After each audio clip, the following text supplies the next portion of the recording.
A mature single woman unexpectedly traverses the realm of cultivation and finds herself in the Hahuan sect, where she inadvertently binds to a childbearing system, thereby acquiring a fate of abundant offspring and blessings. The more descendants she has, the greater her fortune and innate talents become. Since my cultivation relies entirely on the fortune of my progeny, why should I remain in the sect to meditate? She decisively descends the mountain to marry and bear children. Chapter 1. Arrival at Hahuan sect. Where am I? At this moment, Chang Jing was in a semi-conscious state, her eyes half closed as she murmured softly. Feeling a jolt on the road, Chang Jing was suddenly awakened, instinctively turning her head to the right. The scene before her left her utterly bewildered. What on earth is happening?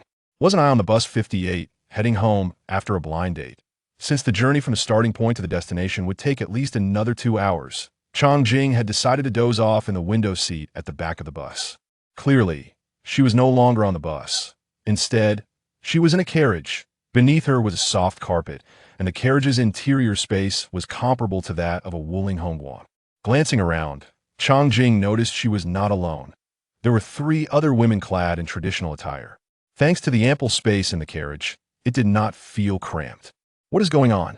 I was just on the bus, and now I find myself in this carriage?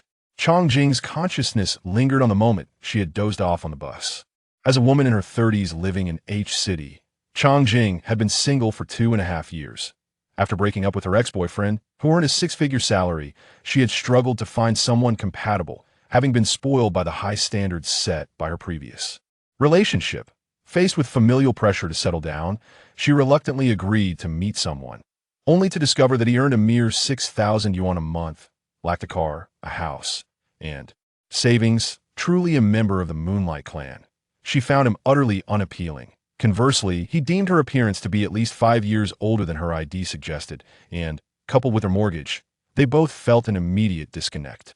After parting ways outside the restaurant, Chang Jing boarded bus 58 to head home, only to unexpectedly wake up in a carriage moments later. "Junior sister, you're awake?" A voice beside her broke the silence. It belonged to a woman in a pink traditional outfit, who inquired as she noticed Chang Jing's eyes opening. The pink-clad woman then gently touched Chang Jing's forehead, finding it no longer feverish, which eased her worries. "Junior sister? Is she addressing me? Wasn't I on the bus? Am I dreaming?"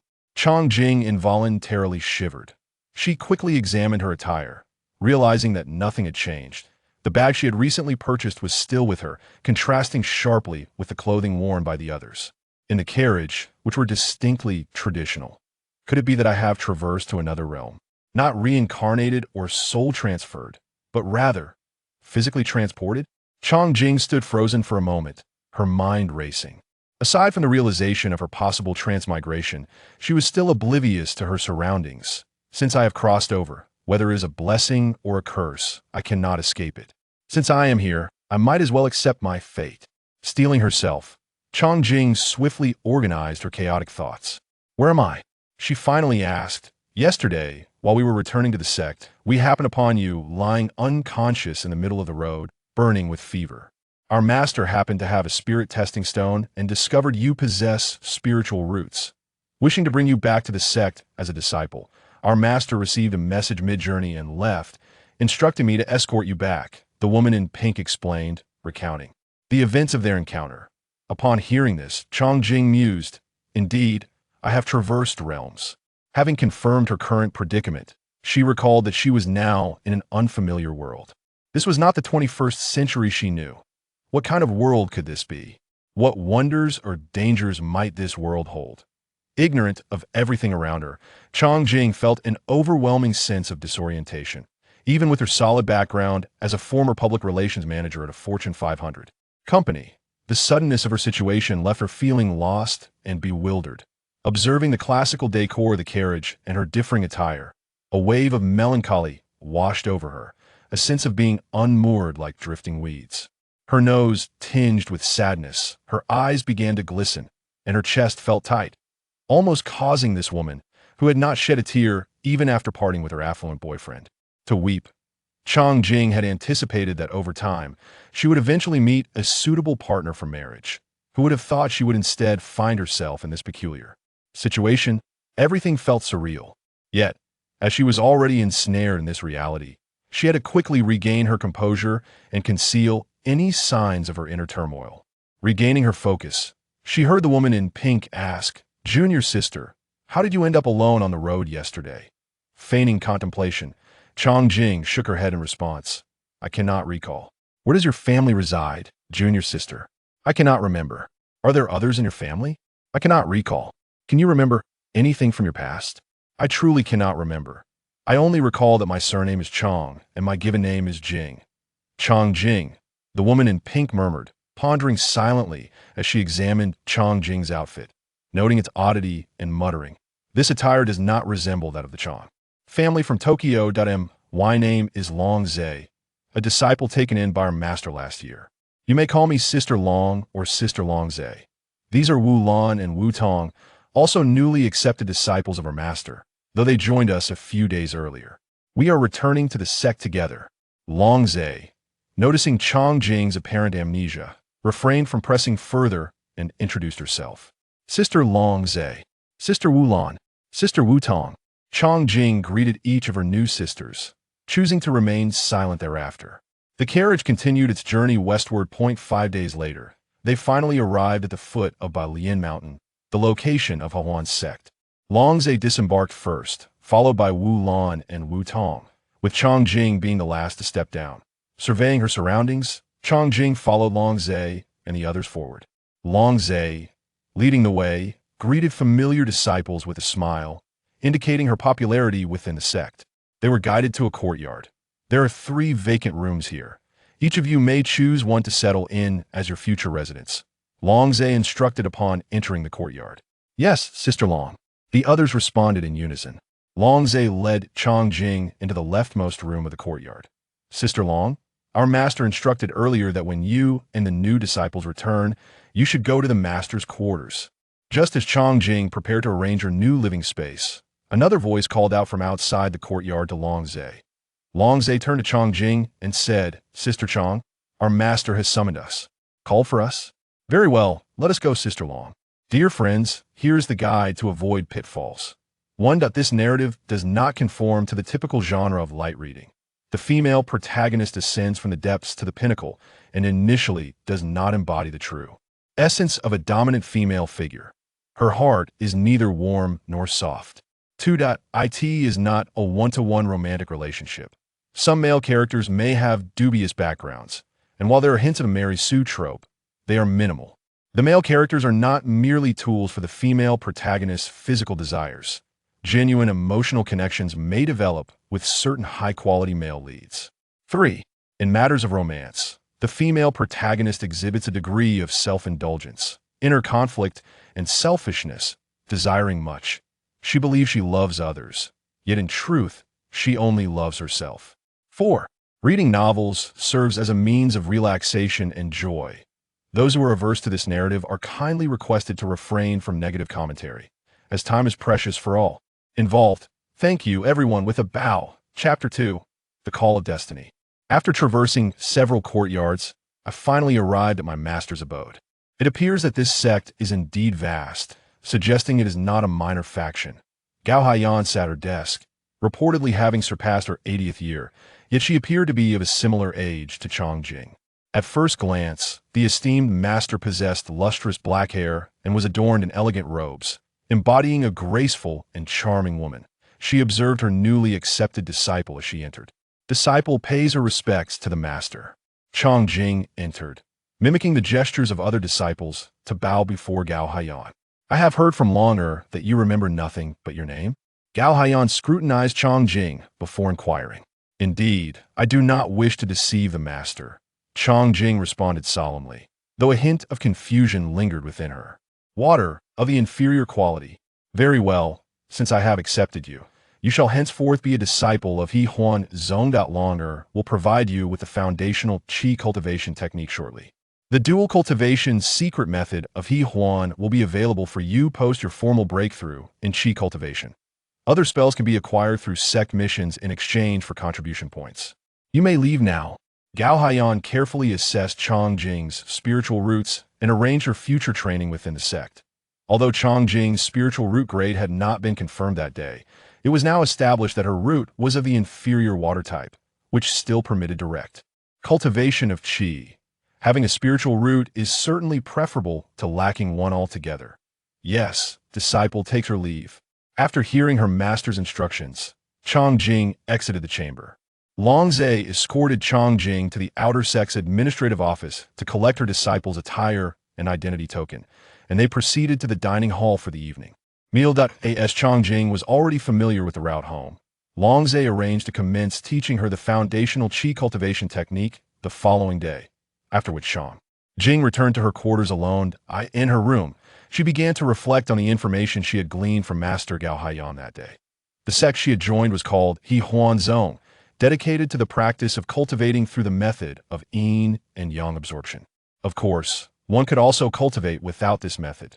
The reason for yin and yang absorption was to accelerate the cultivation process. To illustrate simply, normal cultivation occurs at a rate of 1, while utilizing the absorption method can enhance this speed to 2-fold or even greater.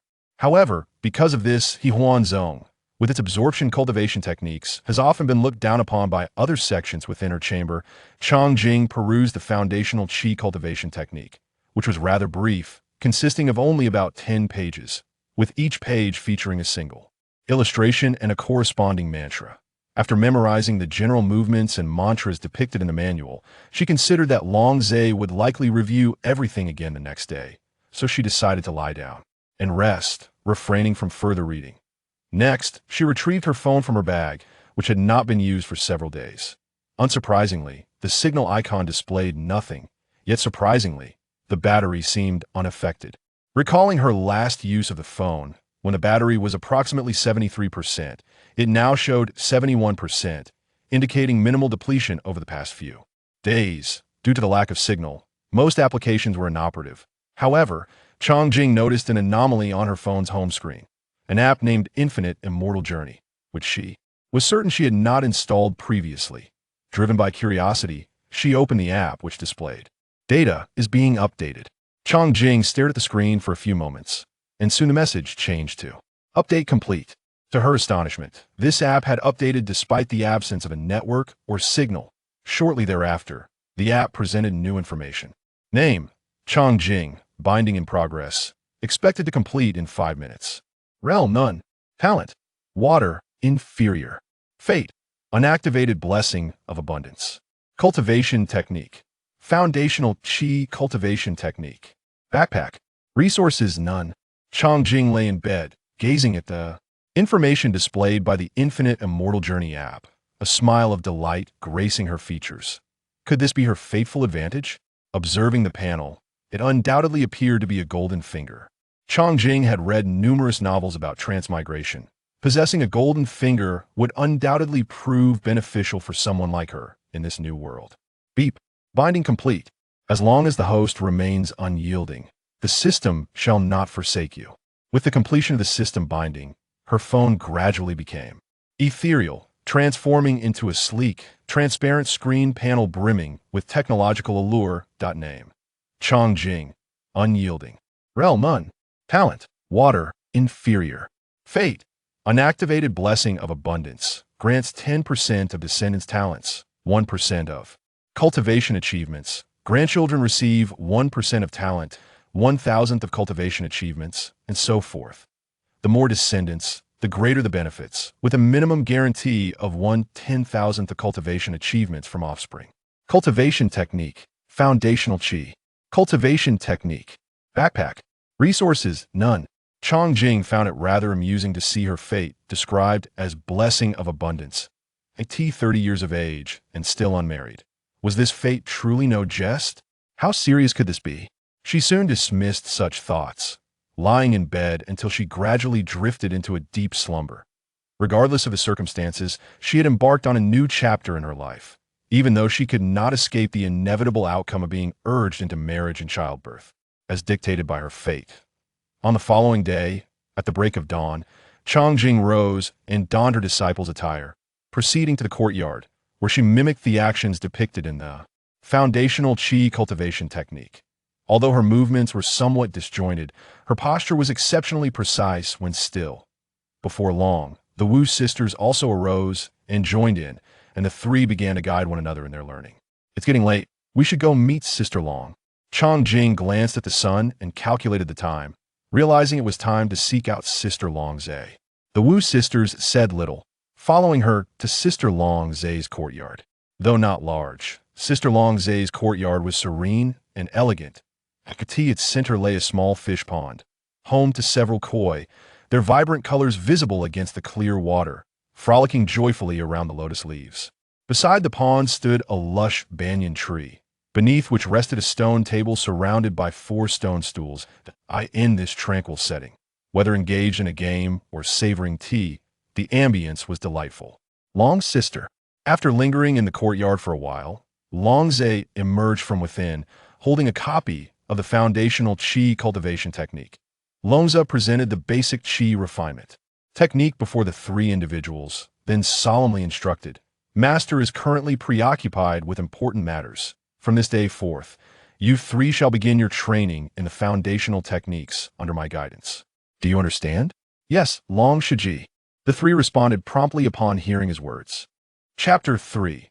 Na Yuan Technique. In the subsequent fortnight, Chang Jing, along with the 3 sisters of the Wu family, diligently followed Long Zhe to practice their cultivation methods each day. Mornings were typically devoted to the study of the fundamental qi cultivation technique, while afternoons were spent acquiring foundational knowledge related to human meridians and acupoints. Throughout this period of practice, Chang Jing frequently engaged in discussions with her senior sisters, gaining a relatively comprehensive understanding of the He Huan sect. The sect comprises exclusively female disciples and is divided into 4 halls: Mei, Lan, Zhu, and Zhu. Their master, Gao Haiyan, is a junior disciple of the Zhu Hall, possessing a cultivation level of the 6th layer of foundation establishment. Following the guidance of the fundamental qi cultivation technique, Chang Jing persistently endeavored to sense energy within her limbs' meridians, subsequently channeling that energy into her dantian. Just 5 days prior, she had managed to sense the energy, and only moments ago did she successfully guide it into her dantian for the first time. Upon achieving this milestone, Chang Jing's face radiated with excitement. After a month of diligent effort, she had finally made her entrance into the world of cultivation. At that moment, a mobile interface, visible only to her, materialized at the center of her palm. Upon accessing the infinite immortal path, the panel displayed: Name, Chang Jing, undying and unyielding, realm, Qi refinement level 1 talent, water, Huan class fate, multi-child, multi-blessing, not activated, technique, fundamental Qi cultivation technique inventory, resources, none. Seeing that her realm had transitioned from null to Qi refinement level 1 brought her immense joy. Turning to Long Zhe, who was practicing nearby, Chang Jing exclaimed, "Senior Sister Long, look, I have successfully completed a cycle of cultivation with your Huang class talent. Achieving entry within a month is indeed commendable." Long Zhe, who had been guiding Chang Jing day by day, felt a genuine sense of happiness at her progress. However, with your Huang class talent, future cultivation will only become increasingly challenging. Now that you have made your entry, my task is considered complete. Gulme, I shall take you to report this good news to our master. With that, Long Zhe ceased her movements and led Chang Jing towards Gao Haiyan's courtyard.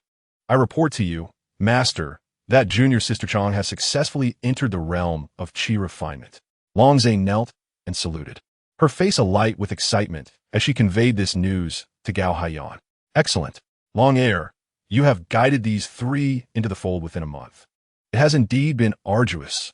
Gao Haiyan expressed her satisfaction, simultaneously producing a porcelain vial from her robes and handing it to Long Zhe. She then retrieved a palm-sized jade slip and presented it to Chang Jing, stating, "This is the Na Yuan secret technique of our He Huan sect. By channeling your energy into the jade slip, you will unveil the technique within." Upon receiving the jade slip, Chang Jing immediately sat cross-legged and, adhering to the methods outlined in the fundamental Qi cultivation technique, guided her energy into the slip. The slip emitted a faint glow, which faded shortly thereafter. Fortunately, the technique contained within was not lengthy and was exclusively for female practitioners. Chang Jing thoroughly memorized the method, successfully executed a cycle of energy flow according to the slip's guidance. Although she was still unrefined, she had indeed completed her training, and with more practice, she would soon master it. Thank you, master. I shall take my leave. Chang Jing returned the jade slip to Gao Haiyan. After exiting the courtyard, Longzhe produced the porcelain vial gifted by Gao Haiyan, retrieving a pill and presenting it to Chang Jing. Junior sister, here. This is a nourishing qi pill bestowed by our master. After all your guidance over this past month, I find this pill unnecessary for the time being. It is better that you keep it for now, senior sister. Chang Jing declined to accept the pill, intending to offer it to Longzhe as a token of gratitude. Then I shall hold on to it for you. Longzhe understood Chang Jing's sentiment and did not insist further.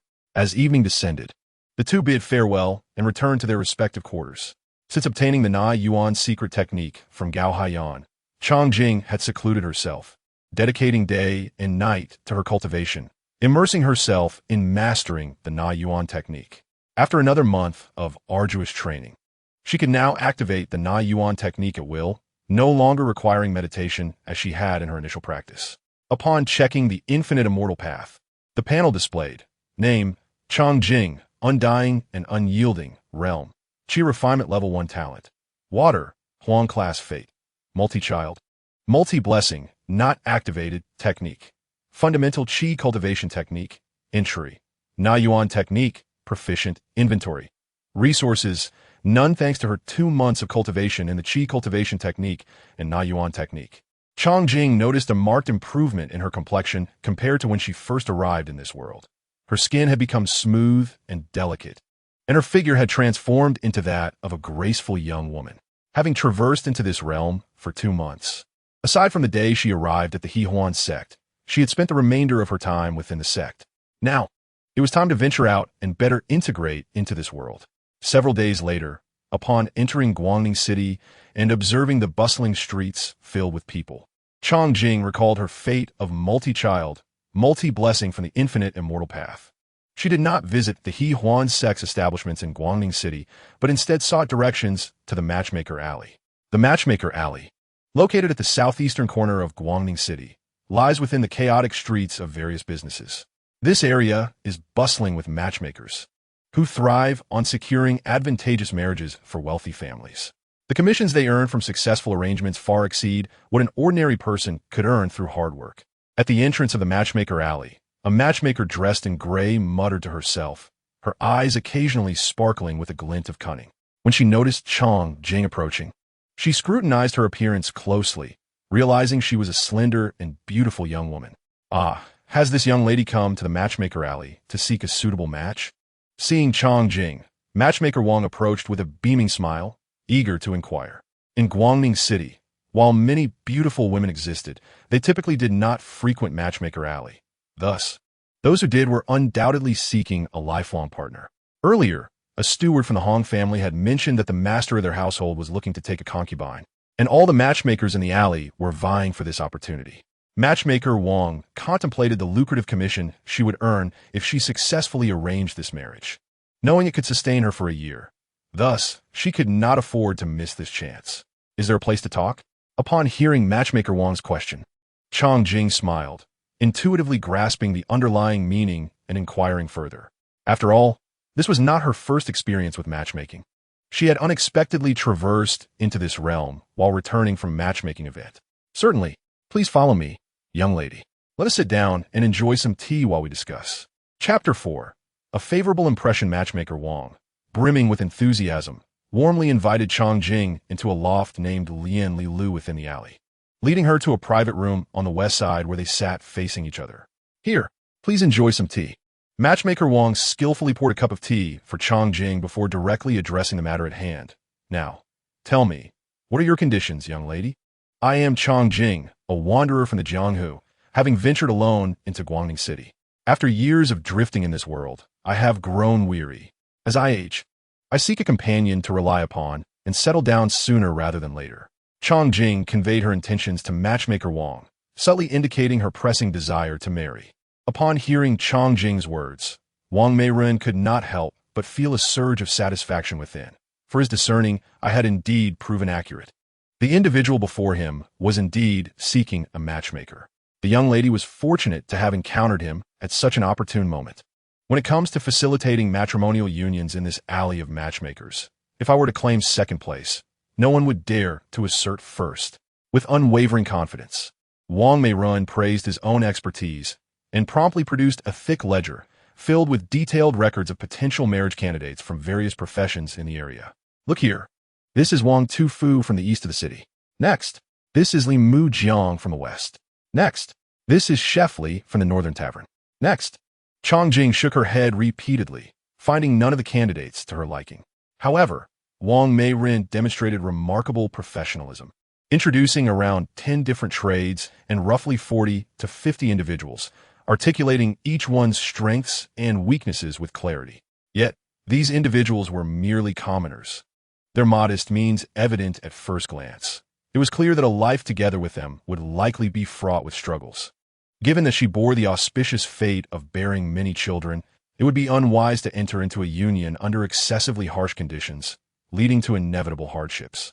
Therefore, it would be prudent to select a family of wealth from the outset, as it would be far easier to secure a prosperous lineage. Are there any more options? Contemplating thus, Chang Jing expressed her dissatisfaction with Wang Meiren's suggestions, inquiring if there were any higher quality candidates available. Typically, if faced with such a notoriously picky individual as Chang Jing, Wang Meiren would simply let the opportunity slip away, unwilling to continue wasting time. However, having overheard the steward of Hong Fu's intentions to take a concubine the previous day, which promised substantial commission, it was difficult not to be tempted. Thus, upon laying eyes on Chang Jing, he had already resolved that this match must be made, considering the candidates previously presented merely as a means to entice. He now intended to highlight the advantages of the master of Hong Fu when introducing him to Chang Jing. There is one more. Hong Leoi from the southern district desires to take a concubine. I wonder if the young lady would be inclined to consider this? Wang Meirun proceeded to eloquently describe the opulent lifestyle enjoyed by the Hong family. Chang Jing's eyes brightened upon hearing this, yet she merely nodded slightly, refraining from immediate response. She understood that even if she harbored interest, it would be unwise to display it overtly before Wang Meirun, lest she be manipulated by such calculating individuals. What does Miss Chang think? Wang Meirun, noticing her lack of rejection, eagerly pressed for her thoughts. Allow me to ponder it, Chang Jing replied, maintaining a composed demeanor, and proceeded to sip her tea, engaging in her own calculations. Wang Meirun, observing her demeanor, had a general sense of the outcome after years in this profession. He excused himself, leaving Chang Jing to contemplate alone. After a brief interval, he returned with a platter of fruits. Have you come to a decision, miss? He inquired cautiously. Shall we proceed to the drawing room? Chang Jing was well aware that the drawing room referred to the place where her portrait would be painted for Hong Leoi's appraisal. This was akin to modern matchmaking, emphasizing mutual selection, a mere process to follow. Let's go to the drawing room. After careful consideration, Chang Jing concluded that it would be nearly impossible to find a candidate of superior standing within a radius of several miles. Thus, it was the most prudent choice to temporarily commit herself to him. Right this way, please. Shortly thereafter, Wang Meirun guided Chang Jing to the drawing room. There were still others waiting for their portraits to be completed, and after exchanging pleasantries with the artist, Wang Meirun informed Chang Jing, "You may need to wait a moment. The artist is still working on another client's portrait, but it won't be long." 15 minutes later, it was finally Chang Jing's turn. Ensure that this is exquisitely done. It must be presentable for Hong Fu. Wang Meiren cautioned the artist to enhance Chang Jing's portrait with flattering touches. Rest assured, I shall handle this with care. The artist jested. After about half an hour, the portrait was finally completed. Wang Meiren inspected the ink to ensure it was dry before carefully storing it away. Now that the portrait is ready, how will you be contacted for any news? Miss, he inquired about her lodging. I will first find an inn nearby to stay at.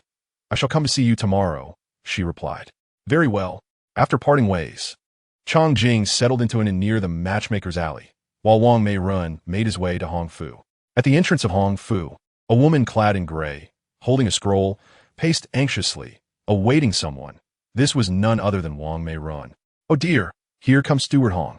Upon seeing him emerge from the estate, Wang Meiren hurriedly approached with a beaming smile. Wang Mei from the matchmaker's alley, what brings you to me today?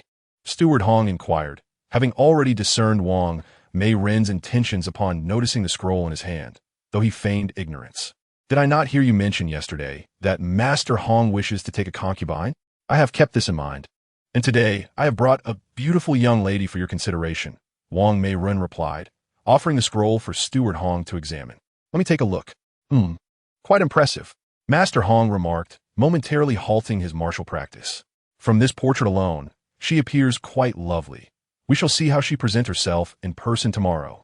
Steward Hong scrutinized the portrait, finding the young lady's beauty impeccable, and accepted the scroll. Indeed, I appreciate your efforts, Steward Hong. I shall promptly arrange for tomorrow's meeting. Wang Mei-run exclaimed, elated at the progress made, and departed from Hong Fu.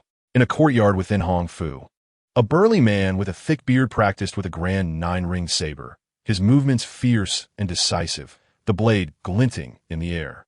Master, the matchmaker Wang Mei has delivered a portrait. Steward Hong, clutching the scroll, strode into the courtyard, excitement evident in his demeanor. Oh, the news was just released yesterday, and there is already a response? Master Hong paused his training, intrigued. Many women aspired to enter the esteemed halls of Hong Fu, yearning to ascend to a life of luxury, yet few could attain such a position. It required exceptional beauty and charm. Hence, it was commonplace for matchmakers to take several days to find suitable candidates. The swiftness of this recommendation, arriving merely a day later, was indeed unexpected. Allow me to see. Only curiously took the portrait and meticulously examined it from beginning to end. The woman depicted in the painting possessed skin as smooth as cream, a breathtaking beauty, and sparkling eyes, truly an unparalleled beauty of the mortal realm. Indeed, it is quite remarkable. Hong Lai nodded in satisfaction, praising Kongan for his efficiency. I have already instructed Wang Mei to bring the lady over tomorrow. In response to Gong Lui's commendation, Hong Shu eagerly reported that they would be able to meet the woman from the portrait the following day. Hong Lai commanded, "Good. Once the lady arrives tomorrow, notify me immediately. Do you have any other instructions, my lord? If not, I shall take my leave. You may return to your duties." Hong Lai replied, falling into deep thought. He recalled meeting an old fortune teller 10 days prior, and out of curiosity, he had asked for a reading. According to the old sage, he had achieved success and could be deemed a wealthy man. Yet Hong Lai was acutely aware that his desires extended beyond mere wealth. What he truly yearned for was longevity. He requested the old sage to perform another divination, this time to discern whether he had the fortune of a long life. After the reading, the old sage revealed that the divination indicated he should have 3 wives and 4 concubines to align with his fate and fulfill his wishes. However, at the time of the reading, he only had 3 wives and 3 concubines, lacking 1 concubine. It was only by acquiring this last concubine that he could harmonize with his fate and achieve both wealth and longevity. Thus, Hong Lai promptly ordered arrangements for taking a concubine. The next day, Chang Jing did not rise early to visit the matchmaker's alley, but instead conserved her energy, sleeping soundly until midday before gradually preparing herself.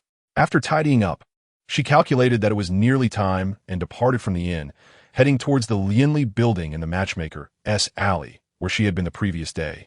Directly seeking out Wang the matchmaker, from a distance, she spotted Wang anxiously scanning the corridor, and hurriedly approached her, inquiring, "Wang matchmaker, is there news from the Hong Fu? What do they say? Oh my, Chang Guning, my ancestors, you have finally arrived. I have been waiting for you here all morning." Upon seeing Chang Jing, Wang's worried expression instantly transformed into one of relief, and she clasped her hands in a bow, smiling flatteringly. "I must congratulate you, for I received word yesterday that the Hong Fu was quite pleased with your portrait. They immediately instructed me to arrange for you to meet them in person. I believe this auspicious matter is very likely to succeed. However, I had no knowledge of where you resided, so I had to wait here for you to arrive." What exactly did the Hong Fu say? As expected, the fish was quick to take the bait. In the 21st century, Chang Jing was an exceptionally beautiful woman with a high rate of turning heads when walking down the street. And now, having cultivated the art of the Yan Fi Shu, her beauty and figure surpassed even her former self. Who could resist such allure? The Hong Fu has invited us to their residence today for a discussion. What do you think? Chang Guning? Wang matchmaker inquired cheerfully, her eyes gleaming with cunning. Well, let's proceed. You shall arrange everything. Chang Jing, being straightforward, decided that since the Hong Fu was eager to meet, they should seize the opportunity. I arranged with the steward to meet at any time today. So let us depart now. After speaking, Wang Matchmaker quickly led Tang Jing towards the photo, aware that a substantial commission was soon to be secured. This matter must be finalized swiftly, for a cooked duck should not be allowed to fly away. After a considerable walk, they finally arrived at the entrance of the Vengfu. Chang Jing, from a distance, beheld the grand residence located in the southern part of the city, marked by a large entrance featuring 5 spacious sections, crowned with a round-topped glazed roof. The vermilion-painted door and window frames shone brightly, while the entrance boasted jade stone steps intricately carved with auspicious birds and flowers. The towering walls extended into the horizon, and the door frame, made of wood, bore the 2 gilded characters of Hongfu, exuding an aura of immense wealth. Just then, they encountered Gunsher supervising the unloading of goods at the entrance, which spared them the time of sending someone to announce their arrival. Wang Matchmaker promptly greeted him. Upon seeing Wang Matchmaker arrive as expected, Hong Gunsher remarked, "Wang Mei, you must be Chang Guaneng. Come, let us go inside and talk." After assessing Chang Jing, he confirmed she was indeed the woman from the portrait and smiled, leading them into the residence. Chang Jing nodded with a smile and acknowledgement and followed Gunsher and Wang Matchmaker through the grand entrance of Vengfu. Crossing the high threshold, they stepped into a courtyard adorned with smooth bluestone paving, where a gentle breeze carried the faint scent of flowers.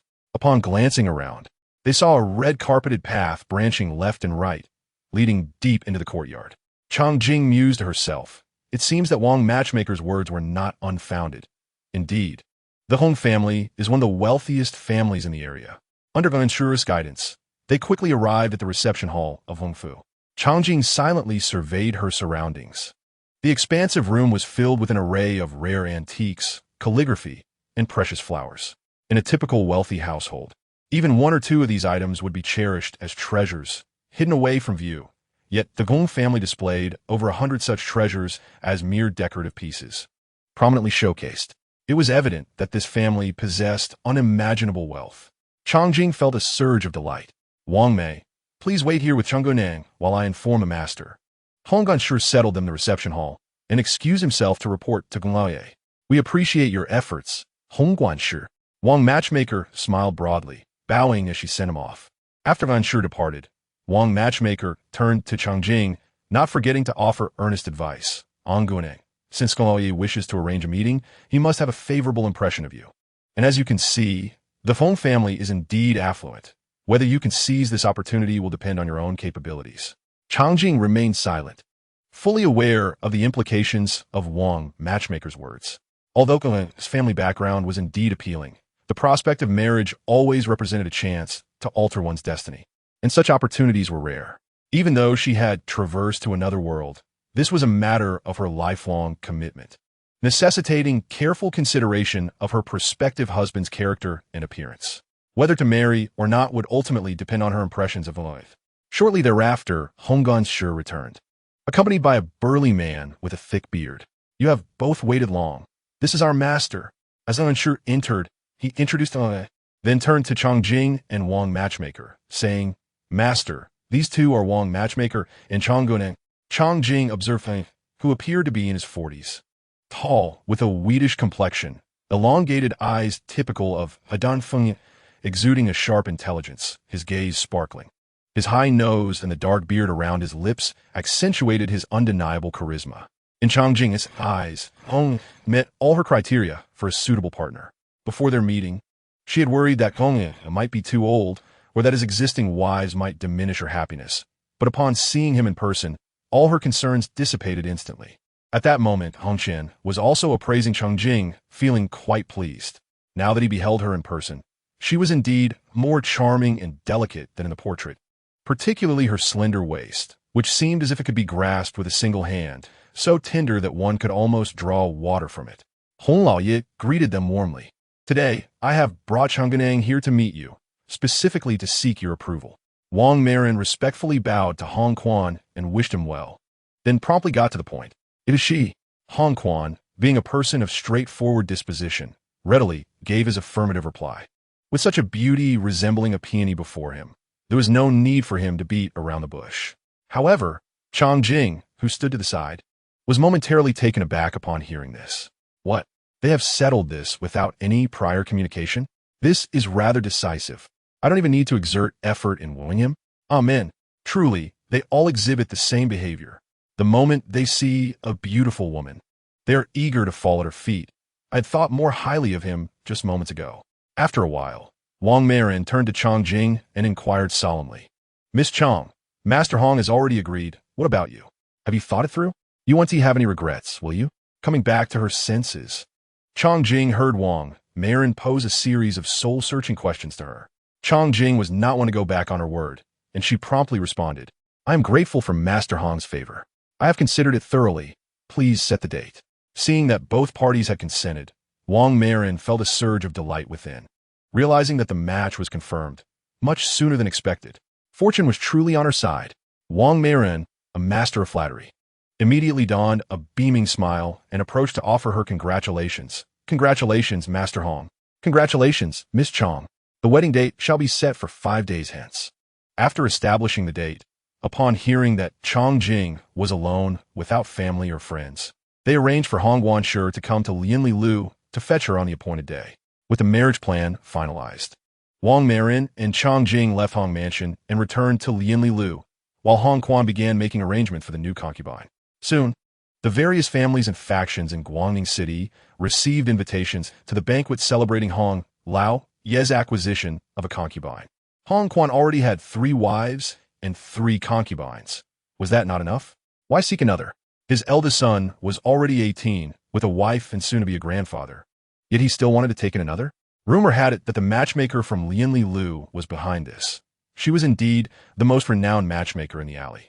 In no time, the gossiping populace of Guangning City was abuzz with speculation, and those who received the invitations began preparing their congratulatory gifts. Hong Lao Yi was a prominent figure in the area. Although it was merely a concubine-taking ceremony, one could not attend empty-handed. During the 5 days leading up to the wedding, Chong Jing chose to stay at an inn next to Lianli Lu, making it more convenient to communicate with them. On the day of the wedding, the people from Lianli Lu arrived early to escort Chong Jing, selecting 2 sprightly maids to help her with her attire and makeup as they awaited the arrival of Hong Mansion's party. Once the maids had dressed Chong Jing in her wedding attire and completed her exquisite makeup, it was not long before a servant came to report, Miss Chong, the bridal sedan chair from Hong Mansion has arrived. Then, let us depart. Chong Jing covered her head with a veil, and with the assistance of the maids, she made her way to the courtyard, stepping into the bridal sedan chair under the watchful gaze of Hong Guanshi and the onlookers. Leading the procession, Hong Guanshi and the entourage returned to Hong Mansion in a grand display, with music and celebration, attracting a crowd of onlookers in the streets. What a joyous spectacle! After 2.5 years of tranquility, Hong Mansion was once again adorned in celebration, with red silk hanging everywhere and lanterns illuminating the surroundings. Truly a scene of festivity. Today marked the day of Hong Lao Ye's concubine taking, and nearly all of Guangning City's notable figures gathered at the invitation. Dressed in a crimson robe, Hong Quan appeared at the banquet, radiating with joy and satisfaction. The guests congratulated him in chorus. Congratulations, Brother Hong. Congratulations, Hong Lao Yi. Such fortune, congratulations. The courtyard of Hong Mansion was bustling with people, filled with laughter and goodwill. Dear friends, let us celebrate together. Thank you all for taking time out of your busy schedules to attend my concubine-taking ceremony. I hope you enjoy the feast. And if there are any shortcomings in my hospitality, please bear with me. Hong Quan raised his cup in gratitude to the guests. As the wedding procession returned, Chong Jing sat within the bridal sedan, adorned in red, her veil covering her face, reflecting on her journey. She felt a surge of emotions, recalling her previous life, where, despite her busyness, she had reached 30 without finding a partner. Yet, merely months after her arrival in this world, she was now married. Soon, with the help of the 2 maids, Chong Jing descended from the sedan, performed the entrance rites, and was led into her new chamber. Becoming a concubine was not the same as marrying a wife. The ceremonies were simplified and lacked the rituals such as bowing to heaven and earth. However, Chong Jing did not concern herself with these formalities. Marrying Hong Quan was merely to fulfill a task assigned by the system, and there was no need for pretense regarding these customs. In the rear courtyard of Hong Mansion, Hong Quan had arranged for Chong Jing to have a separate small courtyard, with their marital chamber set up within it. While Hong Quan busied himself with the guests in the front courtyard, Chong Jing found herself alone in the marital chamber. She sat on the bed, her demeanor calm and composed. Seizing the opportunity of solitude, she began to practice the foundational qi cultivation technique. Feeling the energy flow through her meridians, aware that her cultivation level remained at the initial stage. Over the past few months, her practice had become a habitual part of her life, and through it, she felt increasingly youthful. Judging by her appearance, she seemed to be merely 20 years old. Currently, her only concern was Hong Quan. He appeared to possess some martial skills, robust and strong, which should enable them to have numerous offspring, although that would take time. Ultimately, Chang Jing resolved to teach Hong Quan the foundational qi cultivation technique to assess his aptitude for cultivation. Lacking a spirit stone for direct evaluation, she could only adopt this rudimentary method, but there was no rush. At least they should wait until their first child was born before making further plans. As for why she did not seek a cultivator as a partner, this was a question she had pondered. Having come from He Huan's sect, which was notorious in the cultivation world, those pretentious cultivators would scarcely dare to take a He Huan sect female cultivator as their partner. However, this was not entirely their fault. After all, which cultivator would not fear the He Huan secret techniques? They worried that their own cultivation might be devoured by such malevolent practices. Female cultivators from He Huan's sect were seldom welcomed. And this was the true reason why Chang Jing refrained from seeking a cultivator. Not out of desire, but because it was exceedingly difficult. Chapter 7. Entering the door after sending off the guests in the front courtyard, Hong Quan made his way to the small courtyard where Chang Jing resided and directly entered the marital chamber. Dinga, he arrived. Hong Quan appliqued Chang Jing, lifting her veil to behold her, who, having been meticulously adorned, appeared even more radiant than 5 days prior. Her delicate brows were lightly painted, her lips a subtle crimson, and her cheeks bore a faint blush, her complexion fair, yet imbued with a rosy glow, transforming her initial beauty into an enchanting allure. Chang Jing pressed her lips tightly together. The elaborate design of her bright red wedding gown did not appear cumbersome, resembling the petals of a blooming peony, making her look like a celestial being standing amidst flowers. Hong Quan, slightly intoxicated, found himself entranced by her beauty as the candlelight flickered. The atmosphere seemed to freeze. When Chang Jing gently raised her gaze, meeting his captivating eyes, unspoken emotions flowed between them. Jinger, it's time to rest. As their gazes intertwined, Chang Jing understood his implicit suggestion. With a bashful nod, she acquiesced. The following morning, Hong Quan rose early, leaving behind a room filled with lingering affection and warmth. As he reached the door, Hong Quan felt a twinge of soreness in his waist, questioning whether he was growing old and losing his vigor. One Hong Quan dipat? Chang Jing slowly opened her eyes. The night of intimacy had invigorated her, enhancing her beauty even further. As the maid Mei Xiang observed the master leaving the courtyard, she entered the room to attend to her duties. Noticing that Chang Jing had already awakened, she hurriedly approached, saying, "Madam, it is still early. You may rest a little longer." Chang Jing waved her hand dismissively and replied, "No, I must prepare to meet the elder madam soon. It is best to be ready early." With Chang Jing's insistence, Mei Xiang ceased her persuasion and began to expertly assist her in dressing and grooming. After breakfast, under Mei Xiang's guidance, Chang Jing went to meet the elder madam. Upon entering the courtyard, Chang Jing immediately sensed a piercing gaze fixed upon her. Is this the newly acquired sister of the master? Lady Han scrutinized Chang Jing and concluded that she was indeed a beauty of exceptional grace, explaining why she had been wed so swiftly. "Greetings, madam. I am fortunate to have received the master's favor," Chang Jing promptly greeted, bowing respectfully. "Now that you have entered the household, we are all sisters. You may not yet be familiar with the customs of the Hong family, so today I shall enlighten you," the elder madam said, helping Chang Jing to her feet. The foremost rule of the Hong family is the master's rule.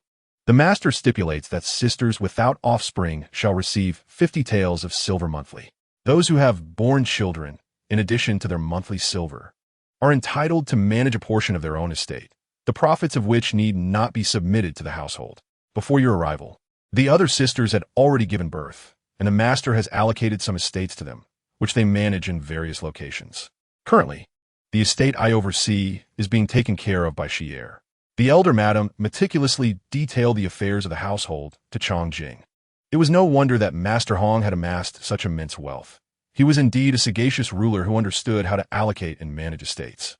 This approach not only mitigated strife among wives and concubines, but also fostered harmony within the home. Furthermore, allowing wives and concubines to manage their own estates enhanced their sense of initiative and contributed to the continuous accumulation of wealth. The descendants born into such a family would surely be blessed with fortune.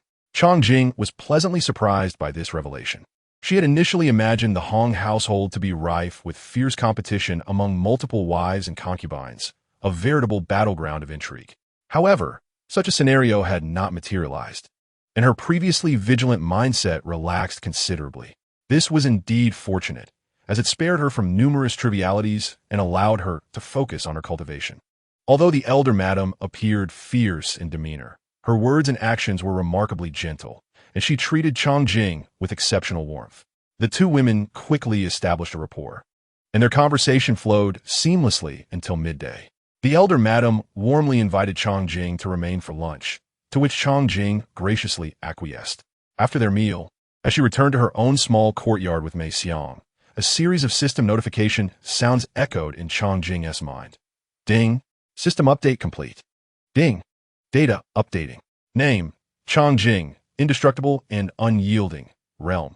Qi refining first layer. 701000. Talent. Water spirit root. Yellow grade low. Normally provides 1 point of cultivation progress daily. Fate. Blessed with many offspring. Activating technique. Basic Qi refining method. Entry. Na Yuan skill. Proficient backpack. Resources. 1. Upon hearing the system notifications, Chang Jing skillfully opened the infinite immortal path and noticed several changes in her data. The realm now displayed a specific visual value. The description of her spirit root had become clearer, and her talent was marked as activating. It appeared that after her spiritual cultivation, her blessed fate of many offspring had indeed been activated, and her training had begun to progress smoothly. To verify her thoughts, Chang Jing secluded herself in her courtyard for the next month, diligently practicing without stepping outside. Every few days, Hong Quan would come to assist her in her cultivation. Remembering his own situation with 3 wives and 4 concubines, Hong Quan, now enveloped in warmth and tenderness, found himself akin to a lovesick youth, willingly indulging in the sweet burden of his circumstances. He spent lavishly to procure various precious herbs, concocting nourishing dishes to fortify himself, yet ultimately, all of these were absorbed by Chang Jing during her spiritual cultivation through her Na Yuan secret technique.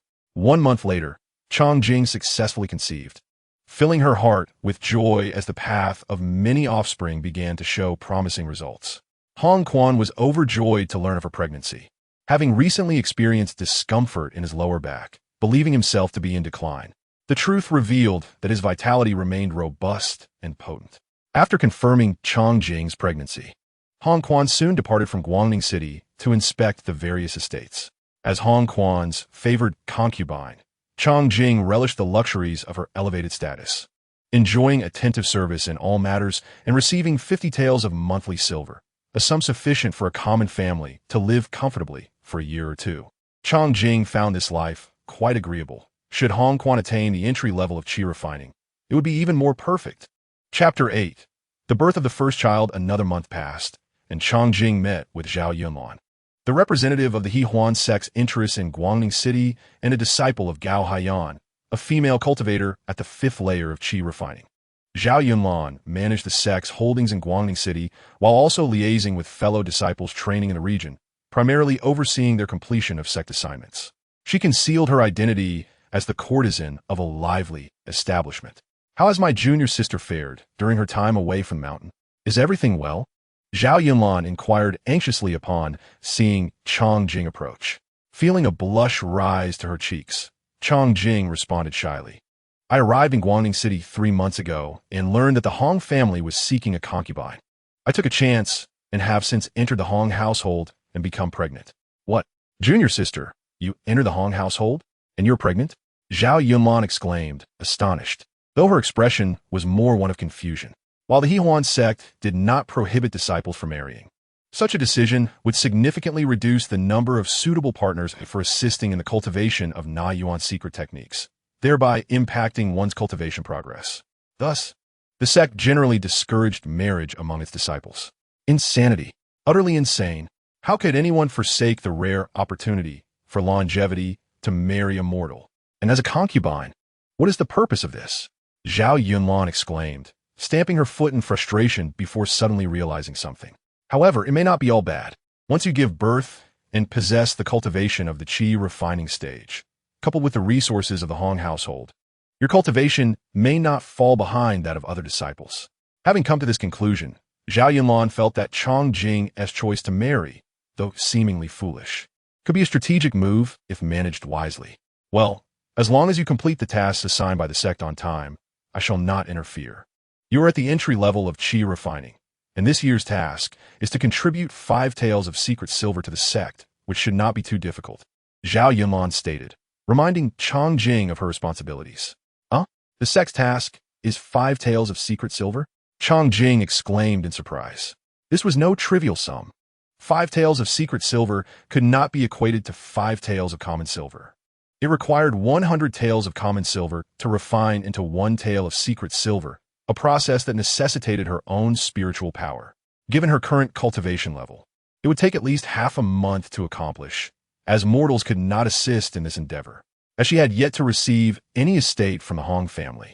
Her annual monthly silver amounted to merely 600 taels, meaning that fulfilling the sect's annual task would consume over 80% of her income. And this was merely the most basic requirement. In the Zomen Kangjing, the cultivation techniques and the spiritual elixirs housed within the treasure vault must all be exchanged for secret silver, which is a precious resource that is constantly consumed in this otherworldly realm of cultivation. This necessity is one of the reasons why Chong Jing felt compelled to align herself with the affluent Hong Quan. She could not help but lament, alas, it seems that even in cultivation, there are KPIs to consider. 5 taels of secret silver, how exorbitant! Her spirits, which had soared during her 2-month indulgence in the life of the affluent, plummeted instantly. Zhao Yunlan elucidated, this amount is not excessive. At my current 5th layer of qi training, I require 10 taels of secret silver per year. For our peers in the qi training phase, each advancement in cultivation demands an additional tael. With this explanation, Chong Jing felt a sense of equilibrium return to her heart and refrained from further complaints. The two enjoyed pastries and floral tea at Chong Chunlu, engaging in conversation for about an hour before returning to the Hong residence with Mei Xiang. During her days of nurturing her pregnancy at the Hong residence, Chong Jing remained diligent in her cultivation, steadily increasing her prowess. However, she was acutely aware that, at her current pace, it would take approximately 2.5 years to break through to the 2nd layer of qi training. Being with child, she was unable to utilize the Na Yuan secret technique to aid her cultivation, and with her inferior yellow-grade water spiritual root, she lacked suitable cultivation techniques that matched her attributes. Thus, despite her daily early rises and earnest practice, her progress remained slow and ineffective. Her only hope lay in the arrival of her child, after which she would claim her inheritance and accumulate wealth to exchange for water attribute techniques in the Zomen's Kangjing. Moreover, with her fate binding her to a destiny of abundant offspring, giving birth would likely activate her innate talents, presumably enhancing her cultivation speed. The lifespan of practitioners in the qi training stage is around 200 years, as long as they avoid untimely demise. Living to 150 or 60 years is certainly feasible. After establishing a foundation, one could even attain a lifespan of 500 years. Thus, she reasoned, if she bore enough children and their fortunes flourished, even the king of hell would find it challenging to claim her life. With such thoughts, Chong Jing felt that her present struggles were merely temporary, granting her a sense of inner peace. Another year had passed, and, as the peach blossoms bloomed, a gentle breeze carried their fragrance, scattering petals across the courtyard and ushering in the early spring. Time flew by, and 7 months had swiftly elapsed during her stay at the Hong residence. The head of the family, Hong Quan, was particularly attentive to Chong Jing, especially as her due date approached. He meticulously oversaw his various estates before returning to the Hong residence. In the days leading up to Chong Jing's delivery, Hong Quan spared no effort to provide her with the best of everything. Her needs were amply met, and the most capable maidservants were assigned to attend to her. Even the midwife was the most experienced in Guangning City, having been brought to the residence in advance. One day, While dining with the ladies of the household who had returned from various locales, Chang Jing suddenly cried out, shattering the tranquility of the dining table as she experienced intense abdominal pain that was difficult to endure. Seventh sister is about to give birth. The first to notice the signs of her impending delivery was the First Lady, prompting the others to react swiftly. Quickly, summon the midwife. Hongguan order Ansi Li. They carefully assisted the pregnant Chang Jing back to her room, where the midwife soon arrived to assist with the delivery. While Hong Quan and the other ladies anxiously waited in the courtyard, the midwives hurried in and out, bringing hot water, linens, and scissors, creating a flurry of activity. Hong Quan stood outside, his gaze fixed on the room, his palms tightly clenched as his heart raced. Although this was not his first child in midlife, he still hoped for the good fortune of welcoming another son.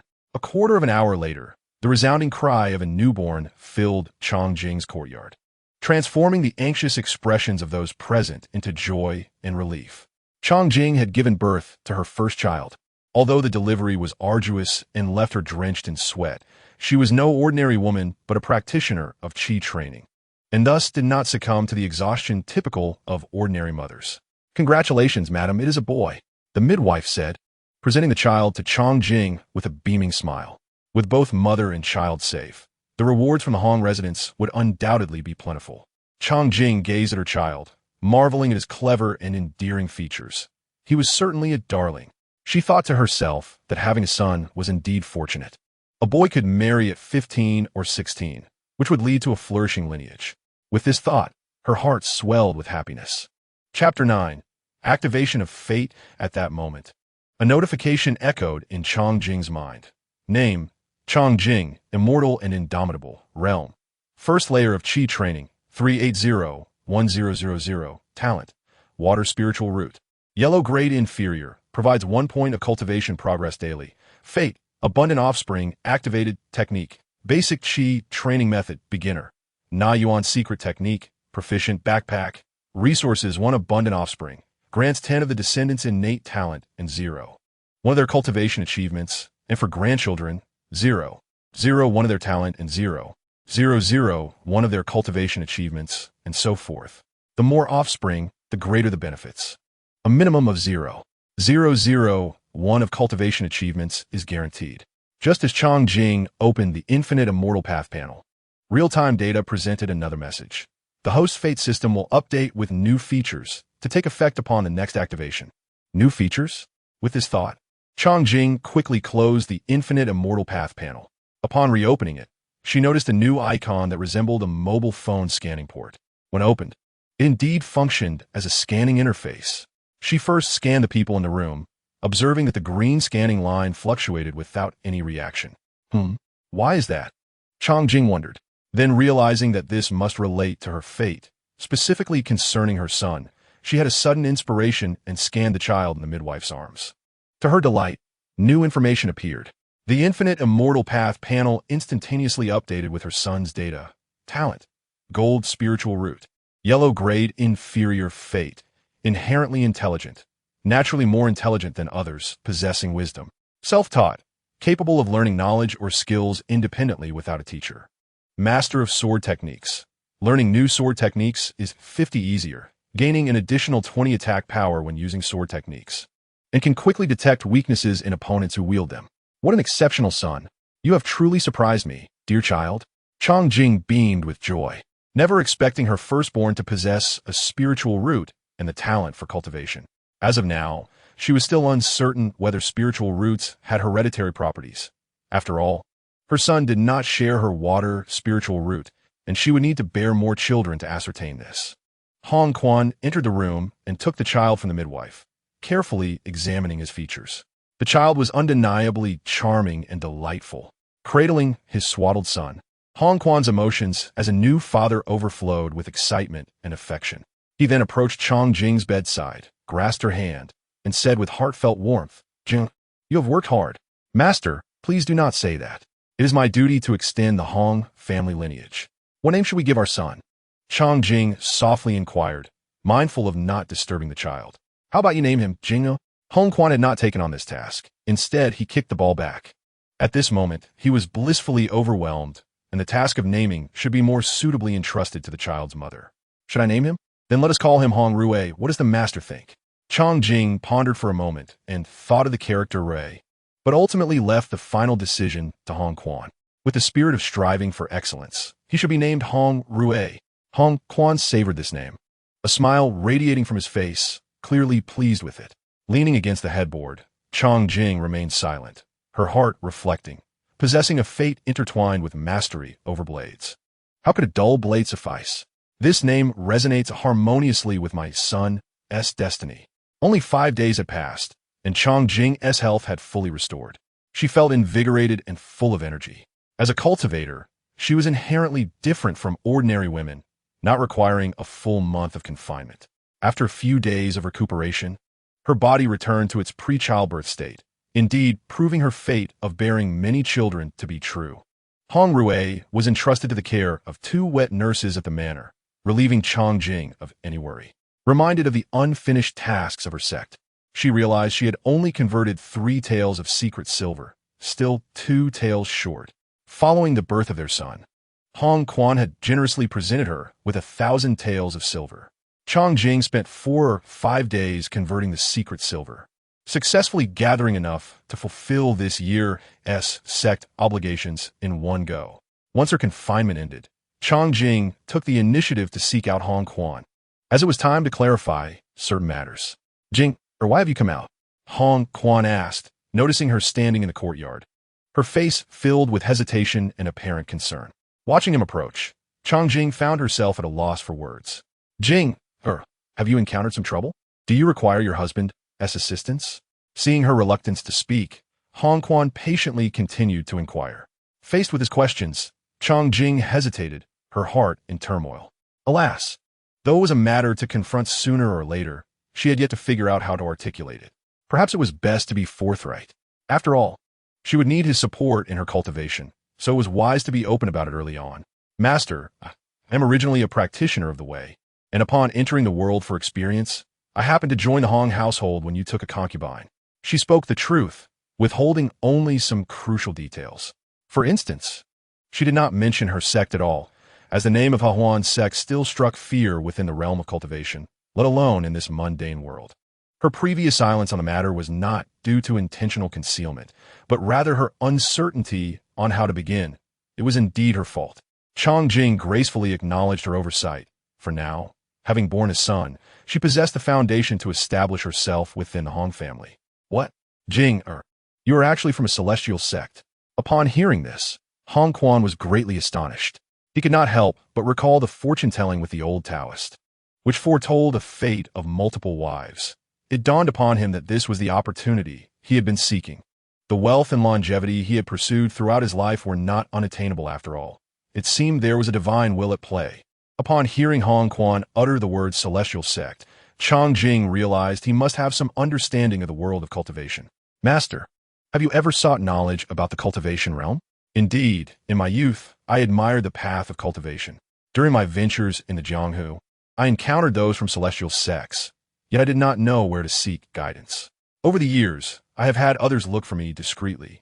Hong Quan recounted his past without reservation, revealing the melancholy and hardships he had faced without a path to cultivation. Master, do you wish to cultivate? After listening to Hong Quan's tale, Chang Jing sensed his earnest desire for cultivation and cautiously inquired. Of course. May I? Hong Quan was somewhat incredulous. After a lifetime of seeking the path, he never expected that celestial fortune was now within reach. I am uncertain. Chang Jing too held no confidence regarding whether Hong Quan could cultivate, yet she wished to encourage him to try, saying, however, we can give it a shot. Though I possess martial skills, I have always lacked the proper methods and have stagnated at the 9th level of the acquired realm for 2 years. Reflecting on his own martial prowess reaching a bottleneck, Hong Quan felt a sense of helplessness. There are 2 primary paths to enter cultivation. One must possess spiritual roots. If one lacks spiritual roots, they may still embark on the path of innate cultivation through martial arts. Chang Jing imparted some foundational knowledge of cultivation to Hong Quan. However, without a spirit testing stone, they currently could not ascertain whether he possessed spiritual roots. Chang Jing found herself at a loss for a moment. But then a new thought for cultivation emerged. However, Master, you have a foundation in martial arts. you can attempt to refine your qi. If you can cultivate a sense of qi, then you must possess spiritual roots. The foundational qi refinement techniques are not forbidden by the sect to be shared. As Hong Quan listened to Chang Jing's eloquent explanations on cultivation, he felt deeply moved. Truly, she was a genuine practitioner from celestial sect. Who would have thought that she, merely a concubine, was actually from a celestial lineage? It was indeed true that one should not judge by appearances, nor should one measure the sea by a pint. No wonder he had struggled for so long to find a celestial sect, but to no avail. Very well. I shall rely on you, Jing. Hong Quan agreed to everything Chang Jing proposed. If she could indeed guide him in cultivation, it would resolve the lifelong dilemma he faced. The following day, in the study of a Hong residence, Chang Jing began to teach Hong Quan the basic qi refinement technique.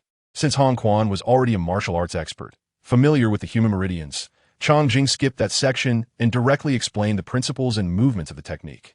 She first demonstrated the complete set of movements for the basic qi refinement technique, then turned to Hong Quan, saying, "This is the essence of the basic qi refinement technique. Master, follow this method to cultivate.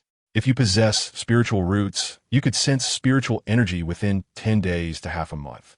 Hong Quan listened intently to Chang Jing's teachings, diligently reviewing each movement she had just demonstrated and requesting her to point out any shortcomings in his execution. He was immensely dedicated to the practice, having sought the path of immortality for 20 years, yearning for the day he could attain longevity. Now that he finally had a chance, he naturally approached it with utmost seriousness. 10 days later, in the backyard of the Hong residence, Hong Quan hurriedly sought out Chang Jing. "Jing, I believe I can sense the spiritual energy." Hong Quan rushed in, eager to share the latest progress of his cultivation. "Have you succeeded? That is wonderful." The ability to sense spiritual energy indicated that he indeed possessed spiritual roots. As long as he followed the prescribed method and guided the gathered energy to circulate in his dantian, he would successfully enter the first layer of qi refinement. Upon hearing the news of Hong Quan's success, Chang Jing beamed with joy. She cast a spell to inspect him, and indeed, a new flow of spiritual energy coursed through his meridians. It is all thanks to Jing's wise guidance. Now that he has sensed spiritual energy, the path of cultivation ahead is not merely clear. He has already grasped the essence of it. The pursuit of longevity seems to be within reach. Hong Quan praised Chang Jing and then expressed his sentiments. Entering cultivation filled him with hope. Chang Jing nodded in agreement, recognizing the truth in his words. She herself had entered the first layer of qi refinement under the guidance of senior sister Longzhe. Master has yet to truly gather energy in the dantian. You must diligently continue your practice and not become complacent, lest your efforts go to waste. Chang Jing earnestly reminded him, concerned that Hong Quan might become overly pleased with his initial success and neglect his subsequent progress. She knew that would be counterproductive. After all, Hong Quan was the furnace she had meticulously cultivated, and she had staked everything on him during this period. Hong Quan not that can li, his hand brushing against Chang Jing's furrowed brow, seemingly attempting to soothe the melancholy that lingered within her heart. "I shall undoubtedly not be negligent. Otherwise, how could I share longevity with Jinger?" He spoke softly, each word imbued with deep affection. As Chang Jing met his soulful gaze, she felt on the verge of surrender. But she resolutely resisted any stirrings of emotion, for Hong Quan was merely her prey. One must admit that Hong Quan possessed an exceptional talent for charming women. Otherwise, how could so many astute and capable ladies willingly accept the roles of his wives and concubines, all obedient to him? His sweet nothings caused Chang Jing's cheeks to flush, reminiscent of a time years ago, before her transmigration. At this moment, even if her heart feigned a flutter, it was merely an act of coyness. For as the saying goes, the most adept hunters often appear in the guise of their prey. When did my lord become so eloquent?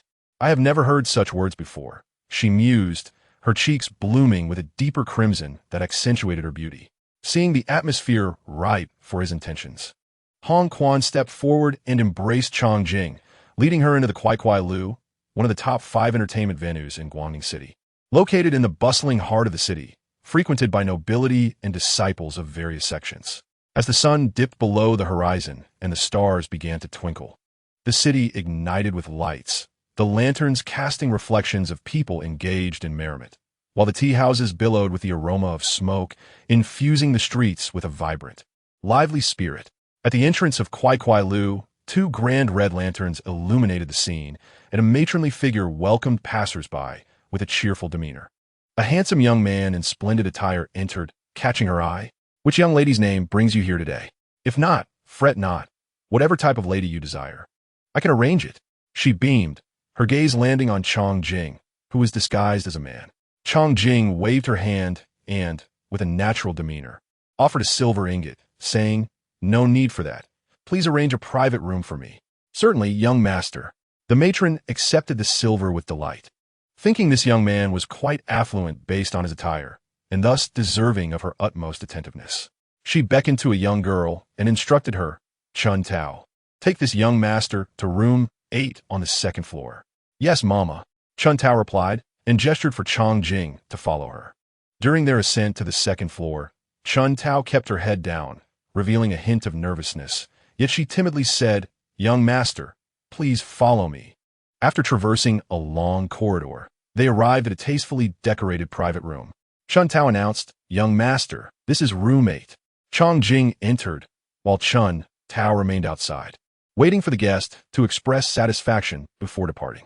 The room was filled with fragrant incense, and upon opening the window, Chong Jing beheld the splendid city lights, exclaiming, "This room 8 offers a splendid view. I shall take it. Is there anything else you require?" Chun Tao inquired, visibly relieved. "Please invite Zhao Yunlan, Miss Zhao, to join me," Chong Jing stated, mentioning Zhao Yunlan's name. Indeed, she had come to fulfill a task for her sect. "Understood, young master." Chun Tao nodded obediently and slowly exited the room, closing the door behind her. Chapter 11. Sect Mission. The fresh by Luo Chun tea possessed a unique flavor. Chong Jing savored her tea in a room while waiting for a while. Suddenly, with a loud bang, the door swung open. But has this young master flipped the servant's sign?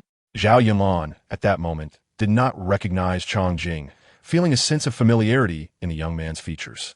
Upon closer inspection, she finally noticed the distinctive beauty mark at the corner of Chong Jing's eye, and a smile spread across her face.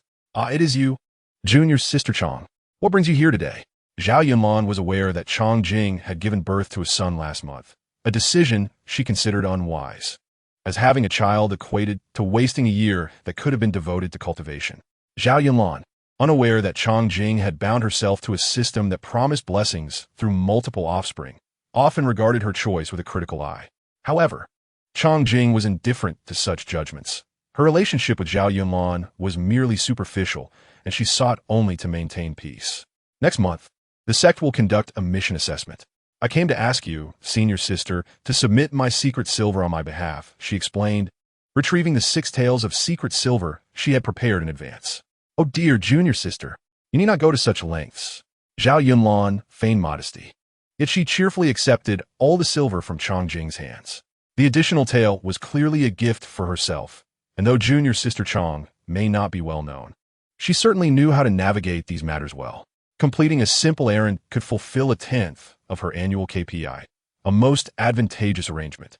Chong Jing understood Zhao Yunlan's expression. Bestowing an extra tael was also a way to pave the way for herself and the sect, preventing future complications. Having fulfilled her sect's annual mission, Chong Jing returned to the Hong residence. She opened the Infinite Xian 2 panel. Name, Chong Jing, Undying and Unyielding. Realm, Qi Refining Level 1, 428, 1000. Talent, Water Spiritual Root. Yellow Grade Low Class, 055. Normal Daily Cultivation Progress, 1 point. Fate, Many offspring bring blessings. Activated Cultivation Method, Basic Qi Refining Technique, Introductory.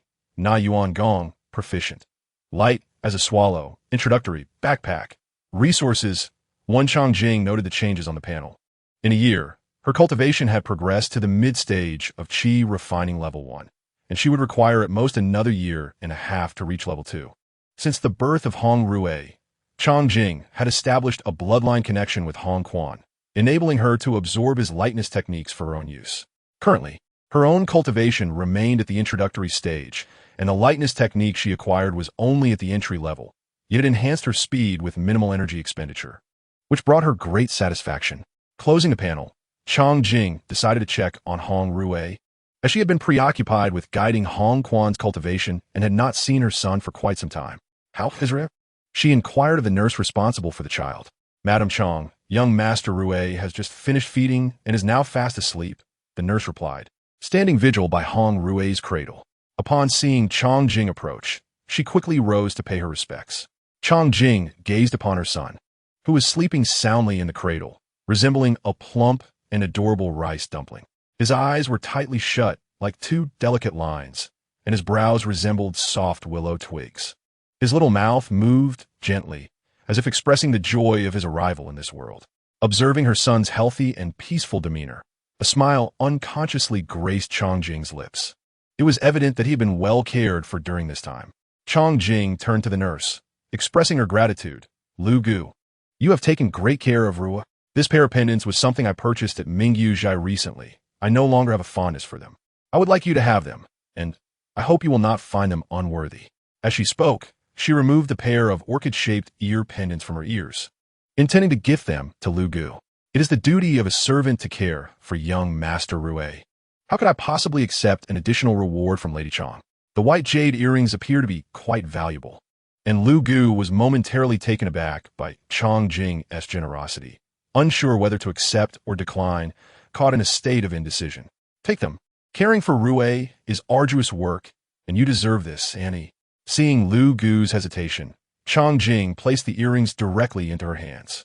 To Chong Jing, material wealth and adornments were mere external possessions. When utilized appropriately, they could spare one from unnecessary troubles. As the saying goes, spending money facilitates matters. Moreover, she was well aware of the challenges of child-rearing, and this gift was sincerely intended to encourage Lu Gu to devote herself more diligently to caring for Hong Rue, as she relied on her son's fortune to enhance her own cultivation. Then I shall thank Lady Chong. Lu Gu, seeing no further reason to decline, accepted the earrings, wrapping them carefully in a handkerchief before discreetly stowing them in her purse. Chong Jing could not help but feel a sense of contentment. Being in a prominent household was indeed advantageous. Her initial choice had proven to be wise. Having a son with a wet nurse meant she need not worry excessively, and it was even better than caring for him herself, as it would not interfere with her cultivation. Why not enjoy such a situation? With daily trivialities managed by others, she could devote her entire time to cultivation, living comfortably and peacefully. What bliss it was! The lotus flowers in the Hong residence's pond bloomed vibrantly, and a gentle breeze wafted through, dispersing the summer heat with a subtle fragrance. Time flew by, and in the blink of an eye, Hong Rue had already turned 3 months old. Last month, Hong Quan successfully entered the first layer of qi refinement, yet without a spirit stone. His spirit root attributes remained unknown. Having celebrated Hong Rue's 100-day banquet, it was now time to allocate the properties belonging to Chong Jing. Thus, Hong Quan summoned Chong Jing to personally inquire about her intentions. Jinger, I have called you here today to discuss your future plans. Do you wish to remain in the estate, or would you prefer to manage your own properties in another city? Hong Quan asked earnestly. She wishes to bear more children for you. Chong Jing did not directly answer Hong Quan's question, but feigned a pout, expressing her desire to stay close to him. I wish to acquire some properties in Jinghuan Cheng, and I intend to personally oversee their establishment. Jinger, will you accompany me? Hong Quan extended an invitation to Chong Jing. After careful consideration, Hong Quan realized that as a cultivator, Chong Jing was not yet adept in business management, so it would be best for him to guide her for a while. Furthermore, as he had only just begun his own cultivation, he still required her assistance in many areas. Then let us go to Jinghuan Cheng. Chong Jing agreed without hesitation, as it was indeed the best option at present. In the following days, the Hong residence busied itself with preparations for the journey to Jinghuan Cheng. Given that Hong Rue was still quite young and the distance was considerable, they needed to pack considerably more than usual. Riding horses, as they had before, would be impractical. Several comfortable carriages had to be arranged instead. Chapter 12. Journey to Jinghuan Cheng. 5 days later, all the luggage was packed, and a grand procession departed from the Hong residence. The sound of hooves echoed as a robust man rode a chestnut steed at the forefront. This was Hong Quan, the lord of the Hong residence. Behind him followed 4 carriages, accompanied by Chong Jing, Hong Rue, several guards, and maids, about 20 individuals in total. The group marched purposefully toward the city gates, bound for their property in Jinghuansheng. Originally, Hong Quan had intended for the Hong family's merchant convoy to accompany them, but Chang Jing preferred a smaller party. Moreover, with Hong Rue in tow, bringing along more maids and caretakers would only delay their journey. So he had allowed the merchant convoy to set out a day earlier. Along the way, the maid Mei Xiang was exceptionally excited. Having been sold into the Hong residence as a child, this was her first time traveling far. In the distance, majestic mountains loomed, and the azure waves shimmered. Nearby, flowers bloomed vibrantly, golden petals swaying in a breeze, their fragrance wafting across the fields like golden waves. To her surprise, the outskirts of the city offered such splendid scenery. Guangningsheng and Jinghuansheng were a full 200 miles apart, and at their current pace, it would take at least 3 days to reach their destination. Just beyond the city gates, the guards' demeanor shifted to one of vigilance, no longer as relaxed as they had been within the city. They sensed the looming threat of highwaymen. Their suspicions were not unfounded. Recently, the bandits of Haifeng Ridge and Heihu Camp had been rampant, engaging in robbery and murder. Many merchant convoys had suffered at their hands, and even the authorities appeared powerless against these brigands. "We are nearing Haifeng Ridge. Everyone, be cautious. Watch for highwaymen." Hearing the guard captain's words, Chang Jing's brow furrowed, and she felt a surge of anxiety, having never personally experienced such a scenario. The thought of bandits wreaking havoc on the roads sent shivers down her spine, reminiscent of scenes from television dramas. Chang Jing lifted the carriage curtain and poked her head out, her face etched with worry as she asked Hong Quan, "My lord, are there truly highwaymen ahead?" "Do not fret, Jing. The bandit Wang Wu of Haifeng Ridge is merely a defeated foe of mine from years past." Hong Quan spoke with unwavering confidence. Seeing his calm demeanor, Chang Jing felt reassured and resumed admiring the scenery along the way. At Heihu Camp, Wang Wu sat in the center of a black tiger skin chair, his eyes glinting with malice as a cruel grin spread across his face. "Camp leader, a group of travelers is approaching from the mountain below, seemingly headed for Jinghuansheng. Should we seize the opportunity?" A lackey reported. Wang Wu smirked cunningly and immediately stood up, weapon in hand, heading for the door as he called out, "Ma Lu, at your service." The lackey promptly replied. Rushing to catch up, Wang Wu ordered, "Gather the brothers in the camp. Let us see if this catch is worth our while." "Yes," Ma Lu responded eagerly, eager to join Wang Wu in seizing the treasures for below the mountain. He wasted no time and hurriedly rang the gathering bell. In no time, the sound of footsteps echoed through the camp as everyone, armed with swords and spears, hastily assembled on the mountain top, their faces fierce and determined. A stout man with a beard exclaimed, "It's been ages since we had a big score. Our brothers are running low on meat. Indeed, lately, all we've encountered are small fry, and we barely earn anything from our efforts," a thin, yellow-faced man agreed. "I heard from the townspeople that the merchant convoys would rather take a longer route than pass through Haifeng Ridge. Just yesterday, the Hong family's convoy came this way, and the camp leader didn't allow any armed men to speak of this." He added, his face contorted in indignation. During the assembly, the mountaintop was filled with a throng of men, each contributing to the complaints about the camp's declining fortunes and the diminishing quality of life. "Silence!" Wang Wu bellowed in anger, his head pounding from their lamentations. Upon hearing his fury, the entire mountain top fell silent, and no one dared to utter another word. Wang Wu, observing the silence that enveloped the group, proceeded to announce, "The brothers patrolling the mountains have brought news. A troop has descended from mountains. Brothers, let us go and ascertain whether this fish is indeed as grand as it seems." Upon hearing this, the faces of the crowd illuminated with a long-lost excitement, which greatly pleased Wang Wu. Onward! With a commanding shout from Wang Wu, the group, armed with weapons, surged down the mountainside. Unbeknownst to Chang Jing and her companions, they were entirely ignorant of the schemes unfolding within the Heihu Jai. The caravan was en route to Haifeng Ling, blissfully unaware that danger was stealthily approaching. After half an hour, the group arrived at a flat meadow. At the forefront, Hong Quan pulled on the reins and, with a sharp exhale, brought his horse to an abrupt halt. He then raised his hand, signaling the convoy to stop. Having traveled for half a day, it was reasonable to assume that everyone was fatigued. A brief respite was in order. Considering the weariness of the journey and the presence of his family, Hong Quan deemed it unwise to push onward without a break, thus allowing the convoy to rest momentarily before continuing. As the caravan came to a halt, Hong Quan instructed his guards, Hong Feng and Hong Zhu, to stand watch while the others rested in place. Master, someone approaches. Before the group could settle down, the vigilant guard, Hong Feng, issued a warning.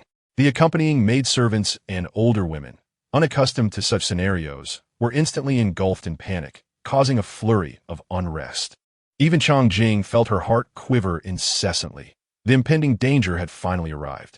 Hong Quan waved his hand to the guards, commanding, "Remain calm. I shall handle this.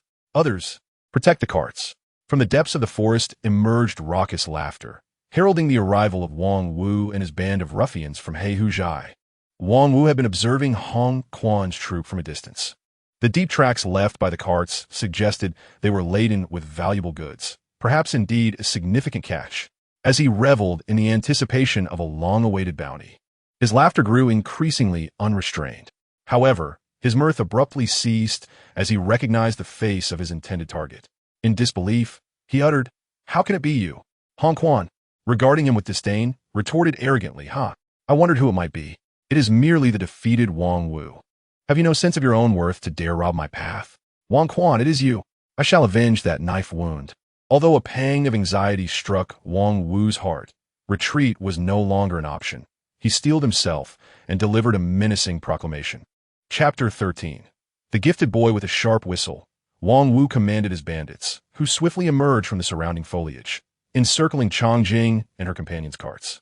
Wang Wu, now aware that the caravan was ensnared by his men, felt a surge of confidence. He was certain of his overwhelming advantage. With a murderous glint in his eyes, he contemplated dispatching Hong Quan, liberating himself from future concerns of ambush. After all, today he had sufficient manpower. No matter how formidable Hong Quan might be, he could not possibly stand against 100 foes. With this resolve, Wang Wu felt emboldened to confront Hong Quan. Meanwhile, the remaining guards of the Hong family, witnessing the aggressive advance of the bandits, hastily positioned themselves against the carts to protect the womenfolk. Their weapons were drawn, gleaming ominously in the light. The guards' expressions were a mix of tension and vigilance, their gaze fixated on the marauders. This was not their first encounter with brigands, yet each confrontation was fraught with anxiety. For in life, the arrival of death is unpredictable. Hong Quan directed a scornful gaze at Wang Wu, his eyes sharp and commanding, exuding an air of dominance. He began to taunt, "Wang Wu, you truly are as foolish as a swine. Do you know why your esteemed master did not depart with the main force yesterday?" At that moment, Wang Wu was consumed by a whirlwind of rage, devoid of reason. He did not wish to know. With so many men at my disposal, do you think I fear you? Today, you shall not escape from Heifengling. Even the king of hell himself would be of no consequence. Wang Wu continued to bellow defiantly. Suddenly, Hong Quan dashed forward, swiftly closing the distance to Wang Wu. With a powerful kick from his right leg, followed by a left strike and a rapid succession of blows, he sent Wang Wu sprawling several yards away. No longer able to boast, Wang Wu clutched his wounded chest and struggled to rise, incredulous preliminary stage. How can this be possible? The bandits surrounding the caravan were thrown into disarray. Their confidence shattered as they scurried about, uncertain of how to respond. Meanwhile, the formerly anxious guards of the Hong family were equally bewildered. They had yet to engage in battle, yet the Heihuzhai's men were already in disarray. Had their earlier bravado been merely a facade? The once intimidating bandits now found themselves cornered, their leader swiftly subdued by Hong Quan, much like a paper tiger. Whether or not the king of hell is useful, I cannot say, but I know that my presence is certainly effective. Hong Quan basked in his triumph. Seeing the immediate threat dissipate, the previously panicked crowd found solace in the newfound calm. Wang Wu trembled uncontrollably, still reeling from the blows he had received. His head buzzed incessantly. This must be an illusion. It cannot be real, he muttered in disbelief. Hong Quan regarded the once formidable bandit leader, now resembling a frightened stray dog, and scoffed. "Wang Wu, it appears you have not made any progress. In their previous encounters, although there had been a disparity in strength, it had not been pronounced, and their battles had often concluded in a stalemate. However, over the past 2 months, having cultivated his skills through the foundational Qi training and officially entering the first stage of cultivation, Hong Quan had experienced a significant enhancement in his abilities, rendering him far superior to Wang Wu.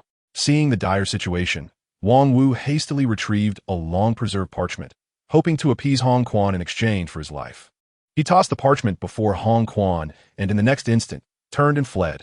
Desperate to avoid a futile confrontation, he recognized there was no chance of victory. What had begun as a chance to ambush Hong Quan had swiftly turned into a nightmare, as the gap in their abilities proved insurmountable. Years prior, they could engage evenly. But now Wang Wu found himself unable to even strike a blow. Hong Quan had grown far too powerful. Was this what they referred to as the preliminary stage? Better a dead friend than a living enemy. If I do not flee now, I will surely perish. With these thoughts in mind, Wang Wu unleashed his full strength and fled, disregarding how cowardly or pathetic his actions might appear. Preserving his life was of utmost importance. The cries of the henchmen echoed behind him, filling the air with lamentation. Yet, he dared not glance back, fearing that Hong Quan would pursue and claim his life. Meanwhile, Hong Quan picked up the sheepskin scroll that Wang Wu had carelessly discarded, examining it closely. It resembled a treasure map before he tucked it away. The members of He Hu Zhai had long since scattered, yet a few obstinate henchmen armed with weapons surged forward, attempting to test Hong Quan's patience, only to be swiftly dispatched one by one. He chose not to pursue Wang Wu, allowing him to flee. Master is indeed formidable, repelling Wang Wu with just a few moves. At this moment, the crisis had been averted entirely, and Chang Jing, peering out from the carriage, could not help but praise him. Had it not been for the Lady S's teachings, with my previous strength, I would have likely faced a strenuous battle to achieve victory. Hong Quan smiled with pride. He had never anticipated possessing such strength. Why did the master let him escape? Chang Jing inquired, puzzled with your prowess. Taking Wang Wu's life would have been a mere blink of an eye. There is a purpose in sparing his life, Hong Quan replied thoughtfully. To me, Wang Wu is akin to a treasure boy. After our last encounter, he gifted me a 9-ring treasure blade, and now, having been defeated again, he presents me with this treasure map. Hong Quan was well acquainted with Wang Wu's tactics, having been easily ensnared by them. He pondered what treasures Wang Wu might offer next time. Oh, such astonishing events exist? Chang Jing found it hard to believe, yet her own experiences seemed equally incredulous. The guards gazed at Hong Quan with reverence. Their spirits lifted as they applauded him. Our master is truly remarkable. He can repel the leader of He Hu Zhai with just a few moves.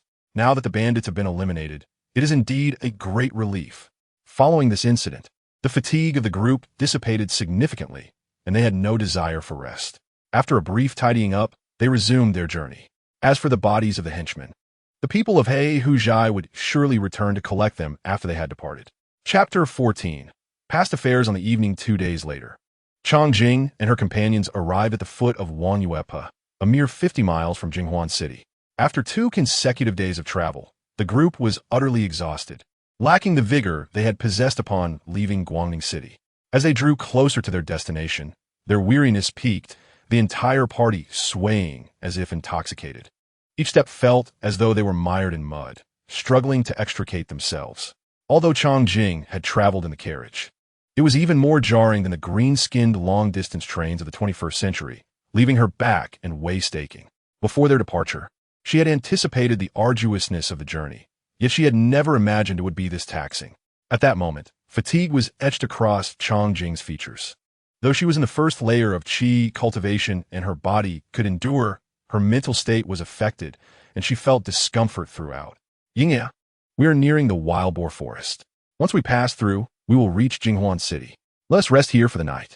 Observing the flat terrain of Wanyuepa, lush with verdant grass, and seeing the exhaustion etched on the faces of his companions, Hong Quan decided to pause the caravan for respite. Indeed, as you say, my lord. Hearing Hong Quan's words, Chang Jing embraced Hong Rue and, with Mei Xiang's assistance, disembarked from the carriage. As the sun dipped below the horizon, the land was bathed in the golden glow of twilight and the hues of dusk. A gentle breeze wafted through, carrying the fragrant blend of flowers and foliage, refreshing the spirit. After handing Hong Rue over to the wet nurse for care, Chang Jing began to quietly savor the evening scenery, her fatigue easing in that moment. Parking the carriage aside, the group busied themselves. Guards Hong Feng and Hong Zhu remained vigilant, while others set about pitching tents, lighting fires, preparing food, and cutting grass to feed the horses. Before long, a group of travelers was seen approaching. Having recently encountered bandits, Chongjing felt a twinge of trepidation. As the group drew nearer, her brow furrowed, her heart racing. When the travelers came into view, she realized they were a merchant caravan bearing a distinctive banner. An elder from the caravan approached and inquired, "We are from the Duan family caravan. As night has fallen, may we rest here?" Hong Quan nodded, ever accommodating during his travels. Upon hearing the elder mention the Duan family, Hong Quan recalled something and promptly asked, "Elder, is your Duan family from Jinghuan City?" "Indeed, we are from Jinghuan City," the elder confirmed. "Years ago, I had a few encounters with your second miss." Hong Quan shared his connection to the Duan family, and the image of that young lady gradually surfaced in his memory. The elder, surprised by Hong Quan's familiarity with the second miss, struggled to remember his identity and asked, "Oh, may I inquire your name, sir?" "Hong Quan from Guangning City." The elder's eyes widened in recognition. "Ah, you are young Master Hong. How was the second miss?" he inquired. After returning home, not long after, a Taoist came to visit, claiming the second miss had a celestial affinity, and took her as a disciple. She left home to pursue her cultivation, and it has been 7 or 8 years since I last saw her. The elder reminisced with a sense of nostalgia. Why did the second miss not become a sister? Chong Jing interjected, eager to hear more from their conversation. Hong Quan sighed. "My story with Miss Duan began 18 years ago. Please, only share the essentials." Chong Jing quickly interrupted upon hearing the opening. Hong Quan smiled at her and proceeded to recount the tale of his encounter with Duan Yin, the second miss of the Duan family, 18 years prior. Outside Tianshui City, he had helped repel bandits attacking the Duan family caravan, saving them while traveling with them. As time passed, Duan Yin became increasingly attracted to Hong Quan's masculine charm, and given his assistance to her family, she soon fell in love with him. As the saying goes, a woman pursuing a man is like a veil separating them. It wasn't long before they were deeply in love. When the topic of marriage arose, Hong Quan revealed he already had a legitimate wife, and Duan Yin could only occupy the position of a secondary wife. While she was not entirely pleased, she did not refuse. However, the elders of the Duan family never approved of the union, particularly since Hong Quan had yet to establish himself, making it impossible for their legitimate daughter to become a concubine. Ultimately, they parted ways and lost all contact. Only now did Hong Quan learn that Duan Yin had left the Duan family long ago to pursue a path of cultivation. He couldn't help but reflect on his own years of searching for celestial affinity, while others seemed to have it come to them effortlessly.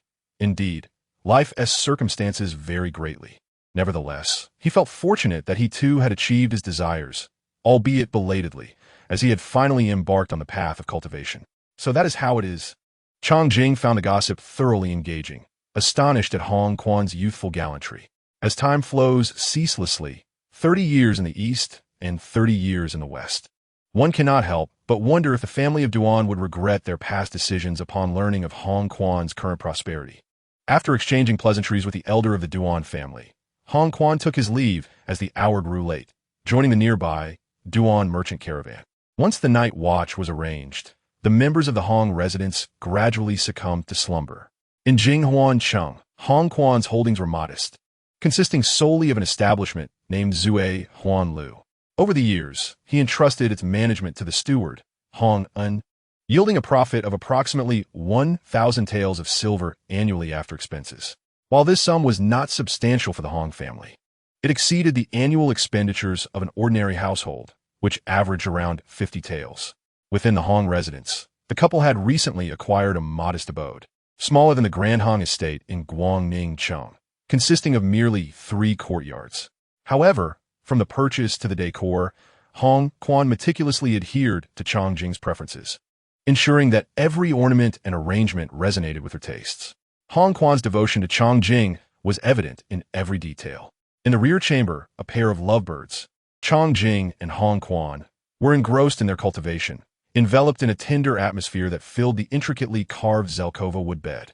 With a playful arch of her brow and enchanting eyes, Chong Jing captivated Hong Quan entirely, clad in a soft, apricot-hued garment that clung to her graceful figure.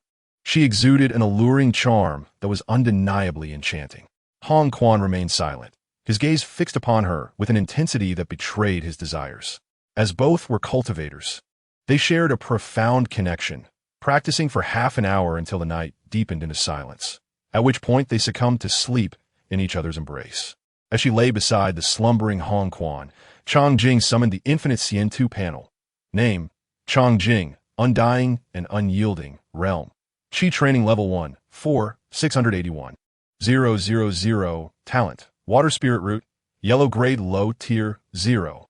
55. Normally provides 1 point of cultivation progress daily. Fate, blessed with many offspring, activated cultivation methods. Basic Qi training method, yellow proficient. Na Yuan Gong, yellow proficient, swallows 3 water copies, common proficient bag. Brand new longsword secret silver X3 resources. One upon examining the panel's information and sensing the proximity to a breakthrough into Qi training level 2. She noted that even the light footwork techniques derived from Hong Quan had advanced to swallows 3 water copies. Should they encounter formidable adversaries again, her chances of escape would be significantly enhanced. However, recognizing the long road ahead in her cultivation journey, Chang Jing chose to close her eyes and drift into slumber. The following morning, as dawn broke and the remnants of last night's light rain left the courtyard's foliage gleaming, Hong Quan awoke early and habitually practiced his swordplay in the yard. Upon returning to their chamber, Chang Jing stirred from her slumber, lazily propping herself upright. Jinger, why not sleep a little longer? Hong Quan's gaze was tender, filled with affection as he inquired, wishing for her to rest more after the previous night's exertions. With a charming smile, Chang Jing replied softly, "My lord, I am already awake." She then rose to don a new outfit, tailored just days prior at Qi Luo Fong, which had been delivered the day before. The attire was a delicate green long dress, embroidered with a lotus at the sleeves, silver threads outlining cloud patterns, and the hem adorned with intricate blue wave motifs, accompanied by a pale yellow satin bodice. As Chang Jing turned before the full-length mirror, the dress billowed gracefully, accentuating her figure with exquisite craftsmanship. While at Qi Luo Fong, she had heard the shopkeeper proclaim that this style was the pinnacle of current fashion, and indeed, it proved to be true.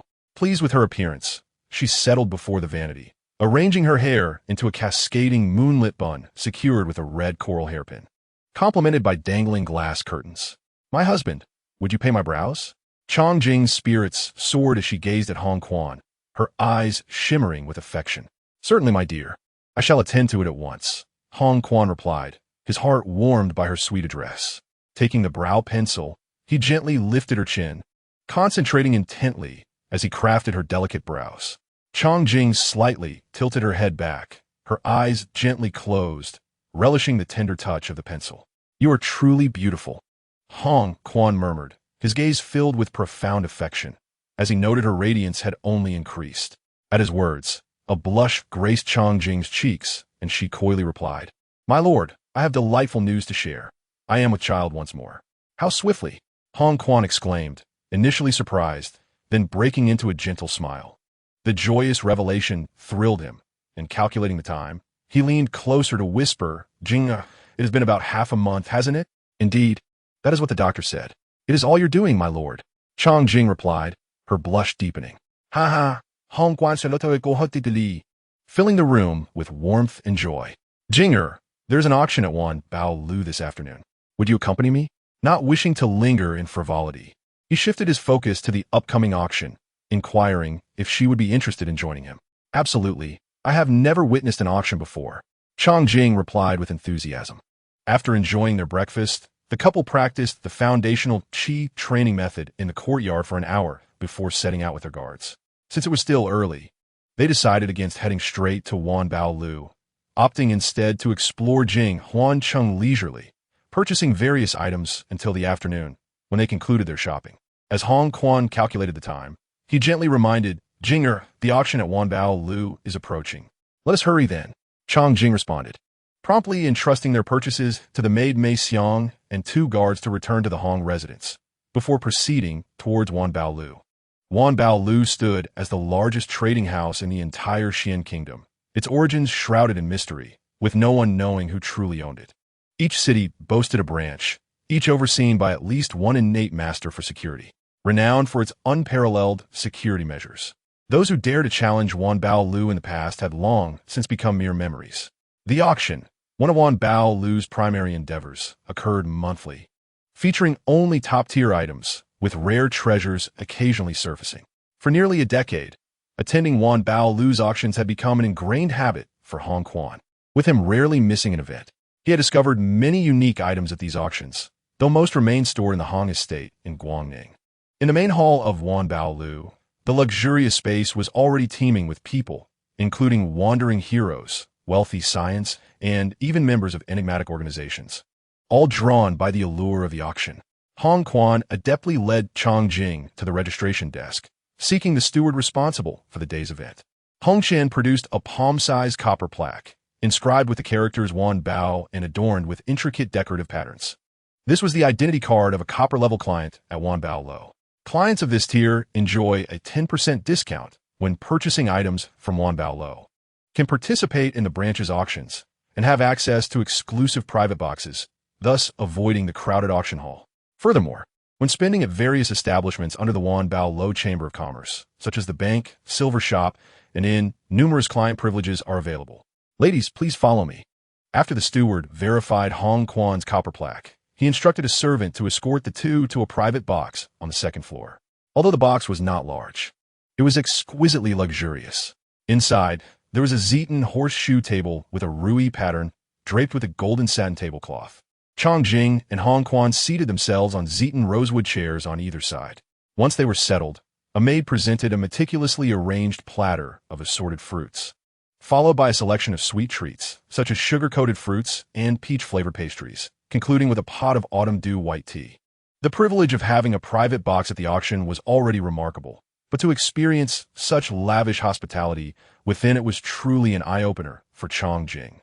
She could not help but exclaim that the proprietor of Wan Bao Lo had rightfully earned his fortune by achieving such business success.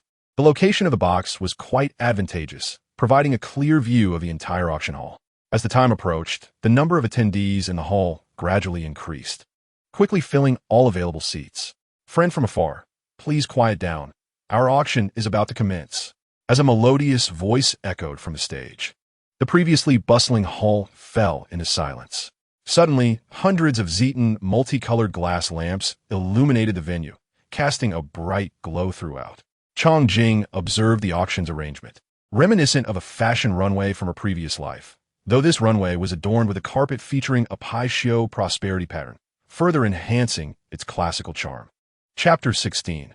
Acquiring the Spirit Stone, the auction was hosted by an elegant woman clad in a long black satin gown, her raven hair elegantly styled and adorned with a white jade hairpin, exuding an air of sophistication and competence. Welcome, everyone, to the Wan Bao Lo auction. I am Lu Shi, the star-level auctioneer of the Wan Bao Lo Chamber of Commerce. I hope to bring good fortune to all of you today. Upon hearing the name Lu Shi, Chong Jing nearly spilled her autumn dew white tea. Lu Shi? It sounds remarkably like the English name Lucy. This name is rather extravagant. Noticing Hong Quan's peculiar gaze upon her, she quickly composed her overly expressive demeanor. Both of them could tell that this woman named Lu, she was a master of the 9th level of martial arts, as such prestigious auctions could not be presided over by ordinary individuals. Now, without further ado, let's begin. The first item up for bid is a calligraphy piece by Wang Shusheng. We have had it appraised by a renowned expert, and it is undoubtedly an authentic piece. The starting price is 100 taels, with each subsequent bid increasing by 2 taels or a multiple thereof. Lu Shi declared, gently unveiling a red cloth to reveal a calligraphy work by Wang Shusheng, characterized by its graceful and vigorous strokes, as if floating clouds or a startled dragon. 110 taels. A dapper young gentleman immediately placed a bid of 110 taels upon seeing the calligraphy. 114 taels. An elderly gentleman in splendid attire followed with an increase of 4 taels. It seemed that Wang Shusheng's calligraphy was indeed highly sought after, making it a desirable collectible for enthusiasts. However, as they were not particularly interested in ancient artifacts or paintings, the two remained indifferent to the first item. In no time, Wang Shusheng's calligraphy was sold for 168 taels. The next item was a sword named Xianxing, forged by a renowned master from Longquan Prefecture. The starting price was set at 500 taels. Lu Shi announced, showcasing the Xianxing sword to every corner of the hall. 550 taels. A swordsman clad in dark attire immediately upped the bid by 50 taels. 560 taels. A swordsman in green followed suit, further escalating the bidding. The fervor surrounding the auction of the Xianqing sword was palpable. In the private box on the second floor, Chang Jing turned to Hong Quan. Sir, what do you think of this sword? Intrigued by the lively competition for the Xianqing sword, she sought his opinion. Lacking expertise in weaponry, she relied on Hong Quan's judgment. After all, accompanying him to the auction was not merely to play a supporting role. She aimed to acquire something of value. For typical martial artists, the Xianqing sword is indeed a rare treasure, but for us, given our current capabilities, it suffices. Hong Quan's response left Chang Jing contemplative. I am in need of a suitable weapon. If it can be utilized, I will bid for it, as it is merely a few hundred taels. She resolved to secure the sword and promptly placed her bid. 600 taels. 620 taels. A woman in purple immediately raised the bid. 700 taels. Chang Jing boldly increased her offer to 700 taels, demonstrating her determination to obtain the Xianqing sword. Indeed, upon her bid of 700 taels, the auction hall fell into an abrupt hush, with no further bids forthcoming. After a moment of silence, Lu Shi solemnly confirmed, "Very well, 700 taels. Anyone willing to bid higher? 700 taels once. Anyone else? 700 taels twice. 700 taels thrice. Sold. This Xianqing sword now belongs to this esteemed guest." With a definitive strike, Chang Jing successfully acquired the Xianqing sword. Lu Shi proceeded to present several more auction items, though they were merely antiquated jewelry, vases, and ornaments, items that either the Hong family already possessed or were of no practical use. Thus, neither of them expressed any interest. As the auction neared its conclusion, they decided to wait a bit longer to see if any valuable treasures might still be unveiled. Ladies and gentlemen, please take note. This is the final item of our auction, a natural crystal stone. Its specific uses remain unknown, but it is said that a select few have observed it glow and change color when held. It may be a rare treasure, and the starting price is set at 10,000 taels. As Lu Shi introduced the last auction item, her tone suggested an air of mystery, knowing that knowledgeable individuals would undoubtedly recognize the stone's true value. A mere stone fetching a price of 10,000 taels? Surely, Wan Baolo cannot be out of genuine treasures. 10,000 taels? Did I hear correctly? Lady Lu Shi, what exactly is this stone? Lady Lu Shi, your vague description of this stone at a price of 10,000 taels is quite unconvincing. Do you not agree? The hall erupted into a cacophony of jeers and skepticism. Throughout it all, Lu Shi maintained her composure, smiling silently.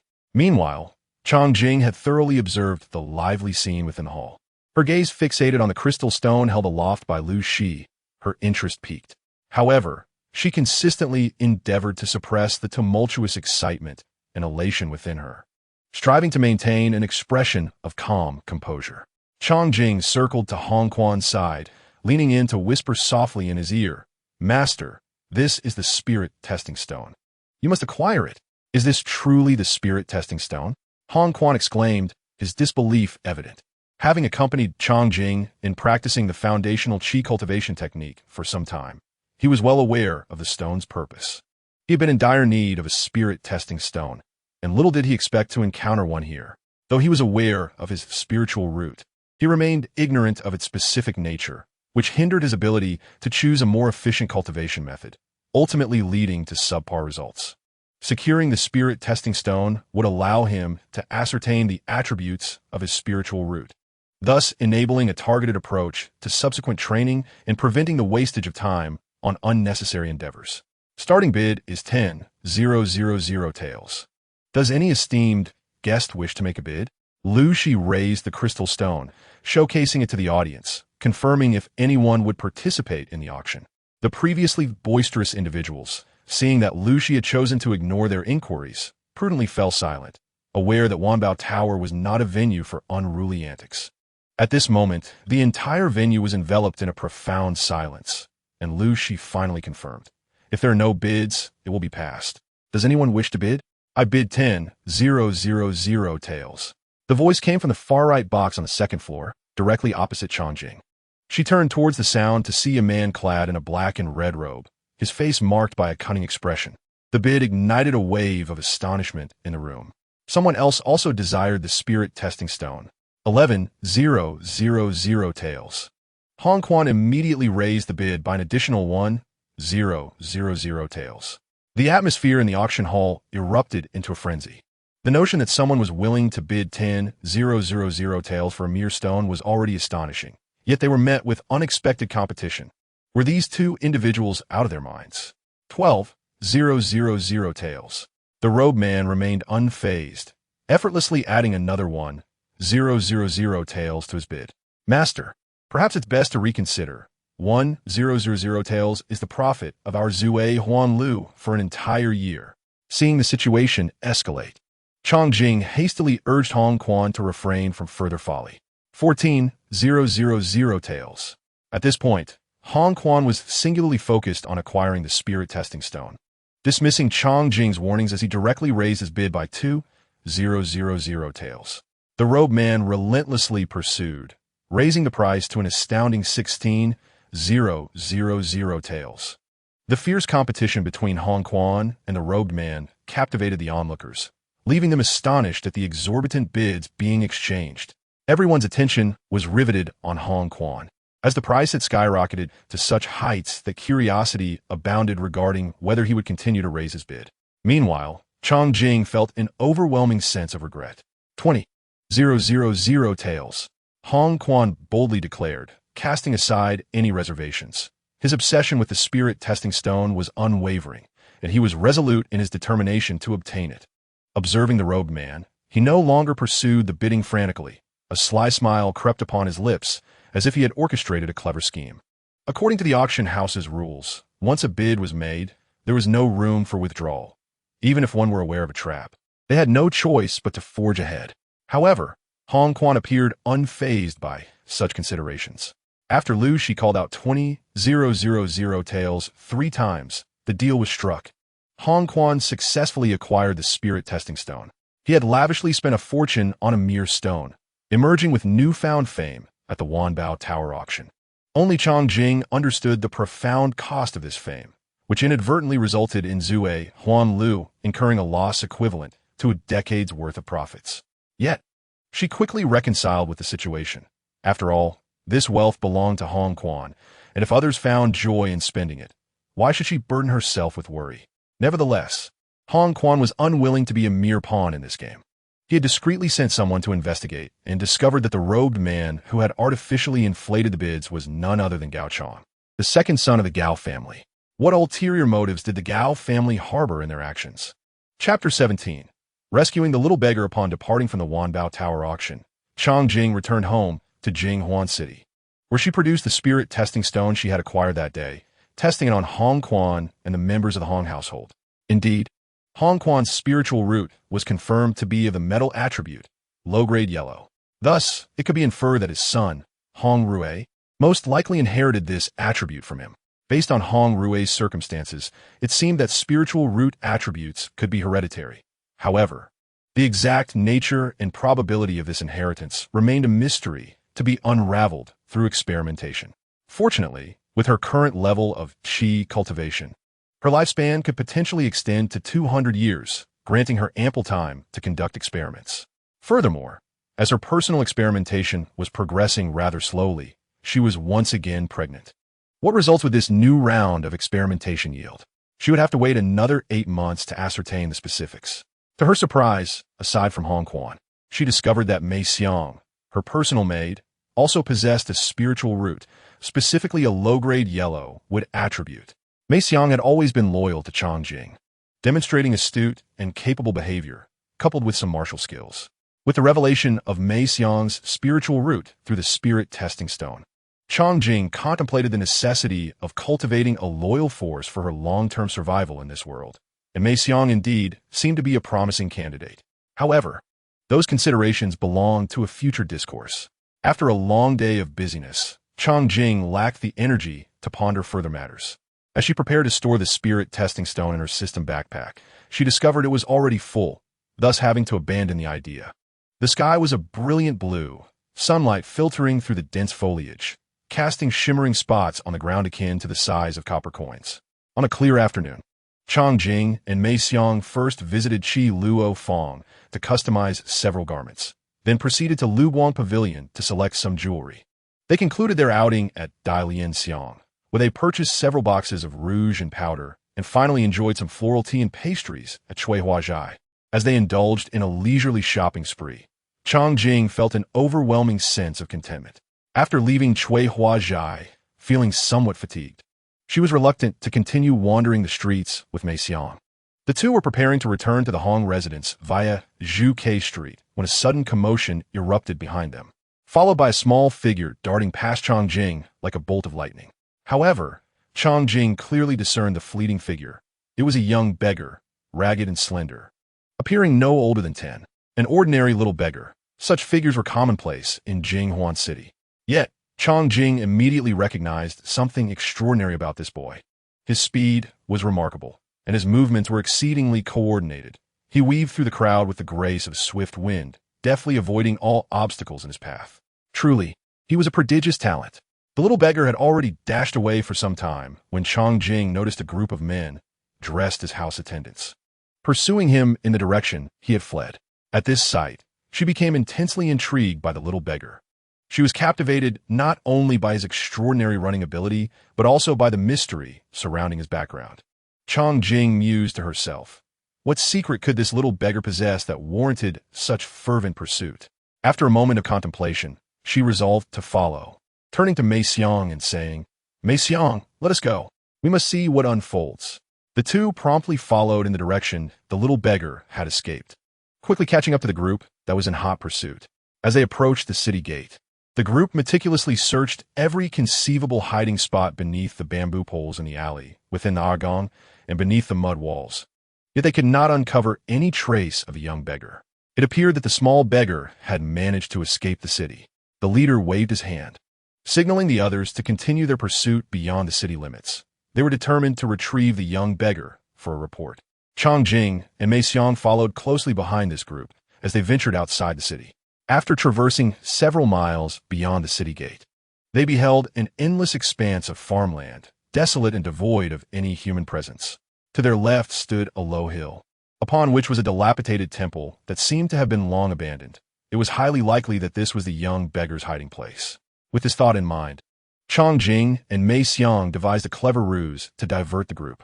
After the group had departed for quite some time, ensuring the young beggar's safety, Chang Jing and Mei Xiang cautiously entered the crumbling temple. The temple was in ruins, its walls broken and its wooden door creaking as it opened. Before them lay an overgrown courtyard, with weeds towering to half a man's height. As they ventured further inside, they encountered paper-covered wooden windows in a state of disrepair, dust gently falling from them, and corners adorned with tattered spider webs, the once vibrant spiders now desiccated remnants. The temple was cluttered with a chaotic assortment of broken items, making the already confined space feel even more cramped. Standing in the center of the temple, Chang Jing harnessed her spiritual energy, attuning herself to the faintest of presences within.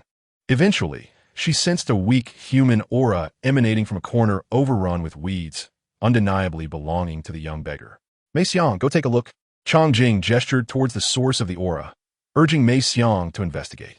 Understood, madam, Mei Xiang replied, promptly advancing to clear the brush, revealing the frail form of the young beggar, who lay among the grass, his breathing faint and labored, his pallid face tinged with a faint bluish hue. At that moment, the young beggar was on the brink of unconsciousness, utterly still. Mei Xiang gently checked for his breath. Madam, he still has a pulse. Perhaps he simply fainted from exhaustion after running so vigorously. She then retrieved her water flask and expertly administered water to the young beggar. After drinking, the young beggar's condition visibly improved. His breathing became more regular, and he gradually opened his eyes. Upon seeing Mei Xiang, he appeared momentarily stunned, surprised to find a beautiful older sister in this dilapidated temple, as if from a dream. Mei Xiang, relieved to see the young beggar awake, softly inquired, "You are awake? How do you feel?" The young beggar paused, then asked, "Sister, did you save me?" Mei Xiang smiled gently, explaining, "This is my lady, who noticed your remarkable agility while running in the city and thought you had great potential, so she followed you." Following Mei Xiang's gaze to Chang Jing, the young beggar expressed his heartfelt gratitude. He understood that he was exhausted and hungry. Had he fainted without timely assistance, it could have been perilous. In this moment of desperation, Chang Jing's intervention made her a benefactor. With nowhere else to turn, he resolved to plead for her to take him in. Unbeknownst to him, Chang Jing had indeed entertained the thought of taking him in, and thus they found common ground. Mei Xiang, take him back to the residence. Chang Jing commanded. Yes.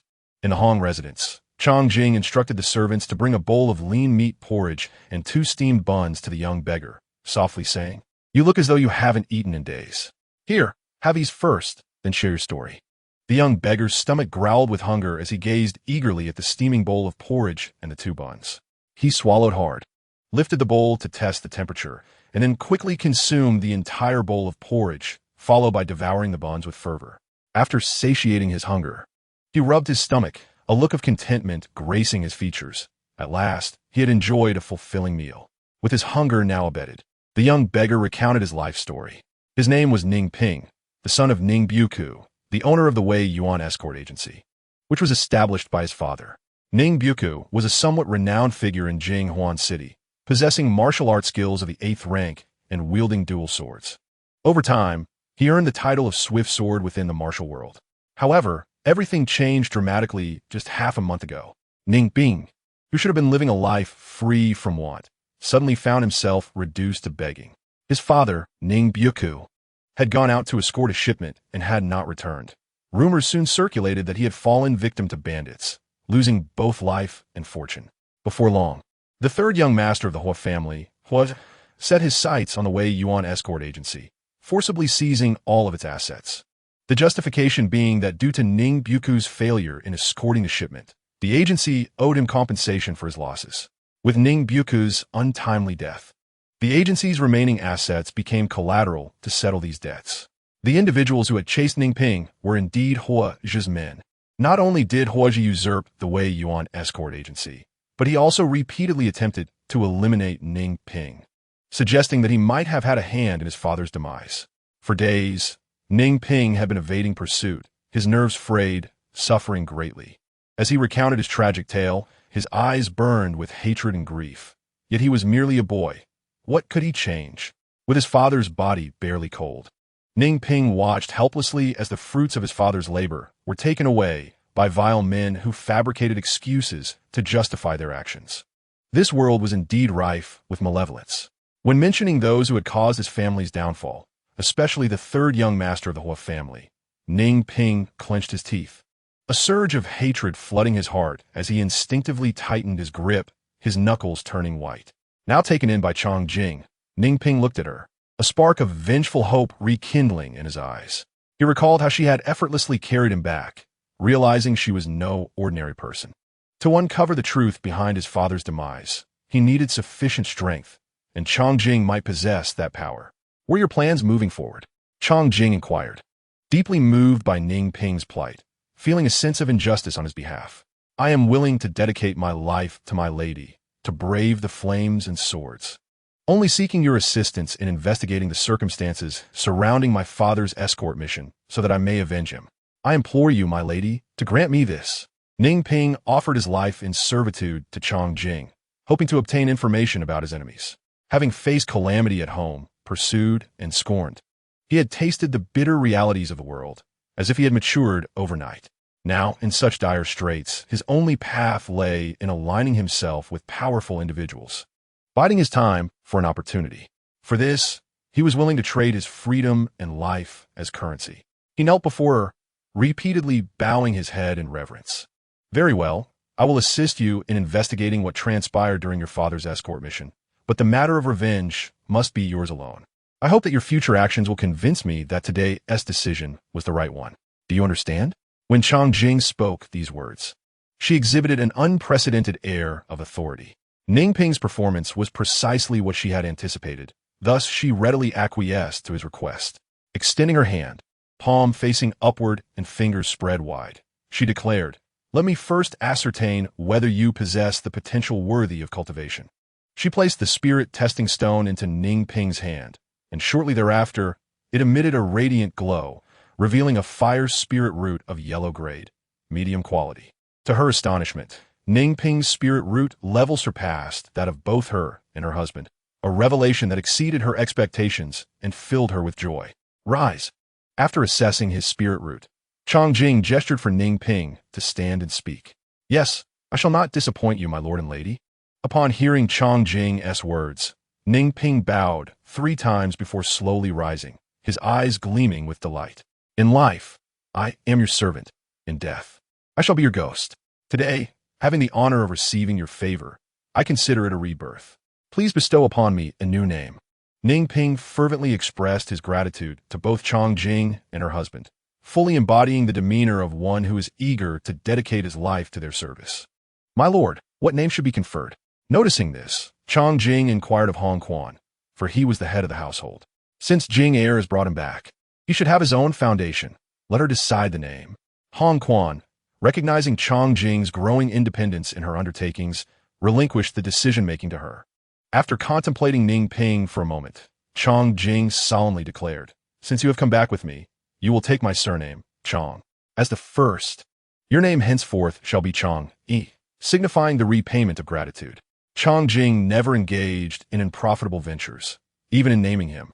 She was imparting the lesson that she was not merely offering him refuge, but also instilling in him the understanding that he would owe her a debt of gratitude in the future. Thank you, lady, for the bestowed name. Chang Yi bowed deeply in response. Having successfully secured his place with Chang Jing and gained a chance at survival, he felt utterly content. Mei Xiang, take Chang Yi to change his clothes and arrange a room for him. With that, Chang Jing instructed Mei Xiang to escort Chang Yi for his accommodations. Chang Yi, follow me. Mei Xiang led Chang Yi away. At that moment, only Hong Quan and Chang Jing remained in the room. What are your thoughts on the matter of Ning Biuku? Chang Jing pondered for a moment before inquiring. It must be closely related to that Hua Zhe. Hong Quan's speculation aligned with Chang Jing's. However, the answer was evident. Hua Zhe's ambitions were glaringly apparent, albeit lacking concrete evidence at present. Then it falls upon you to investigate, to provide Chang Yi with a goal. 3 months later, autumn finally arrived in Jinghuan City after a heavy rain. The leaves of the phoenix trees, resembling outstretched hands, lost their vibrant green hue after a night of torrential downpour, presenting a scene of desolation with patches of yellow scattered throughout. In the blink of an eye, Chang Jing's unborn child had grown nearly 4 months.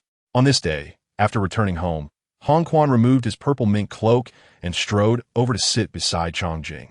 Pouring himself a cup of tea, he drank it all at once, and then slammed the empty cup onto the table in silence, his frustration evident. Chang Jing sensed Hong Quan's distress. Over the past few days, she had observed his furrowed brows and the sorrowful glint in his eyes, his once cheerful demeanor now shadowed. My lord, are you troubled by the Gao family's affairs once more? Chang Jing gently refilled his tea and softly asked. Indeed, the Gao family is simply too overbearing. In the vast market of Jinghuan City, is it only Gao Ning who can thrive? Must I, Hong Quan, be unable to do so? Hong Quan lamented about the Gao family, his face a mask of indignation. Since their arrival in Jinghuan City, they had faced continuous setbacks in business, with most of their investments resulting in significant losses. This was the first time in nearly 20 years since Hong Quan established his family that he had encountered such frustration. Upon investigating the unusual losses, he discovered that the local tycoon, Gao family, had been covertly sabotaging their efforts, creating obstacles to suppress these external merchants and monopolize the market. The Gao family scion, Gao Chang, had previously outmaneuvered Hong Quan at the Wanbao Tower auction, causing him to lose 10,000 taels of silver, equivalent to a decade's worth of profits from his establishment, a memory that still haunted him.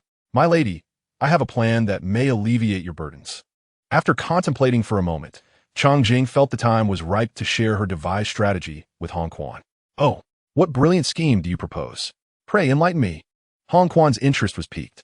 Chang Jing rose and leaned close to Hong Quan to divulge her long-considered plan. Hong Quan listened astonished, his expression reflecting disbelief that a woman of the inner quarters could possess such profound schemes and meticulous arrangements. He then erupted into laughter, praising her. What a brilliant plan. We shall proceed as you suggest. Reflecting on the Gao family's tactics, Hong Quan's gaze turned sharp, akin to a blade, radiating an intimidating chill. Although Chang Jing had been resting at home, nurturing their child, Hong Quan returned from his outings with a heavy heart. Mindful that the enterprises in Jinghuan City were ultimately under her name, thus she felt compelled to take an active interest. Therefore, she discreetly sought information to clarify the situation. This plan was birthed to reclaim their declining fortunes and liberate them from the pressures exerted on their business. The couple then embarked on a series of preparatory actions. A month later, in the Duan family of Jinghuan City, a high-level meeting was underway in the discussion hall, where the family head, Duan Xiang, was conferring with several elders. According to our informants, the Gao family has been unusually active lately. They may be planning something? One elder in a blue robe speculated. Indeed, what madness is the Gao family up to this time? Another high-ranking member concurred. Just then, a man dressed as a steward entered, bowing to report, "Master, Hong Quan requests an audience." Upon hearing the name, Duan Xiang recalled a long-ago episode. Perplexed by the query, "What brings Hong Quan to our Duan family, considering Yen Heir has been away for so long?" The higher-ups of the Duan family exchanged glances, all eyes turning to Duan Xiang. After a moment of contemplation, Duan Xiang continued, "Did Hong Quan come alone?" The steward, recalling Hong Quan's companions, replied, "No. He is accompanied by his wife and the manager of Zue Huan Lu, Hong." The Duan family had already received word of Hong Quan's arrival in Jinghuan City. However, due to the past romantic entanglement between Hong Quan and Duan Yin, their families had fallen into discord, leading to a cessation of communication. "Master, Hong Quan's visit at this juncture must pertain to a matter of request," a senior member surmised, voicing his thoughts. Duan Xiang instructed the steward, "Please escort them to the reception hall. I shall join them shortly." At the entrance of the Duan family, the steward announced, "Master Hong, the head of the family requests your presence." With the master's consent, the steward warmly ushered Hong Quan and his companions into the estate. "Thank you. Please, this way." They followed the steward through the courtyard and into the reception hall. "Please take a seat. Have some tea while we await the master's arrival." Once inside the reception hall, the steward invited them to sit and poured each of them a cup of tea. Soon after, Duan Xiang and several senior members of the Duan family entered the reception hall. "What wind blows today? It has unexpectedly brought you, Hong Quan, to my Duan family." Upon their first meeting, Duan Xiang greeted him warmly. Although nearly 20 years had passed, Duan Xiang appeared somewhat older, yet his spirit remained undiminished. With a beaming smile, Hong Quan stepped forward and clasped his hands, declaring, "Duan family head, I have come today with pressing matters to discuss." Curiously, Duan Xiang inquired, "Pray tell me, what is it that you seek?" As the saying goes, without cause, one does not visit the Hall of Three Treasures. And Duan Xiang was eager to see what scheme Hong Quan had devised. "Hong Quan's my suppli, zephering fodom verbon et la naisung," and instead inscribed the character for "Hai" on the table with tea. Duan Xiang was taken aback. Hong Quan had set his sights on the Gao family. This intention was fortuitously aligned with Duan Xiang's own, and thus he led everyone to the conference hall for a detailed discussion. In the Duan family's conference hall, Hong Quan gestured for Chong Jing to present their proposal. "Very well, my lord," Chong Jing responded, turning to Duan Xiang and the esteemed elders of the Duan family. Exuding an air of determination and confidence, she spoke deliberately, "Esteemed Duan family head and elders, we have devised a business plan to acquire the Gao family within 6 months." As she spoke, she handed over the proposal. The senior members of the Duan family were incredulous. 6 months? Do you think the Gao family is made of clay? Surely, you yist. They fell silent, awaiting Duan Xiang's response. After a quarter of an hour, Duan Xiang turned to Chong Jing and said thoughtfully, "Speak up. What do you require?" "We need the full cooperation of the Duan family, and once the deed is done, we shall split the gains evenly," she replied. "Goodness, what an appetite!" Without explaining how, "You demand half." The Duan family members looked towards Duan Xiang, hoping to glean his thoughts from his expression. "At most, 3 parts," Duan Xiang countered, striving to secure the maximum benefit for the Duan family. "According to this plan, all the arduous work will fall upon us. Your demand of half is excessive. 3 parts is the limit." "Very well, 3 parts it shall be." Chong Jing readily acquiesced, agreeing to Duan Xiang's proposed division without hesitation. "However, it must remain confidential. Do not let the news leak. Once we gather sufficient funds, we shall commence operations on the first day of next month." With the deal struck, Hong Quan reiterated his instructions. Since successfully aligning with the Duan family, Hong Kong began discreetly stockpiling grain. On the first day of the following month, several large grain shops in Jinghuan City and its surrounding towns began offering discounts on rice. Meanwhile, rumors spread among various rice merchants that due to favorable weather this year, Jiangzhou, the primary grain-producing region of the Xiangua, had yielded a bountiful harvest, prompting rice shops to clear out old stock to make way for the new. As news of the discounted old rice circulated, the rice shops suddenly found themselves bustling with customers. In the Gao residence, Master, the rice merchants are reporting that this year Jiangzhou has had an abundant harvest and has begun discounting to clear their stocks. Shall we follow suit? Gao Yang, the manager of the Gao family's rice business, urgently reported to the family head, Gao Ning. Indeed, I have received similar news from Jiangzhou regarding the abundant harvest. Quickly clear the old stock, Gao Ning decisively commanded, instructing Gao Liang to expedite the sale of old rice. They needed to empty most of their inventory before the new rice arrived in Jinghuan City. Otherwise, the old rice would depreciate in value, occupying precious storage space and escalating costs. Within days, the major rice shops in the city began announcing discounts on old rice, typically between 80 to 90. In the Hong residence, Master, all the major rice merchants have started discounts. Should we continue stockpiling? Chang Jing asked cautiously, observing that their recent stockpile was already substantial. Stockpile. Continue stockpiling. Do not let any information slip, Hong Quan insisted, realizing that they needed to exert more effort to bring down the Gao family. 7 days later, the inventory of old rice in the major grain shops was nearly depleted, with only about 7 days' worth remaining for sale. In the Gao residence, Master, the new rice from Jiangzhou has arrived, but the quantity is less than in previous years. I have already sent people to investigate further, Gao Yang reported to Gao Ning once more. Soon after, similar situations unfolded across the rice shops in the city. Let the old rice sell slowly. We will wait for the new rice to arrive, Gao Ning instructed, somewhat puzzled by the supposed bountiful harvest. However, he dismissed his concerns and ordered Gao Liang to be conservative with the old rice sales, hoping to stretch it until the new crop arrived. The following day, rice prices ceased their discounts and instead increased by 10. On the third day, they surged again by another 10. Having risen consecutively for 3 days, those in the know began to stockpile rice. In the Gao residence, Master, the prices have increased by 50 over the past 3 days. Is there any news on the new rice?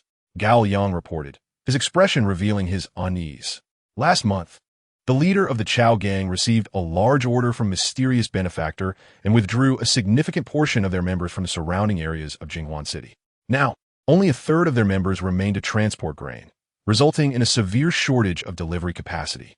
Coupled with the merchant caravans, they could only meet half the demand, leaving a substantial gap that needed to be filled. As he spoke, Gao Ning's eyes gleamed with cunning greed, contemplating how to leverage the Gao family's influence to procure additional grain from elsewhere while the Chao gang struggled to meet the city's needs, all in hopes of reaping significant profits. On the 5th day, nearly every rice shop in the city was aware that this year's new rice would arrive in lesser quantities than usual, leading to a frenzy of stockpiling among the populace. Smaller grain merchants, witnessing the soaring prices, began to withhold their supplies, releasing only minimal amounts each day. Some even hoarded grain, gradually acquiring more from the market, which caused the already inflated prices to surge further, reaching double their usual rate. While everyone was reluctant to sell, unbeknownst to them, Hong Quan and the Duan family were quietly releasing grain, subtly increasing the supply from what was originally sufficient for half the demand to now cover 70. The grain, originally purchased at discounted rates, was now selling for nearly 3 times its acquisition price just 10 days later. In the Hong residence, how goes it? Is everything proceeding smoothly? Chang Jing eagerly inquired as she watched Hong Quan return. With the plan reaching its critical juncture, she wished nothing more than for flawless execution. Hong Quan, beaming with satisfaction, replied, "The fish has taken a bait. According to your plan, the Gao family is now purchasing grain at inflated prices in Wuyuan City. Once their grain arrives in Jinghuan City, we will close the net. However, in this collaboration with the Duan family, only a third of the profits would truly be theirs, while the Duan family anticipated claiming 40, with the remaining 20 shared with other opportunistic families, such as the Hua and Tang families." The couple discussed their venture into Jinghuan City, eagerly awaiting the moment to close the net and fulfill Hong Quan's objectives in the city. 5 days later, The Gao family's grain finally arrived in Jinghuan City, and even before sales commenced, market prices began to drop from 3 times to twice their previous levels. Have you heard? The esteemed Gao family head, unable to bear the sight of our common folks suffering from hunger, has spent lavishly to procure grain from elsewhere. Word spread throughout the streets and alleys. Indeed, I have heard. The Gao family head is truly a good man. Now, the townspeople rejoiced, relieved that they would no longer need to purchase grain at exorbitant prices.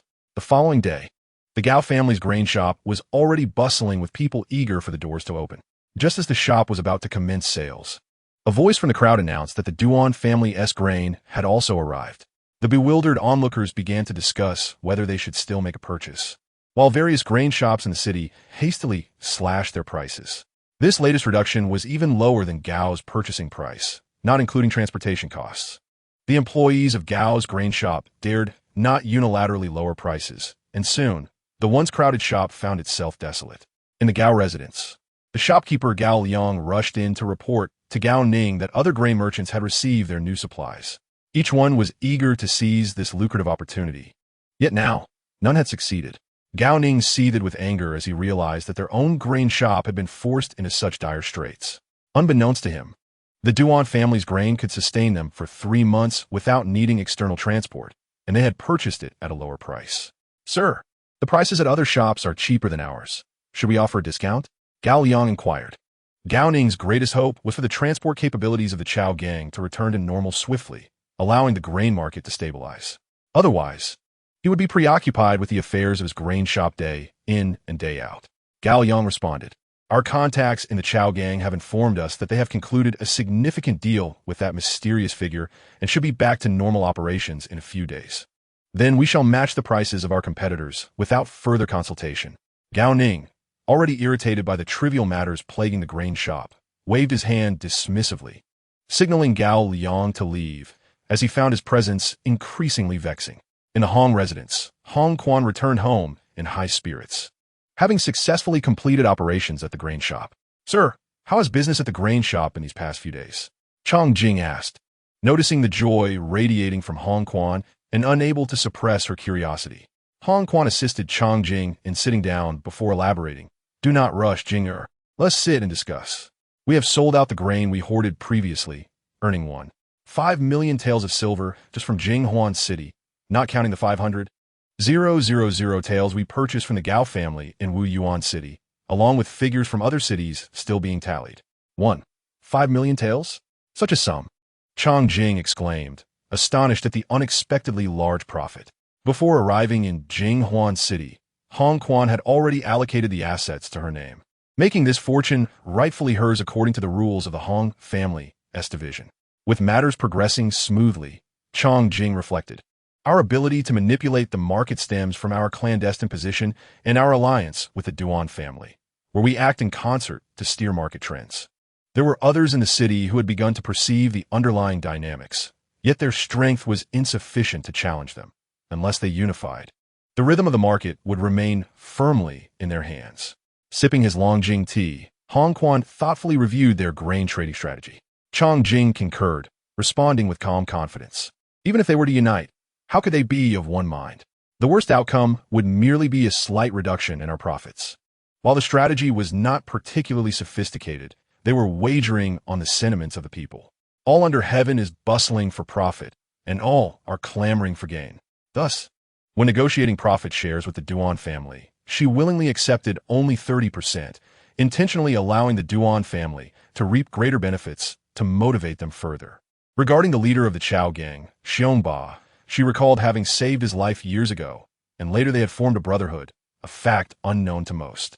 Upon hearing this, Chong Jing understood why things had unfolded even more favorably than she had anticipated. The true impetus behind their grain speculation lay within Hong Quan's control over the Chao gang. How many more secrets did Hong Quan harbor? She realized that her understanding of him and the Hong family was merely the tip of the iceberg. The next morning, the docks outside Jinghuan City were already bustling with grain merchants. Soon, a grand fleet appeared on the canal, specifically the Chao gang, responsible for logistics to Jinghuan City and several surrounding towns. As the fleet emerged on the river, the various grain shops in Jinghuan City announced price reductions, causing grain prices to plummet back to their original levels. Yet, some were acting contrary to the trend, secretly hoarding grain. When the fleet docked, a man disembarked, broad-shouldered and stout, appearing to be in his 40s, with a beard framing his lips. This man was none other than Xiongba, the leader of the Chow gang. Xiongba, what brings you to Jinghuan City personally? Someone on the dock greeted him with respect. Due to previously accepting a contract that delayed their grain transport, Xiong felt compelled to personally oversee the delivery of grain to 5 cities to alleviate the urgent situation. The crowd was taken aback upon hearing this. Xiong's words implied that the grain aboard was not solely for Jinghuan City, but also for other major cities. Just as the news of price reductions had been released, this revelation struck like a bolt from the blue. Quickly, inform the shops to halt sales. Some quick-witted individuals immediately dispatched messengers to their respective shops. As the major grain outlets hesitated to sell, others began to provide grain for sale, and upon closer observation, one could discern that those selling were the same individuals who had purchased grain in the morning. Due to the insufficient supply to meet the demands of the various families in Jinghuan City, Xiongba convened a meeting with the leaders of the major factions to decide on the distribution of the newly arrived grain. A total of 100,000 dan of grain had arrived, priced 10% higher than in previous years for them to allocate as they saw fit. The Duan family request 20,000 dan, declared Duan Xiang, the head of the Duan family, seeking affirmation from the others present. The Gao family will take 10,000 dan. Gao Ning, facing financial difficulties, announced the portion they could secure. Why does the Gao family only take 10,000 dan? Murmurs filled the room, confirming the rumors of their prior losses. Hua family, 20,000 dan. Hua, the current head of the Hua family, also put forth his request. The city lord's residence will take 20,000 dan.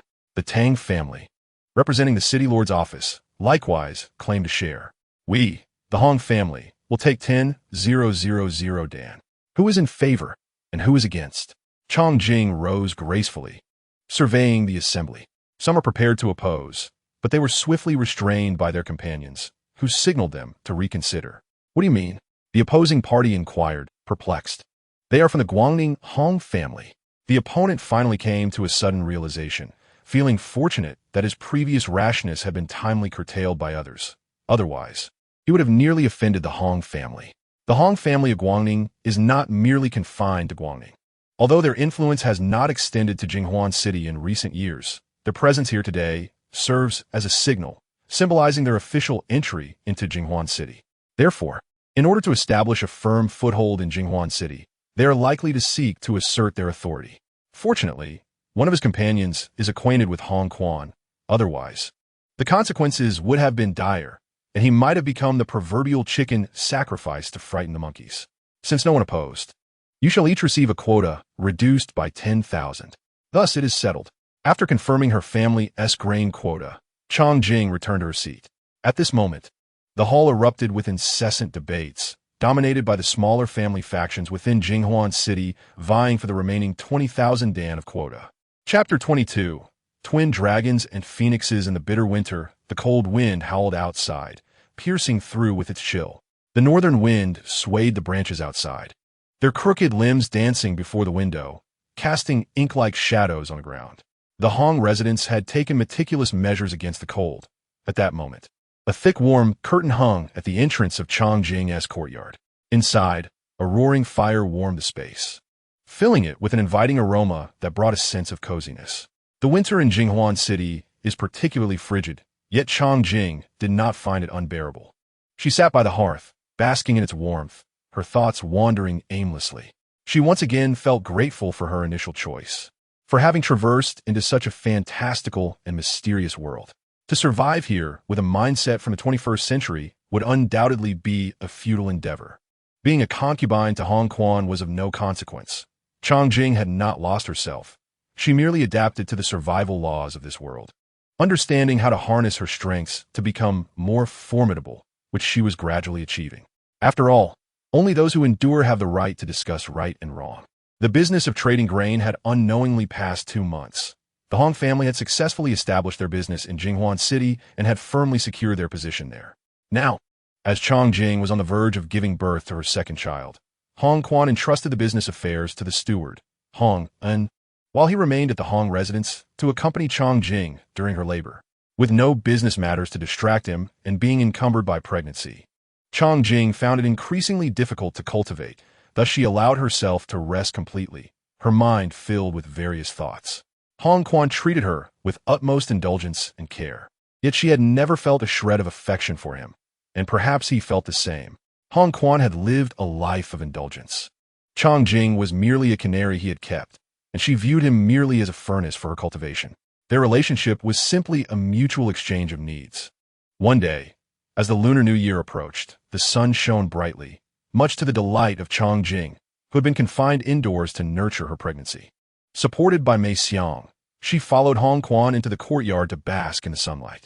The winter sun resembled an orange lampshade, emitting a gentle glow that warmed her body and face. As warm breezes swept through, Chong Jing swung on a swing while Hong Quan savored new tea, both enjoying this rare moment of leisure. Just as they relished their tranquility, Chong Jing suddenly felt a sharp pain in her abdomen.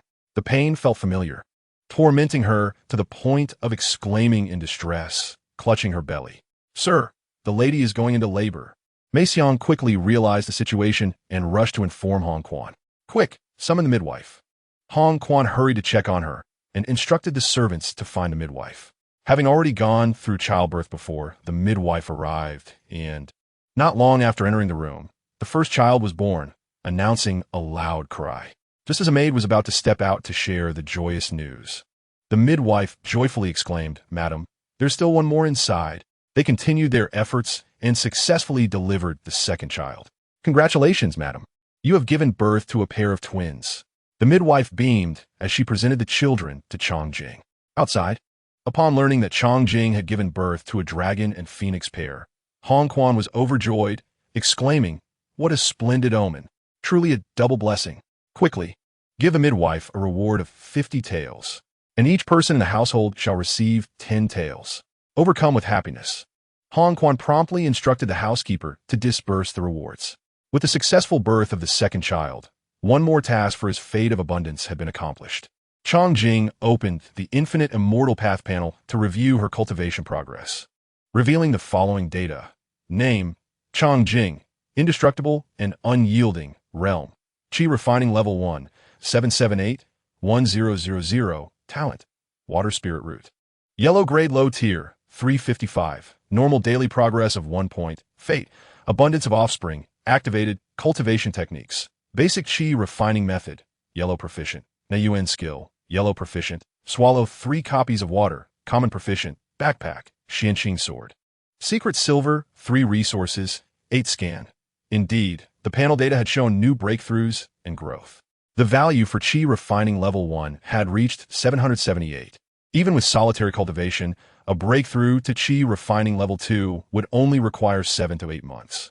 Chong Jing planned to return to the sect upon reaching Qi refining level 2 to exchange for some practical spells, as currently, despite her cultivation, she lacked offensive and defensive techniques, leaving her somewhat passive in her endeavors. The talent progress had increased by 3 points. Only 15 more were needed to upgrade to yellow grade middle tier spirit root. Such a significant growth in talent was undoubtedly due to the birth of her son and daughter. Meanwhile, the resources had surged from 1 to 8. Though she was still uncertain of their uses, Chong Jing had a strong feeling that they would prove beneficial in due time. Chong Jing skillfully accessed the system's talent scanner to evaluate the talents and fates of her children. She first examined her son, whose attributes displayed talent, water spirit root, yellow grade middle tier fate, adventurer, enjoys adventure and exploring the unknown, turning misfortune into opportunity, able to transform danger or disaster into personal fortune. Chong Jing was astounded by her son's fate, a water spirit root of yellow grade middle tier, surpassing her own. Moreover, the two fates complemented each other, maximizing his inherent advantages. Next, she turned to her daughter, talent, water spirit root, yellow grade low tier fate. Stunning beauty naturally possesses unparalleled beauty. Diligence can compensate for inadequacy, can overcome innate shortcomings through hard work. Eager to learn, proficient at learning and gaining answers by asking others. Perseverance, possesses extraordinary tenacity and willpower. Although her daughter's talent was not as high as her son's, she too possessed a water spirit root of yellow grade. Furthermore, she boasted 4 positive fates, all conducive to aiding her cultivation. Truly remarkable. Having a spirit root means she can cultivate. Once she reaches adulthood, she can seek a partner with a spirit root for marriage. The likelihood of their children inheriting spirit roots would significantly increase, thus enhancing her fortune. With this thought, Chongjing felt immense joy. Her path of cultivating the fate of abundance of offspring had taken a significant step forward. However, both children possessing water spirit roots implied they had inherited this trait from her, confirming her earlier hypothesis that spirit root attributes can be hereditary. As she delved into her thoughts, she suddenly beheld Hong Quan, his face alight with joy, striding into the room with great haste. He exclaimed heartily, "My dear Jing, thank you for blessing me with another pair of children. You have truly worked hard. My dear, come quickly and help us name our twins." The firstborn was named by Chongjing, and she graciously bestowed the naming rights of the second set upon Hong Quan. Their son was named Hong Jingqi, embodying the meaning of lofty mountains and grand pursuits. Their daughter was named Hong Ningyue, symbolizing warmth and grace, like the gentle wind of a moonlit night. After much contemplation, Hong Quan settled upon these names, which were imbued with profound significance and exquisite elegance. At that moment, Chongjing realized that Hong Quan was not the uncultured brute she had initially thought. She had assumed his reluctance to name the children stemmed from an inability, but it was evident now that it was a matter of choice. With the passing of a month, the early spring season had arrived, adorned with lush greenery and fragrant blossoms. The grand performance orchestrated by the couple in Jinghuan City had quietly reached its conclusion, coinciding with the full moon celebration of their children. Hong Quan hosted a banquet in their residence, inviting numerous guests. Once the festivities concluded and the guests departed, he took the opportunity to privately meet with his sworn brother, Xiong Ba, in the reception hall of the Hong residence. "Congratulations, brother, on the birth of your precious son," Xiong Ba expressed sincerely, having learned of Hong Quan's joy at the arrival of twins. He approached with a polite gesture of respect. "You have journeyed from afar, and your thoughtfulness is appreciated. Today, with so many guests around, if I have failed to entertain you adequately, I hope you will forgive me," Hong Quan replied apologetically. Given their differing statuses, they had intentionally kept their interactions minimal during the banquet to avoid revealing their close relationship. "Ah, brother, do not speak in such a manner. We are all family here. No need for formality," Xiong Ba reassured him, understanding the necessity of their discretion. "Have you managed to fulfill the task I entrusted to you?" "We are now only one step away from completely engulfing the Gao family," he inquired. "Fear not, I have not failed in my duties," Hong Quan affirmed. At that moment, Chongjing entered the hall, prompting Xiong Ba to compliment. This must be the new sister-in-law, indeed a woman of remarkable prowess. They had crossed paths previously in the negotiations at the dock, but had not formally introduced themselves until now. "Your praise is excessive. The success of this endeavor is largely due to your support," she replied modestly. After exchanging pleasantries, Chongjing retreated to her room, leaving the two brothers to reminisce. Having not seen each other for many years, they conversed joyfully, and with the recent celebrations, they indulged in drink to heighten the revelry. Laughter echoed through the halls as they shared stories late into the night, embodying the spirit of springtime merriment. Conversely, the atmosphere in the Gao residence was decidedly ominous. "Master, there are only 100,000 taels left in the account," the steward reported urgently after reviewing the finances. "What?" Gao Ning reacted with shock, his heart sinking. "Since the harvest in Jiangzhou, we have cleared our inventory, hoarded grain, and purchased supplies in Wuyuan City. Yet it seems there is a hidden hand orchestrating these events, and our Gao family has unwittingly become a pawn in this turmoil, repeatedly on the brink of failure," he mused, analyzing the recent developments and market trends. "Hong Guan." Gao Ning's mind raced as he connected the dots. "In all my calculations, I overlooked the seemingly inconspicuous Hong family in Jinghuan City. Regret washed over him for his hasty judgments and lack of foresight. That Hong Quan harbors great ambition. He intends to use my Gao family as a stepping stone for his own ascendance in Jinghuan City." After this upheaval in grain prices, Hong Quan had emerged from the shadows into the light. and the Gao family had learned a harsh lesson. In the future, we must never underestimate our adversaries. Gao Ning concluded, reflecting on the missteps that led to this predicament. What shall we do next, master? A subordinate inquired. Do not worry. I will summon our ancestor to intervene and reclaim what has been taken from us. Gao Ning declared with fierce determination. The following day, he ventured to the secluded quarters of the Gao family patriarch. An elderly man, youthful in spirit yet grizzled in appearance, practiced a martial art with vigorous precision, his movements steady and powerful. Ancestor, our family faces a grave threat. Your unworthy descendant has come to beseech your aid. Gao Ning lamented, kneeling in supplication. What is it? The elder inquired, seemingly disinterested. Gao Ning recounted the series of events surrounding Hong Quan's maneuvers in Jinghuan City. Foolishness. Do you think I've grown old? The elder fumed upon hearing of the Gao family's plight. Gao Ning, sensing the elder's ire, quickly flattered. Ancestor, you are as youthful as ever. Before 20 years have passed, you will surely ascend to the heavenly gates. The elder cast a disdainful glance at Gao Ning, berating him. Look at your pitiful state. As the head of the family, you have allowed a mere merchant to toy with you for so long, yet you remain oblivious. You have squandered our family's fortune, and now you dare come to me in despair. How could my family produce such a cowardly wretch? Is there no one left to carry on our legacy? As he scolded Gao Ning, the elder's disappointment grew, his anger palpable. Yes, you are right. Ancestor, Gao Ning submitted quietly, enduring the reprimand without protest. After a lengthy berating, the elder realized he would have to personally resolve this issue for his incompetent descendant. What cultivation level does Hong Quan possess? How dare he act so brazenly in our territory? The elder asked, intrigued by Hong Quan's background and eager to gather intelligence for their potential confrontation. 3 years ago, he was already at the 9th level of martial arts and has not revealed himself in over a year. Gao Ning responded, rising to answer. Ancestor, do you think he might have broken through to the innate level? He queried, concern etched on his face. It is not impossible. Having reached the 9th level 3 years ago, he may have advanced further, the elder contemplated. But even if he has progressed, it would only be a nascent stage of the innate level, not a cause for alarm. Meanwhile, in Hong's residence, Chong Jing was meditating when a carrier pigeon flew in and landed on her windowsill. Approaching the window, she retrieved a note from the bird's leg. The Gao family seeks the ancestors' intervention. This brief message, delivered by their informant, sent a ripple of unease through Chong Jing. Gao Feng, the Gao family's sole innate warrior, had not appeared in the world for nearly 30 years, and his abilities were unfathomable. This terse message ignited a sense of foreboding within her, prompting her to seek out Hong Quan, who was still engaged in revelry with Xiongba. My lord, news has arrived from Chong He.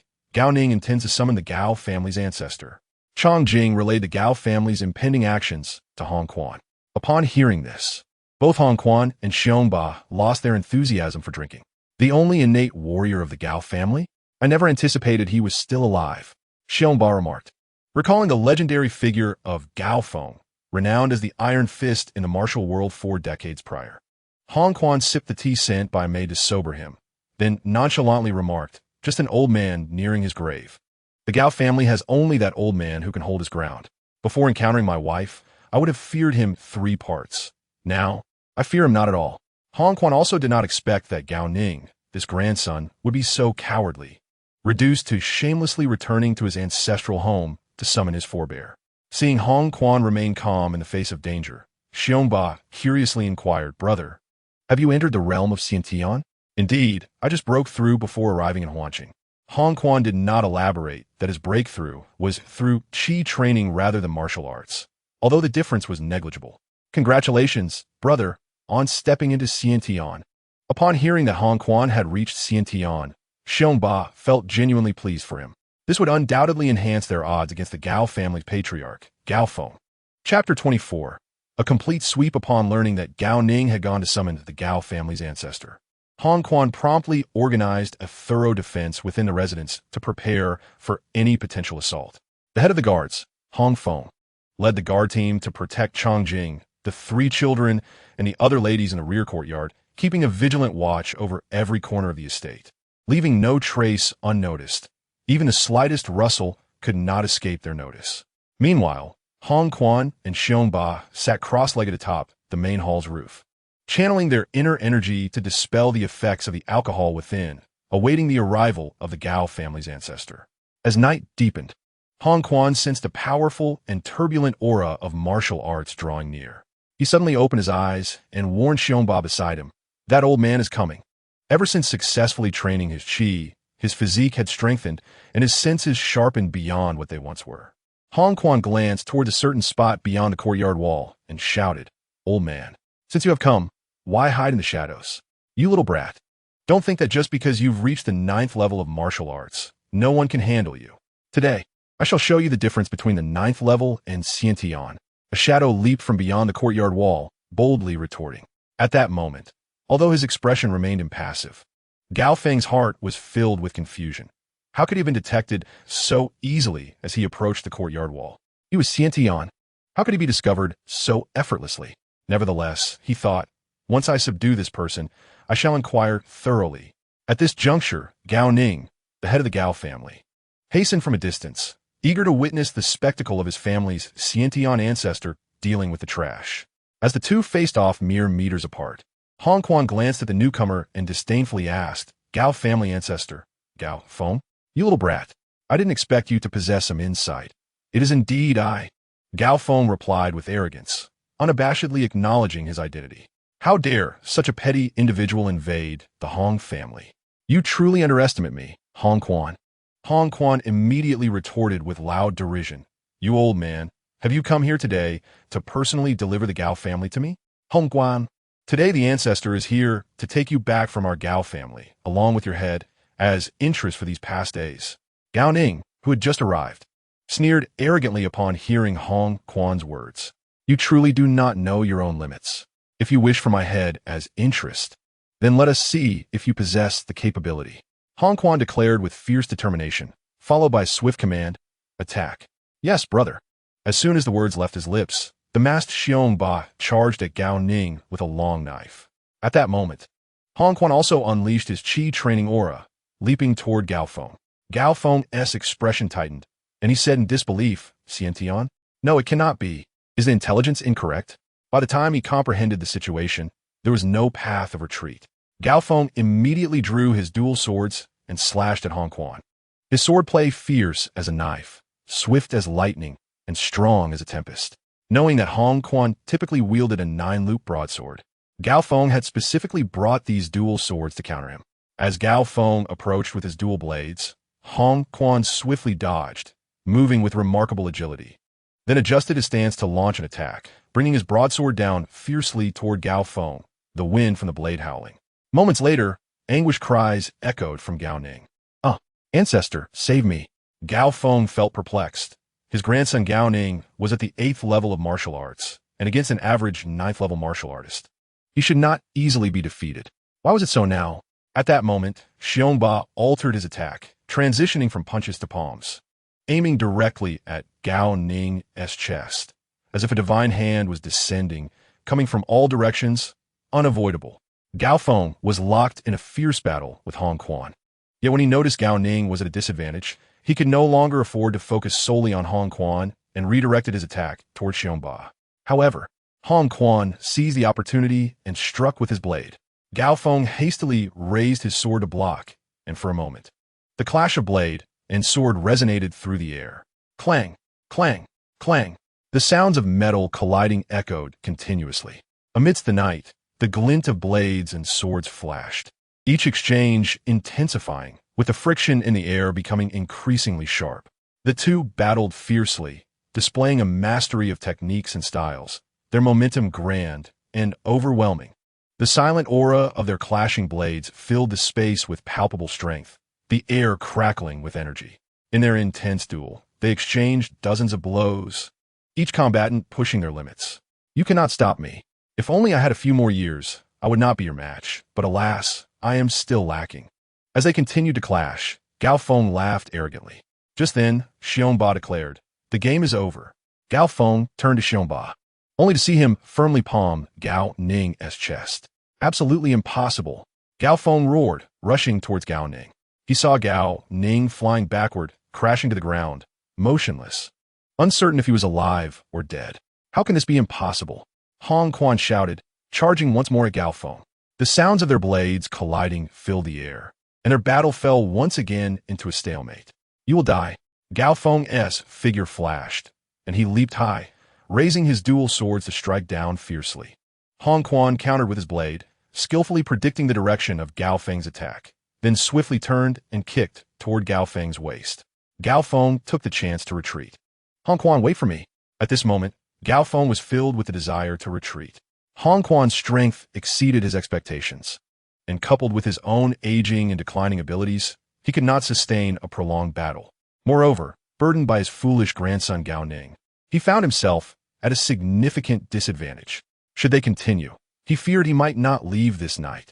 Having thought of this, Gao Feng leaped over the walls of the Hong residence, preparing to escape. Since you have come, do not think you can leave. I will show you what it means to have no return. Hong Quan, perceiving Gao Feng's intention to flee, fixed his gaze, and murderous intent surged within him. Seeing Gao Feng leap up without having landed, Hong Quan decisively swung his broadsword, driving it firmly into Gao Feng's leg.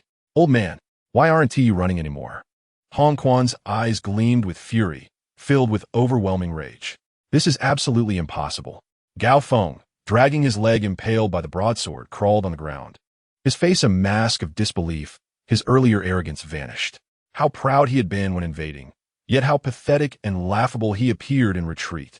Truly, he had brought this upon himself. How can you be so strong? The essence of regret weighed heavily on Gao Feng's heart, leading him to succumb to the loss of blood and breathe his last. With the thief eliminated, Hong Quan and Xiong Ba exchanged a knowing smile. They promptly ordered the guards to dispose of Gao Feng and Gao Ning's bodies. Hong Quan summoned Hong Feng and commanded, inform the head of the Duan family, Duan Xiong, that we are ready to proceed. Chapter 25, A Comprehensive Sweep, 3, Duan Manor. The night had deepened, and Duan Xiong, the head of the Duan family, was preparing to retire for the evening. Suddenly, he was alerted by a servant rushing in to report, Master, Hong Quan has sent word that we may proceed. What? That audacious Hong Quan dares to act without hesitation. Quickly, gather everyone in the manor. Duan Xiong, instantly shaken from his drowsiness, sat upright, donned his garments, and prepared to embark on a significant endeavor. Bang, bang, bang. The urgent summons echoed through the Duan estate. In no time, the courtyard was filled with people. Master, why the sudden call to gather? Someone in the crowd inquired, bewildered.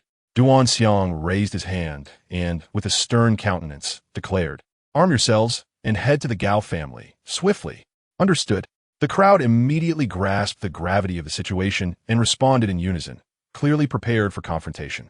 The senior members of the Duan family understood the implications, yet they were taken aback by how swiftly Hong Quan had acted.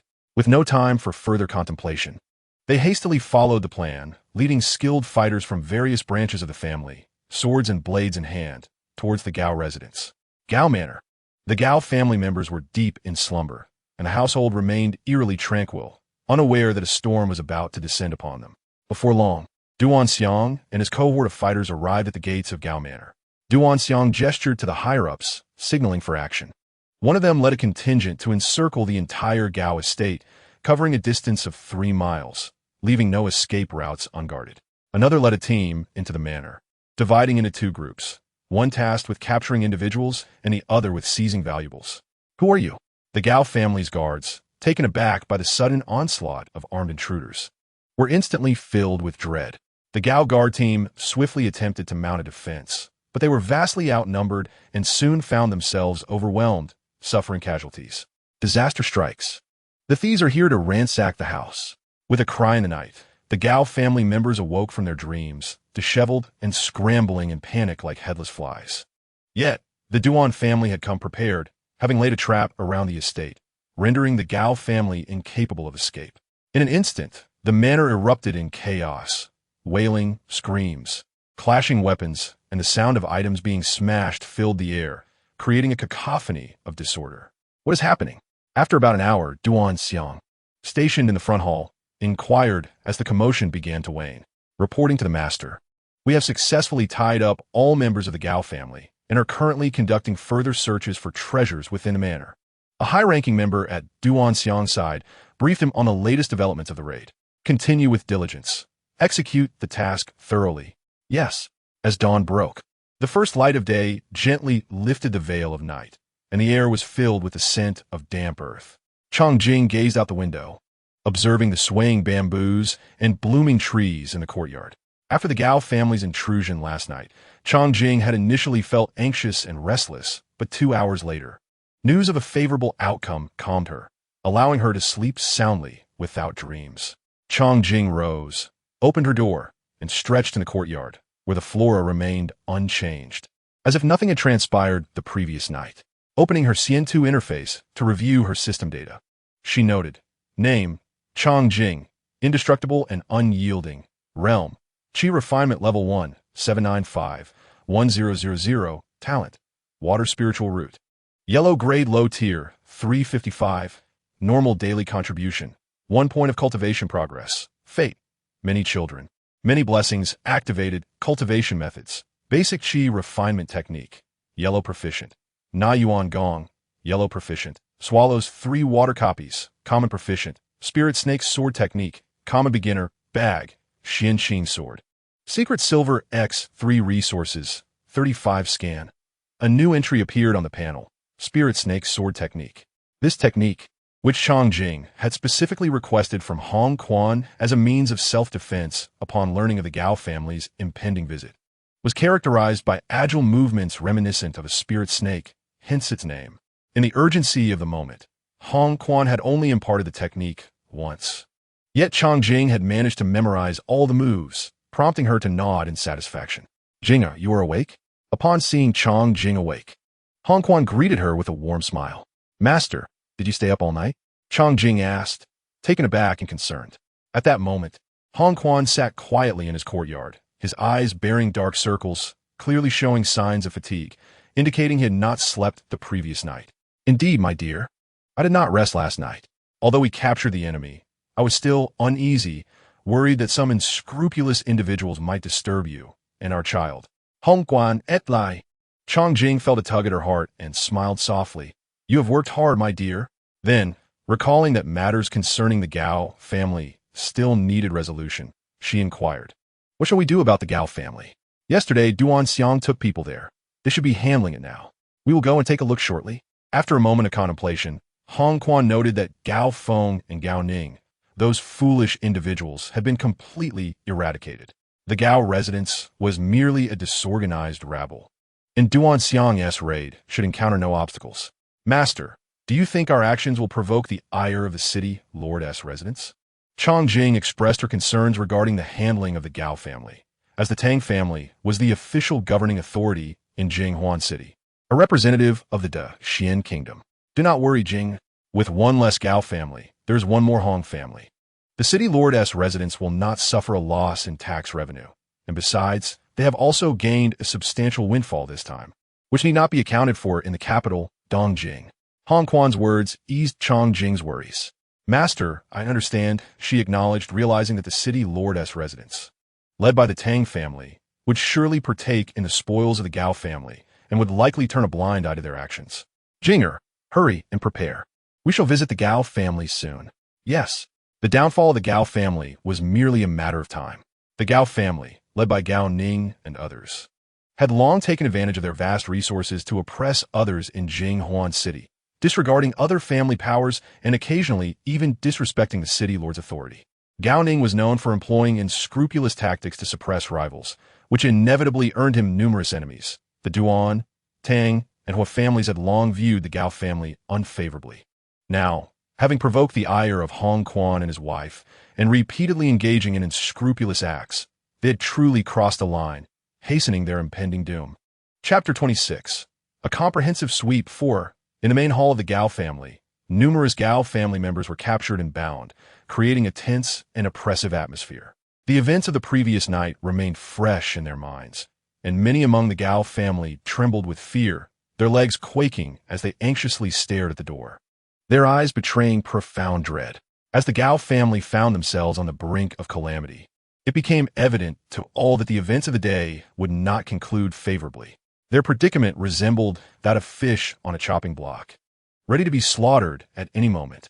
At the entrance stood a group of unwelcome guests, armed and ready, none other than the Duan family, who had encircled them the previous night. At this moment, Hong Quan and Chong Jing entered, causing the hearts of the Gao family members to leap into their throats. Uncertain of what was to come, Chong Jing's cold, piercing gaze swept across the room, and she inquired sharply, "Are all the members of the Gao family present? Why the silence? Have you all lost your voices? Are you a bunch of cowards? You are among the 4 great families of Jinghuan City, yet you cannot even lift a blade? Have your bones softened? Would you like me to bestow upon you some ancestral calcium?" Chong Jing relentlessly taunted the Gao family, leaving no room for them to respond. For her, Jinghuan City would be a place to establish her dominance, and thus, Hong Quan entrusted her with this golden opportunity to assert authority. Gao Yin, the elder of the Gao family, felt his face flush with anger as he heard such disrespect from mere concubine. Trembling with rage, he suppressed his fury and steadied his composure to reply, "Whether we can wield a knife or not is a matter for the Gao family alone, so you need not concern yourself. Is that so? This sounds rather awkward. As one of the 4 major powers, should we not assist one another? Or is it that your family no longer regards us, since your ancestor has emerged from seclusion?" Upon hearing the mention of their ancestor's return, Gao Yin's heart sank, realizing that their elder must have encountered misfortune, emboldening these ruffians. His last glimmer of hope extinguished, Gao Yin's countenance darkened. "You may kill us if you wish, but why must you insult the Gao family?" With a roar, he quickly regained his composure, his eyes flashing with a sharp, cold light. Chong Jing understood the disdain and mockery in Gao Yin's gaze. He clearly looked down upon her. Disliking such condescension, she strode toward him and slapped his face with a resounding crack, leaving a crimson mark. At this sight, the Gao family disciple shouted, "Elder, Elder, it would be too merciful to kill you. You should be sent to mine instead." At Chong Jing's words, the Gao family members fell silent. This was the essence of a defeated pack. Chong Jing reveled in their discomfort, enjoying the thrill of embodying a villainous queen. The Gao family, accustomed to their tyrannical ways, now found themselves fearful and anxious under her gaze. "Vile woman, you shall not die a good death." A furious Gao Chong leapt to his feet, unable to contain his rage. "Gao Chong, I had yet to settle accounts with you, and yet you present yourself. Very well, let's settle both old and new debts together." Before Gao Chong could utter another word, Chong Jing's eyes flashed with a chilling menace as she drew her Xianqing sword, swiftly severing his throat before the gathered crowd. Such loathsome bullies deserved no pity. Young master! Young master!" The crowd surged with indignation, seeing the situation spiraling out of control. Gao Yin hastily gestured for calm, realizing that further provocation would lead to Gao Chong's fate. He chose to suppress his anger and beseeched Hong Quan with a mournful expression. "What must we do for you to spare the Gao family? Duan family head, please explain to Elder Gao what we intend to do today." At this point, Hong Quan had grown weary of the cat-and-mouse game and relinquished the floor to Duan Xiang. Jinghuan City is too small and remote to sustain so many. Coincidentally, your ancestor made a decision detrimental to the Gao family last night. Thus we must regretfully ask the Gao family to relinquish their livelihoods. This revelation struck Gao Yin with disbelief. He had never anticipated that last night's actions of their ancestor would lead to such dire consequences. If only he had prevented Gao Ning from seeking out the ancestor, perhaps they would not be in this predicament today. The Gao family members were in uproar, unable to believe that their own ancestor had brought calamity upon them. As the authority was firmly established, it was time to close the net. Chong Jing wished to see the situation resolved swiftly and ceased her verbal sparring with the Gao family. "My lord, time is of the essence." Chong Jing observed the unfolding drama and recalled the adage that villains often meet their end through their own verbosity. She urged Hong Quan to act quickly. Hong Quan turned his gaze upon the Gao family, his eyes sharp and commanding as he signaled to the guards, "Act." In mere moments, the Gao family's experts fell to the ground, while ordinary members were bound and led out, marked and separated for processing by the Yaxian. Avoiding the prying eyes of the Duan family, a figure emerged from the shadows, addressing Hong Quan and Chong Jing. "Greetings, my lord." "Greetings, madam." This individual was their spy within the Gao family, Chong Yi. Hong Quan inquired, "How have things been within the Gao family these past days?" "Thanks to your lordship's patronage, I have located the treasury." Hongin. At this news, Hong Quan immediately summoned the steward, Hong, and, "At your service." Hong Quan instructed, "You and the Duan family will continue to handle the aftermath and assess the losses." "Yes, my lord." "Chang, Yi, lead the way. We shall proceed to the treasury." "Yes." Arriving at a room in the Gao family's rear courtyard, Chang Yi had already arranged for tight security. "My lord, this is the place." Chang Yi guided the couple to the location of the Gao family's secret chamber. Upon entering, he cautiously opened a hidden compartment, triggering a mechanism that slowly revealed a secret room, illuminating it as they entered with a flickering flame. Inside the chamber lay a wealth of gold, silver, jewels, paintings, elixirs, and various medicinal herbs, alongside some martial arts manuals. The Gao family had indeed hidden a trove of treasures. Chang Jing began to tap along the walls of the chamber. With a series of clicks, a hidden entrance to an underground passage emerged. At that moment, the attention of Hong Quan and Chang Jing shifted entirely to this subterranean entrance. "Chang Yi, guard this place well." "Yes." Chang Jing instructed Chang Yi to watch over the treasury, while she and Hong Quan descended further, traversing a narrow, shadowy corridor until they reached another secret chamber. They lit a candle and examined everything within, ultimately focusing their gaze upon a dusty treasure chest in the corner. Chang Jing speculated, "My lord, this chest is so well concealed. Could it possibly hold something extraordinary?" "Yingya, step azide. I shall open this chest." Hong Quan decolet, pushing the chest into a more spacious area and wielding a sword to strike at the lock. With a resounding clang, the lock fell to the ground, severed by his blow. Hong Qian approached with utmost caution, using a knife to pry open the treasure chest. Upon confirming that no hidden traps were triggered, he leaned in to examine its contents. Within the chest lay a thick layer of dried grass, which he meticulously sifted through until he uncovered a single roll of parchment, leaving no other items behind. He lifted the parchment, revealing what appeared to be a map. Chang Jing gazed at the intricate patterns on the parchment, feeling an uncanny sense of familiarity, as if she had encountered it before. After a moment of reflection, she exclaimed, "My lord, this map bears a striking resemblance to the one we obtained from Wang Wu. Indeed, there are notable similarities." Hong Qian responded, promptly producing the other map. When the two were laid side by side, they seamlessly formed a complete image. Just then, a plume of white smoke began to emanate from the seam of the merged parchment, enveloping the chamber in a thick fog. As the haze dissipated, the once separate parchments had been reduced to ash. Yet, amidst the ashes, a golden light flickered, revealing a sacred text. Chang Jing removed her hairpin and delicately lifted the text, discovering it was remarkably thin yet resilient, resembling layers of gossamer. Upon unfolding it, she found an extensive scripture inscribed with minuscule characters, above which loomed a grand palace suspended in the void, surrounded by orbiting stars. The scripture bore the 4 words, Sunyu Tiangong. The majestic illusion of the palace resembled a manifestation of Sunyu Tiangong itself. Is this truly the celestial palace of the higher realms? But such a palace exists solely in myth. How could it appear here? This defies logic. Holding the parchment, as delicate as a cicada's wing, its golden hue glimmering in her grasp, she felt an overwhelming surge of excitement. The Sir Tingong is a legendary sanctuary, a gathering place for deities, presiding over the 3 realms with unparalleled authority. The scripture meticulously detailed the construction methods of the Sir Tingong, an astonishing revelation. According to its accounts, the essence of constructing the Sir Tingong lies in the accumulation of infinite fortune. To become the sovereign of the Sir, one must gather fortune to aid in their cultivation. Thus, the more fortune amassed, the faster the cultivation progresses. The abundance of fortune is determined by the resources one can mobilize, and the scripture provided a clear path. It begins with establishing a faction. For instance, it elaborated on a method of accumulating fortune through nation building.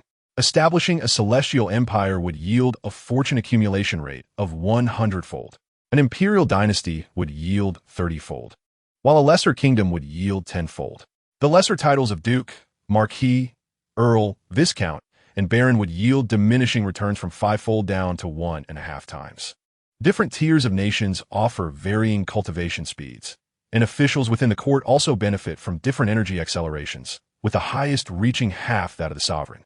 This is not limited to nation building. The The creation of sects, schools, and guilds can also gather fortune. Through relentless accumulation of fortune, one could eventually transcend the primordial universe and manifest the Sirtingon, allowing its creator to ascend as a deity, ruling over the beings of the three realms. The two were increasingly astonished. "My lord, this is an extraordinary opportunity," Chang Jing remarked, her heart ablaze with uncontainable excitement. Hong Chen, while equally thrilled, retained his composure and cautioned Chang Jing. "One must be wary. Possessing such a treasure can incur jealousy. Quickly, let us secure it." Immediately, Chang Jing cleared a space in her system backpack, safely storing the Sirtingon within. Once their excitement had settled, they surveyed the chamber, confirming there were no other treasures. "Let us return home." The two hastily exited the Gaojia secret chamber, instructing Lan to remain and continue the search for wealth. After exchanging pleasantries with Ganshang, they departed from Gaojia and returned to Golo. Within a secret chamber of Hongfu, Chang Jing retrieved the Sirtingon, taking several deep breaths to steady her racing heart. It remained a mystery how Gaojia acquired such a treasure, but that was no longer pertinent. With the head of Gaojia deceased, this invaluable tome had come into their possession, marking their fortune. The two diligently studied the scripture-esque descriptions, leading Kong Chen to murmur thoughtfully. "My lord, what troubles you?" Chang Jing inquired, sensing his contemplative demeanor. "I have heard tales of an immortal appearing in the court of Xian Kingdom, likely drawn by its fortune. There might indeed be truth to that. According to the scripture, Xian Kingdom barely qualifies as a lower nation, akin to a feudal state. And whether it has activated its fortune remains uncertain. Without such activation, even the mightiest realms are but mortal empires, only capable of aiding cultivation once activated." Hong Chen articulated his perspectives on Xian Kingdom, his gaze distant and contemplative, revealing a burgeoning ambition. "Given such an opportunity, one must surely aspire to seize the world. My lord, this is not a matter to be rushed. We must plan carefully," Chang Jing cautioned, recognizing Hong Chen's ambitions. He understood her concerns. The two deliberated in the chamber until darkness enveloped the sky. As the night deepened and silence reigned, Hong Chen's horizons expanded with the acquisition of the Sir Tangon. After the third watch, he lay restless, his mind a tempest of thoughts. Reflecting on his past, he recalled his youthful desire for wealth and prestige, which had evolved into a longing for immortality as he amassed great riches. Now, in his 40s, the path to eternal life had opened before him, unveiling the vastness of existence through the Sir Tangon. He felt as if he would never reach the pinnacle of his aspirations. Yet, why had his awareness been broadened to such an extent? He realized his ambitions were misaligned with his capabilities, rendering him unfit to become the master of fortune. Thus, his current thoughts were but futile musings. Nevertheless, he felt a profound sense of discontent, a tempest within that refused to subside. In the fragrant month of April, blossoms adorned the mountains and fields, vibrant reds, soft pinks, and pure whites unfurling like the morning dawn in a magnificent display. As 2 months passed swiftly, Hong Chen had successfully delineated the distribution of Gaojia's assets alongside the Dijia and the Tongjiao of the city lord's residence. Chang Jing had her sights set on the estate left behind by the Gao family, which was meticulously structured with a strict central axis, forming a three-way, multi-entrance courtyard. The layout was orderly and dignified, adorned with pavilions and towers, sweeping eaves, and azure tiles, all intricately intertwined in a graceful yet grand manner. It stood as one of the finest residences in Jinghuan City. Given that the Hong family's status in Jinghuan City had dramatically changed, it was only fitting for them to upgrade to a residence befitting their identity, making the Gao family estate an ideal choice. Recognizing Chang Jing's fondness for it, Hong Xuan invested a bit more money, acquiring it from the Tong family of the city lord's mansion, and had the nameplate changed to Hong Fu. The Tong family, having contributed the least in the division of the Gao estate, was surprisingly agreeable when it came to the transfer of the property. Matters in Jinghuan City were finally settled. During this time, Chang Jing was expecting her third child, already 2 months along. Observing that business in Jinghuan City was on the right track, Hong Xuan set off to meet with other ladies, intending to strategize for the future development of the Hong family and prepare for new ventures. Having acquired the Shun Yu Tiangong treasure book, Hong Xuan felt a strong urge to pursue new endeavors, unimpeded by any previous ties. With 4 children already, Chang Jing did not restrain him. allowing him the freedom to pursue his ambitions. Meanwhile, Changjing remained in Jinghuan City, managing the family's enterprises alongside a group of capable stewards. Mother, I want a hug. Hong Rue, with his small, lively figure, darted over to Changjing, seeking affection. Almost a year and a half old, he was already running about, clever and easy to care for. 6 months after Hong Qiuan's departure, Changjing finally advanced to the second level of qi refinement. A month later, as she approached her due date, she had yet to receive any word from Hong Qiuan upon returning to Jinghuan City, leaving her with a sense of inexplicable disappointment, though she soon came to terms with it. Now, she was capable of managing everything in Jinghuan City independently, providing herself with the best of everything, and had chosen the most astute maids to attend to her needs, ensuring her material and emotional security. No longer was she the humble concubine reliant on others for a good life. Whether Hong Qiuan returned or not made little difference to her. His presence would merely offer companionship and a semblance of comfort. On that day, Changjing gave birth to her third child, a daughter, and assessed her talents and fate.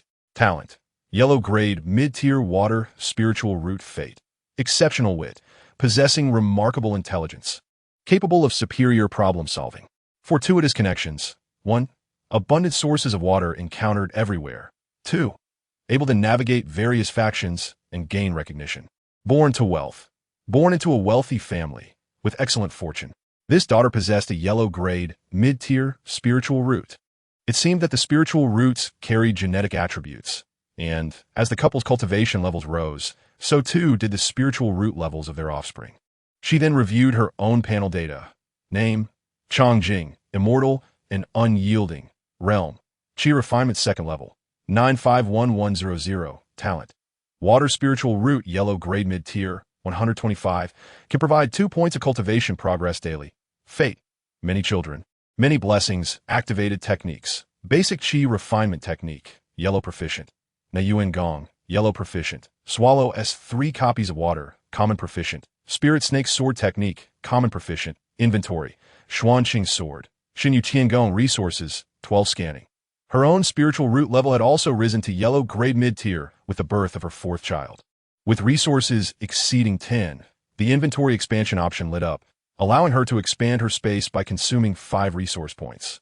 This was Changjing's third childbirth, and she was well-versed in the process, no longer needing to observe the traditional confinement period. With ample rest, she could easily regain her vitality. Thus, unbeknownst to her, nearly 3 years had passed since her arrival in this realm, during which she had given birth to 4 children. She couldn't help but marvel at how swiftly time flew. Fortunately, with her cultivation, she could counter the passage of time with her extended lifespan, until Changjing independently welcomed her fourth daughter. Hong Qiuan had yet to return to Jinghuan City, suggesting that their relationship had reached a natural conclusion. Initially brought together by mutual needs, their separation was not unexpected. She named her daughter Hong Qinghuan, and from that moment on, Jinghuan City became her own realm of fleeting joys. Chapter 29. Return to Hawan Sect. The lingering chill of deep winter had not fully dissipated, with days of spring rain falling incessantly, draping Jinghuan City in a shroud of spring cold. The few budding sprouts in the streets seemed to struggle for life. Changjing's daughter, Hong Qinghuan, had already reached 3 months of age. As they had not been able to host a banquet for her at her full moon, they decided to hold a 100-day feast in accordance with tradition. She sent invitations to various families and factions in Jinghuan City, and even in Hong Qiuan's absence, many responded eagerly to attend the banquet. On this day, the heavens were favorable and the sun shone brightly. Key figures from the Duan family, Hua family, City Lord's mansion, and the Cao gang all came to offer their congratulations, filling Hong Fu with esteemed guests. As night fell, the courtyard was ablaze with lights, and the peach blossoms of March were in full bloom. Each table boasted an array of delicacies: hibiscus crab, shrimp and tofu soup, dried meat, salted duck, stir-fried chicken, powdered fish, floral chest noodles, lotus heart mint soup, rose dew, and auspicious cake, among other exquisite dishes. The flickering candlelight set a warm ambience, with the enticing aromas of the gourmet food wafting through the air. The guests were lively, their laughter echoing as wine glasses clinked in celebration. Such scenes were not uncommon in the Hong household, yet for Changjing, This occasion held a different significance. The esteemed attendees were no longer just there for Hong Chuan's reputation. They had come to honor her, Changjing. She had truly established herself as the de facto head of the Hong family in Jinghuan City, securing her place in this community. Observing this scene, Changjing felt a deep sense of satisfaction. She had indeed become capable of standing on her own. After more than 2 years in Jinghuan City, she had finally made her mark. With the family's enterprises thoroughly settled, she began to contemplate new plans. On this day, she summoned Mei Xiang to her study. "Madam, you summoned me. What is your command?" Mei Xiang inquired curiously upon entering. Over the years, she had transformed from an inexperienced maid into a savvy and capable manager of Hong Fu. "Mei Xiang, do you recall the stone that the master and I brought back a few years ago? It was a spirit testing stone, and I discovered your spiritual root back then. I called you here to inquire if you have a desire to cultivate," Changjing asked earnestly while seated on a pearwood chair. As she was preparing to return to Hahuan sect to exchange spells, she would be away from Jinghuan City for a while. With no skilled practitioners left in the manor, Mei Xiang, who possessed a spiritual root, became the best candidate for cultivation. Loyal and perceptive, Mei Xiang was someone Changjing had intended to cultivate as her confidant, and the timing was now perfect. Hearing that she could cultivate, Mei Xiang felt a surge of excitement. Such an opportunity was rare. She immediately responded, "I will follow your arrangements, madam." "Well, take a look at this Ji, Chu, Lian Chi Ju for now. Starting tomorrow morning, I will teach you the fundamentals of cultivation. As for your duties in the mansion, find someone reliable to take your place." With that, Changjing handed the Ji, Chu, Lian Chi Ju to Mei Xiang. "Understood, madam," Mei Xiang replied, accepting the cultivation manual from Changjing's hands. She understood the profound intention behind Changjing's actions. Having gained the trust and support of her lady, Mei Xiang was exceedingly earnest about her cultivation journey. Within half a month, she successfully sensed spiritual power. After another 10 days, she finally stepped into the first layer of qi cultivation. Changjing then officially entrusted the Hong residence to Mei Xiang, as well as the 3 children, Jing Qi, Ning Yu, and Qing Huan. Business matters continued to be managed by the steward Hong Un, relieving her of excessive worries. Once she had arranged matters in Jinghuan City, she contacted the branch of Yihuan sect in Jinghuan City, learning that her master, Gao Haiyan, who had been traveling, had returned to the sect. Only then did Changjing pack some belongings and set off westward with Hong Rui, first visiting the Hong residence in Guangning City to pay her respects to the matriarch. 2 days later, they departed Guangning City, traveling westward for another 200 miles before arriving at Bailian Mountain. After spending half a day traversing the mountain, they finally reached the foot of Yihuan sect by evening. Changjing presented her disciple token to the gatekeeper for inspection and then proceeded directly to her master Gao Haiyan's residence. In the courtyard of Yihuan sect, Gao Haiyan was meditating when Changjing approached. Bowing respectfully, disciple Changjing pays her respects to master. "Is this your son?" Gao Haiyan opened her eyes, looking at Changjing, who was holding a delicate child, and inquired curiously. Reporting to master, "This is indeed my son, Hong Rui." Gao Haiyan sighed. "It has been years since I last returned, and your son has grown so much." Although she had already learned from Zhao Yunlan about Changjing's marriage and childbirth, witnessing it in person was still quite moving. Thanks to Master's guidance, this is a humble offering from the disciple. As she spoke, Changjing presented the carefully prepared 100-year ginseng, snow spirit mushrooms, and 50 taels of secret silver, respectfully handing them over. "Your disciple has not been taken in vain," Gao Haiyan praised with a smile, pleasantly surprised by Changjing's thoughtfulness. "Has your son had his spiritual root assessed?" After accepting Changjing's gifts, Gao Haiyan's interest in conversation was piqued. "Yes, he has a low-grade yellow gold spiritual root. Unfortunately, as a boy, he cannot join our Yihuan sect to practice the secret techniques. However, our sect does allow for the exchange of skills for the children of disciples. In a few years, when he has grown, you may exchange for other techniques in the sect's scripture repository, albeit at double the cost for sect disciples." Gao Haiyan observed Hong Rui, who was charming and lively, with his round little eyes gazing at her, occasionally breaking into a smile that revealed 2 new teeth, and thought it best for Changjing to nurture him well. "Thank you, master, for your enlightening guidance." After departing from Gao Haiyan, Changjing returned with Hong Rui to the small courtyard assigned to her upon first arriving at Yihuan sect. The disciples' residences were preserved as long as they paid the sect's minimum tasks annually, proving they had not perished in the outside world. Additionally, there were ordinary people without spiritual roots within the sect who, while practicing martial arts and aiming to break through to qi cultivation, performed chores such as laundry and cooking to earn their stay.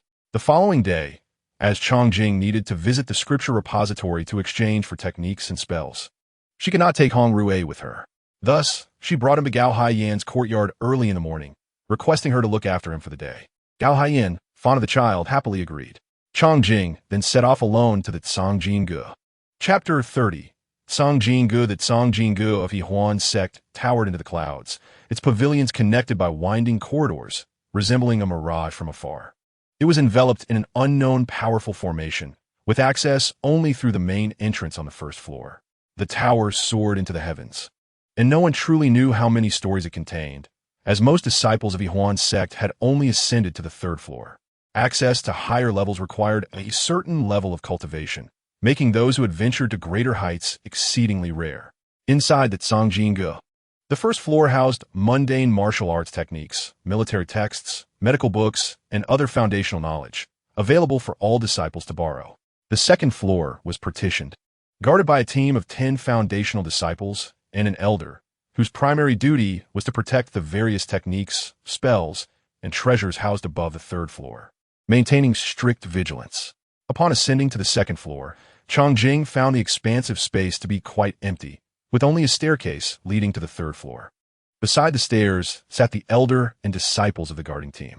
Chongjing approached the head elder, performed a disciple's bow, and presented her disciple token, respectfully stating, "Disciple has broken through to the second layer of qi cultivation and has come to select some spells for practice." The elder opened his eyes upon hearing her words. Scrutinizing Chongjing before responding with a neutral expression, 5 taels of secret silver grants you access to the third floor for a day. Once you have selected the desired texts, return here to exchange for the technique jade slips. Chongjing took out 5 taels of secret silver from her pocket and handed it to the guarding elder. The elder opened the door leading to the third floor, allowing Chongjing to ascend independently. The third floor was spacious, but the number of books was fewer than on the first floor, with each book displayed with its cover facing forward, many covered in dust. These included precious texts on cultivation techniques, spells, and treasure secrets, not limited to those unique to Yihuan's sect, but also some commonly used in the immortal cultivation realm. Chongjing casually opened one book, only to find a brief introduction without any content. After examining several more, she understood the elder's earlier words about selecting what she needed before coming to exchange for jade slips. As she strolled among the shelves, contemplating which techniques and spells to choose, she felt momentarily lost. Having only seen various spell effects on television and never witnessing true spells in practice after her arrival in this realm. After much deliberation, she recalled her water spiritual root, reasoning that practicing water-related spells would likely come more naturally to her. Thus, she approached the corresponding shelf and noticed a book titled Shui Qiu Shu. Upon reading its summary, she found it to be an offensive technique that conjured water balls, deeming it unsuitable for herself and setting it aside. Next, she turned to another book named Ling Yu Shu, discovering it was a rain-summoning spell, albeit only effective within a limited range for beginners, primarily used for watering spiritual plants. Considering that her residence might be adorned with various exotic flowers, possessing this Ling Yu Shu would alleviate many inconveniences. Furthermore, cultivating Ling Yu Shu could allow for future upgrades, transforming it into more potent offensive or defensive rain-based spells, making it easier to enhance should the need arise. Chongjing resolved to select the Ling Yu Shu as one of her alternatives. Subsequently, she also chose the Shui Jian Shu, a foundational water-based offensive spell that was quite suitable for her current stage of learning. She continued to search the bookshelf, perusing several other water attribute spells. Yet none captivated her interest.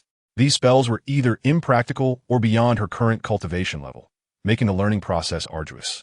Just as she was about to abandon her search, she spotted a dusty tome titled Wu Shui Shu nestled in the corner of a shelf.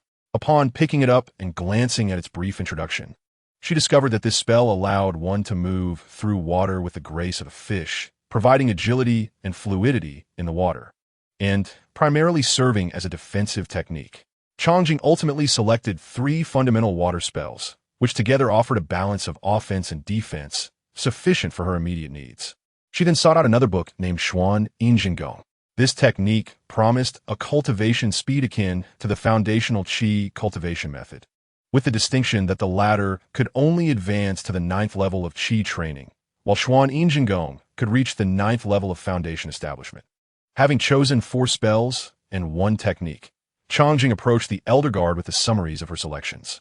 Elder, here are the 4 techniques and spells I have chosen for your review. The Elder, observing her lengthy deliberation, merely nodded in acknowledgement. The costs were as follows. Ling Yushu at 5 taels of secret silver, Shui Jian Shu at 5 taels, Wu Shui Shu also at 5 taels, while Xuan Injingong was priced at 50 taels, and the imprint of the technique was 5 taels per volume, totaling 85 taels of secret silver. The Elder swiftly calculated the amount Changjing needed for her transactions. Without hesitation, Changjing produced the 85 taels of secret silver and handed them to the Elder, who then retreated into a secret chamber on the 3rd floor to imprint the techniques. A mere 15 minutes later, he emerged, presenting her with 4 jade slips. Finally, the Elder, with a serious demeanor, reminded her, any spells from a Huanzong are strictly prohibited from being disseminated, even if family members. Permission must be sought from the sect. I understand, Elder, Changjing promptly replied. She comprehended the Elder's underlying message. While family transmission was permissible, it still required secret silver. Her initial visit to the scripture repository had already consumed 90 taels of secret silver, equivalent to 9,000 taels of regular silver. When she first arrived at Hongfu, her monthly silver stipend was merely 50 taels. This place was indeed extraordinarily costly. Fortunately, she now possessed her own assets in Huan City. Otherwise, it would be uncertain when she could return to the scripture repository for technique exchanges. After receiving the jade slips, Changjing exited the scripture repository and proceeded to the treasure hall, where she exchanged for a low-grade magic sword, named Jinghongjian, and also acquired a Xuan Lingjing, expending an additional 288 taels of secret silver. The Xuan Qingjian she had previously purchased from Wanbao, Lo had scarcely seen use, as it had merely served as a makeshift weapon. Now that she had the rare opportunity to return to the sect, she was determined to acquire some proper equipment. The Xuan Lingjing, crafted by a weapon master using measurement spirit stones, was designed for ease of use. It could be activated with spiritual power aimed at the target, eliminating the need to hold it like a traditional measurement stone, thus offering much greater flexibility. The measurement spirit stone that Hong Chuan had purchased at great expense had remained with him due to her insufficient system backpack space. Now, with the acquisition of the Xuan Lingjing, it would be far more convenient for her when she needed it. Chapter 31. System Upgrade detected the magical artifact Xuan Lingjing, which shares commonalities with Wuxian Xian too. Would you like to merge the Xuan Lingjing? Just as Changjing received the Xuan Lingjing from the treasure hall, the system prompt echoed in her mind. She quickly opened the panel, revealing another message. This merge requires a consumption of 10 resources. Please confirm if you wish to merge. Instinctively, Changjing selected confirm. Analyzing. 10-2100 analysis complete. Merging. 10-2100 merge complete. Congratulations, host. You have successfully completed the system update. From now on, Wu Xian to 20 will continue to safeguard you. This update has enhanced the system scanner. Scanning subjects is no longer limited to offspring. This meant that from this moment forward, she could scan individuals other than her descendants, enabling her to assess the talents of others at will. Goodness, this was an unexpected capability. Was it not more discreet than operating the Xuan Lingjing? It seemed her return to the sect was truly worthwhile. With the Wu Xian to upgraded to version 20, Changjing felt as if she had discovered a treasure, her heart brimming with uncontainable excitement. Departing the treasure hall, she made her way to her master Gao Haiyin's residence, eager to bring Hong Rui home. Observing Gao Haiyin joyfully engaged with Hong Rui, the affection in her eyes was unmistakable. She had never previously witnessed such warmth from her master towards any disciple. Although her master had expressed discontent regarding her decision to marry and descend the mountain, it was evident that she genuinely cherished Hong Rui. Reflecting on this, Changjing felt a wave of relief wash over her, dispelling the anxiety she had harbored before returning to the sect. After all, within Huan Zone, Disciples like her, who chose marriage and motherhood, were often seen as outliers among their peers. Upon retrieving Hong Rue and returning to her courtyard, she tidied up briefly before settling Hong Rue down to sleep. The following morning, as tranquility enveloped the world, the eastern horizon glimmered with soft light, gently illuminating the pale blue sky, heralding the arrival of a new day. Changjing arose early to study the techniques and spells she had exchanged for at the scripture repository. She began with the simple Ling Yu Shu, taking out the jade slip and infusing it with spiritual power, causing it to shimmer with a soft glow. With her eyes closed, she immersed herself in the content recorded within the slip, earnestly absorbing the spell's essence, commencing her practice.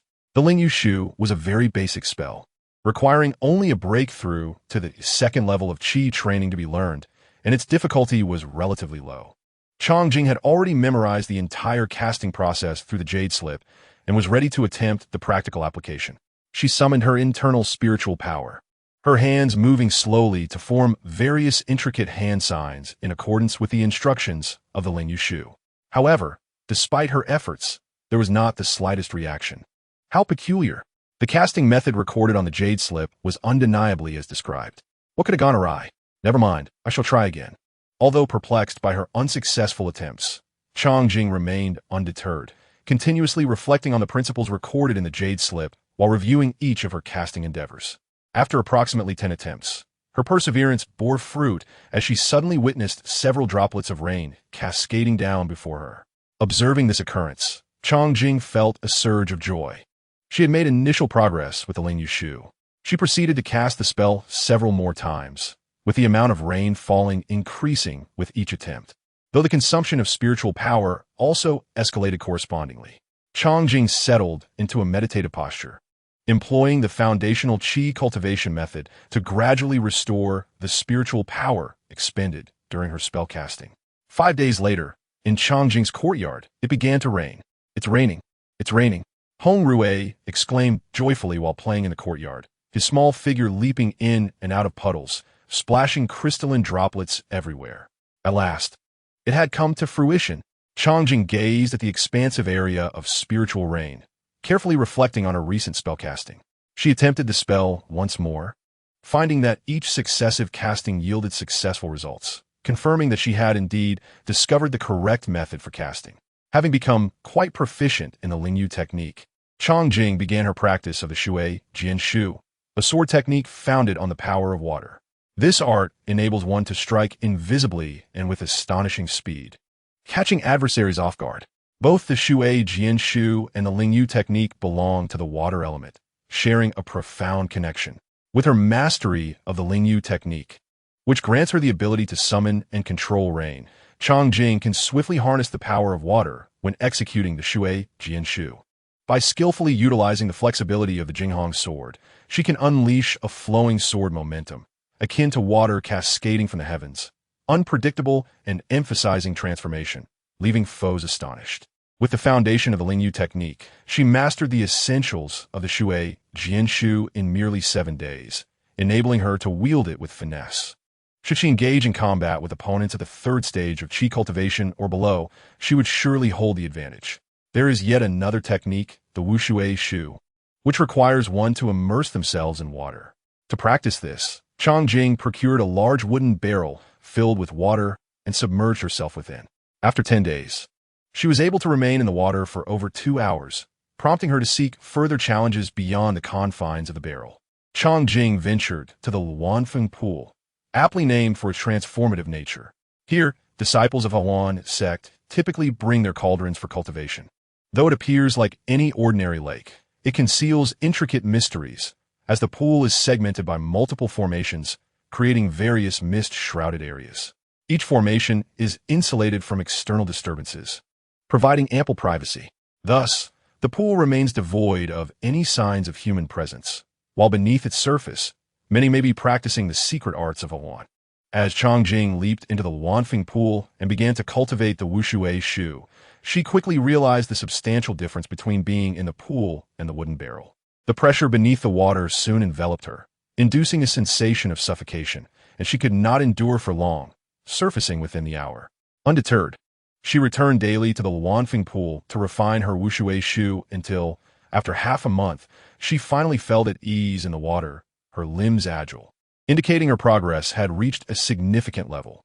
Once she had attained a certain proficiency in all three techniques, Chang Jing commenced her training in the Xian Yinjin Fa. Despite her foundational skills, it took her a full month to grasp the basics of this profound technique. Now, having completed her studies from the scriptures exchanged at the Dongjingge, she opened the Infinite Immortal Path 20 to review her panel data. Name: Chang Jing, Immortal and Indomitable. Realm: Qi Cultivation Second Layer. 415-1100. Talent: Water Spirit Root, Yellow Grade. Medium: 125. Typically provides 2 points of cultivation progress daily. Fate: Abundant Offspring. Activated Techniques: Basic Qi Cultivation Formula. Yellow Proficient. Na Yuan Gong. Yellow Proficient. Xian Yinjin Fa. Yellow Beginner. Spells: Lingyu Technique. Yellow Beginner. Shui Jian Shu. Yellow Beginner. Wushui Shu. Yellow Beginner.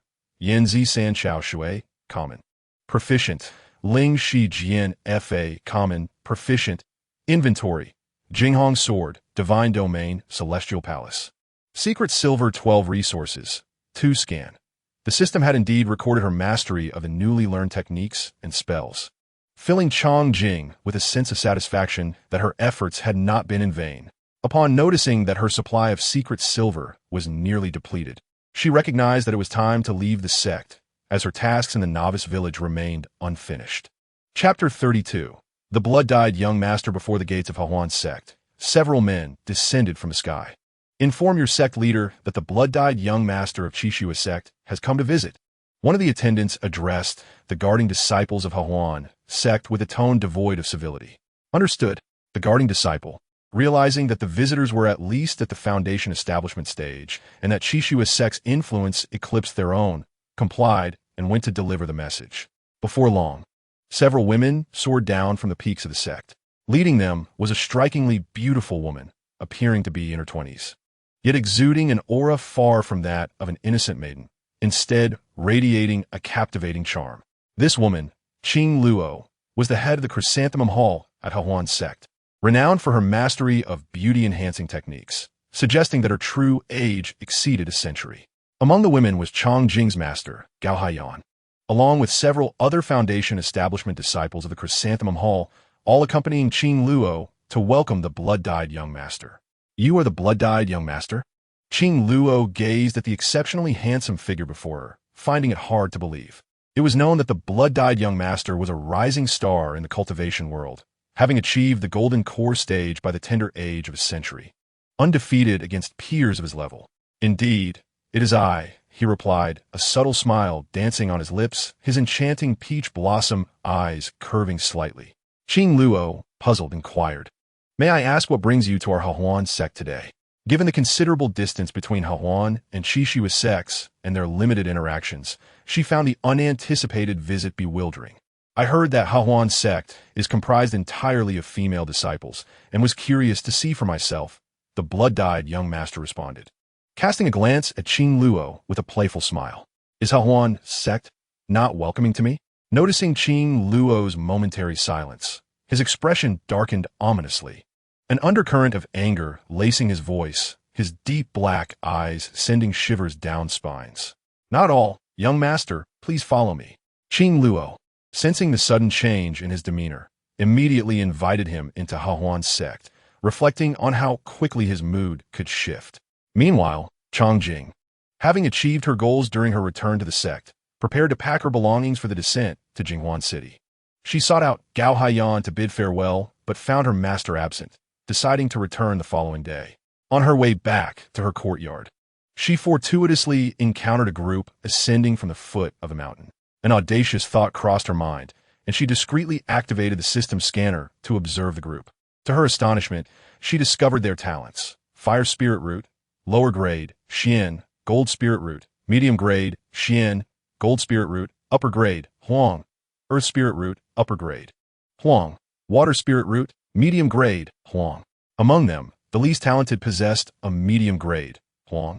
Chang Jing was greatly taken aback, realizing the vast differences in talent within the cultivation realm, where there truly seemed to be no and to exceptional individuals. This was her first encounter with so many highly talented individuals gathered together. The most gifted among them was a strikingly handsome man at the forefront, boasting a superior grade. Xian, Earth Spirit Root. His appearance was breathtaking, leaving an indelible impression.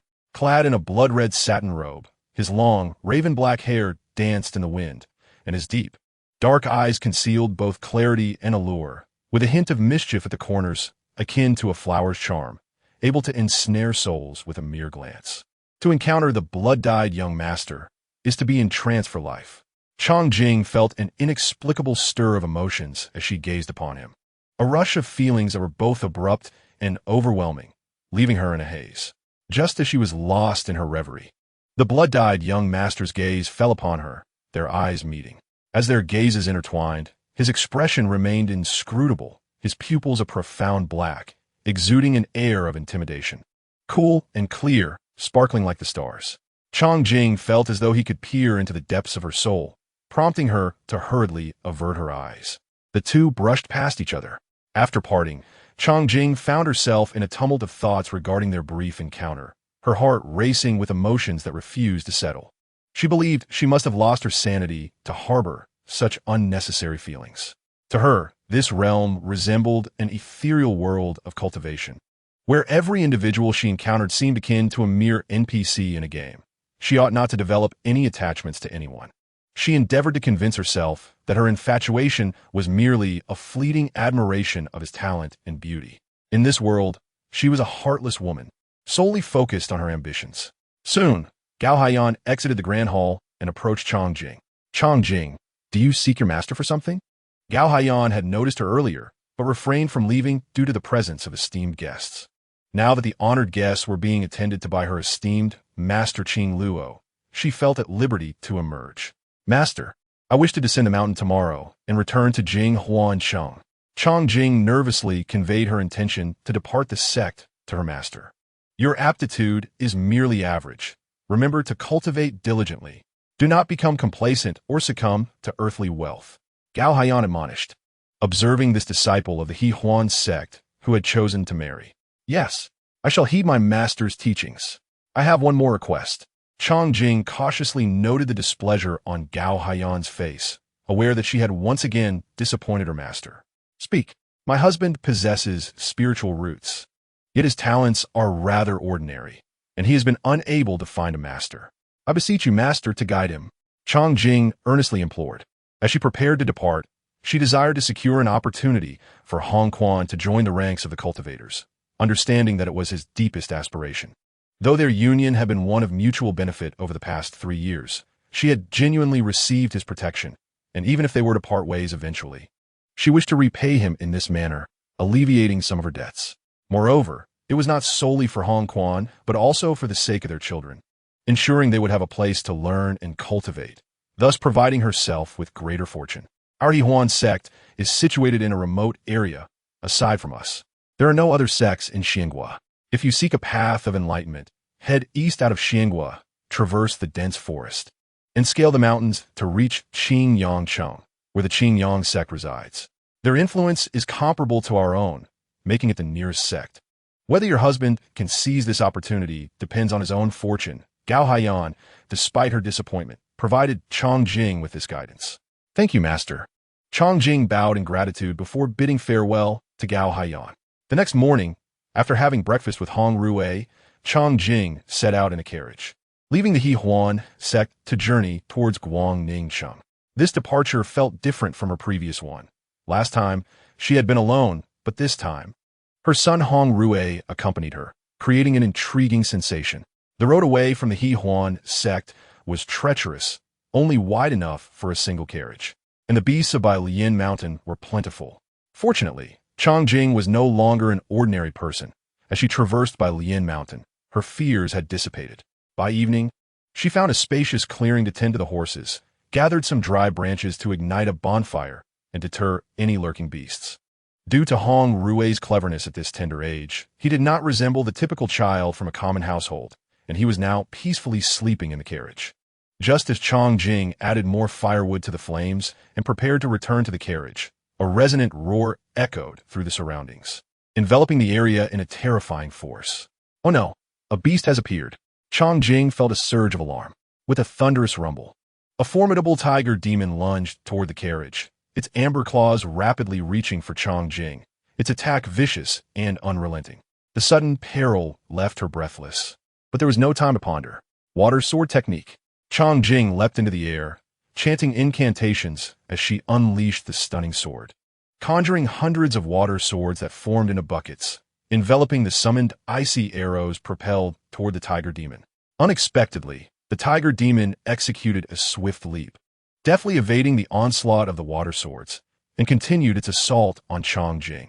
Having expended considerable energy with her previous attack, Chang Jing momentarily faltered, her body stiffening.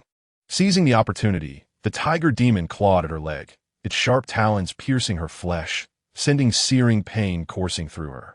Just as she believed she was doomed to fall prey to the tiger's jaws, a figure descended from the heavens, landing beside her. The newcomer struck with lightning speed, delivering a palm strike to the tiger demon's skull, propelling it a full 5 meters away. Just as the beast attempted to rise and struggle, he formed hand seals.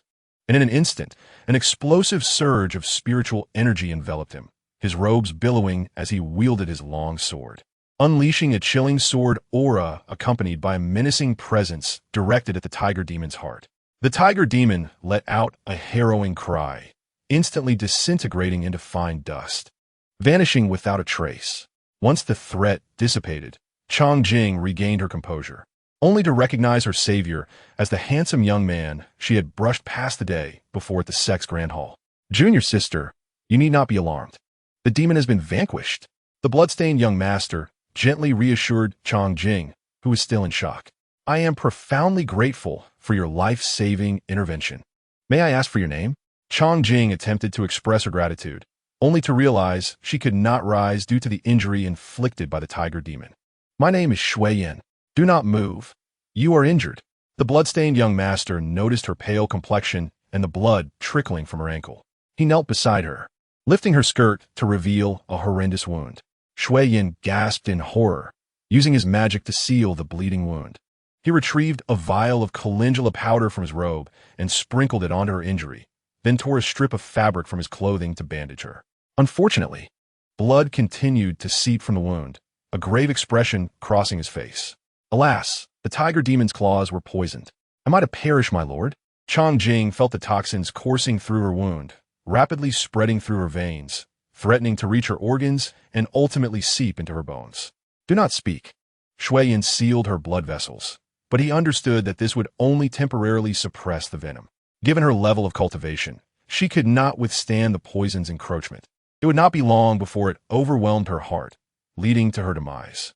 "My lord, I am aware that my time is limited.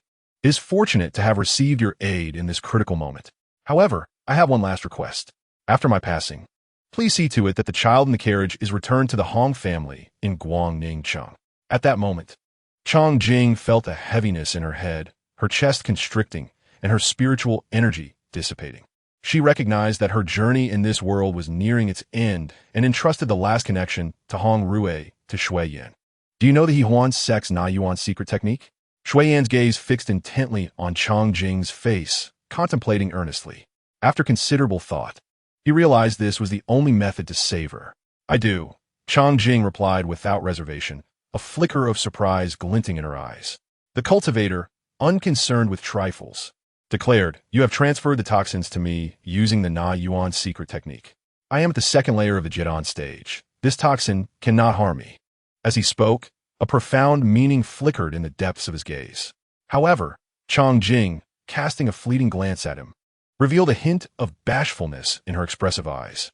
"If you wish to avoid death, refrain from overthinking," the blood-stained young master interjected coolly, having discerned her superfluous thoughts. He erected a barrier enveloping Chang Jing's carriage, then retrieved a set of formation instruments from his Chinquan bag to create a new illusion array, within which lay a cold jade bed adorned with tassels.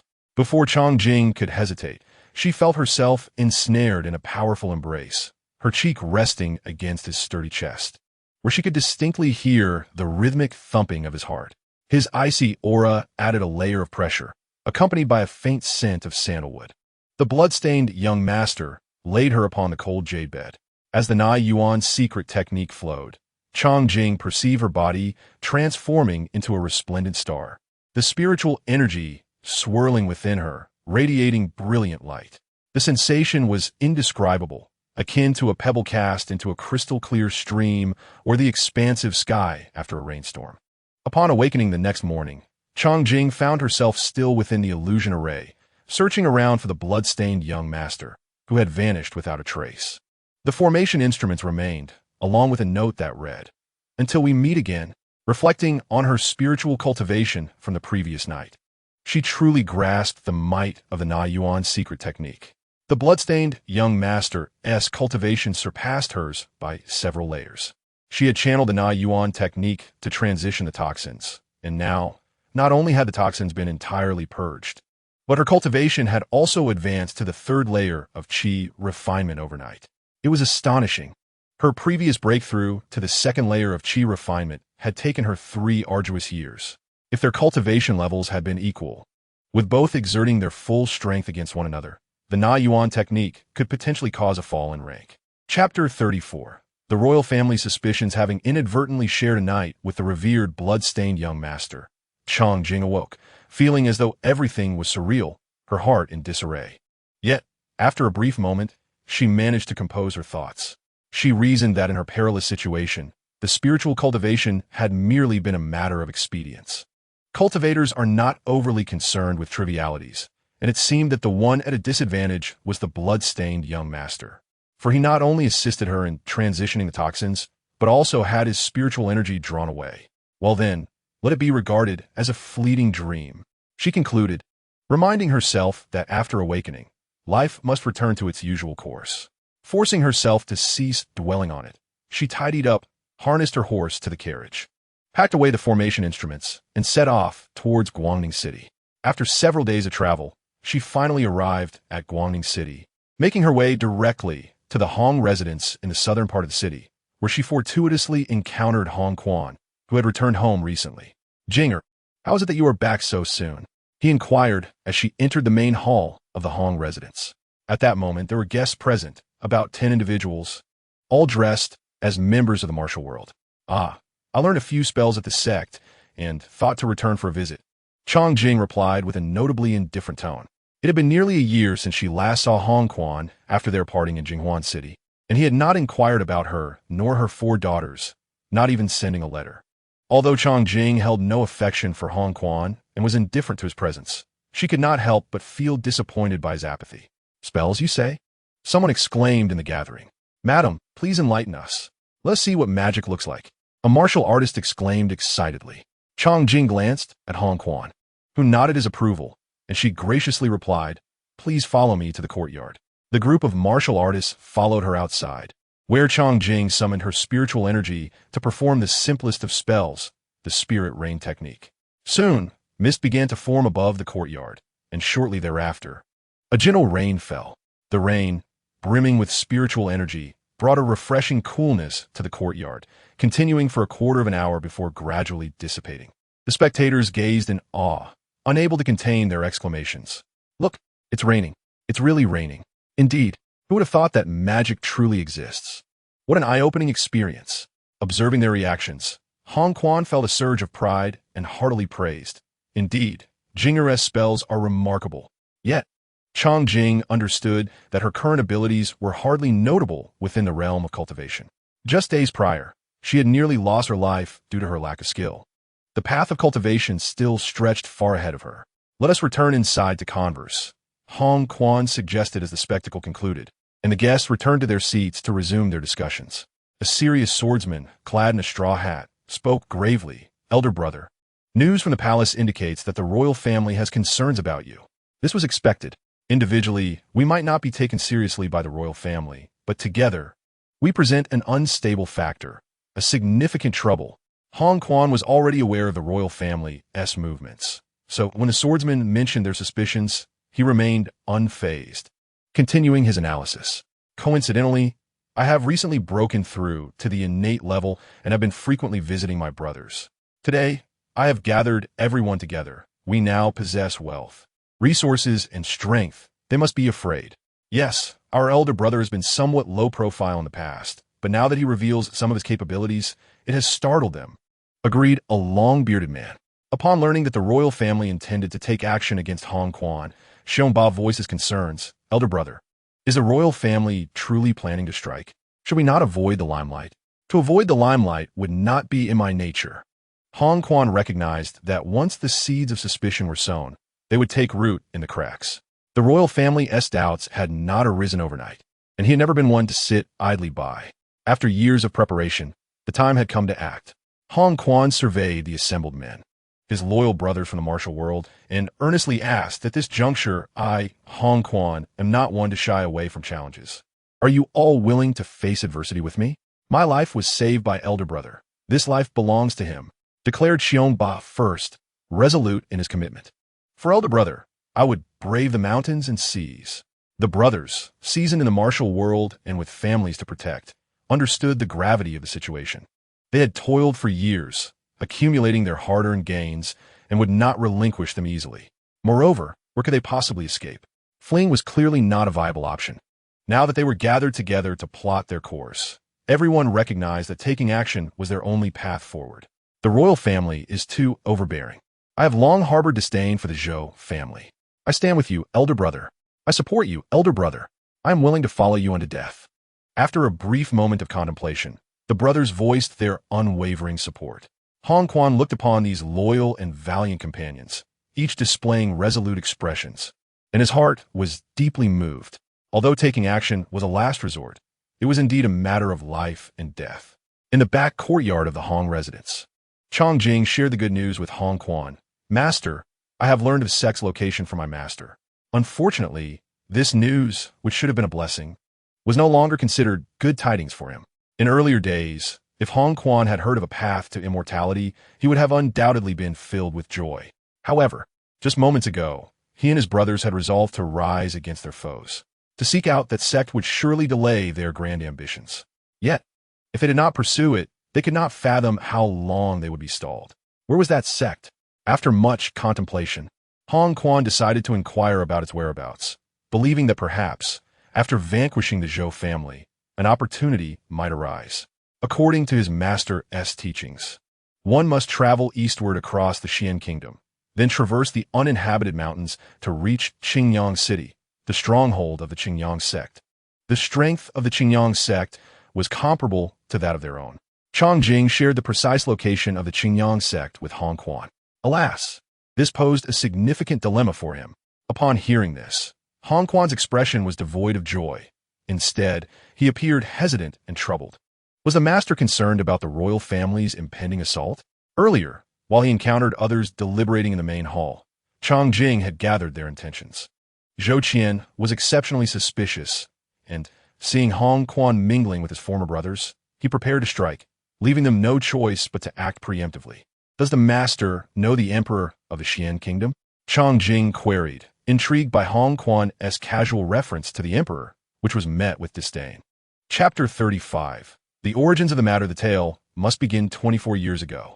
Hong Quan gazed into the distance and began to recount his past. In those days, when he was a spirited youth, newly emerged into the world, he was unaware of the perils that lay ahead.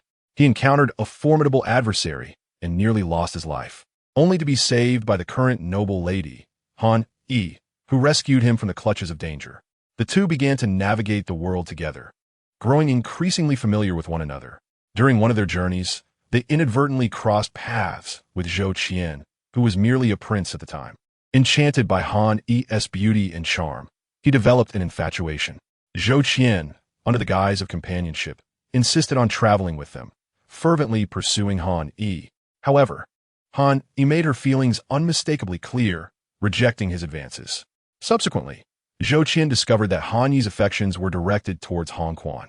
Born with a silver spoon, Zhou Qian was accustomed to having everything he desired, and he was unwilling to accept his inability to win Han Yi's heart.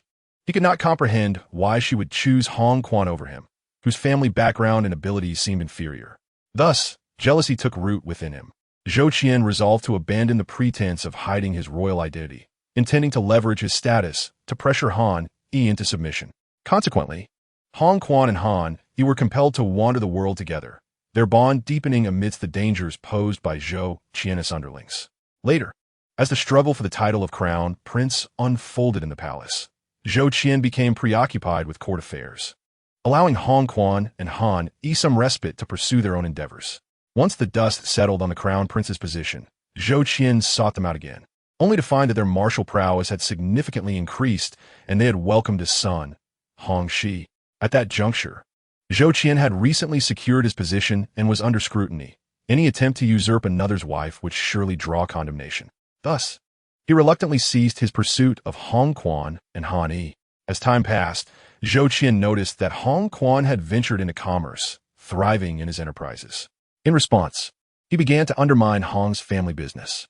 To counteract Zhou Qian's influence, Hong Quan registered his businesses under the names of several wives, partly to shield his assets.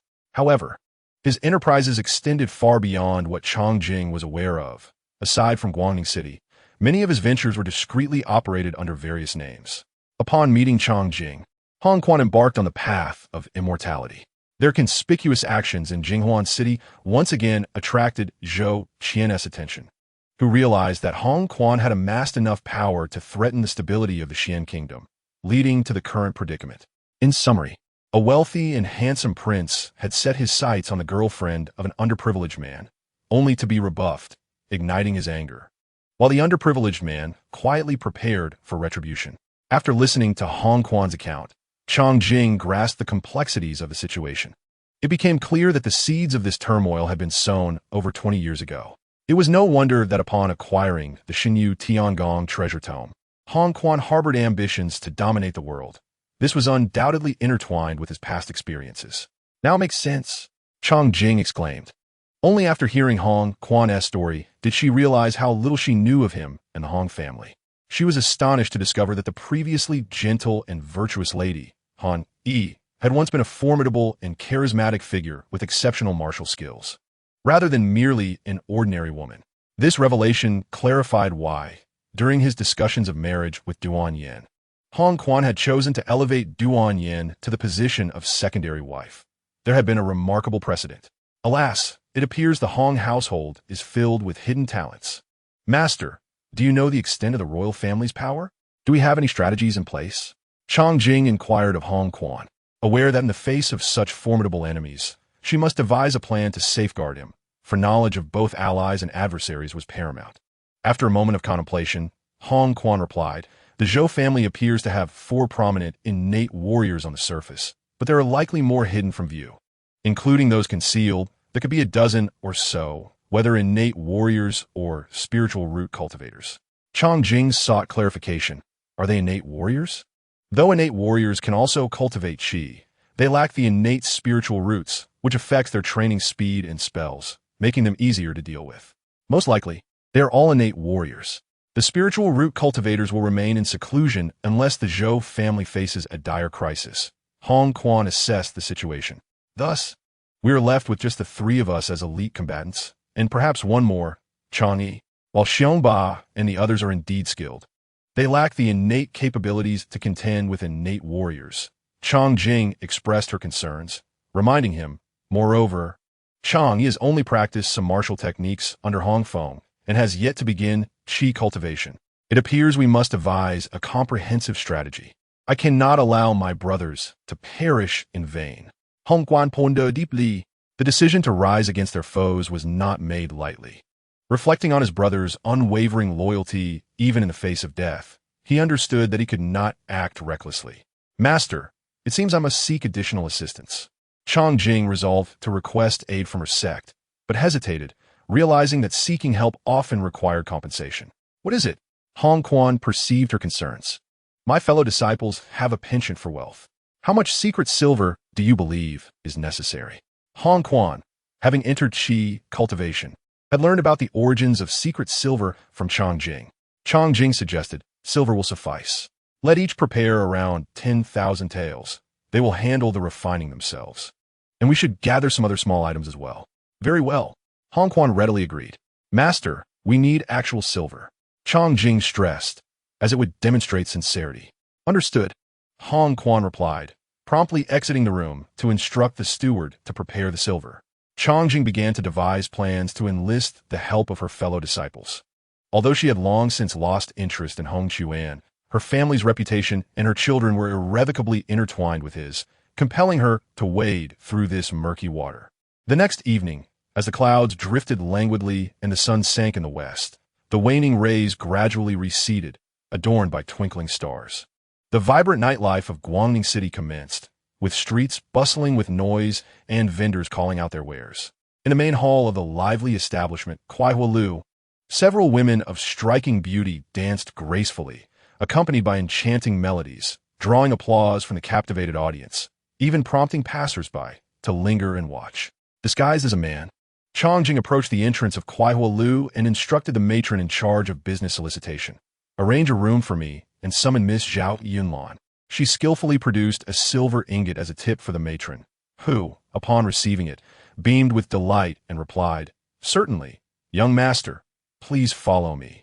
The matron quickly escorted Changjing to a prestigious room on the second floor. Shortly thereafter, Zhao Yunlan pushed open the door, revealing her signature smile of a courtesan. Charmingly calling out, "Young master," before Zhao Yunlan could finish, Changjing interrupted, "Sister Zhao, it is I, Changjing." "Oh, I thought it was someone else." "Sister Chang, it has been too long. What brings you here today?" Zhao Yunlan teased, having not seen Changjing for over 2 years. "Sister, I have spent the last 2 years in Jinghuan City and only recently returned to the sect. I am here today with an urgent request," Changjing explained, pulling out a stack of silver notes and offering them to Zhao Yunlan. "Do tell, sister," Zhao Yunlan replied. Seeing Changjing's generous display and sensing that the matter might be complicated, she hesitated to accept the silver. Noticing Zhao Yunlan's reluctance, Changjing set the notes beneath the teapot on the table and continued, "There are some enemies of my husband who will soon come to our door, and I wish to ask for your assistance in fending them off." "Who are these foes?" Zhao Yunlan inquired. "The Zhou family of the Xuan Kingdom," Changjing replied without hesitation. Zhao Yunlan was taken aback, exclaiming, "Sister, how did you come to offend the royal Zhou family?" For ordinary families, entanglements with royalty could lead to catastrophic misfortune. Though our Hahuan sect is vastly inferior to the royal Zhou family, dealing with them is akin to squashing an ant. However, that applies to the sect, not to us mere disciples. Zhao Yunlan remarked, a hint of trepidation in her tone. No wonder Changjing had been so generous. Zhao Yunlan could sense that the situation was far from simple. She frowned and added, "Moreover, our Hahuan sect has always maintained a low profile, seldom involving ourselves in worldly disputes. This matter may prove troublesome. Please, sister, consider our bond as fellow disciples and lend your aid," Changjing pleaded. Noticing Zhao Yunlan's lack of response, she retrieved another stack of silver notes and continued, "The Zhou family is being excessively oppressive. It is not I who provoked them. My husband and I have been living peacefully at home when we received word that the Zhou family intends to cause trouble. I am left with no choice. My husband will handle the mundane affairs. You need only come to Hong Mansion," Changjing assured her, understanding Zhao Yunlan's concerns and vowing to keep her identity concealed. "Oh dear, who could resist such a heartfelt invitation from sister?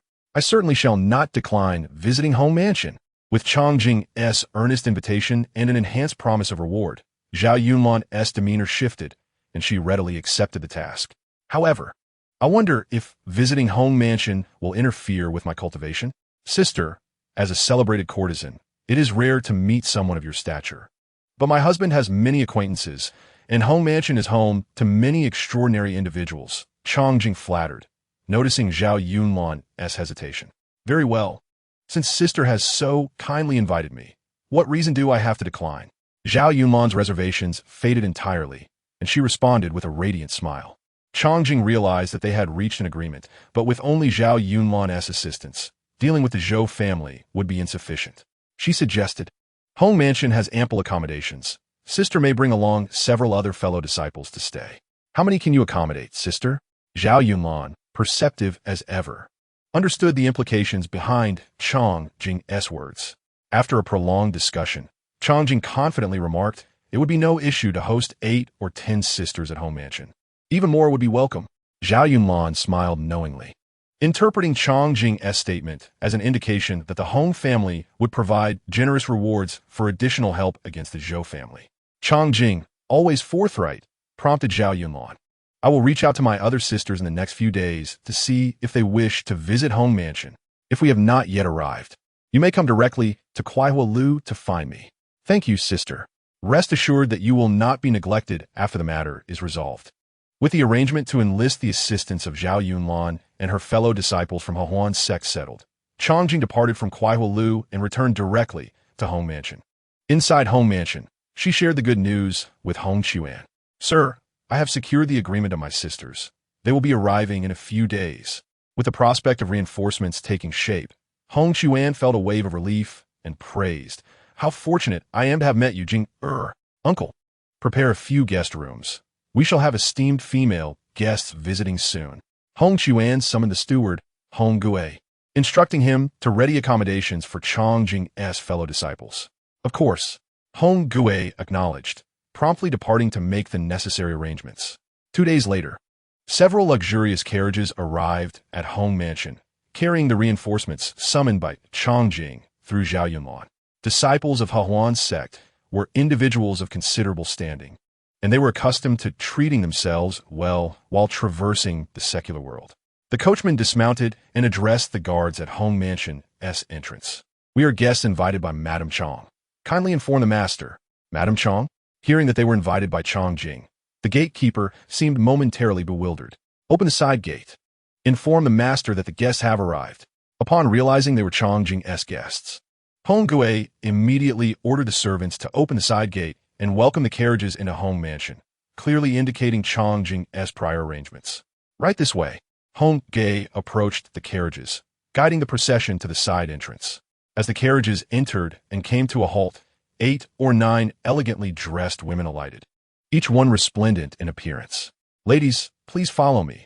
I am the steward of Hong Mansion. The master and mistress have been eagerly awaiting your arrival, Hong Gui respectfully announced. Meanwhile, in the reception hall, Chang Jing and Hong Chuan received the news and, filled with delight, made their way to greet their guests. Just as they entered the reception hall, they encountered the group of female disciples from Hahuan's sect, who had just been escorted in by Hong Gui. Welcome, esteemed sisters, to Hong Mansion. Ah, Sister Longzhe, I did not expect to see you in Guangning City. Chang Jing greeted them with a radiant smile, recognizing Longzhe among the guests. Welcome, esteemed ladies, to my humble abode, Hong Chuan added, extending his greeting to the guests. Among the visitors, aside from Zhao Yunlan and Longzhe, Chang Jing had yet to meet the other disciples. Sister Chang, it has been years since we last met. I heard from Sister Zhao that you have encountered trouble, so I came to see what kind of fool would dare to cross you. Longzhe and Chang Jing exchanged pleasantries before Longzhe playfully remarked, Senior sister, you jest. Junior sister, I am quite affable. How could I be one to stir up trouble indiscriminately? It is merely that the other party has gone too far, and I had no choice but to call upon you all for assistance. Compared to Zhao Yunlan, Chang Jing felt a closer affinity with Longzhe and immediately began to share her grievances. Ladies, please enter. Although Hong Quan was also a practitioner in the cheer-refining stage, his strength paled in comparison to the numerous female cultivators present. Thus, he lowered his stance and addressed them as immortals. This appellation was melodious to the ears of the female cultivators, who appreciated it greatly as they followed him into the reception hall and took their seats. This is my husband, Hong Quan. This is senior sister Zhao Yunlan, Longzhe. The others are fellow junior sisters. As the intermediary, Chang Jing introduced each party's identity to the others. Uncle Gui arranged the highest standard banquet and ensured that everyone in the Hong residence receives a month's allowance. Hong Quan instructed the attendant Hong Gui, who promptly acknowledged and exited the reception hall to prepare for the banquet and the rewards. The last time the Hong residence hosted such a grand affair was during Hong Quan's wedding to Han Yi, although they were not as affluent then as they are now. Subsequent banquets had not reached the same grandeur, and it had indeed been over 20 years since the phrase highest standard had been uttered within the Hong residence. On the following evening, the grand hall of the southern courtyard of the Hong residence was adorned in opulence, with flowers and lavish decorations embellishing the space. Each female cultivator arrived impeccably dressed for the feast. In the main hall, Hong Quan, Chang Jing, and others occupied the principal seats, with Zhao Yunlan, Longzhe, and the other female cultivators from the He Huan sect seated to the left, while Hong Quan sworn brothers, including Xiong Ba, were on the right. Servants stood behind, ever ready to fulfill any commands. The attendants presented an array of meticulously prepared delicacies, vibrant in color and fragrant in aroma. In the center of the hall, musicians played stringed instruments, and dancers clad in exquisite garments performed gracefully, filling the banquet hall with an atmosphere of joy and luxury. At this moment, regardless of their status, all within the Hong residence wore radiant smiles of happiness. Despite the servants not being seated at the main table, they were still provided with an abundant variety of dishes. The ambience was so jubilant that it felt less like a gathering awaiting conflict and more like a grand celebration indeed occurring at the Hong residence. The children of the Jianghu were unconcerned with trifles. The female cultivators of the He Huan sect and the chivalrous figures of the Jianghu engaged in lively conversation over the banquet. As the wine flowed and the cups clinked, they began to share their innermost feelings. The moon hangs over the willow's tip as lovers rendezvous after dusk. After the feast, the female cultivators of the He Huan sect returned to their designated quarters in the Hong residence. But not alone, they were in pairs. In a lavish mansion located in Xuanwu City, north of Guangning City, the atmosphere starkly contrasted with that of the Hong residence. In the reception hall, 9 individuals sat divided on either side, with a slightly younger middle-aged man occupying the main seat. May I inquire why you esteemed ancestors have all emerged this time? Where do you intend to go? The man at the head asked, glancing at the elders seated below him. A certain Zhou Qian, son of Zhou Su, once vied for affection and failed to eliminate his rival. Now that the rival has grown powerful, he fears for his life. He has come to solicit our assistance to clean up his mess. An elder said, his face filled with indignation, revealing disdain for the Xian Huang Zhou Qian. Hong Guan? What is Zhou Qian even capable of? Is he so frightened by a mere Hong Quan? If not for his father being Zhou Su, would he even have the right to sit in that position? The man in the main seat spoke with contempt regarding the Xian Huan. Zhou not underestima Hong Guan.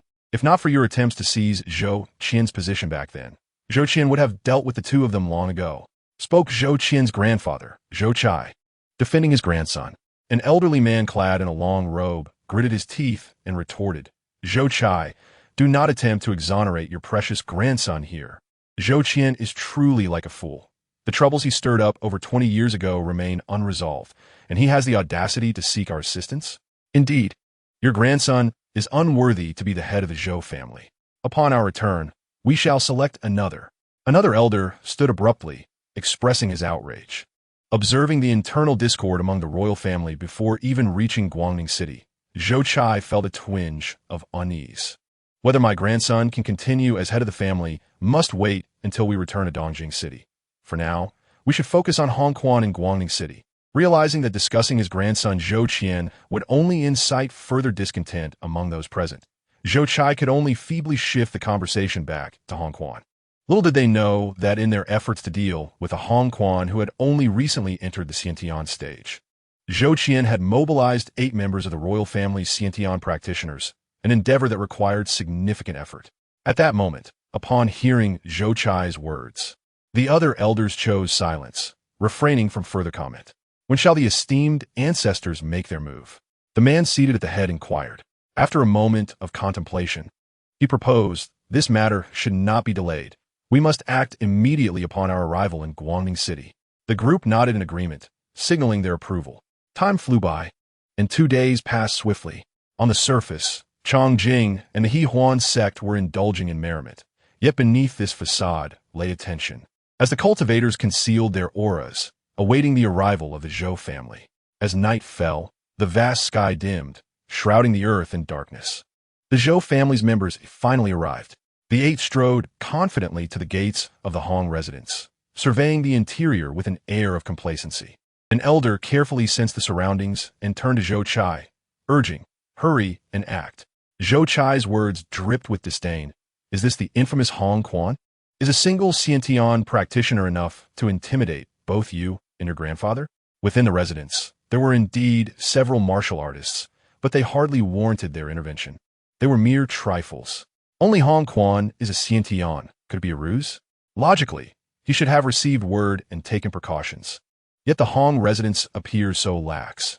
Zhou Chai noted, sensing something amiss. What are you afraid of? Even if Hong Quan has hidden strength and a few Xiantian practitioners in the shadows, it cannot surpass our numbers. An elder expressed his bewilderment at Zhou Chai's hesitance. Boasting arrogantly, Zhou Chai fell silent. Had it not been for pressing matters, the two would have clashed. Wait, something feels off, otherwise. My grandson would not have summoned us to act together. Zhou Chai halted the others who were about to storm into the Hong residence, speaking with palpable concern. Zhou Chai, known for his meticulous nature, found the unnaturally calm atmosphere of the Hong residence tonight unsettling, his instincts warning him of impending trouble. Exasperated, Zhou Jin, witnessing Zhou Chai's cowardice, could no longer contain his fury and shouted, Zhou Chai, I am truly fed up with both you and your grandson. One who has caused trouble now expects me to clean up his mess. I have come, yet you wish to stop me. What do you mean by this? After I deal with that rascal Hong Quan, I will settle accounts with you. Brother, hear me out. Zhou Chai attempted to dissuade him, but Zhou Jin had already dashed to the forefront. Zhou Jin glared fiercely at Zhou Chai, rebuking, I've already scouted the place. There is only one Xiantian in the courtyard. Are we afraid of just Hong Quan? We will capture him and determine the truth. You are truly cowardly. Bah, what a misfortune. Let us go inside. As he spoke, Zhou Jin leapt over the wall beside the gate and entered the Hong residence, heading straight for the location of the Xiantian aura within. As the other 7 individuals observed Zhou Jin's entry, they followed suit with the same method, swiftly arriving atop the walls of Hong Fu. Who are you? What brings you to my Hong Fu in the dead of night? In the courtyard, Hong Quan, who was practicing his swordsmanship, sensed the imposing presence of the newcomers, radiating an aura of lethal intent. Without a moment's hesitation, he deduced they were innate assassins sent by Zhou Qian. At that moment, he had already set up an ambush, waiting for the Zhou family's killers to arrive, ready to ensnare them effortlessly. However, one must perform the act convincingly. When Hong Quan spoke, he feigned terror, presenting himself as utterly unguarded. Let me enlighten you. We are the ancestors of the Zhou family, here today to escort you to meet Yan Wang. Zhou Chai sneered, seemingly unfazed by the intrusion. As the evening breeze brushed against their cheeks, bringing a refreshing chill, Hong Quan pondered to himself. He prided himself on being cautious in his dealings, never easily offending anyone, and wondered when he had provoked the Zhou family. Why?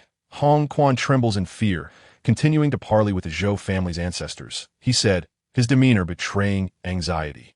Zhou Chai, seeing that Hong Quan was at death's door, yet still clinging to life, retorted arrogantly, blame yourself for being a tall tree that attracts the wind. Blame yourself for breaking through to the innate level. Blame yourself for having too much money. Stop wasting time with this scoundrel. Quickly act, and send him on his way. Zhou Jin, irritated by the incessant banter, swung his meteor hammer, poised to advance. Unexpectedly, he felt an overwhelming heaviness enveloping him, as if his body were filled with lead. Is that so? Don't you all feel fatigued? Come, let us relish the moment. After a few minutes of delay, Hong Quan perceived the poison taking effect, shedding his facade of panic, replaced by a sinister grin of triumph. What do you mean? Zhou Jin's expression darkened with alarm as he attempted to stabilize himself using his internal energy. The literal meaning. Don't you feel a bit weary after traveling such a distance? You poison us? Impossible. What kind of poison could affect the innate? The other Zhou ancestors exhibited similar symptoms of fatigue, prompting them to harness their internal energy in an effort to expel the toxins. Had you attacked Hong Quan upon entering, he might have perished at your hands. Alas, what a pity! Hong Quan lamented with feigned sorrow as his enemies succumbed to the poison. Jinger, come forth. At that moment, Chang Jing and her companions from Hehuan Zone emerged from various corners of the courtyard, no longer concealing their formidable presence. Suddenly, 10 innate energies surged forth. An overwhelming display of might. What? 10 innate warriors. It was indeed a trap. The Zhou family ancestors, who had initially perceived them as mere maids, were now struck with terror. They attempted to leap away from Hong Fu, but the poison had sapped their strength, reducing them to a mere fraction of their prowess. The adversaries, boasting 10 innate masters, were beyond their escape. Since you're here, why not indulge us sisters in some fun? One female cultivator mocked, eyeing the helpless Zhou ancestors. Don't even think about fleeing. Those afflicted by the blood qi cannot escape. Another female cultivator added, her smile enigmatic and sinister. The blood chi was a remedy from Huan, primarily used for treating impotence, yet it bore a minor side effect. It concentrated all bodily strength in one area, leaving the limbs weak and powerless, a duality of pain and pleasure. Whether it was a poison or a miracle remedy, depended on its application and the recipient. Shameless. Debauched. Zhou Chai, realizing the effects of the poison, seethed with indignation. With a swift motion, Zhao Yunlan, witnessing Zhou Chai's impending doom, lashed out with a whip, striking him with such speed that he had no chance to evade. Dare to utter another word. Zhao Yunlan's lips pressed thinly, his aura dark and menacing. The remaining Zhou ancestors, seeing this, turned to flee. Yet, a female cultivator clad in red dashed forward, her soft sword flashing as she struck, eliciting cries of despair as the Zhou ancestors' weapons clattered to the ground. One of the relatively younger Zhou ancestors bore a wound on his wrist, severed by the female cultivator's strike, rendering him incapable of wielding a weapon henceforth. Watching the chaos unfold, Chang Jing narrowed her gaze. Allowing the Zhou family to flee would be an affront to the considerable price she had paid for her allies. From a distance, she cast a silent water arrow imbued with potent force, striking a black-clad Zhou ancestor who had been attempting to escape, causing him to collapse, unnoticed by the others who were preoccupied with their own battles. Just then, Hong Feng and his entourage of martial guards arrived on the scene, recognizing the futility of intervention. They positioned themselves protectively beside Chang Jing. "You need not shield me," she instructed Hong Feng. "Go and bind the one lying beneath." "Yes." Hong Feng complied with Chang Jing's directive, promptly advancing to secure the incapacitated black-clad ancestor. In a different part of the courtyard, a Zhou innate named Zhou Jin leaped towards Hong Quan, his eyes filled with malice, wielding a meteor hammer as if he were reckless, aiming it at Hong Quan with all his might. Sensing the imminent danger, Hong Quan tightened his grip on his nine-ringed blade to parry, retreating several steps before regaining his balance. Zhou Jin pursued relentlessly, but Hong Quan again raised his blade to block the hammer strike. Ascending to the rooftop, the two maintained their distance, yet Zhou Jin seized the opportunity to leap over the wall, attempting to escape Hong Fu. This time, Hong Quan did not retreat. Instead, he soared after Zhou Jin, intent on distancing him from the others. The two raced across the rooftops of Hong Fu. Hong Quan remained unhurried, fully aware that Zhou Jin was already poisoned and would soon weaken. As time passed, Zhou Jin felt his face flush and his body grow increasingly warm, an embarrassing swelling manifesting in his private areas, which was intolerable. What kind of poison is this? It's astonishingly potent. Zhou Jin could no longer run, gasping heavily in place. Just a minor effect of I Xing Buyang medicine. The faster you run, the quicker it takes effect. Do you feel as though you could flip a cart now? Concentrate your strength all in one place.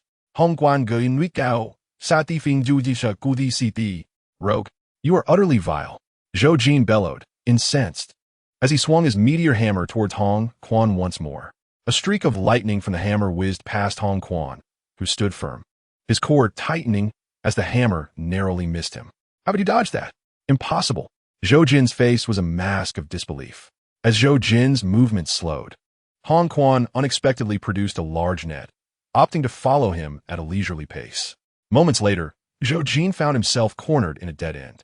Seizing the opportunity, Hong Quan hurled the net, ensnaring Zhou Jin before he could react. At that moment, Xiongba and a host of his brothers from the Jianghu arrived on the scene. Seize his weapon and bind him back to the manor. A throng of brothers from the Jianghu surged forward, swiftly capturing the already exhausted Zhou Jin and escorting him back to the manor. The battle within the Hong residence had long since concluded, with all the innate experts from the Zhou family captured, yet none had perished. At this moment, the 7 bound individuals in the hall were indeed the innate members of the Zhou family. A group of female cultivators from the Hahuan sect sat on either side, leisurely applying rouge, tidying their appearances which had been disheveled due to the earlier scuffle.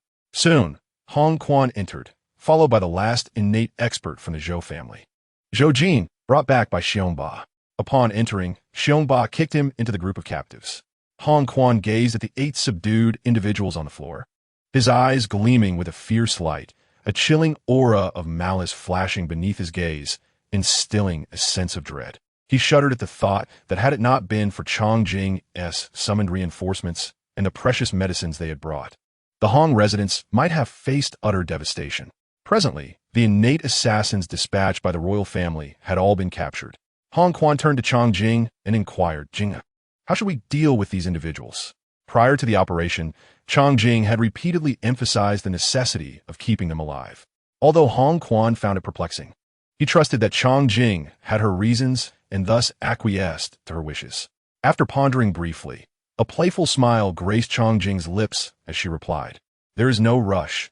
Let Senior Sister Zhao take charge of the arrangements. Senior Sister Zhao, these individuals shall be entrusted to you for handling." Chang Jing turned to Zhao Yunlan, her eyes filled with a menacing aura, exuding a palpable sense of danger. Zhao Yunlan understood the implication, her expression turning cruel as she coldly stated, "Very well, please prepare a quiet room for us. We intend to interrogate these captives personally. Victory belongs to the capable. If you possess the skill to kill us, just wait until Zhou Qian arrives with his army and slaughters you treacherous rebels." Zhou Chai, lying on the ground, continued to spew defiance. With a swift motion, Long Zhe lunged forward, delivering several resounding slaps to Zhou Chai's face. Mocking, "Old fool, your vigor is impressive. You shall soon have the opportunity to expend it." The female cultivators of the Hahuan sect exchanged knowing glances, a cryptic smile gracing their lips. "Ladies, this way, please." Chang Jing led the female cultivators towards the quiet chamber in the Hong residence. "Bring them along." Hong Quan instructed the guards to escort the captured innate experts from the Zhou family into the quiet room. "Changi, you come too. After the senior sisters finish their interrogations, you shall question them one by one. I wish to know every piece of valuable information. As for how to interrogate them, that is your responsibility. If you fail to extract anything, you shall report to the treasury for half a year's allowance and leave." Chang Jing's words were unambiguous, and the senior sisters understood she was testing the youth named Chang Yi, and it had nothing to do with them. "Understood," Chang Yi replied, his fists clenched tightly. The quiet room in the Hong residence resembled a dungeon, with several chambers constructed from stone. The entire space was dimly lit by a few oil lamps, flickering weakly. The room was permeated not only with the dampness and scent of blood, but also an aura of death. "Senior Sister Zhao, how do you plan to conduct the interrogation? Will each person be questioned individually or in turns? I need to make arrangements. Let us divide the tasks. Each one shall interrogate one of the Zhou family's innate captives." The arrangements for the interrogation were made swiftly, and soon, each female cultivator claimed one captive from the Zhou family, leading them into separate quiet rooms. Before long, screams of agony echoed through the quiet chamber, lasting for a full half-hour before they were all expelled from the room. The previously proud, innate members of the Zhou family now lay on the ground, utterly dejected. This was precisely why Chang Jing had insisted on capturing the Zhou family's innate experts alive. They were all martial artists who had spent decades cultivating to attain such prowess, and their capture would greatly enhance the cultivation of the senior sisters. Realizing this, Chang Yi understood it was now his turn. The guards of the Hong residence, having overheard Chang Jing's instructions, were now quite curious about how Chang Yi would conduct his interrogation. Chang Yi pulled a dagger from his boot and approached one of the incapacitated innate individuals. Though he held the dagger, he trembled slightly, uncertain whether it was fear or excitement. This was his first time being responsible for such a bloody and violent task. Chapter 40.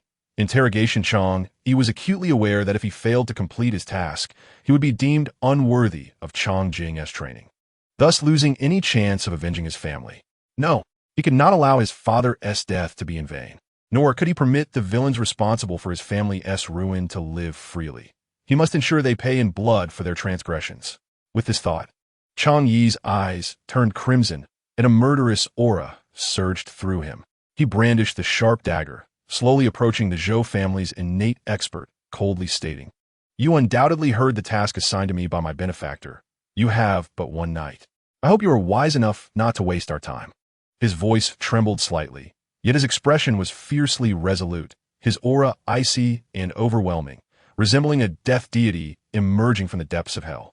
Upon hearing Chang Yi's words, Zhou Jin's face bore a mocking disdain. Evidently, he had not yet suffered enough at the hands of the female cultivators from the Hahuan sect. With a derisive laugh, he retorted, "You, a mere child barely out of his youth. You wish to interrogate? Go home and eat for a few more years before returning. Old fool, unaware of your impending doom. Chang Yi was thoroughly enraged, his gaze brimming with murderous intent as he swiftly sliced off Zhou Jin's left pinky finger, blood gushing forth.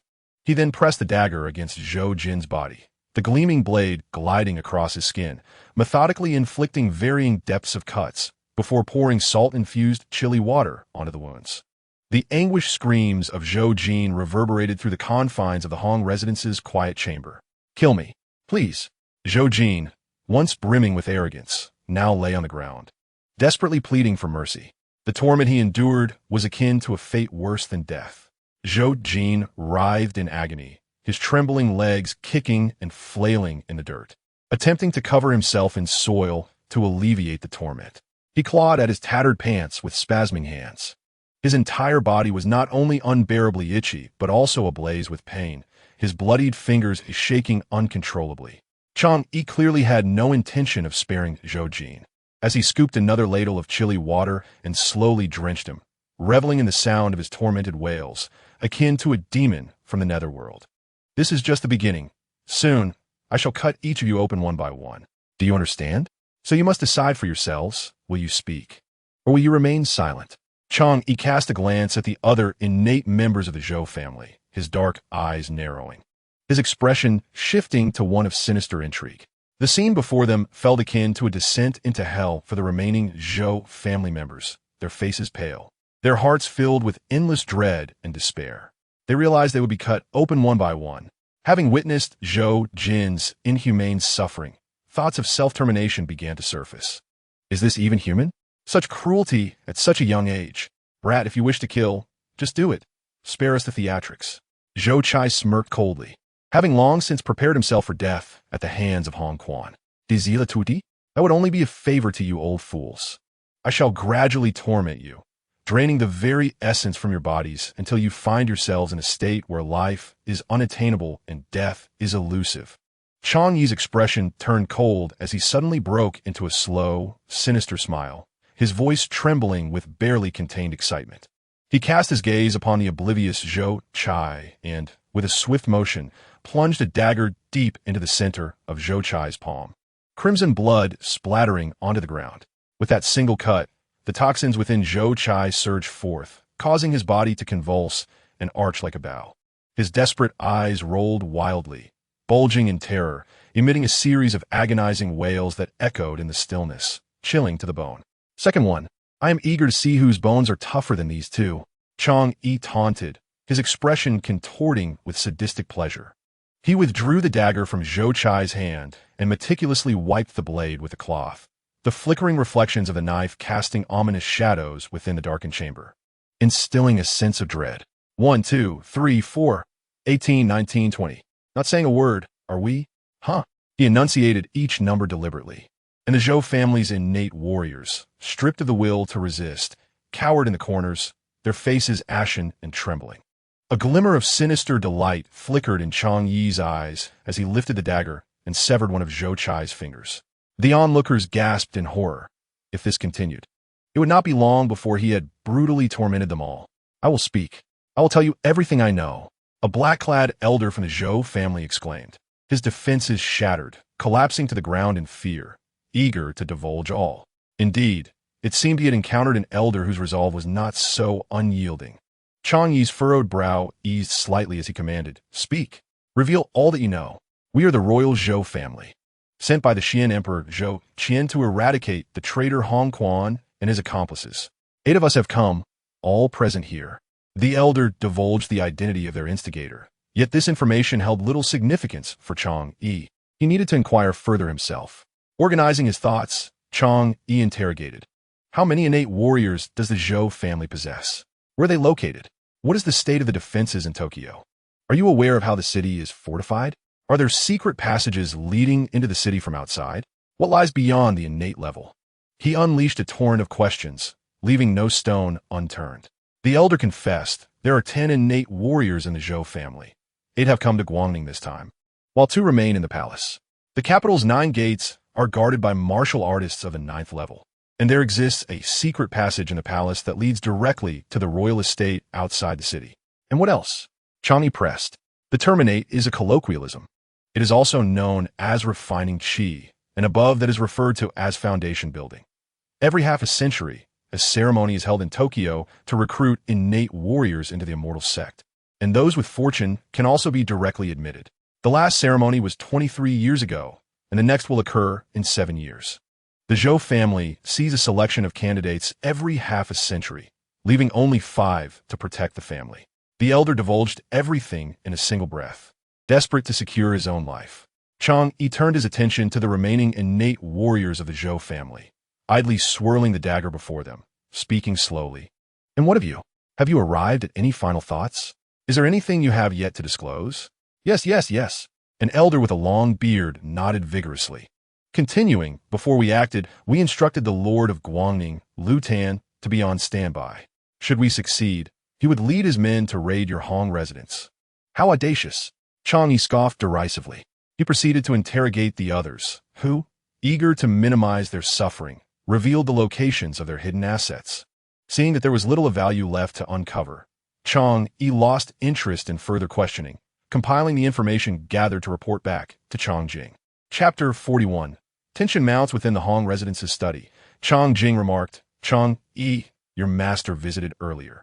He spoke highly of your boldness in interrogating those elders.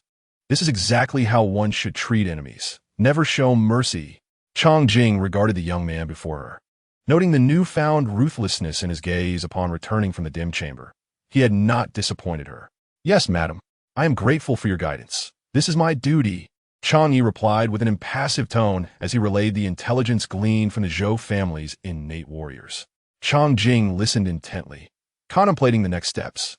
Satisfied with Chang-Yi's performance, once Chang-Yi concluded his report, Hong Quan returned to the study, having resolved the aftermath of the previous events. Master, is this the intelligence Chang-Yi extracted from those elders? Chang-Jing inquired, presenting the organized information to Hong Quan. Hong Quan meticulously reviewed the details, pondering for a moment before exclaiming, only 2 innate warriors? Master, look, Lu Tan from the Lord's estate is indeed colluding with those elders, preparing to raid our residence. How naive, he continued. Jinger, you shall personally visit Lu Tan tomorrow and ascertain whether he possesses the audacity to confront us. He has unwittingly invited trouble upon himself, and we shall not show mercy. A glimmer of ambition flashed in Chang-Jing's eyes as she calmly stated, Master, we should seize the opportunity to take control of the capital before news spreads. The news of the 8 royal innate warriors being captured was under strict orders to be suppressed, making this an opportune moment for uprising. Hong Guan Vimai Silin, seated in contemplation, sipping tea as he immersed himself in thought, his brow furrowed in concentration. The following day, at the Guangning City Lord's estate, Lord Lu Tan paced anxiously in the main hall, his agitation palpable as he wiped sweat from his brow. Lord, Lady Chong from the Hong residence has come to visit. What? Lady Chong? He stammered, his face draining of color, collapsing into his chair. Just yesterday, before the Zhou family's innate warriors struck at the Hong residence, they had first come to his estate, instructing him to await further news and prepare for a raid. Having waited all night without word, now the target of the raid had arrived at his doorstep. Could it be that the Zhou family had failed? Regardless, he resolved to face the situation at hand. Bring me to greet our guests.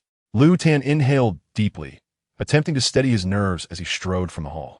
With the urgency of the moment, the officials of the Lord's estate hastily followed him outside.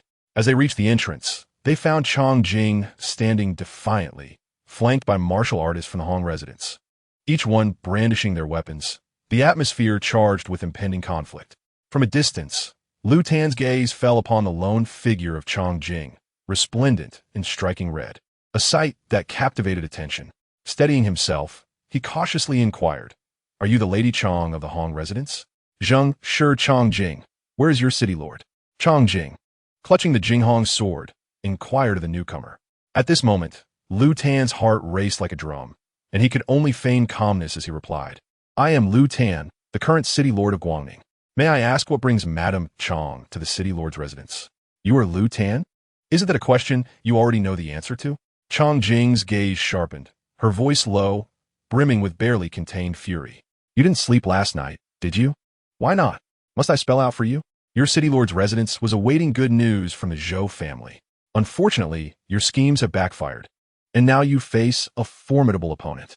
But this matter is far from over. The Zhou family is of royal blood, and their every action bears consequences. I have come today to collect some interest. From now on, Guangning will bear the surname Chong. You are plotting rebellion. You traitorous scoundrels. A loyal official of the Zhou family shouted angrily, his emotions flaring as he seized a sword from the guards to charge forward. Sensing the escalating situation, the guards quickly restrained him, fearing they might provoke Chongjing. If we are to rebel, then so be it. What of it? Are we to allow the Zhou family to commit murder while we stand idle? When the Zhou family sent people to Guangning, they should have anticipated this day. Chongjing coldly accused the Zhou family's injustices, her heart seething with resentment and hostility. Hearing her words, Lu Tan felt a mix of shock and anxiety. It was clear that the Zhou family could no longer be relied upon. The immediate concern was how to navigate this crisis. You have already subdued the Zhou family. What more do you want? Are you here to flaunt your power in the city lord's residence? Lu Tan pretended to be uninvolved with the Zhou family's affairs, instead accusing Chongjing of seeking trouble. Chongjing was unimpressed by his ploy. Responding dismissively, the Zhou family launched a surprise attack on the Hong family, and the city lord's residence cannot escape blame. However, since the Zhou family has fallen, I do not wish to resort to bloodshed. I have always been intrigued by the city lord's residence. Here is your chance for survival. Pledge your loyalty to me and present a token of allegiance, and you may live. Impossible. Absolutely impossible. Upon hearing this, Lu Tan recognized that Chongjing was demanding he relinquish his position. He resolutely refused, for the position of city lord was his hard-earned achievement, not something he would surrender easily. The gathered officials, incensed by Chongjing's words, erupted in a chorus of outrage. This is too much.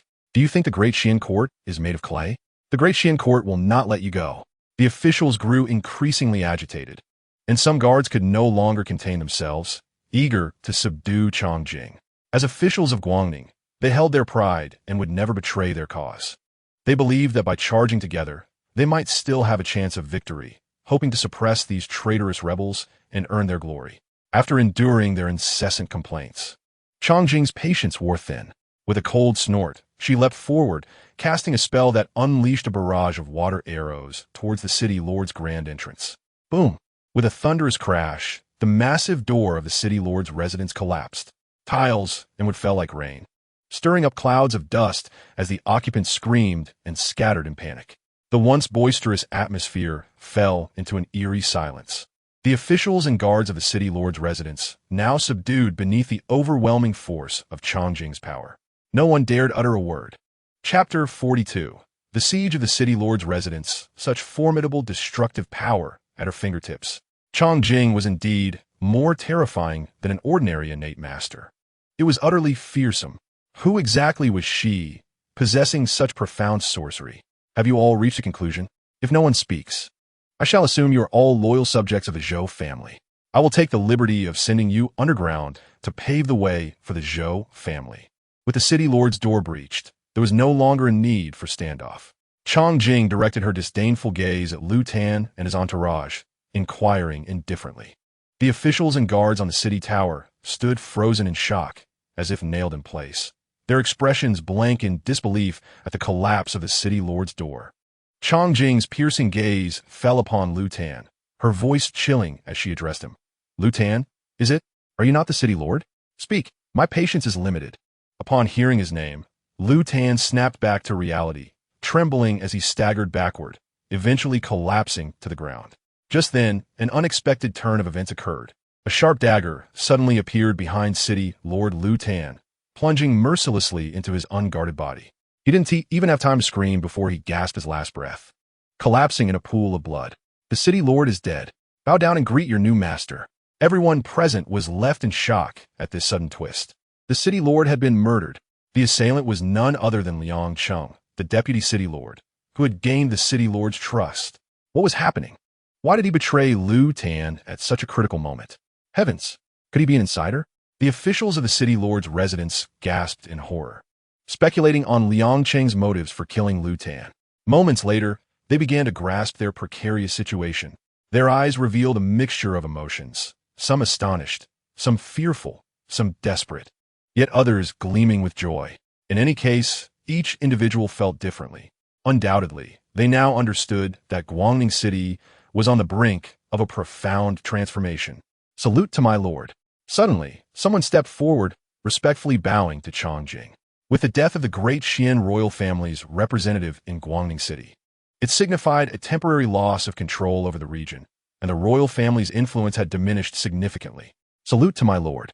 May your fortune be as boundless as the East Sea and your life as long as the South Mountain.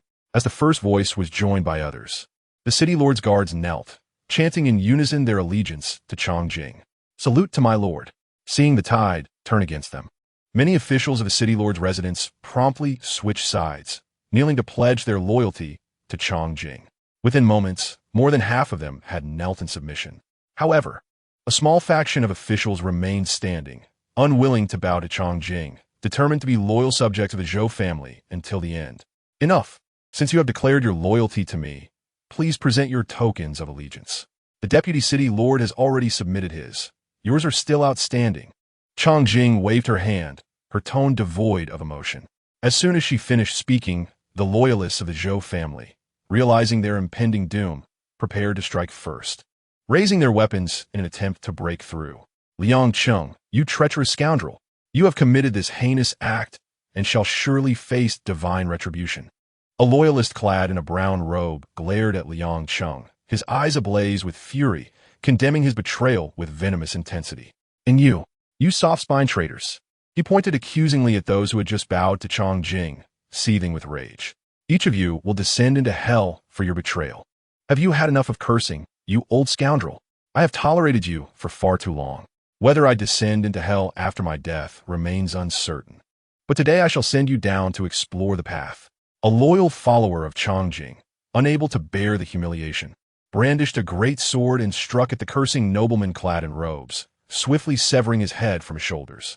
Upon witnessing this, Chongjing clapped her hands in approval, exclaiming, "Well done. I, Chongjing, have accepted this valiant man's declaration of loyalty. Those who recognize the times are indeed the wise. I appreciate such individuals. Once I successfully take control of the Lord's residence, there shall be ample rewards. Vile woman, do not be so arrogant to take the Lord's residence. You must first step over my corpse." A loyal minister of the Zhou family, dressed in dark robes, suddenly raised his head, thrusting his spear toward Chongjing with fierce determination in his eyes, screaming with anguish. Hearing Chongjing's declaration, those who had just pledged their allegiance could no longer restrain their excitement, turning their weapons against their former comrades, each eager to claim their declaration of loyalty. And thus a fierce battle ensued. An hour later, the sky was shrouded in gloom, and the ground before the Lord's residence was awash with blood, littered with the lifeless bodies of hundreds, their severed limbs and heads rolling in the corners, defiantly refusing to yield to despair. The fallen loyalists of the Zhou family lay with eyes still wide open, gazing at a corner of the sky, as birds swooped down to perch upon the bloodied corpses. The air thick with the scent of blood. Spears and swords lay broken and scattered, half buried in the earth and remains, glimmering faintly in the dim light. Stepping over the corpses, Chongjing surveyed the battlefield before the city gate, a wicked smile playing upon her lips, as if she had anticipated such a scenario. In the 21st century, one must be ruthless to stand firm, let alone in the realm of immortals, where lives are as trivial as grass. A quarter of an hour later, the battle had concluded, and the officials of the Lord's residence were reduced by half. Those who had proclaimed loyalty to Chongjing now held the heads of the Zhou family loyalists in their hands. Witnessing this, Chongjing's smile deepened. The Zhou loyalists had fallen like a house of cards, while the turncoats had acted decisively. Excellent. Liang Cheng, the upheaval at the Lord's residence has been settled. Summon Liang Cheng to me. At your command, he replied. You are to assume the position of Lord of Guangning City, oversee the battlefield cleanup, and prepare the Lord's residence for our control, bringing along Hong Feng's men to take charge of the city defenses. Understood. Inform the heads of various families in the city to convene at the Lord's residence for discussions. Chongjing had initially thought that taking the Lord's residence would require considerable effort, but it turned out to be a bloodless victory, merely employing the tactic of dog-eat-dog, resulting in the downfall of the previous officials. The news of the upheaval at the Lord's residence spread like wildfire among the influential families in the city, each of them feeling the weight of trepidation while considering how to safeguard themselves. The Yang family. Master, someone from the Hong family requests your presence at the Lord's residence for discussions. A guard reported to the head of the Yang family, Yang Jia. I understand. I shall attend shortly. People from the Hong family are summoned to the Lord's residence. It seems the Hong family has taken control. Yang Jia muttered to himself, his brow furrowed. The other families in the city received similar invitations from Chongjing. Before the Lord's residence, the heads of various families arrived as summoned. Come, everyone. Follow me to the main hall. Chongjing welcomed the gathering and led them inside. Yes, the family representatives complied, following her into the hall. Once seated, Chongjing was called out by Chang'e. Isn't this the concubine of Hong Chuan? Today, the Hong family sends only a concubine to persuade us. One member whispered, Be cautious, brotherly. You are unaware. This concubine has a notable background. You must have heard of the calamity that befell the Gao family in Jinghuan City. It was orchestrated by her. Indeed, I have heard of it. My informants also reported that she led the assault on the Lord's residence today. We must be careful in our discussions then. During Chongjing's absence from the hall, the family heads began to murmur among themselves. After a brief interval, Chongjing returned, and the lively chatter ceased abruptly. The representatives sat upright, awaiting her words, yet she remained silent, filling the room with an oppressive silence. After 2 hours, Hongfeng and Liangcheng returned to the main hall. We pay our respects, my lord. They greeted Chongjing with a bow. Have a seat. She gestured for them to sit. At that moment, Chongjing occupied the seat of the lord, with Chang'e standing beside her, Liangcheng seated at the lower left, and Hongfeng at the lower right. The heads of the families were arranged on either side, having awaited her arrival in silence, discreetly observing the actions of Chongjing and her companions. Seeing Hongfeng and Liangcheng return, Chongjing calmly inquired, How did the matter proceed? The city defenses have been replaced with our men, and all suspicious individuals at the city gates are under strict scrutiny. Liangcheng replied without flinching. Understood. Hearing this, the representatives turned anxious, their expressions betraying their unease. Now that Chongjing had directly commanded control over the defenses, the influential families were akin to caged birds, entirely at the mercy of the Hong family's power, unable to escape their grasp. Esteemed heads of families, it is a great honor to invite you all here to discuss important matters. Chongjing began once the tension had settled.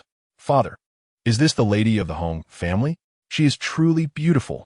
A young man, accompanying his elder, whispered. Silence.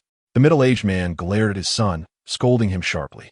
The young man quickly fell silent, realizing he was being groomed as the family successor, and this was his first encounter with such a serious demeanor from his father.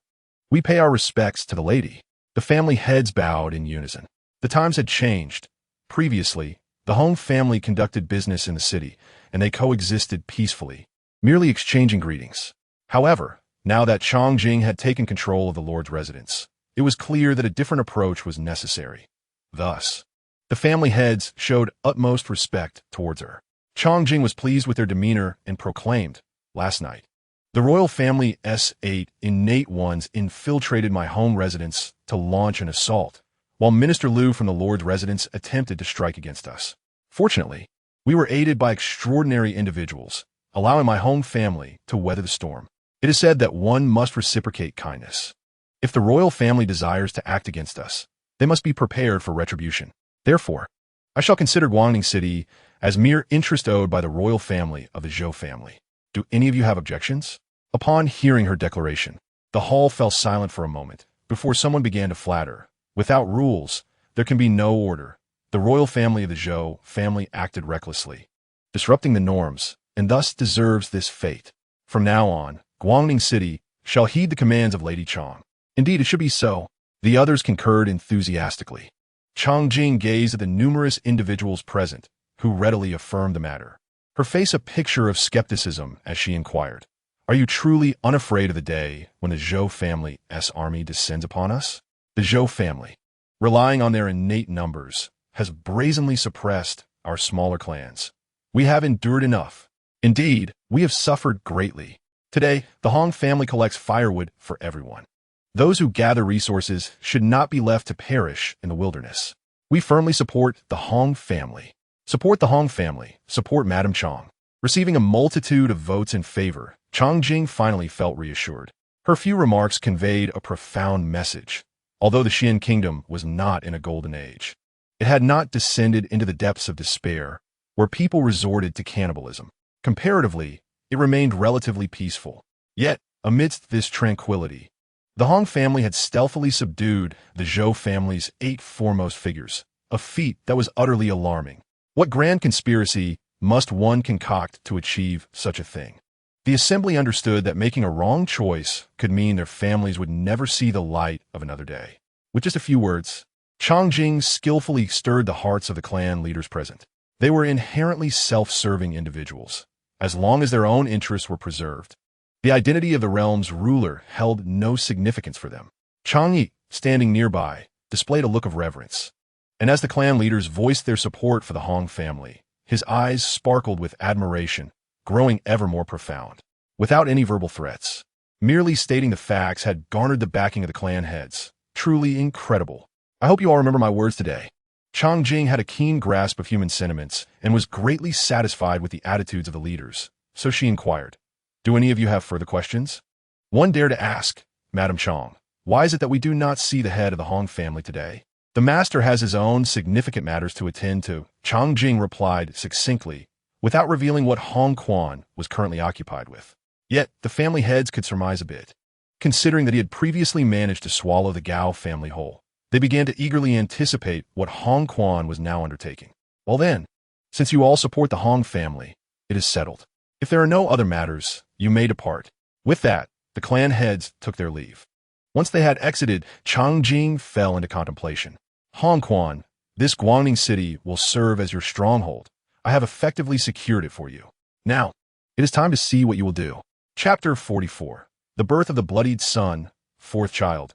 Following the upheaval at the city lord's manor, Chong Jing dedicated 2 full months to meticulously organizing the affairs of Guangning City, transforming it into a robust logistical base capable of supporting Hong Quan's endeavors. She subsequently entrusted the city's management to the reliable Liang Cheng, while requesting the esteemed Lady Han Yi to supervise. Thus, the matters of Guangning City reached a conclusive stage. Liang Cheng was one of Hong Quan's most competent confidants. Over a year prior, after obtaining the Shun Yu Tian Gong treasure tome, Hong Quan, who had endured the oppression of the royal Zhou family for over 20 years, an oppression that had escalated in recent years, was filled with indignation and began to prepare his plans for uprising. Liang Cheng was the individual Hong Quan had placed beside Lu Tan at that time, a gifted orator and shrewd operator. He earned Lu Tan's favor and ascended from a staff member at the city lord's manor to the position of deputy city lord in a mere 8 months, showcasing his exceptional capabilities. Now, with Guangning City entrusted to Han Yi and Liang Cheng, Chong Jing had fulfilled the promise made to Hong Quan before his departure, and it was time for her to leave this tumultuous place. The primary reason for her departure was that she had inadvertently discovered she was pregnant, nearly 3 months along. After calculating the timeline, it became apparent that this child was likely the offspring of that individual, since returning to Guangning City and reuniting with the long-absent Hong Quan. Their days had been consumed with plans for uprising. Moreover, given her lingering resentment towards him, they had not engaged in intimate relations. It was clear that she and Hong Quan were not destined to walk the same path, should the day come when they truly part ways. The sacrifices she made for Hong Quan would be ample repayment for the kindness he had shown her over the years. Now with this child, in order to avoid unnecessary speculation, Ong Jing ensured everything in Guangning City was in order, fabricated a plausible excuse for her departure, and returned to her domain in Jinghuan City. As the spring flowers withered, time passed swiftly. After spending 6 months in Jinghuan City, Chong Jing successfully gave birth to a boy. She named him Changyu, hoping he would possess the ability to master his own fate. This boy was exceptionally beautiful, with large, sparkling eyes resembling 2 dark pearls, and a head full of dense black hair. His features were picturesque, as if an angel had descended to earth. Chong Jing cradled him close, admiring his appearance, and felt he bore a striking resemblance to his father, the bloodied young master. Surely, he would grow to be a captivating figure in the future. With this thought, Chong Jing promptly activated the system scanner to assess her child's talents. As she directed the scanner towards the boy's forehead, the panel instantly updated with his talent data. Talent: Earth Spirit Root Xian Grade Mid-Tier Fate. Exceptional intelligence. More astute than the average person. Affinity with Earth. On the ground, the consumed spiritual power and physical energy recover rapidly, resulting in boundless combat potential. Stronger with time. As battle prolongs, one's strength increases. Changjing gazed at her son, who possessed a mid-tier Xian Grade Spirit Root, utterly astonished. Such a high level of talent at birth was truly worthy of being the progeny of the bloodied young master. If he were to grow, his cultivation speed would be astonishing, far surpassing her own yellow grade mid-tier Spirit Root talent. Moreover, she would benefit from talent sharing, an extraordinary advantage. If she could acquire more genes with such talents as those of the bloodied young master, her own path of cultivation might be significantly expedited. Alas, what a pity! The fact that her only son possessed such an exceptional genetic talent was merely a fortunate coincidence. With this in mind, Changjing then reviewed her own panel data.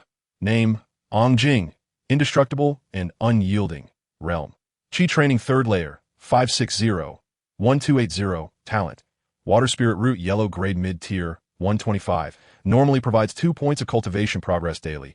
Earth Spirit Root Seed Activatable, 0-100 Fate, Multiple Children, Multiple Blessings, Activated, Cultivation Method, Basic Qi Training Method, Yellow Proficient, Na Yuan Skill, Yellow Proficient, Xian In True Method, Yellow Entry, Spells, Spirit Rain Technique, Yellow Proficient, Water Sword Technique, Yellow Proficient, Waterfowl Technique, Yellow Entry, Swallows 3 Water Copies, Common Proficient, Spirit Snake Sword Technique, Common Proficient, Backpack, Jinghong Sword Shun Yu Tian Gong, Secret Silver, 66 Resources, 22 Scan.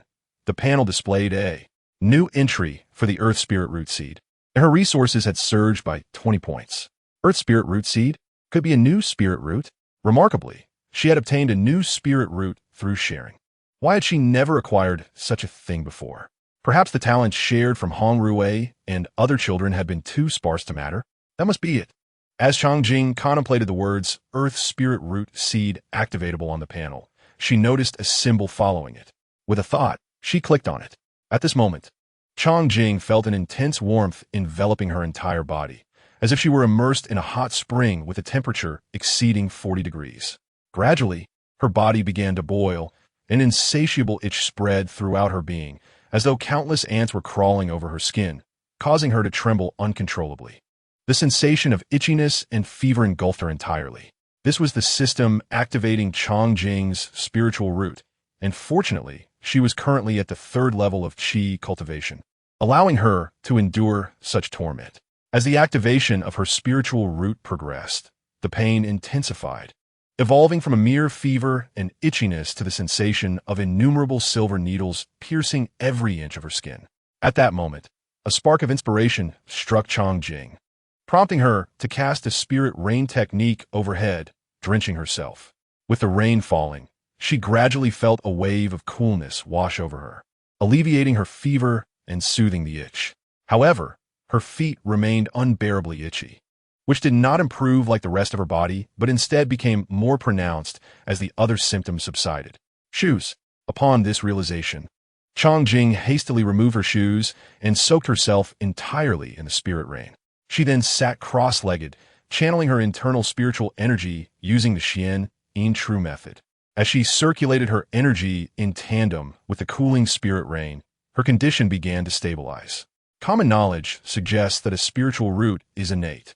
One either possesses it or does not. Yet, Changjing's ability to activate hers through the system was astonishing. She also recalled that individuals without spiritual roots could cultivate martial arts to attain innate status and transition into Qi cultivation. Could it be that martial arts training serves as a means to activate spiritual roots? Perhaps this is the underlying principle. Focusing on her cultivation, Changjing set aside further thoughts. Chapter 45. A new spiritual root inside the house. Mei Xiang, who was taking care of the child, sensed something was amiss with Changjing. She quickly entrusted the baby to the wet nurse and rushed into the courtyard. "Madam, what is wrong? Has something happened?" Seeing Changjing sitting in the spirit rain, trembling all over, Mei Xiang anxiously inquired. Noticing Mei Xiang by her side, Changjing instructed, "I am fine. Go fetch 2 ginseng roots from the storeroom." "Yes." Mei Xiang replied promptly and went to retrieve the ginseng as instructed. Moments later, She returned bearing a tray with 2 exquisite, century-old ginseng roots. Mei Xiang placed the tray before Chongjing and, following her request, divided 1 ginseng root into 4 parts. Chongjing took 1 portion, chewing it while continuously channeling her spiritual energy to activate the medicinal properties of the ginseng. Mei Xiang stood nearby, guarding her, but couldn't he help but worry, thinking, who eats ginseng like this? Won't she suffer from severe internal heat later? After a while, as Chongjing continued to chew, Mei Xiang, unable to contain her curiosity, asked, "Madam, how does it feel to eat ginseng in such a manner?" Chongjing did not respond, merely shook her head, continuing to chew and swallow the ginseng while directing her energy to digest it. As her spiritual energy flowed, the ginseng was quickly absorbed, and every part of her body began to feel increasingly comfortable. Soon, she felt cooler than when she was merely drenched in rain. The previous intense heat now felt akin to parched earth receiving a blessed rain. The fever and itchiness, all discomfort had vanished, elated by the transformation in her body. Chongjing eagerly consumed 2 more portions of ginseng, continuing to channel her spiritual energy for digestion, which caused her body to tremble slightly. Mei Xiang observed Chongjing's incessant shivering with concern and asked, "Madam, are you all right?" After a brief moment, Chongjing regained her composure and replied, "I am fine.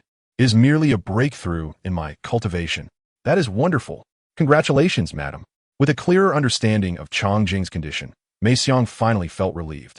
Chongjing then consumed an entire ginseng root, channeling her energy, and in an instant, a vast amount of medicinal power surged into her body. She quickly steadied her mind, using the Xian Yin True method to gradually decompose this immense energy.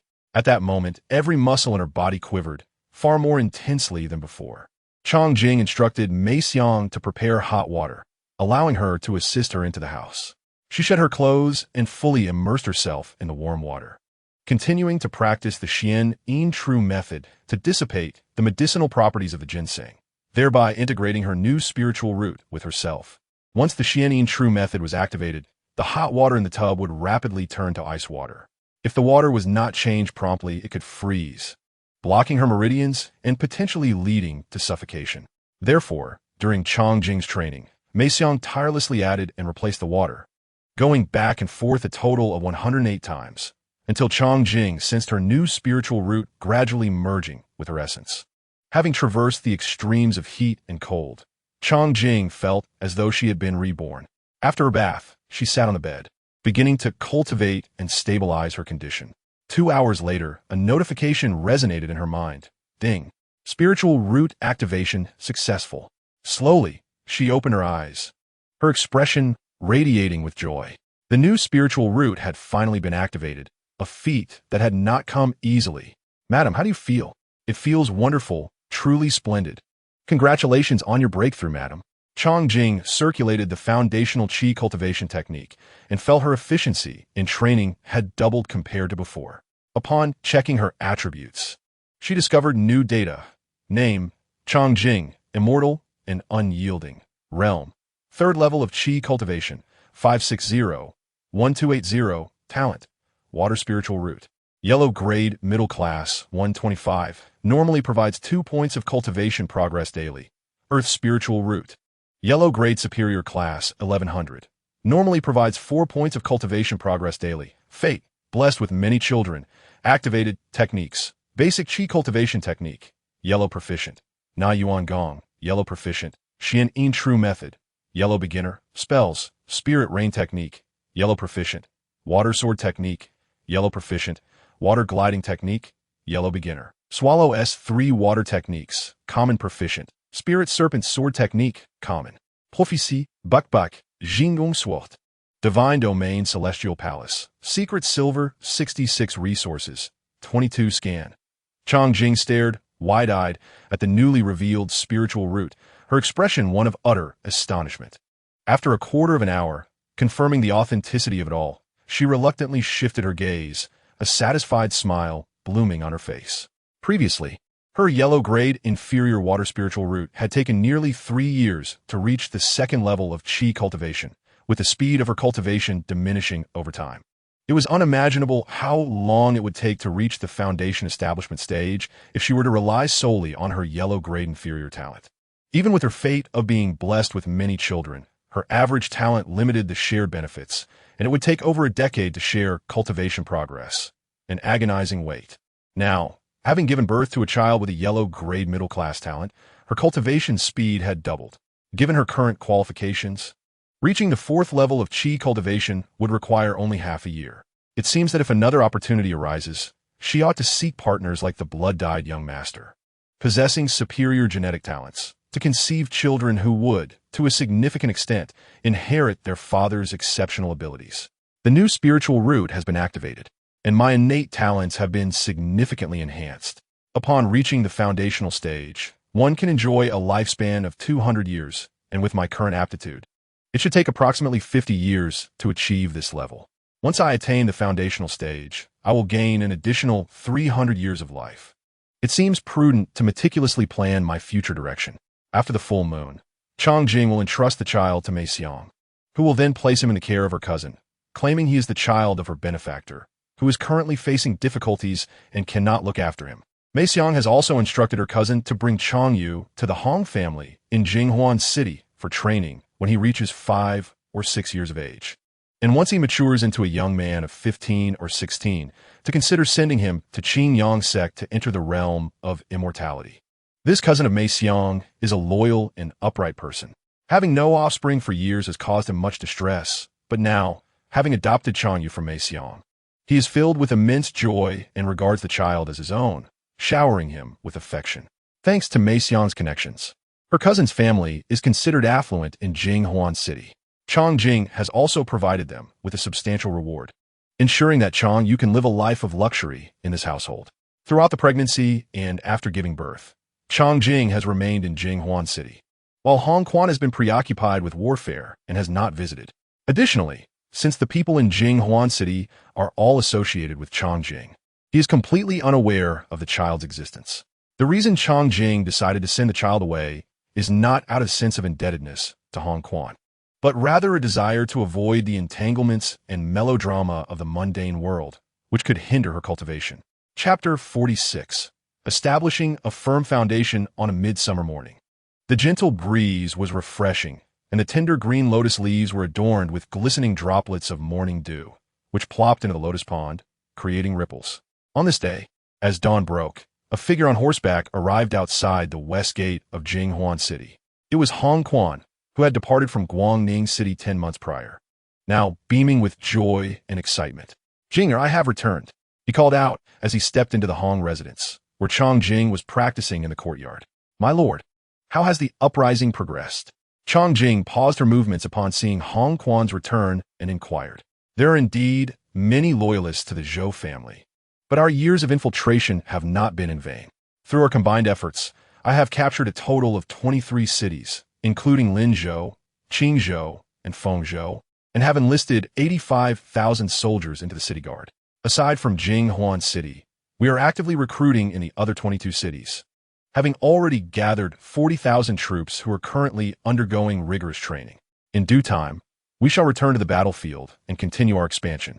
Hong Quan spoke Basionei, detailing the cities he had conquered and the preparations for military strength.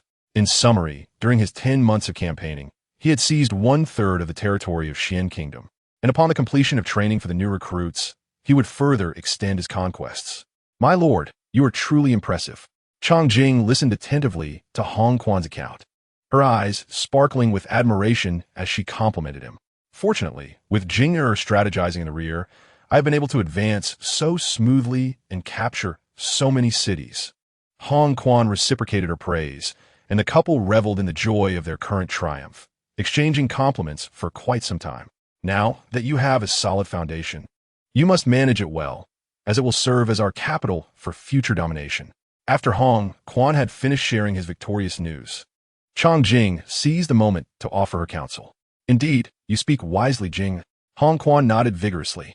"Has there been any news from the Zhou family court?" After so much time since the uprising began, Changjing was eager to learn about the movements of the Zhou family.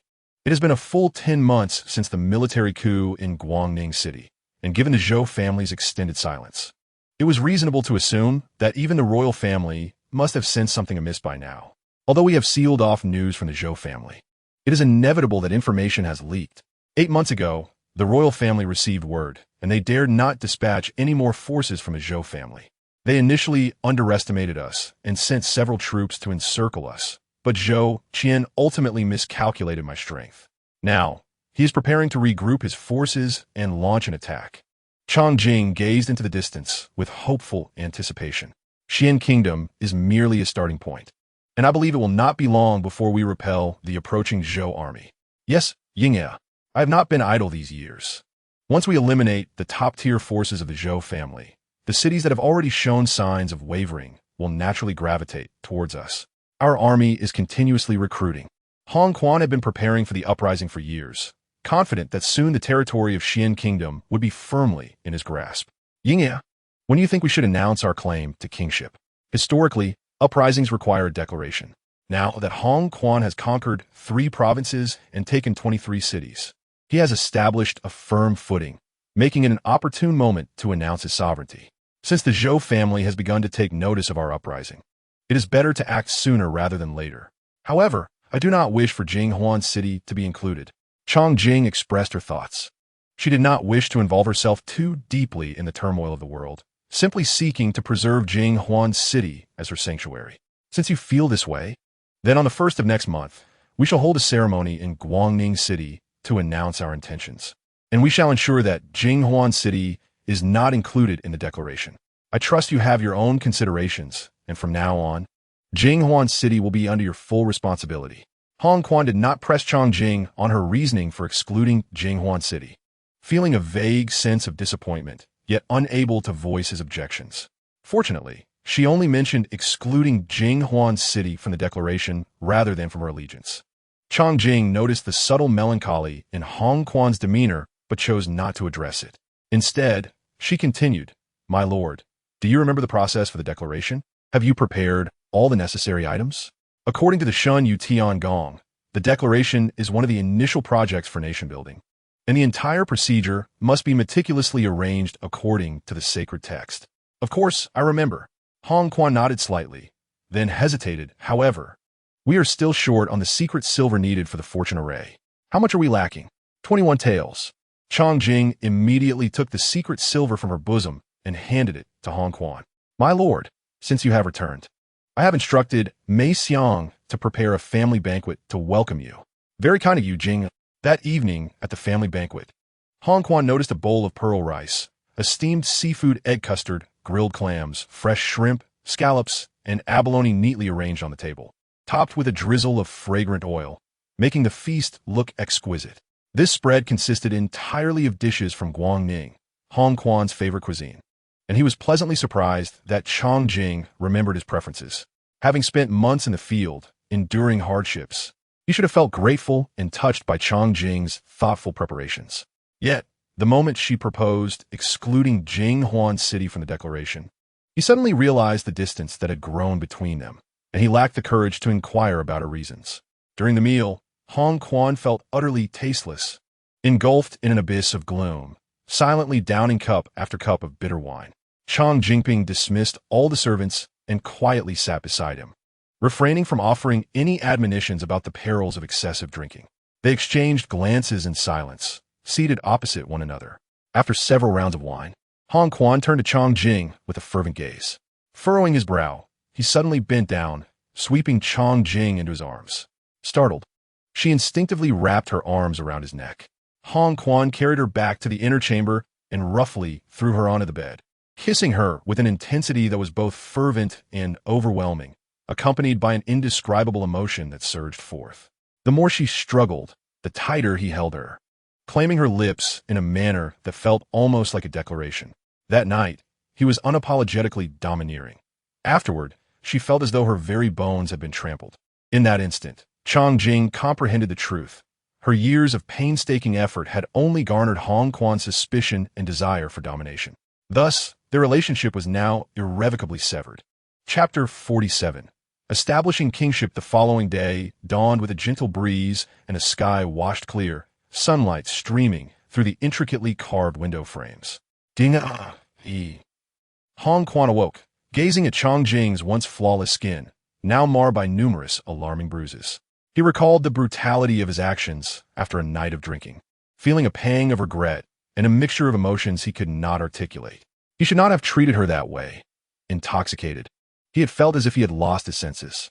"Master, there's no need for words," Chong Jing spoke slowly, her long eyelashes casting shadows over her deeply disappointed eyes, concealing the weariness within. "Mei Xiang, take good care of Our Lady." Hong Quan dressed and prepared to leave, instructing Mei Xiang to attend to Chong Jing, knowing she felt disillusioned with him, and he was at a loss on how to face her. Hong Quan departed from Jinghuan City once more, heading to Guangning City to prepare for the grand ceremony. Time swiftly passed, and soon it was the first day of the month. Today marked Hong Quan's heavenly sacrifice, a significant event to proclaim to the heavens and earth. Chong Jing, along with Hong Rui and the rest of their children, arrived in Guangning City a day in advance. In Guangning City, the front courtyard of the former lord's residence had been transformed by Hong Quan into a vast platform, adorned with a secret silver array designed to gather fortune. With an offering of grains and livestock placed in the center, soldiers stood solemnly around the perimeter, awaiting Hong Quan's arrival. In the reception hall of the Hong residence, Hong Quan stood at the center, flanked by Chong Jing and the rest of the Hong family on his left and his sworn brothers, including Xiongba, on his right. "Eldest brother, the Lord's residence is ready," an individual donned in the attire of the Jianghu announced as he entered. "Since all is prepared, let us proceed." As the auspicious hour approached, Hong Quan led the group toward the Lord's residence. "Yes," the crowd responded in unison, following closely behind. At that moment, Hong Quan, clad in a resplendent yellow robe and adorned with a crown, led the procession, with Chong Jing, Han Yi, and the rest of the Hong family on his left and Xiongba with his Jianghu brothers on his right. The procession moved from Hong residence to the Lord's residence, stopping at the array's boundary. Only Hong Quan stepped into the center of the array, approaching the table laden with offerings for the heavenly sacrifice. He retrieved a pre-prepared edict from his bosom and began to read it aloud to the gathered witnesses. He recounted the royal Zhou family's atrocities against the Hong family, followed by the Hong family's reluctant yet necessary resistance for self-preservation, providing legal justification for their uprising, and finally declaring his intention to establish himself as king. Upon finishing the proclamation, Hong Quan laid the edict flat upon the offering table and took out a carved jade seal. He made a small incision on his palm, allowing his blood to stain the bottom of the seal, which he then placed upon the offering table. With everything in place, he pressed his glowing hands against the secret silver array. Instantly, a dense fog materialized from the array, enveloping Hong Quan at its center. After an interval of half an hour, the fog slowly coalesced into the image of a soaring dragon, which was drawn into the seal, while the offerings vanished without a trace, leaving behind a radiant scroll and a gleaming seal. "Today, I, Hong Quan, by heavenly decree, establish the kingdom of heaven, to be known as Tiangua, with Guangning as its capital." As Hong Quan declared this, the scroll floated upward above the array, unfolding to reveal a large character for heaven. To the left of this character appeared the name Tian Wang Hong Quan. Hong Quan immediately placed the seal upon the characters of his name, causing a radiant golden dragon to leap forth from the characters, merging into Hong Quan's being. At that moment, a dragon's shadow manifested around him, accompanied by the sound of dragon roars, which persisted for a full quarter hour before dissipating. The witnesses, having never encountered such a spectacle, were left awestruck and bewildered. "Your Majesty, may you enjoy eternal blessings and live as long as the heavens." An unknown voice from the crowd broke the silence with jubilant congratulations. "Your Majesty, may you enjoy eternal blessings and live as long as the heavens." The crowd echoed enthusiastically, their voices rising in a chorus of celebration. It was truly a celestial dragon descending, fulfilling the will of heaven. The onlookers gazed upon Hong Quan with reverence, and even those officials who had previously held fond memories of the Zhou family turned their allegiance to the kingdom of heaven, acknowledging that fate had led them here. "Afim Hong Quan is not been destiny." Standing at the heart of the array, Hong Quan beheld the subjects who surrendered to him, his emotions overflowing with exhilaration. According to the descriptions in the Shun Yu Tian Gong sacred text, he had anticipated extraordinary phenomena upon activating the fortune. Yet he had never imagined it would be so profoundly stirring. Heavenly decree. Chang Jing is appointed as the Empress of Tianghua. Hong Quan was the first to bestow the honor upon Chang Jing, and her name appeared on the scroll above his. Upon hearing her title, Chang Jing stepped forward, producing a silver needle to prick her finger, allowing a drop of blood to fall upon her name on the scroll. As Hong Quan's seal descended, a golden phoenix materialized on the scroll and descended upon Chang Jing. Without her, perhaps there would be no Hong Quan of today, nor the kingdom of heaven as it stood. With unwavering sincerity, Hong Quan conferred this supreme honor upon Chang Jing.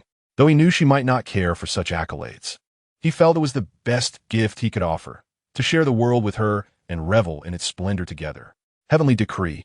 Han Yi is appointed as the Queen of Tianghua. Next came the honor for Han Yi. Heavenly decree. Xiong Ba is appointed as the Grand General of the Northern Expedition. Heavenly decree. Liang Cheng.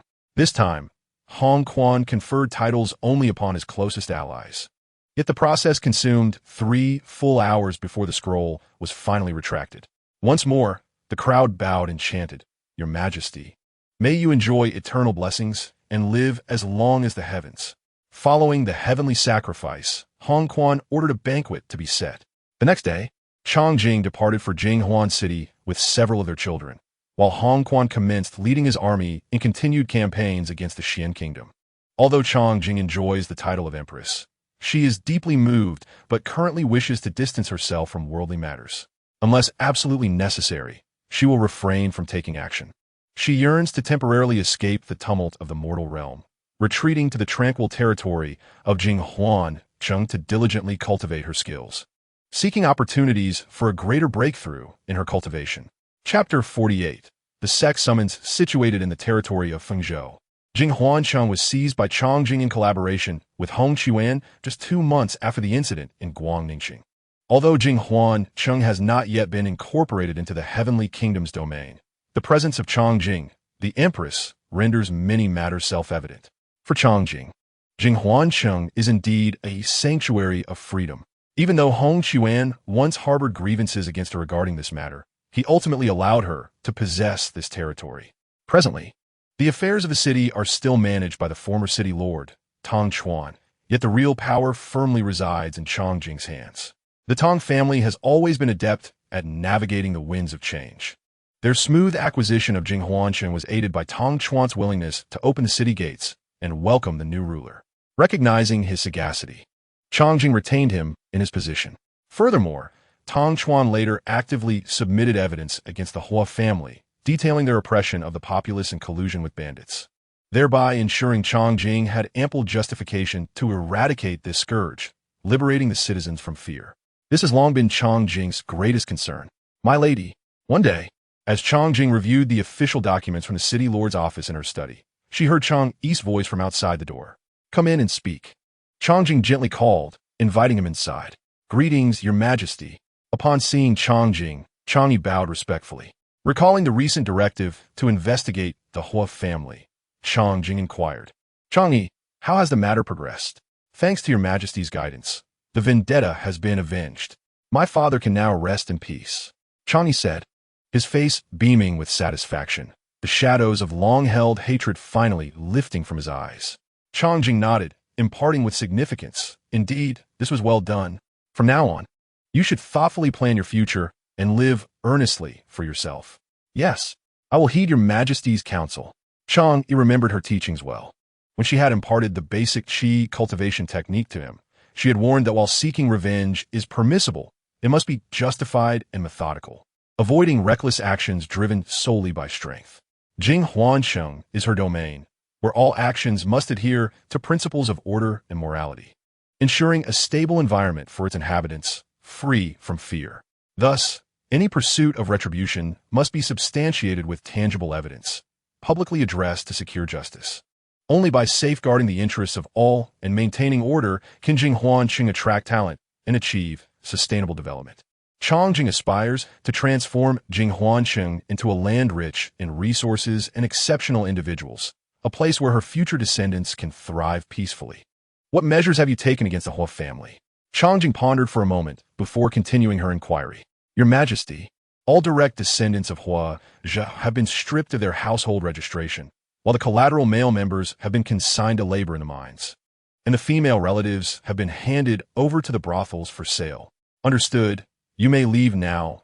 Changjing waved her hand, signaling him to withdraw. Changjing resumed her duties within the study. After a while, a maid announced, "Your Majesty, a woman named Wu Ting seeks an audience, claiming to have urgent matters to discuss. She does not appear to be an ordinary citizen, and I have brought her to the reception hall." "Very well.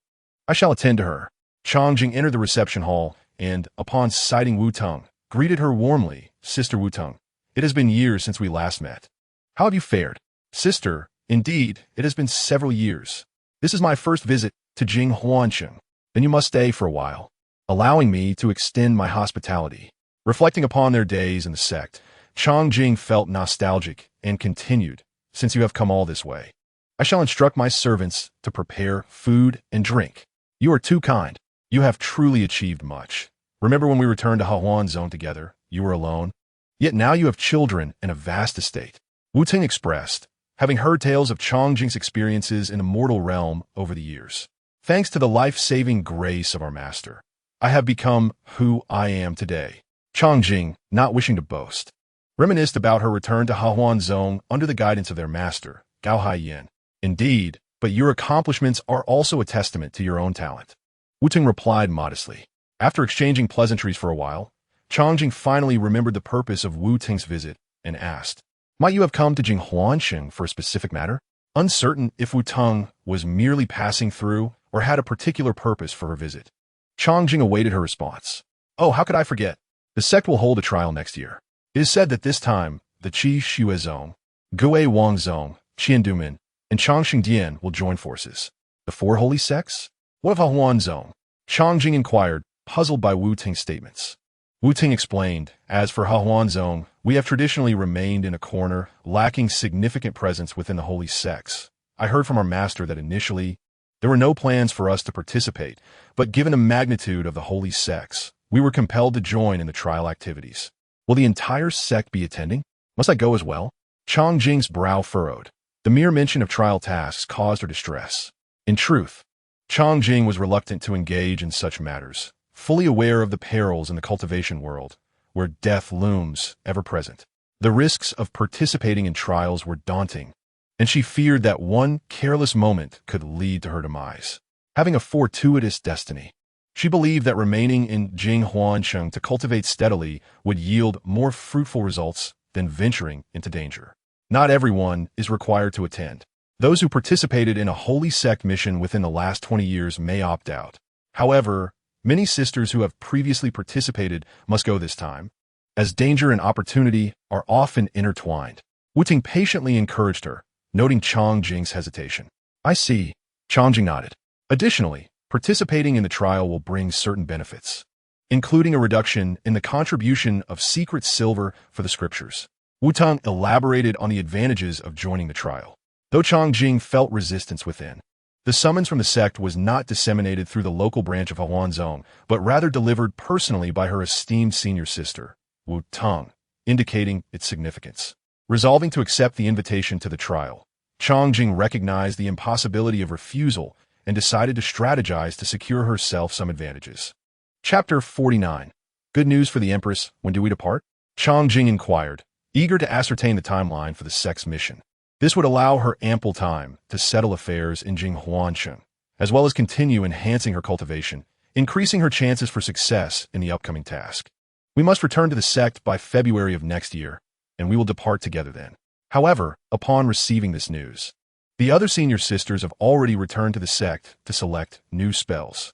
"We must prepare some hidden tactics in advance to avoid being left without options when the time comes." Wu Ting shared this information with Changjing. "Thank you for your guidance, senior sister." Wu Tung's meticulous sharing of the details regarding this trial mission filled Changjing with deep gratitude. "Well, the primary reason for my visit today is to inform you that senior sister Zhao Yunlan has also sent a letter stating that she is set off back to the sect. You must prepare early as well," Wu Tung urged. "All right, I understand. Mei Xiang, please arrange a banquet." Once the two had discussed the matter at hand, Changjing summoned Mei Xiang and instructed her to host a feast for Wu Tung. During the banquet, The two enjoyed drinks and shared their experiences over the years. Both had made significant progress in their cultivation compared to their arrival at Yihuan Zone 5 years ago, and their perspectives had broadened considerably. From Wu Tong's words, Chang Jing sensed her humility and politeness, which set her apart from the other sisters in the sect, at least regarding Chang Jing's choice to marry and have children. Wu Tong firmly believed in Chang Jing's right to choose her own path. Thus, Chang Jing felt inclined to grow closer to her. That night, they drank copiously and conversed about many matters, and Chang Jing felt an exhilarating sense of freedom that she had not experienced in a long time. The next day, as Wu Tong needed to continue her journey to convey the trial mission to other sisters, Chang Jing felt it was inappropriate to linger and personally escorted her to the western city gate before returning to Hongfu. After bidding farewell to Wu Tong, Chang Jing began to arrange matters concerning her participation in the trial mission and the affairs of Jinghuan City. This was a significant endeavor that required her to entrust the management of this place to reliable individuals. After all, Chang Jing intended to transform Jinghuan City into her exclusive nursery, so there could be no room for error in her absence. She immediately summoned her trusted aides, including Mei Xiang, Chang Yi, Hong Feng, Hong En, and Tang Chuan, to discuss the subsequent arrangements for Jinghuan City. In the main hall of Hongfu, Chang Jing sat at the head seat, with Mei Xiang, Chang Yi, Hong Feng, Hong En, and Tang Chuan seated on either side below her. Chang Yi, Chang Jing called softly, "Your Highness." Chang Yi stepped forward and bowed in respect. "How goes the preparation for the academy?" After Chang Yi avenged his grievances with the Hua family, Chang Jing entrusted him with the establishment of the academy. Chang Yi promptly replied, "As per your Highness's request, I have discreetly selected 30 students from various cities, all around 10 years old and from impoverished backgrounds. We can teach them martial arts, and we have also recruited teachers for miscellaneous studies in the past few days." "Good. You will be responsible for the academy. In a few years, we can teach them cultivation techniques." "Yes, your Highness." Since Chang Jing took over Jinghuan City, she had begun sending people with spirit testing stones to secretly visit various places in search of children with spiritual roots.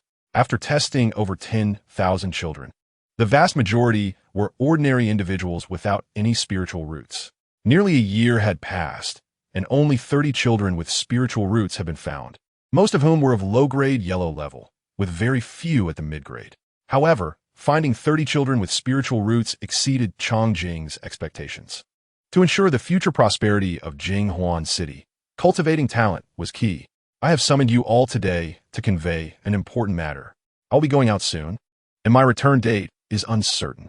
You must guard Jinghuan City in my absence. Otherwise, when I return, I will hold you accountable." As she spoke, Chang Jing's gaze was sharp, and her tone was serious, exuding an undeniable authority. "Yes, we will obey your Highness's orders." Everyone replied in unison. "Mei Xiong, you will primarily manage the various affairs within Hongfu and ensure the safety of the young masters and young ladies. If we encounter formidable foes and Chang Yi and the others cannot withstand them, you must promptly lead the young masters and young ladies to safety, raising them to adulthood. Remember to ensure they marry and have children, preferably choosing spouses with spiritual roots." Chang Jing was uncertain when she would return from her trials, and she was most concerned about her children. She did not want to risk gaining a small fortune while losing something significant. After spending over 4 years to bring these 5 children into the world, she hoped they would grow up to create more fortunes to enhance her cultivation. Therefore, Chang Jing entrusted the care of her 5 children to Mei Xiang, repeatedly urging her to look after them well, lest she be unable to attend to them during her mission and face unforeseen circumstances. "Yes, I will not let your Highness down. Feng, you will continue to oversee the defense of Jinghuan City, ensuring a tight defense. Tang Chuan, you will manage the daily affairs of the Lord's Manor, ensuring everything is handled fairly. Hong En, you will be responsible for the commercial affairs of Jinghuan City, ensuring positive commercial development. If any major issues arise, you 5 must convene and discuss how to respond together. Do you understand?" Chang Jing assigned various other tasks to the remaining individuals. "Yes, your Highness. We will obey your command." "Your Highness, where are you going? When will you return?" Mei Xiang, sensing Chang Jing's serious demeanor in arranging city affairs, felt a twinge of anxiety. The others also looked at Chang Jing with confusion, recalling her previous absence, which lasted only a few months. Now, with such solemn instructions, what did it truly signify? Their expressions were complex, and they felt a sense of unease. Realizing her trusted aides were worried, Chongjing knew it was time to reveal some information, or they would not be at ease. There is no need for concern. My departure is due to an order from the sect, which requires us to venture to other realms. This mission serves two purposes: to complete tasks for the sect and to seek opportunities.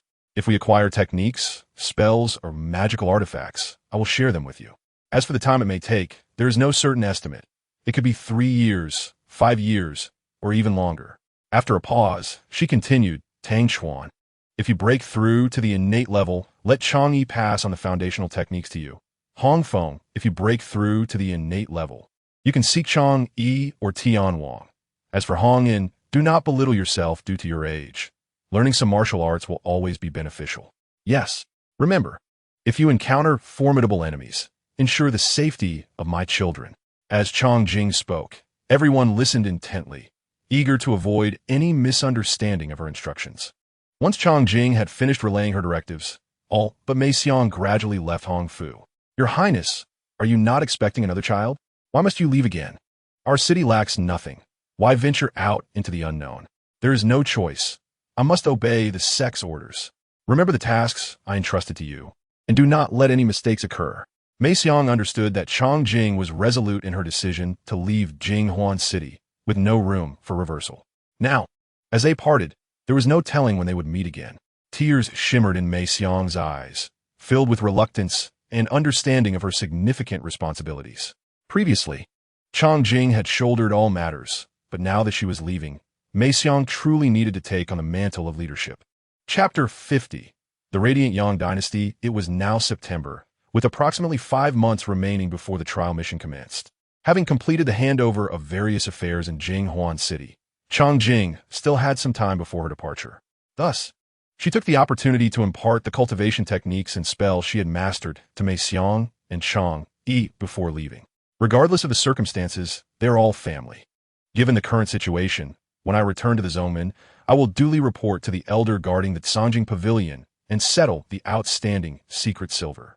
By acquiring more skills, they can better safeguard Jinghuan City in my absence, allowing me to focus on the rigorous training tasks of the Zongmen and seek opportunities for breakthroughs in my cultivation.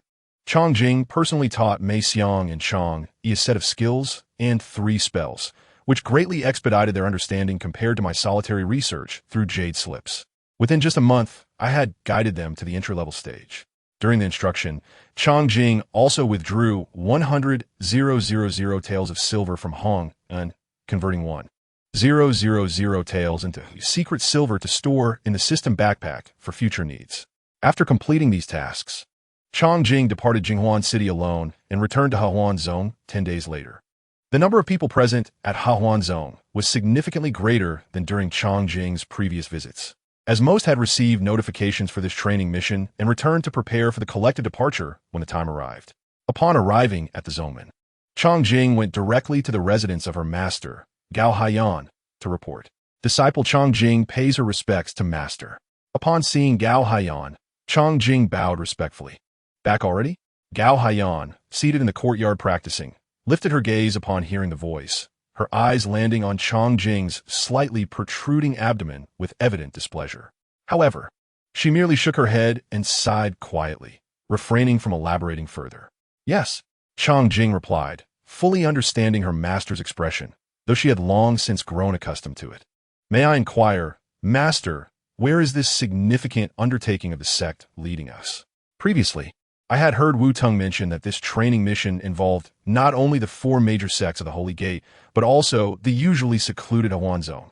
Observing the numerous disciples returning from the summons piqued my curiosity. This time, it is the champion marquis of the Yaoyang dynasty leading an invasion against the Holy Gate. Gao Haiyan revealed the matter to Chongjing. Yaoyang dynasty? Perhaps I have spent too long in the mundane world, rendering me largely ignorant of affairs within the cultivation realm, as I have yet to comprehend this faction. Chongjing inquired, perplexed, Master, where is the Yaoyang dynasty? Why have I never heard of it? The Yaoyang dynasty lies beyond the region we inhabit. Typically, an ordinary person would struggle to reach it without guidance. and a cultivator must at least reach the foundation establishment stage to fly using treasures. Does that mean it is quite distant from us? Indeed, it is relatively far. Our Hahuan zone is situated in an oasis surrounded by desert, known as the Jiua Oasis, covering approximately 10,000 square miles. The desert spans 100,000 miles, referred to as the Western Desert, of which our oasis constitutes merely 1/10,000th. Heavens! Such a vast expanse exists beyond our Hahuan zone. Changjing marveled. The Holy Gate lies to the east of the desert, while the Yaoyang dynasty is located to the southeast of the desert, directly south of the Holy Gate. Master, if the distance is so great, why would there be a conflict? In this battle, does our Holy Gate stand chance? Changjing bombarded her with questions. Through this exchange, she began to understand that the so-called training mission was merely a conscription, yet retreat was no longer an option. She simply wished to survive until the war within the cultivation world concluded. The cultivation level of the sect leader, as mentioned by my master, is above the nascent soul stage, and the emperor of the Yaoyang dynasty is likely of similar strength. The champion marquis leading this campaign is also formidable. Gao Haiyan refrained from speculating on the root causes of the conflict between these two factions, only disclosing the cultivation levels of their leaders. The sect has granted each participating disciple a quota of 200 secret silver with no restrictions, and all spells are available at half price, although they can only be studied within the Sanjing Pavilion. If one wishes to transcribe and take them out, the same transcription fees as before will apply. Gao Haiyan elaborated on the benefits for participating in the training mission. Understood. Thank you for your guidance, Master. I take my leave. Having completed her report and gained insight into the background of the training mission, Changjing exited Gao Haiyan's chamber, wishing to avoid overstaying in her current condition and inciting her master's ire. I should visit the Sanjing Pavilion first, even if I'm uncertain about which spells to study. I can at least familiarize myself with the materials for future planning. Changjing contemplated. She already knew 2 water-based spells, but with her newly activated Earth Spirit Root, she had yet to learn any Earth-based spells. Thus, she intended to explore suitable options. Upon arriving at the Sanjing Pavilion, due to the open no-threshold discount for the training mission, the bookshelves containing skills, spells, and artifact manuals were no longer limited to brief descriptions as in her prior visit. The detailed contents of the tomes were now fully accessible, though anything exceeding the threshold limit would revert to a summary format. As the Elder Guard had indicated upon her entrance, Changjing began perusing the shelves, page by page, revisiting the earth-based skills and spells she had previously overlooked, as well as exploring other types. One spell caught her eye, named Gui Shishu, Turtle Breathing Technique. What? Turtle Breathing Technique? I'm not a turtle. Why would I practice this? She tossed the book aside. However, upon reflection, she picked it up again and examined it closely. The turtle breathing technique allows a cultivator to lower their spiritual energy activity, thereby concealing a portion of their cultivation level. Concealing one's cultivation is an essential skill for those who wish to appear weaker than they are, and it can also serve a purpose in stealth. Ultimately, Changjing decided to learn the turtle breathing technique, not primarily to feign weakness, as her cultivation at the 3rd layer of Qi refinement afforded her no such advantage in the vast cultivation world. She then selected another spell called Qin Shun Shu, Light Body Technique, which grants the ability to move with the grace of a swallow, serving as a foundational spell for flight at the foundation establishment stage and laying the groundwork for future advancement in the flying technique. This light body technique differed significantly from the lightness skills she had learned in the mundane world, primarily consuming spiritual energy rather than physical stamina. And the most notable difference was that casting this spell could genuinely reduce one's weight. In choosing to learn these 2 spells, Changjing considered her relatively low cultivation level, knowing that she could at most break through to the 4th layer of Qi refinement in the short term. With the training mission impending, mastering these 2 spells would be the most practical means of ensuring her safety. With the turtle breathing technique and light body technique in hand, she approached the shelf for earth-based spells to see what other suitable options were available. After a lengthy search, she finally selected a spell called Taishan Yading, Taishan's weight, which upon entry could make the target feel as though burdened by the weight of Taishan, restricting their speed.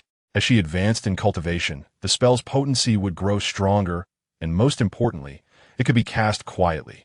That will suffice for now. One cannot overreach. I will master these few spells before seeking more. Chongjing took the 3 spell books to the Elder Guard and opted for the exchanged jade slips. It would take time to memorize them on site, and the transcription fees were merely 5 taels of secret silver per book, totaling 15 for the 3 spells, making it easier for her to study at home. Chapter 51. Acquisition of new spells upon returning to her residence from the Sangjing Pavilion. Chongjing resolved to commence her practice with the light body technique.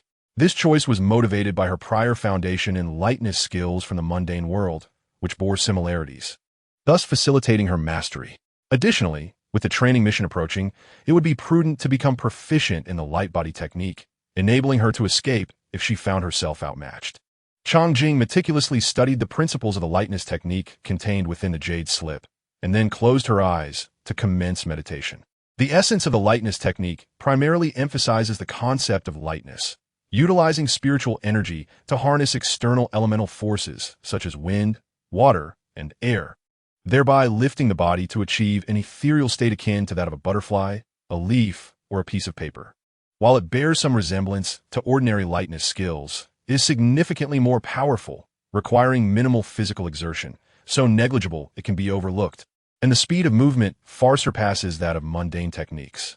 After committing the mental mantra of the lightness technique to memory, Chongjing followed the recorded method within the jade slip to channel her spiritual energy and executed the technique. However, upon leaping upwards, she did not experience the anticipated lightness akin to that of a leaf or paper. It seems there's no change. Did I do something incorrectly? She pondered. Comparing the height of her jumps with those from previous efforts, she realized that the lightness technique had not enhanced her elevation, and she still felt a depletion of physical energy after the leap, indicating she had merely executed an ordinary lightness skill. Yet, Chongjing did not succumb to discouragement. She repeatedly contemplated the essence of the lightness technique and sought guidance from her mentor, Gao Haiyan. It was not until she had practiced over 1,000 times that one day, as she activated the lightness technique, she felt herself being lifted by an unseen force, her body suddenly becoming remarkably light. In a spontaneous motion, she jumped from her place and soared to a height twice that of her previous best. So this is how it works. Chongjing experienced a moment of enlightenment regarding the lightness technique. She savored the experience and attempted the technique once more, feeling as if she had shed dozens of pounds, though she had yet to achieve the lightness of a leaf or paper. Nevertheless, the breakthrough filled her with joy, and she enthusiastically practiced the lightness technique, returning only after half an hour. The technique could sustain itself for a quarter of an hour with minimal energy expenditure. Given her current level of spiritual energy, she could continuously perform the lightness technique without relying on other spells. Chongjing took great satisfaction in reaching this level. Having devoted a month to mastering the lightness technique, she had finally grasped the fundamentals. Next, she would train in the turtle breathing technique, which, as the name suggests, is a method that allows one to conceal their spiritual presence to a degree akin to that of a turtle, making it difficult for others to detect. The focus lies in guiding the internal spiritual energy to operate at a specific frequency, reducing its activity to create an illusion of being an ordinary person with no spiritual power or one with very low cultivation. Following the guidance of the turtle breathing technique, Chongjing sat cross-legged on a mat, exerting all her effort to control the speed of her spiritual energy to an extremely faint state. Shortly after reciting the mental mantra, the speed of her energy flow swiftly diminished. If someone were nearby, they would perceive her cultivation as being concealed to a level akin to that of a novice at the first stage of cultivation. Yes, I did it. Surprised by her success in executing the turtle breathing technique on her first attempt, Chongjing stood up in excitement. However, as she rose, her spiritual energy returned to its normal flow, and the concealed aura of her cultivation was instantly released. Has it failed? What happened? I was successful just now? Chongjing furrowed her brow, feeling a wave of frustration. Yet, she quickly adjusted her mindset and attempted again. She carefully sensed the changes in her spiritual energy, sat cross-legged once more to control the flow, and soon succeeded in lowering it to a very low level again. Does this mean I can do it again? As she successfully executed the technique once more, she found that upon standing, her energy returned to its normal speed again. After several repetitions, the pattern remained consistent. As soon as she stood, the effect was nullified. If I can't sit to perform the turtle breathing technique, then how should I proceed? Am I still lacking in proficiency? Determined to try again, Changjing resumed her seated position on the mat, successfully controlled her energy, but upon rising, the failure repeated. Why didn't I think of trying it while standing? A realization struck her, and she stood still, focusing completely on controlling the flow of her energy, managing to maintain the diminished state for a full quarter of an hour without failing. It seems I have succeeded. This approach is indeed feasible. A delighted smile graced Changjing's face. She came to understand that while executing the turtle breathing technique, maintaining the most natural posture and state was essential, and standing was evidently the most common position for a person. Just as she believed she had finally succeeded, she took a step and the effect dissipated once more. However, she now understood how to practice this technique, and all that remained was to refine her skills through diligent practice. Initially, it took her a full quarter of an hour to enter the state, then reduced to 15 minutes, and, as she practiced more, the time required to achieve the state diminished significantly, becoming increasingly effortless. A month later, Changjing reached a level where with each step she took, she could rapidly stabilize her spiritual energy, concealing her aura to an almost imperceptible degree without any excess fluctuations. To outsiders, she appeared as if she had just begun her journey at the first stage of cultivation, having mastered both the lightness technique and the turtle breathing technique. Changjing then commenced her training in the earth-based technique known as the weight of Mount Tai.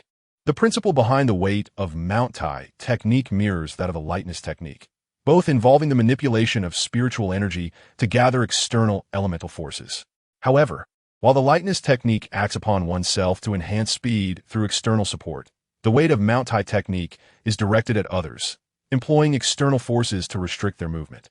Understanding this, and considering the weight of Mount Tai is an earth technique, Changjing, being a practitioner of the earth spirit root, found it relatively easy to grasp. And within half a month, she had reached an entry-level proficiency.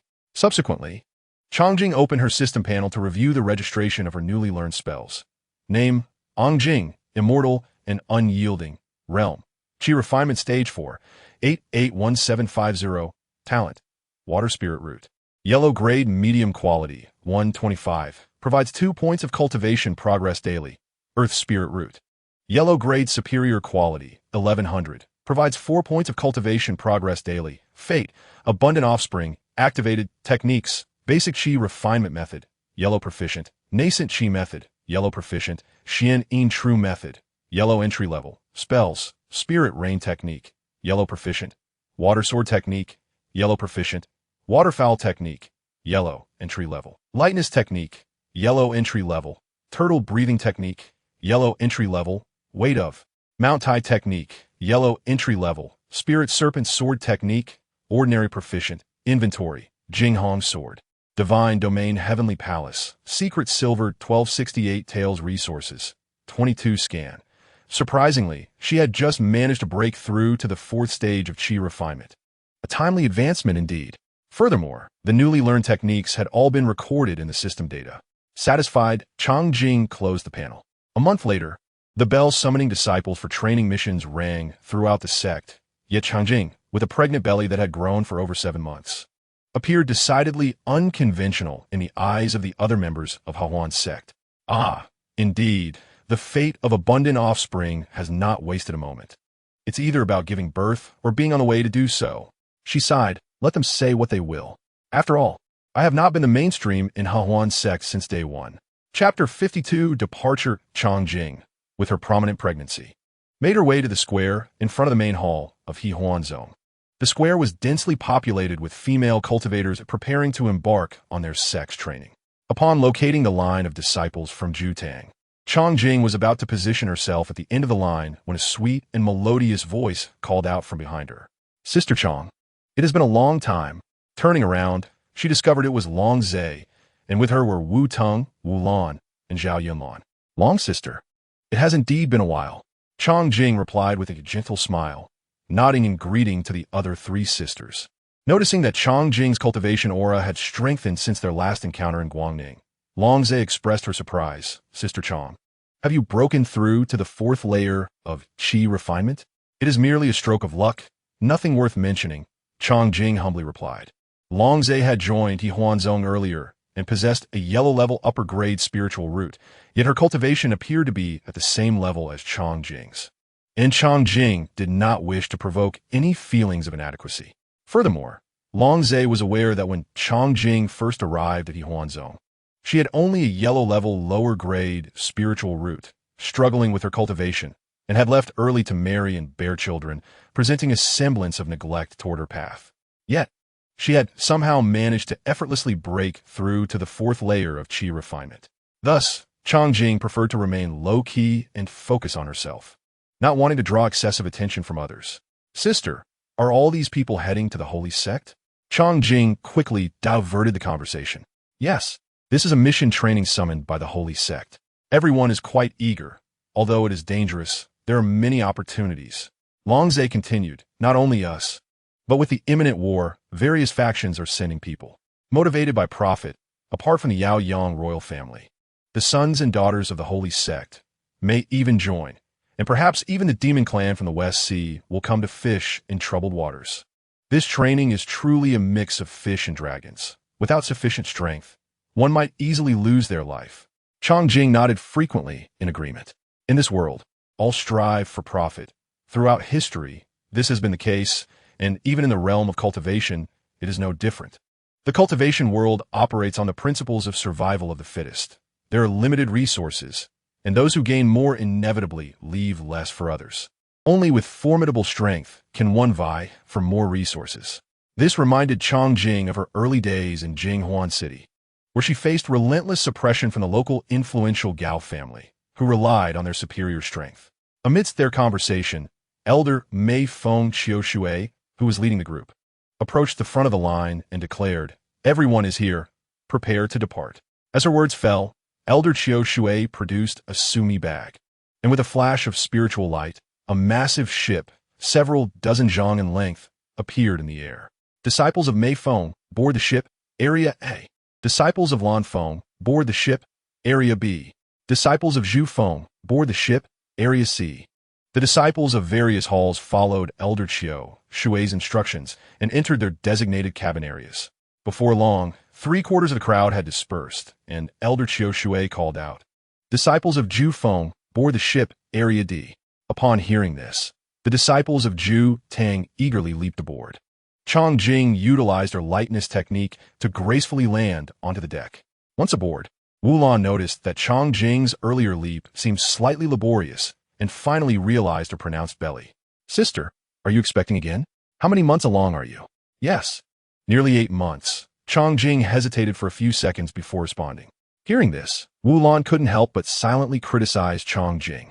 This sister has indeed been blinded by worldly riches. After finally stepping onto the path of immortality, such a mentality will surely hinder her progress.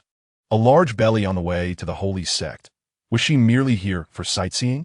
With such an attitude, her future achievements would likely stagnate at qi refinement. Wulan sighed inwardly, though she would never voice such thoughts. She believed that expressing such sentiments in front of her fellow sisters would only cast her as bitter and spiteful, a role she had no desire to play. At that moment, their master, Gao Haiyan, concluded her discussion with Elder Qiushui and arrived at their cabin. This cabin housed 18 disciples, all direct disciples of Gao Haiyan and Chongjing's close sisters. Gao Haiyan gestured for everyone to gather in the center of the cabin and sit in a circle.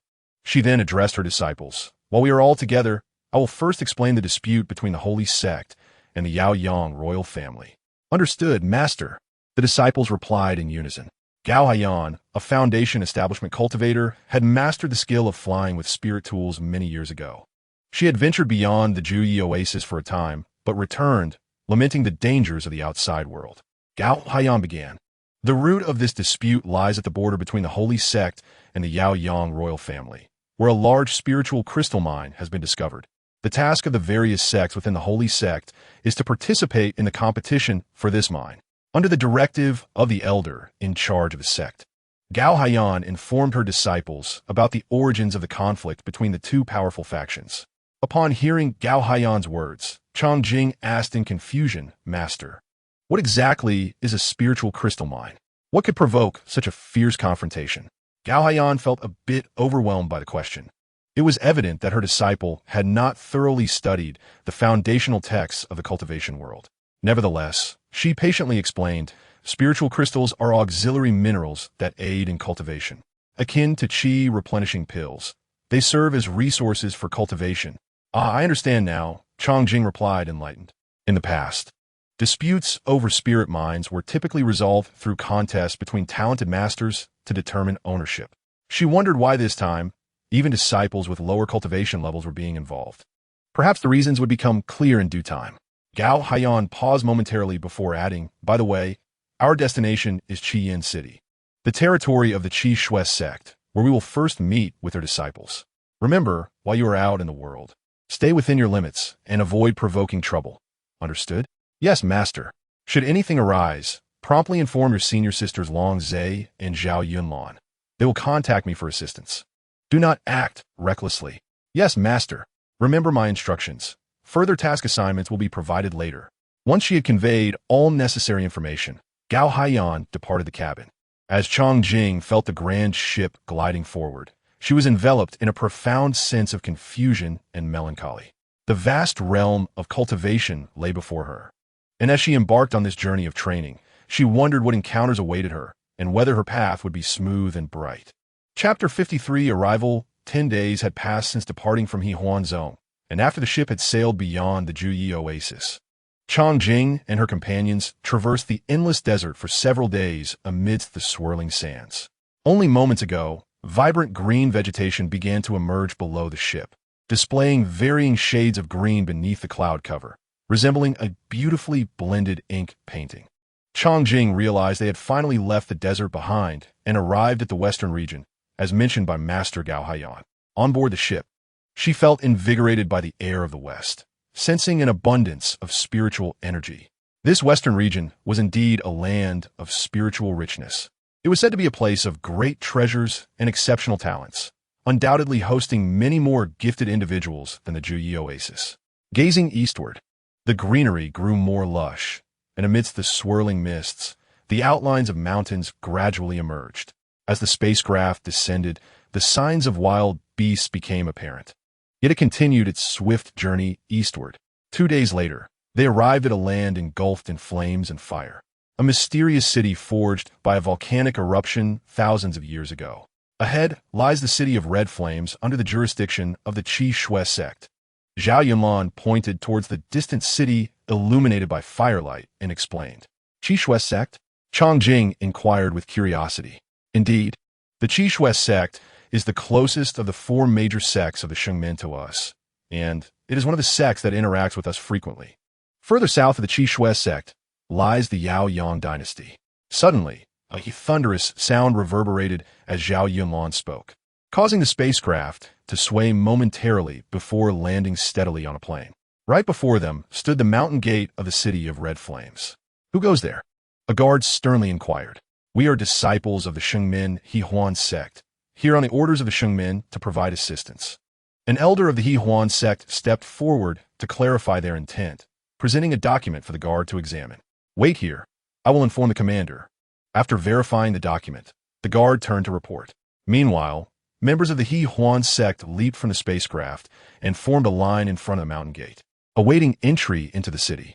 The guards at the mountain gate numbered 20, all male cultivators, standing tall and resolute, their gazes unwavering. It was the first time Chongjing had seen so many male cultivators. Previously, in the mundane world, she had only encountered a few innate martial artists. And the most she had seen was during her last visit to the sect, when she encountered the disciples of the Qi Shui sect in the main hall. While waiting to enter the city, feeling rather bored, Chongjing activated her system's scanner to examine the spiritual roots of the guards before the mountain gate. Gold spiritual roots of high quality, earth spiritual roots of high quality, fire spiritual roots of low grade, water spiritual roots of low grade. Among these 20 individuals, the least gifted had high quality yellow roots, while the best were of low grade dark level. This stark comparison revealed that the spiritual roots of the Qi Shui sect disciples were evidently superior to those of the Hehuan sect. The disciples of the Hehuan sect were not without merit, as most possessed mid-tier yellow roots or higher, with only a few fortunate souls having low-tier yellow roots who could enter the Hehuan sect. Changjing was one of those fortunate ones, having been taken in by her master, Gao Haiyan, upon her arrival, who nurtured her within the Hehuan sect. However, she still recalled her initial meeting with Master Gao Haiyan, who assessed her talent as low-tier yellow water roots, displaying a look of disdain that nearly severed her connection to the sect. Soon after, the city's protective formation was opened, and a bare-chested man wielding a giant sword and sporting red hair emerged from the mountain gate, followed by a group of individuals whose ranks were unclear, further emphasizing the commanding presence of the man at the forefront. Upon seeing the red-haired man, all the guards bowed and greeted in unison. "We pay our respects to Commander Lai." The newcomer was none other than Lai Quan, the commander of the city of Red Flames under the Qishui sect, known within the Xingmin as the King of Flame. Elder Qiu Shui of the Hehuan sect quickly approached to pay her respects. Hehuan's sect Qiu Shui pays her respects to Commander Lai of the city of Red Flames. With a great battle imminent, the sect master has ordered heightened vigilance, and I hope for your understanding in having you wait here for some time. You are too kind. It is my duty as Commander Lai to ensure thorough checks during such critical times to prevent spies from infiltrating the city, replied Lai Quan after a brief exchange with Qiu Shui. He then turned his gaze towards the members of the Hehuan sect, inspecting them one by one. When his eyes landed on Changjing, she felt as though she were exposed under his scrutiny, despite her efforts to conceal her presence using the turtle breathing technique. He seemed to see right through her. Changjing understood that her conspicuous pregnancy was the cause of his attention, and being watched by a man like this made her feel uncomfortable. She truly detested this sensation, yet she was powerless to change it. "Are these the disciples of Hehuan sect here for training?" Lai Quan inquired, retracting his gaze. "Yes, Commander Lai." "Very well, since you are from the Hehuan sect, come with me into the city." Although Lai Quan did not comprehend why the Hehuan sect would send someone like Changjing to participate in the training, he chose not to question it further. The gates of the city of Red Flames were flanked by two towering mountains, separated by 100 meters, with a wide and bright avenue in between. Elder Qiu Shui led the way along the stone-paved path, with the disciples of the Hehuan sect following closely behind as they entered the city of Red Flames. Upon stepping into the city, Changjing felt a stark contrast between it and the mundane city she had previously inhabited, such as Guangning City and Jinghuan City.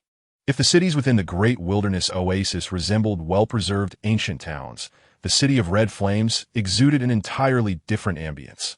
This was a true metropolis of magic, with skyscrapers towering over 100 feet, some even adorned with glass-like facades reflecting the flickering flames, casting radiant beams into the sky and creating an extraordinarily enchanting atmosphere. A glance around revealed that the sights within the city were no less impressive than those of major cities she had encountered before her journey. As they ventured deeper, they stumbled upon various commercial trading spots. It was astonishing to discover such a vibrant marketplace within the city of Red Flames. Continuing on, Changjing spotted the sign of Wan Bao Lu outside a grand building, unable to suppress her amazement. It turned out that Wan Bao Lu not only operated in the mundane world, but also had a presence in the realm of cultivation. What kind of establishment is this? Changjing pondered with curiosity, yet she had no time to explore the Wan Bao Lu in the city of Red Flames due to her current responsibilities. She resolved to visit it when she had the opportunity in the future. Once inside the city of Red Flames, everyone should act independently. The Lian Yanhong Chun is our sect's base here. For any matters, please contact Lian Yanhong Chun. Elder Qiu Shui instructed the disciples as they arrived in the city. Understood. The disciples responded in unison before dispersing. Changjing found Gao Haiyan and, with a troubled expression, requested, "Master, my child is about to be born. I need to find a place to give birth. Once the child is born, I will report back to Lian Yanhong Chun. You may go. Just inquire about the mission when the time comes, and as long as you fulfill the corresponding contributions, that will suffice." At this point, Gao Haiyan had little hope for Changjing, simply wishing for her to complete the training successfully. Each disciple had different tasks. The Xingmen assigned a major mission to the Hehuan sect, which was then broken down into smaller tasks for each disciple. Those who completed their contributions would receive rewards from the Xingmen. Chapter 54. The birth of the fifth child, as the training tasks had yet to be assigned. Chongjing reported to her master Gao Haiyan and then sought out a modest residence on the outskirts of the city of Red Flames to prepare for childbirth. The quaint abode was both ancient and comfortable, furnished with practical and exquisite items.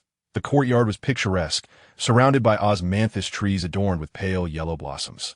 As the gentle breeze rustled through, petals fell like confetti, filling the air with delightful fragrance.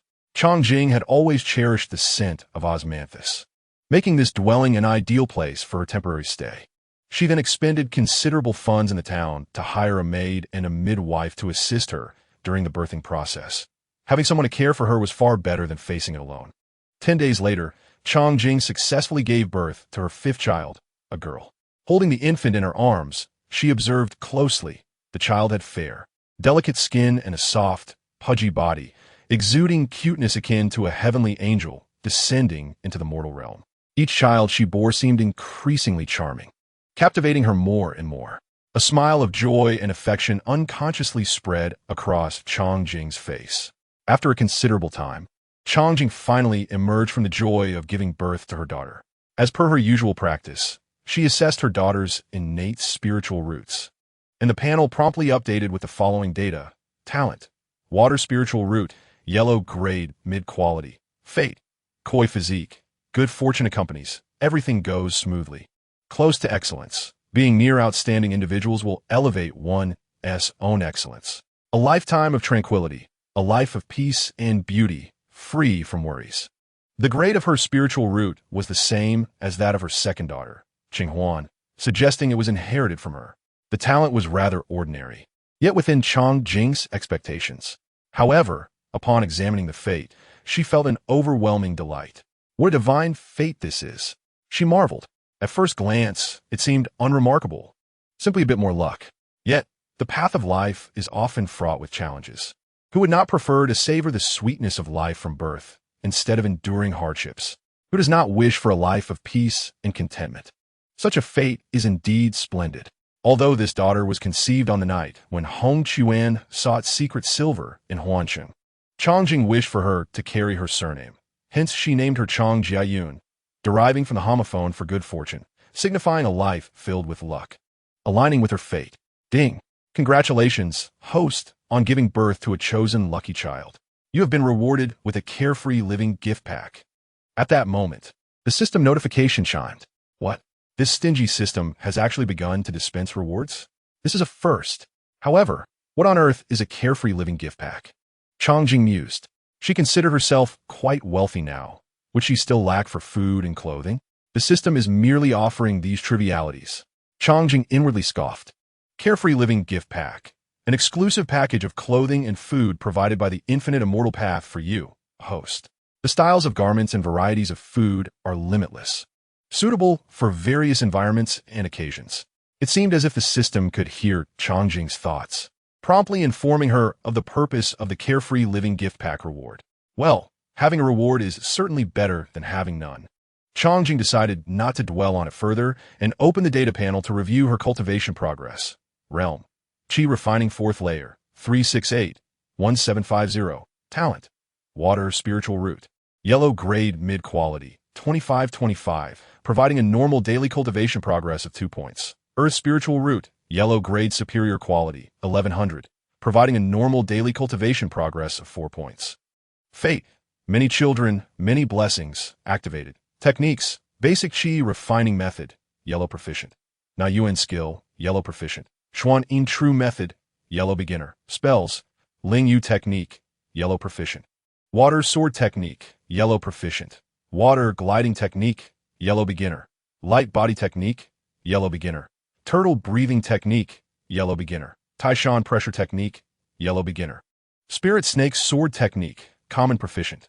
Backpack, Jing Hong sword, divine domain heavenly palace. Secret silver 1268 tails, carefree living gift pack. Resources, 30.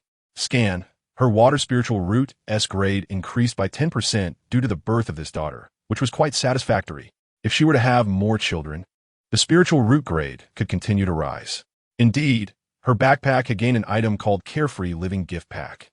Although she was unsure when it could be utilized, it was the first reward to drop from this frugal system, so she decided to keep it for now. The resources had also increased by 8 points, totaling 30, which was excellent. Next time, the upgrade could be put to good use. Changjing felt reasonably content with the overall situation, then closed the panel and began to operate the Xuan in true method to adjust her physical state, aiming to restore her vitality quickly in order to continue participating in her training tasks. Having delayed for so long to give birth, if she did not return soon, she feared she would struggle to complete her training mission. It was said that the penalties for disciples who failed to complete their training tasks were rather severe, and this thought made Changjing anxious. The following day, Changjing entrusted her daughter to a maid for temporary care and hurried back to Liayin City without pause. First to claim her training task. Upon arriving at Liayin Hongchuan, the liaison point for Heihuan sect in Qiyin City, located on Shaohua Street in the southern part of the city, she found the establishment primarily served as a social venue providing high-quality artistic performances and companionship services, boasting numerous beauties of dazzling charm, each possessing unparalleled skills in music and dance, as well as being empathetic conversationalists. This allure attracted many refined cultivators and noble sect members. Approaching the front desk, Changjing presented her identity badge as a disciple of Heihuan's sect to the beautiful senior sister in charge of reception, who immediately arranged for someone to escort her to the back courtyard. Upon her arrival at the task allocation hall, she found it rather desolate, with only one elder steward bent over a desk, furiously scribbling away, her brow furrowed in deep thought. Changjing approached respectfully and greeted the elder steward, Disciple Changjing, here to receive a sect mission. The elder steward looked up upon hearing her voice and replied, "Oh, I was wondering why there was still a spot left. Turns out you hadn't claimed a task yet. Currently, there is only the exploration of the spirit mine available for this training mission." Upon hearing about the exploration of the spirit mine, Changjing furrowed her brow. What sort of training mission is this? She decided to clarify the situation regarding the mine before determining how to proceed. The elder steward slowly explained, "The mine is fairly safe. There are no demonic beasts, and people from the Yaoyang Empire are also exploring it, but they typically target disciples at the Qi refining stage. It should be relatively easy to complete the task." Although Changjing felt somewhat skeptical upon hearing the elder steward's response, she had no other choice at the moment and could only reply, "I have decided to accept this training mission and contribute to the sect." Seeing that Changjing had readily accepted the task, the elder steward said no more, pulling out a commission letter for her to sign, and then stamped it with the official seal.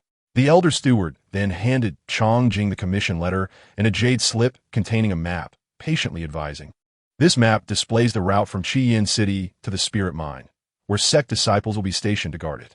This commission letter serves as your pass to enter the mine. Be sure to keep both items safe." "Yes, thank you for the reminder, Elder. I take my leave." Changjing accepted the commission letter and jade slip, bidding farewell to the elder steward. Upon carefully examining the commission letter, she found it stated, "Appointing Heihuan sect as Changjing as a disciple to explore the spirit crystal mine. Sufficient spirit crystals must be collected within the mine to complete the task. This commission letter remains valid until the task is fulfilled." Damn, I've been tricked. This is not exploration at all. It's clearly mining. Changjing indignantly lamented as she read the contents of the commission letter. In her previous life, mining tasks had mostly been assigned to men, yet now they were assigning her, a woman, to dig for minerals. What sort of nonsense is this? Changjing felt a sense of helplessness wash over her. Gazing at her meticulously maintained fingers, as delicate as green onions, and her porcelain-like skin, she lamented the prospect of them being marred by this mining task. Yet what could she do? She had arrived too late, and all the more respectable training tasks had already been claimed by others. Now, she had no choice but to mine. Is it a blessing or a curse? If it's a curse, one cannot escape. If mining is what it must be, then so be it. A grown woman must learn to adapt. Fortunately, the elder steward mentioned that the task was not dangerous. It was merely a bit laborious, nothing too serious. Determined to free herself from the entanglement of the exploration task in the Linghuang cave, Changjing sought out the esteemed dancer, Luo Na, known as Liayin Hongchuan, a female cultivator in the first layer of the foundation establishment stage.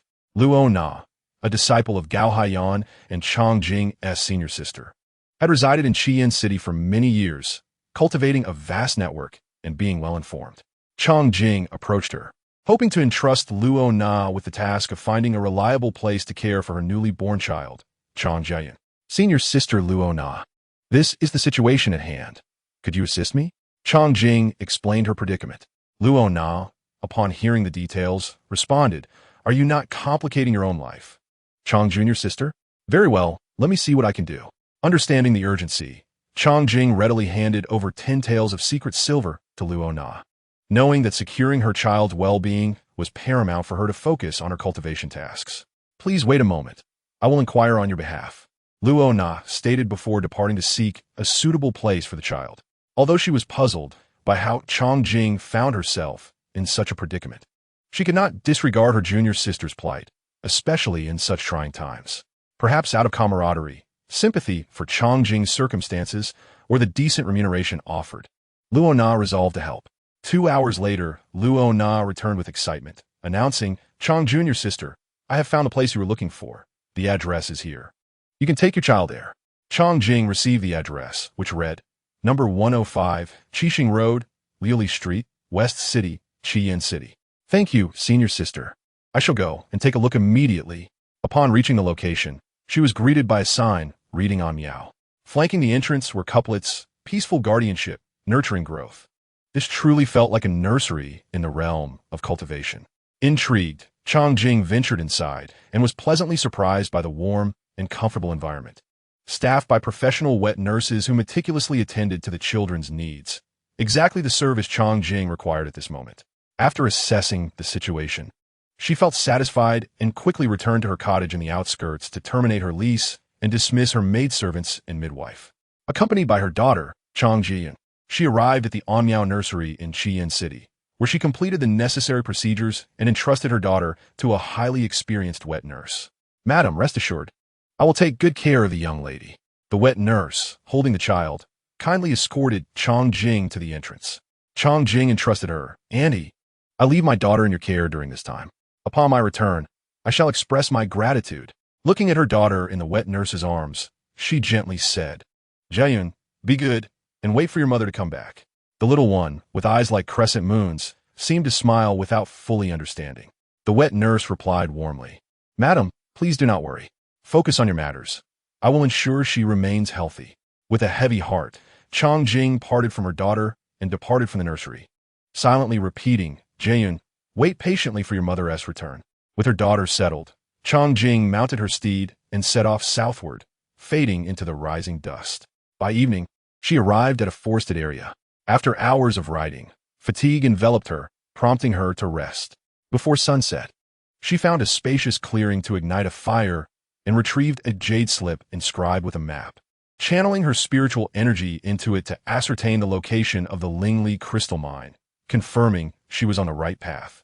After securing her horse to a tree with ample reins for grazing, she leaped onto the sturdy branch of a nearby tree, wide enough for her to lie down and rest, though the fourth-layer Qi cultivator capable of enduring days without rest. Her pampered lifestyle necessitated a brief respite to alleviate her mental fatigue. As she was about to close her eyes, the sound of hoofbeats nearby jolted her awake. Is someone approaching? She wondered, glancing toward the source of the noise. 2 riders on fine steeds raced toward her, and as they drew closer, she discerned a young man and an elder. "Li Shu, it seems someone is ahead," the young man remarked, spotting her fire. "Indeed, it is getting late. Let's find a place to rest. Come, let us investigate." As they approached, Chang Jing's tension surged, dissipating her previous weariness. She swiftly grasped her sword, prepared for any confrontation. Upon reaching her fire, the young man noticed her defensive stance and quickly introduced himself. "Fair maiden, there is no need for alarm. I am Wei Wuxuang, a disciple of the Qi Shui sect, not a villain. You may come down and converse with me." "Qi Shui sect?" Chang Jing's heart raced at his clear and soothing voice, which inspired an inexplicable trust, no longer feeling as tense. She gracefully descended from the tree and stood before Wei Wuxuang, who was now close enough for her to see his features clearly. He appeared to be in his 20s, with striking features and a presence that was both elegant and refreshing, dressed in a deep indigo robe adorned with cloud patterns, radiating a gentle warmth that felt like a spring breeze. "I am Chang Jing of the Hahuan sect. Honored to meet you, Wuxuang Gongzi."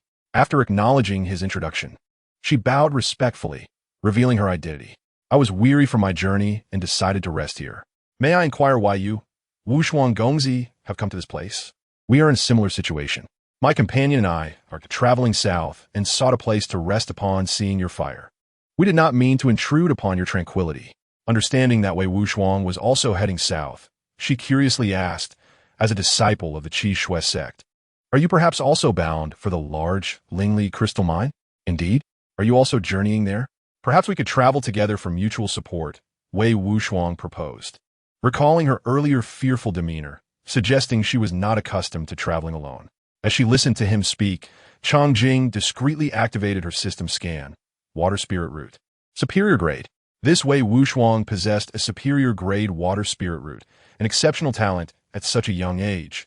Truly remarkable. He was only the second individual she encountered with such a prestigious spirit root, and he was inviting her to join him on the journey. In Changjing's perspective, such qualifications were truly rare, akin to finding a needle in a haystack. Having once received assistance from an individual endowed with such exceptional spiritual roots, she had tasted the sweetness of rapid cultivation improvement, which stirred her heart profoundly. As she gazed into Wei Wuxuang's peach blossom eyes, bright as stars and deep as a tranquil pool, she realized she could hardly refuse his invitation. Swiftly, she suppressed her impure thoughts, pretending to be aloof. She gathered the firewood and, after a brief pause, replied slowly, "Young Master Wuxuang, since we are traveling the same path, let us proceed together. There is no need for such formalities. Just call me Wuxuang. How about that?" "Very well, Wuxuang," she responded nonchalantly. Upon hearing her mention, she was a disciple of the Hehuan sect, which, like the Qi Shui sect, belonged to the holy teachings. She proposed, "Then I shall call you sister." "How does that sound? Sister? Is that intentional?" Chang Jing thought, surprised that Wei Wuxuang, who appeared so distant and aloof, enjoyed such banter. A feeling of being teased washed over her, leaving her uncertain whether it was deliberate or not. Yet, she recognized the possibility that her own impure thoughts were leading her astray. "All right," she replied indifferently. With that, she no longer engaged with Wei Wuxuang, leaping back onto the tree trunk to close her eyes and meditate. The elder known as Li Shu observed nearby, thoroughly entertained. He noted how his young master, Wei Wuxuang, had finally begun to open his heart, encountering a woman who willingly sought to engage with him. Alas, she seemed indifferent, unwilling to converse further. This is what they call good things take time. The elder struggled to suppress his laughter, but his amused expression did not escape Wei Wuxuang's keen observation. Wei Wuxuang shot him a dark look, prompting the elder to promptly adopt a more serious demeanor. The following day, as dawn broke, Chang Jing awoke and descended from the tree, preparing to pack her belongings for their journey southward. At that moment, Wei Wuxuang rested against a large tree beside the campfire, deeply asleep, while the elders sat cross-legged nearby. "Wuxuang, it is time to set off." Remembering her promise to travel together, Chang Jing approached Wei Wuxuang and roused him. "Is it dawn already?" Wei Wuxuang murmured, slowly emerging from his slumber upon hearing her call. Afterward, Chang Jing paid him no further attention, swiftly leaping onto her horse, ready to continue their journey. "Giddy up," she called out, urging her steed onward as she galloped southward. "Hey, Sister Chang, wait for me," Wei Wuxuang shouted after her, watching her graceful figure depart. "Quickly, Li Shu, mount your horse," Wei Wuxuang urged the elder, eager to catch up with the departing Chang Jing. Upon hearing Wei Wuxuang's insistence, the elder rose to approach the horses, shaking his head with a resigned smile as he muttered to himself, "Young master is so impetuous. The young lady hasn't even dug a pit yet, and he's already eager to jump in." Moments later, with a loud command, the group mounted their horses, galloping southward as the trees along the roadside swiftly receded into the distance. 3 days later, Chang Jing and Wei Wuxuang, along with the elder, traversed the canyon on their swift steeds. Wei Wuxuang pointed toward a distant peak and remarked, "Once we exit the canyon and cross over another mountain, we shall reach the newly discovered Lingli crystal mine." As soon as he finished speaking, they emerged from the canyon to find a vast plain before them, with mountains stretching across the horizon. In the distance, the structures of the mining area could be faintly discerned at the foot of the mountains. "Sister, do you see that? That is the mine." Chang Jing nodded, feeling the surge of spiritual energy as they approached, likely due to proximity to the Lingli crystal mine. After another hour, they arrived at the mining area, now developed into a small town. Above the town, numerous cultivators could be seen soaring through the air, coming and going. The trio reached the entrance where the guard stood, and Chongjing respectfully presented her credentials.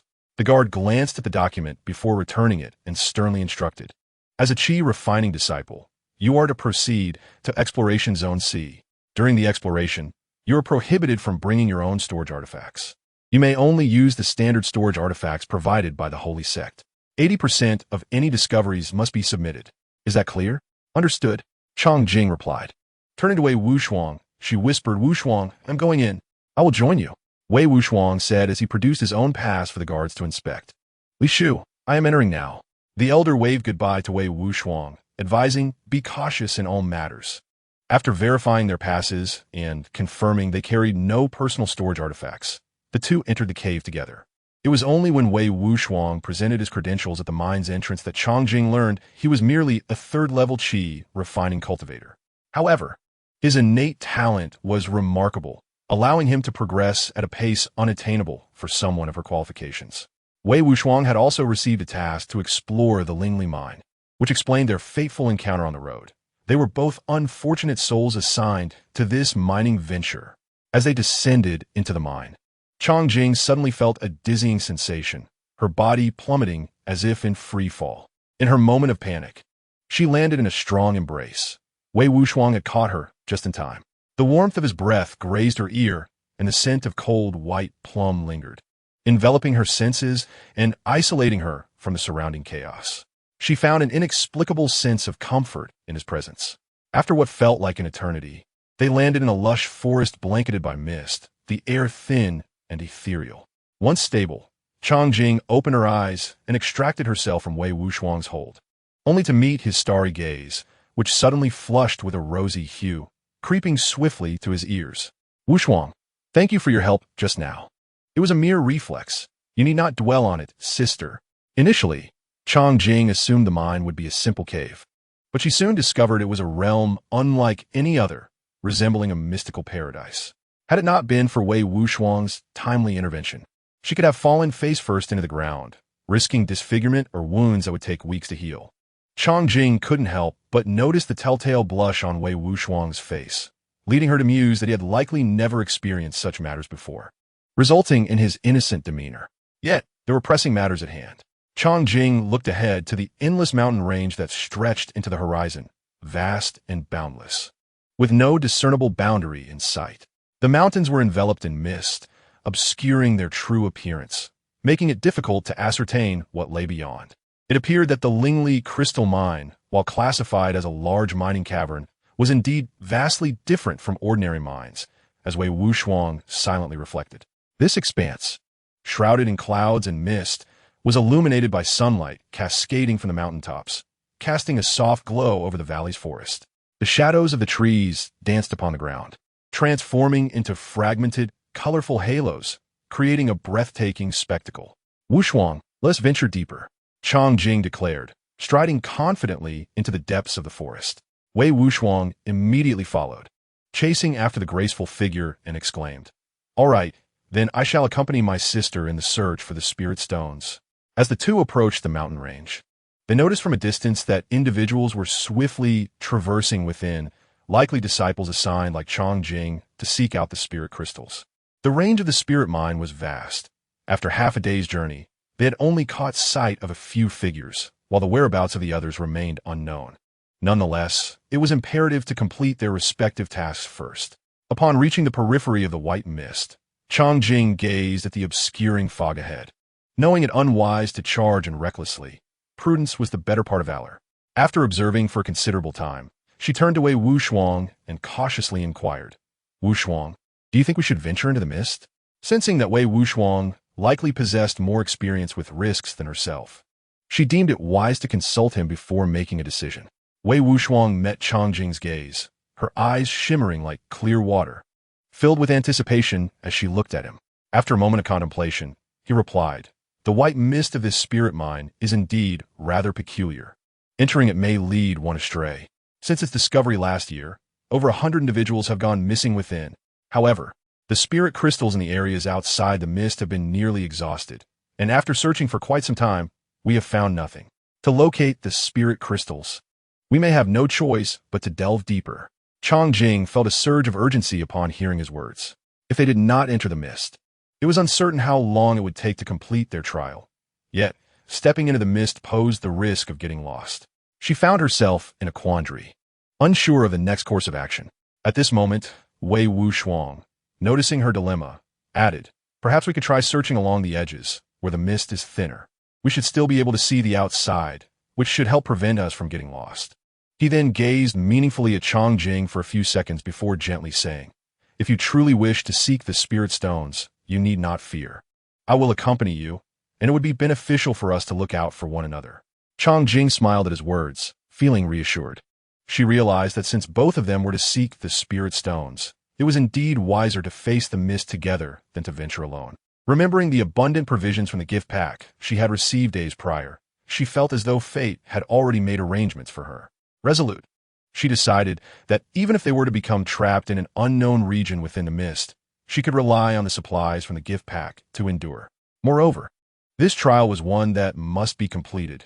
Considering her current predicament, it was better to take a chance. After careful consideration, she said to Wei Wuxiang, "Let us proceed into the mist, but we shall search along the edges, keeping within sight of the outside to see if we can find anything. All right, then I shall follow you from the outskirts." After their discussion, the two entered the mist, searching for spirit crystals along the way. Upon entering the misty forest, Wei Wuxiang immediately sensed a significant increase in spiritual energy, far more vibrant than outside. Taking in a few breaths of the white mist, he exclaimed, "Sister, do you feel it? The essence within this mist resembles that of a chi-replenishing pill. I can sense my cultivation improving." Chang Jing, upon hearing this, promptly sat down to practice her foundational chi cultivation technique. After a brief period, she stood and said, "The efficiency of cultivation here is approximately 10% greater than outside. If we venture further in, it may increase even more." "Then let us proceed deeper," Wei Wuxiang suggested. Realizing that their worries dissipated upon learning of the enhanced cultivation efficiency within the mist, they pressed on. Chapter 58. I am here to protect you. As they advanced slowly through the misty forest, Chang Jing and Wei Wuxiang found their pace significantly hindered.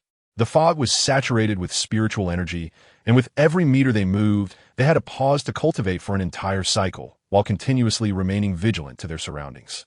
Unusual. Indeed, this place was extraordinary.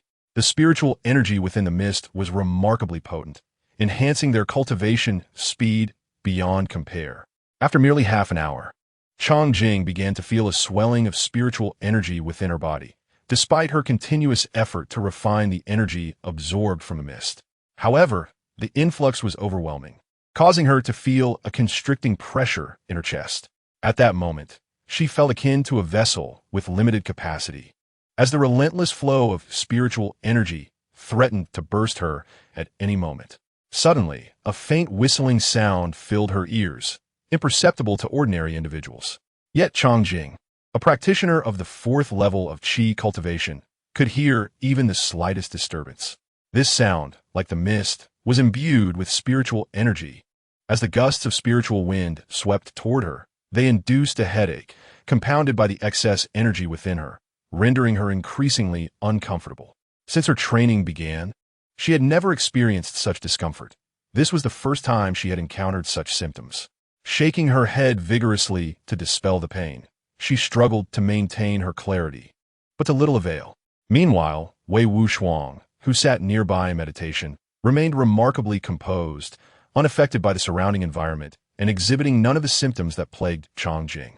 At this moment, Chang Jing felt heavy-headed and light-footed, with her chest churning tumultuously. Unable to endure the torment any longer, she resolved to withdraw from the misty forest. "Wuxiang! Wuxiang!" Chang Jing called out, suppressing her discomfort to awaken the meditating Wei Wuxiang. "Sister, is something wrong?" Upon hearing the unusual tone in her voice, Wei Wuxiang roused with concern. Noticing Chang Jing's pallid complexion and the beads of cold sweat dotting her forehead, he became alarmed. "Just now a gust of wind passed through, causing me considerable pain. I now feel quite unwell and wish to exit for a moment," she confessed, yearning to leave the misty area. "This ethereal mist is indeed extraordinary. It seems your innate talent is insufficient, resulting in an inability to refine the overwhelming spiritual energy which has adversely affected you. Wei Wuxiang observed Chang Jing's weakening state. Worry etched across his face. Without further thought, he swiftly scooped her up into his arms and leaped out of the misty realm. As they distanced themselves from a mist, Chang Jing felt a pang of guilt. Wuxiang, you should not have accompanied me. It is my lack of talent that has burdened you. Sister, do not say that. We came merely to explore the mine. If we did not find spirit crystals this time, there will always be another opportunity. I could never disregard your safety for a few spirit stones. In Wei Wuxiang's embrace, Chang Jing inhaled the refreshing scent of white plum blossoms emanating from him. Though she could not see his expression in the haze, his voice flowed like a spring kissed by the morning sun, clear and crisp, yet gently soothing. Chang Jing unconsciously pressed her face against Wei Wuxiang's chest, clearly hearing his increasingly erratic heartbeat. She instinctively embraced him, deliberately tightening her arms, watching as his Adam's apple moved up and down in nervousness. A meaningful smile gently graced the corners of Chang Jing's lips. This young man was indeed easily flustered. Wuxiang, thank you. A soft and sweet voice emerged from her embrace. Feeling the warmth of her body, Wei Wuxiang's smile gradually transformed into one of tenderness. As if illuminated by the spring sun, caressed by the spring breeze, and nourished by the spring rain. It was the sweetness of first love, leaving him utterly enchanted. Sister, you're being too polite. It is my duty to protect you. After exiting the Lingwu area and reaching a safe zone, Wei Wuxiang slowly set Chang Jing down. Once outside, she noticed that although her discomfort had alleviated somewhat, it still lingered. She softly addressed Wei Wuxiang, my head still aches a bit. Could you please protect me? Wei Wuxiang nodded and quietly stood guard beside her. Chang Jing immediately sat cross-legged, channeling her energy to refine the excess spiritual power within her. An hour later, she finally managed to refine the surplus energy, and all her discomfort vanished. However, dusk had already fallen, painting the sky with brilliant hues as a blood-red sun hung atop the mountains, casting a fiery glow over the valley's forest. While exploring the perimeter, a sudden familiar sensation of vertigo overwhelmed them. When they regained their balance on the ground, they found themselves at the entrance of the mine. Come, line up. Hand over your standard storage bags. Report your findings for today's exploration. They queued to undergo the artifact inspection to ensure nothing was hidden. As Chang Jing and Wei Wuxiang arrived at the front, they handed their empty storage bags to the guard, who disdainfully recorded their lack of findings. Following this, they joined others in line to pass through a gateway artifact, and upon doing so, they encountered no anomalies. Isn't this just a security check? The realm of cultivation truly lacks no inventions. Chang Jing exclaimed in astonishment after crossing through the artifact. Young Master Wuxiang, an elder known as Li Shu, was already waiting at the mine's entrance. Upon seeing Wei Wuxiang, he hurriedly beckoned them over. Li Shu. Upon hearing his call, Wei Wuxiang turned to the source of the voice, and he and Chang Jing approached Li Shu together. Shall we find a place to rest in the living area? Chang Jing suggested. Although they hadn't discovered any spiritual energy crystals today, their journey through the mine's mist had left them feeling quite fatigued. Let us go, Li Shu, Wei Wuxiang urged. The three made their way to the living district of the mine. After over a year of development, the infrastructure there had become quite complete, and they soon found an inn to rest. Chang Jing and Wei Wuxiang agreed to set out early the next morning, as the mine would release explorers at sunset, allowing them more time to search for spiritual energy crystals and complete their training tasks. Chapter 59. The first spiritual energy crystal the next morning. The sky in the mining area brightened exceptionally early, with a purplish-red dawn appearing on the horizon, reminiscent of blooming red roses. Chang Jing rose early, seated herself in the inn's lobby, ordered breakfast, and waited for Wei Wuxiang. Sister, let us go. A warm and clear voice rang out. Chang Jing looked up to see Wei Wuxiang descending the stairs, clad in a moon-white, silver-threaded, patterned long robe. He smiled slightly, his starry eyes radiating warmth, appearing even more gentle and handsome than before. Chang Jing couldn't tell if it was her imagination, but she felt that Wei Wuxiang had made an effort to present himself today. Wuxiang, aren't you having breakfast? Please give me a portion too.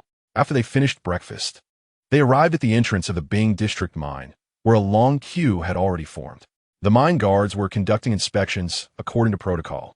ensuring that the disciples were properly prepared to enter the spiritual mine.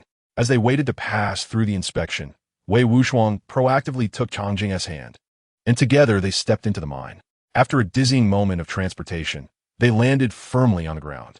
Wei Wuxiang's warm and broad hand gave Changjing a sense of security. She felt a sense of pride at his behavior, realizing how quickly he had grasped the essentials. She secretly calculated that it wouldn't be long before he successfully inherited his genetic talents. With a confident smile creeping onto her lips, she thought about their next moves. This landing spot was different from the previous day, yet still located in the outer regions away from the Lingwu. It was evident that they wouldn't find spiritual energy crystals in the outer areas. Thus, they decided to venture further into the mist. You two should be cautious not to delve too deep into the Lingwu. Be wary of getting lost. A masked man holding a lantern warned. Thank you for the reminder. I have a question.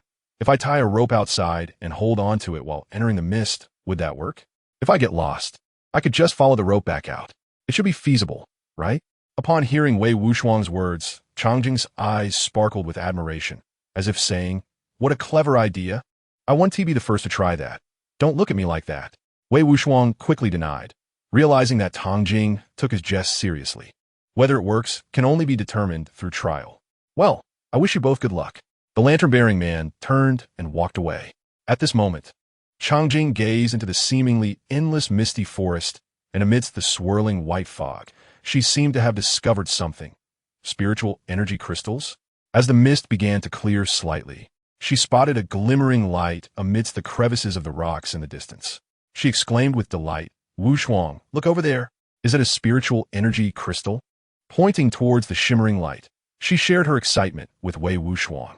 Finally, after their lengthy search, they had caught a glimpse of the spiritual energy crystal. It must be it. It's hidden within the mist, making it somewhat challenging to retrieve, but since we can see it from here, entering should pose no issue. However, a shadow of doubt crossed her face as she recalled the torment she had endured in the mist yesterday, realizing that obtaining this crystal might not be easy. She hesitated for a long moment before ultimately deciding to forego the attempt. "No worries. I shall retrieve it for you right away." Not wanting to see Changjing disappointed, Wei Wuxiang stepped forward into the mist. Within just a few breaths, he returned with the spiritual energy crystal, surprised at how smoothly it had gone. "Is this the spiritual energy crystal?" Changjing gazed at the purple-black stone in Wei Wuxiang's hand, which sparkled like stars. She had never seen such a beautiful stone before and felt utterly amazed. Indeed, however, this is merely a low-grade spiritual energy crystal, typically refined to enhance a cultivator's sensory perception. "Here, sister, this is for you." After explaining, Wei Wuxiang handed the retrieved crystal to Changjing. "This is a treasure you risked your life to obtain. How could I be so greedy?" Changjing, with a troubled expression, declined, pushing the Lingli crystal back. Yet, it was unclear whether her refusal was genuine or feigned. After all, it was merely a low-grade Lingli crystal, and it was you, dear sister, who discovered it first. I merely retrieved it for you. There is no reason for me to keep it for myself. You should take it. Seeing Wei Wuxiang's earnest insistence, Changjing accepted the gift without further protest, promptly placing the Lingli crystal into her standard storage pouch. She gazed at the pure-hearted youth before her, admiration shining in her eyes as she sweetly praised him. "Thank you, Wuxiang. If it weren't for you today, I fear I could only admire this Lingli stone from afar." This compliment indeed pleased Wei Wuxiang, who beamed in response. "I merely lent a helping hand. This Lingli stone rightfully belongs to you, dear sister."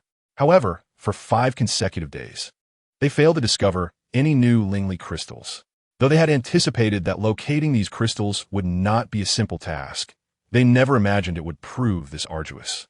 Changjing couldn't help but wonder if her luck had run out.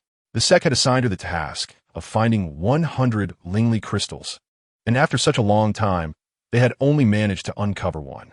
At this rate, who knew when she would complete her quest? She did not wish to spend her entire life as a miner. A wave of despair washed over her heart. Yet life must go on. Several more days passed, and Changjing and Wei Wuxiang ventured into a new area, exploring the fog-laden forests at the foot of the mountain as they had before.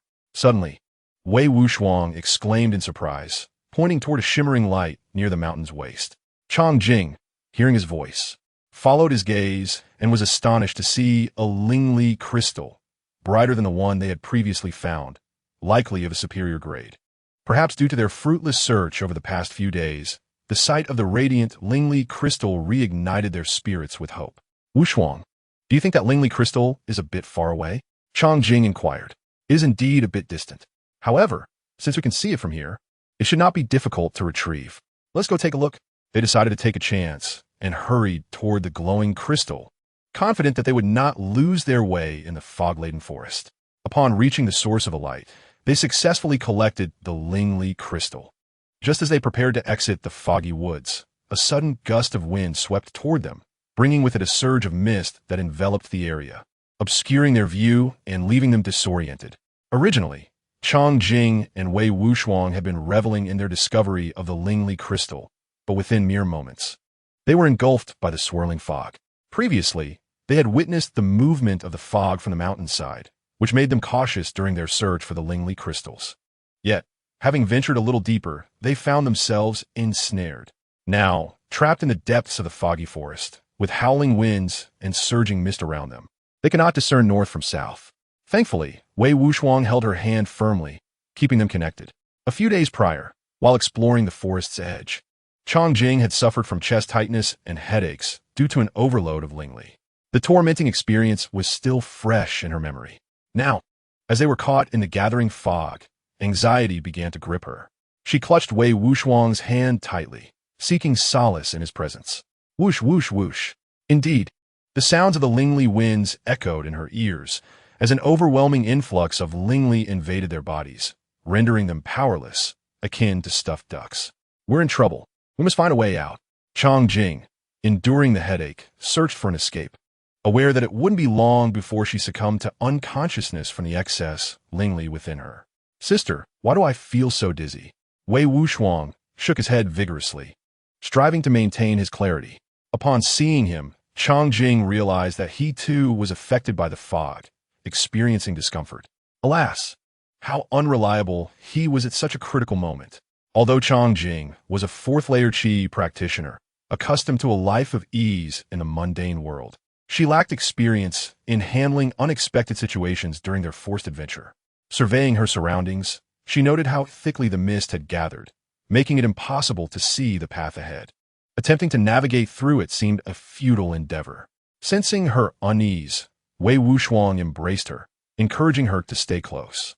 Sister, do not be afraid. I will think of a solution alongside you. Chang Jing recalled the words of the masked man holding a lantern. Do not enter the fog. Beware of becoming lost within. This warning lingered in her mind, echoing as a foreboding omen. Now, it seemed prophetic, and she, who valued her life dearly, feared being trapped here until her last breath. Wushuang, do you think we will be stuck here forever? Overwhelmed by the fog's influence, Chang Jing felt her head pounding. She buried her face into Wei Wushuang's chest, finding comfort in his cool, fragrant presence. As a practitioner with superior innate talent, Wei Wushuang was affected to a much lesser degree than Chang Jing. He merely felt a slight dizziness. He indulgently allowed her to lean into him. If not for the peril posed by the excessive Lingli in the foggy forest, he would gladly remain trapped, protecting her and cherishing her reliance on him. Trapped here? Suddenly, a spark of insight illuminated Chang Jing's mind, and she exclaimed with joy, Wushuang, I believe we have a way out. Seeing her sudden clarity, Wei Wushuang released her from his embrace, puzzled. Sister, what is it? Did you not notice? No matter how strong the wind or dense the fog, we are still in the same spot.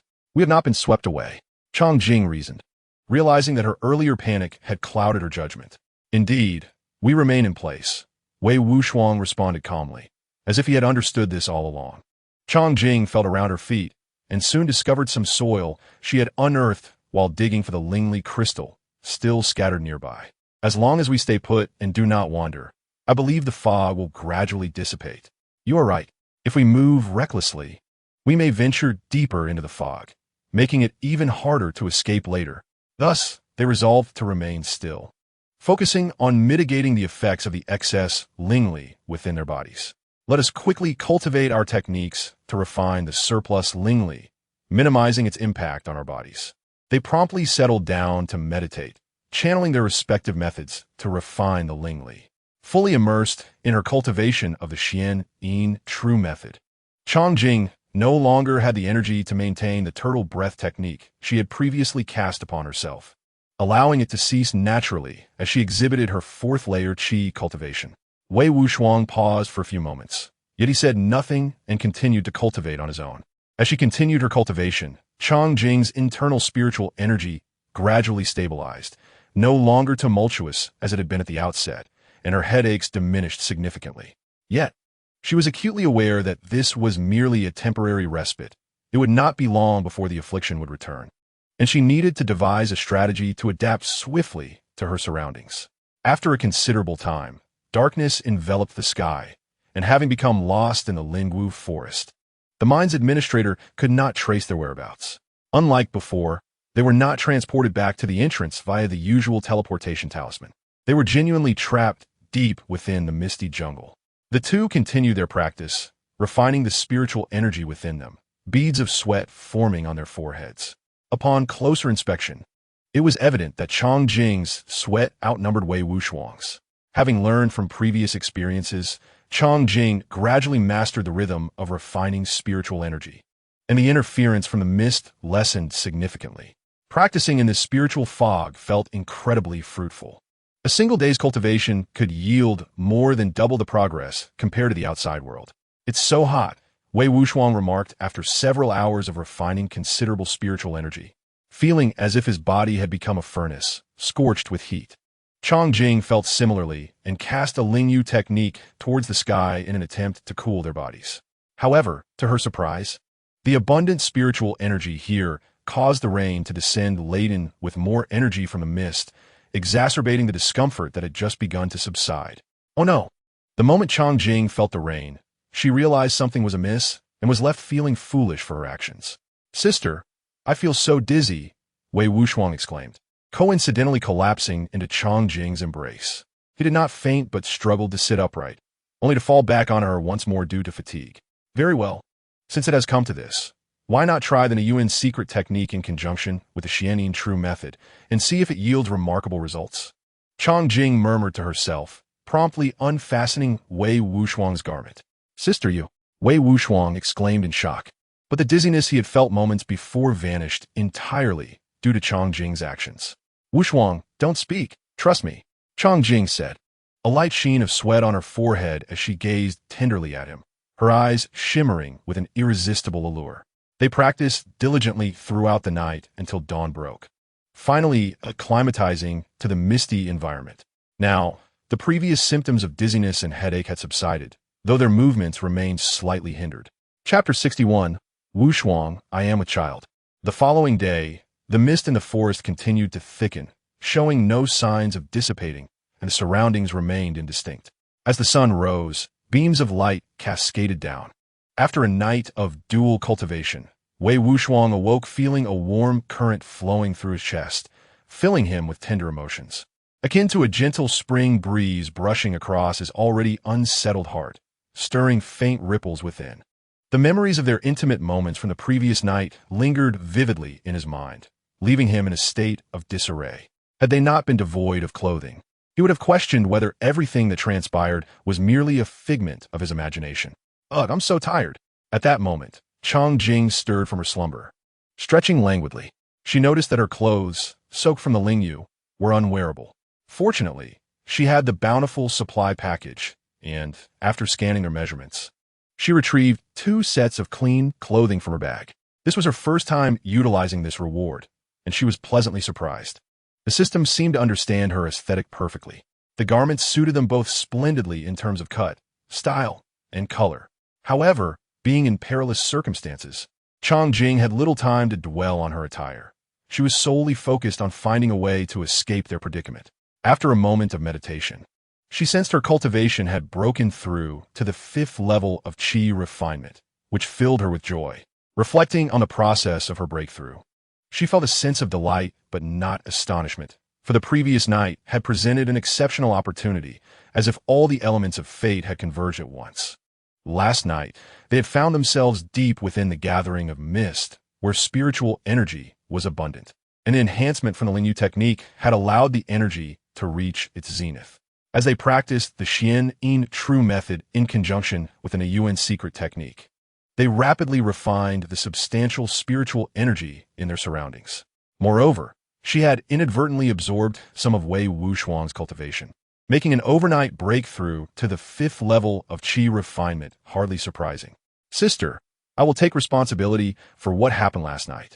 Wei Wuxiang confessed to Chongjing with fervent sincerity, his cheeks flushed with an involuntary crimson, revealing his inner turmoil and excitement. Having been raised in a strict household where familial expectations regarding relationships were heavily enforced, he had never experienced love until encountering Chongjing. That fateful evening, as he galloped through the woods, he encountered the breathtaking Chongjing, igniting an overwhelming wave of affection within him, an unmistakable sign of love at first sight. Over the days they spent together, he found her to be delicate yet composed, evoking his innate desire to protect her.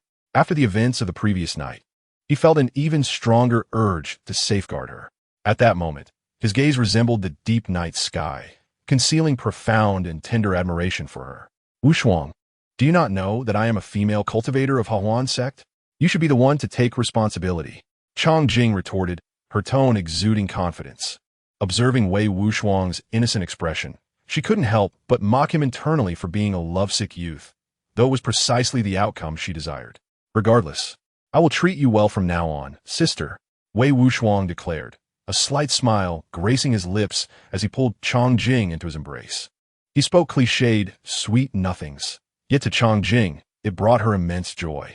It turned out he held no prejudices against female cultivators of a Huan sect and wholeheartedly believed in the romantic facade she had created. Half a month passed, and the mist showed no signs of clearing, leaving them still ensnared in the enigmatic jungle. Fortunately, they had grown accustomed to navigating through the mist, although visibility remained limited to about 10 meters. They relied on the provisions from the bountiful package, facing no immediate life-threatening dangers, while they endeavored to find a way out. One day, Chongjing sensed signs of pregnancy within her body, and her heart swelled with delight. She softly called out, Wuxiang, sister, what is it? Wei Wuxiang inquired, perplexed by her sudden joy. With glistening eyes, Chongjing embraced Wei Wuxiang, nestling against him as she murmured, Wuxiang, I am with child. With child? What do you mean? Wei Wuxiang was momentarily taken aback, bewildered by her declaration. To be with child means, Wuxiang, you are going to be a father. Chongjing gazed into Wei Wuxiang's eyes, her own sparkling with contemplative emotion, as she wrestled internally with whether to share this news. Wei Wuxiang stood stunned, unsure of how to respond. What is it, Wuxiang? Do you not wish to take responsibility? Chongjing feigned a soft, low tone, lifting her glistening eyes to question him with a hint of teasing. No, sister.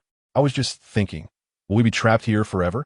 Wei Wuxiang tightened his grip around Chongjing, speaking softly to reassure her. Let's quickly find a way out.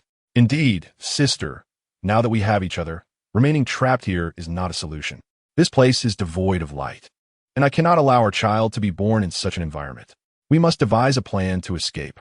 You still possess some conscience. During this time, I have pondered ways to escape, and I believe I may have found some clues. Chongjing revealed a piece of news to Wei Wuxiang, uncertain if it could be deemed good. Sister, do tell.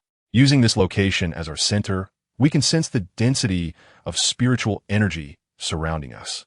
The direction with the least spiritual energy should lead us to the exit. Having been trapped here for an extended period, Chongjing had contemplated numerous methods, and this seemed to be the only feasible one. Yes, Wei Wuxiang responded after a moment of silence. But what if the spiritual mist returns and separates us? After a pause, he voiced his concerns. Wuxiang, have you forgotten what we discussed earlier regarding the rope? Where is it? Take off your outer garment. Once Wei Wuxiang removed his outer garment, Chongjing swiftly cut it into several strips with her sword and tied several knots, creating a 5-meter-long rope which they now held. Come, it is time to get to work. Chongjing handed one end of the rope to Wei Wuxiang while securing the other end around her left wrist, ensuring they would not become separated in the mist. Chapter 62. New Discoveries. Wuxiang, how goes it? Do you have any findings? Which direction presents the least concentration of mist? Chongjing inquired anxiously, observing Wei Wuxiang as he followed her instructions to sense the mist in 8 directions.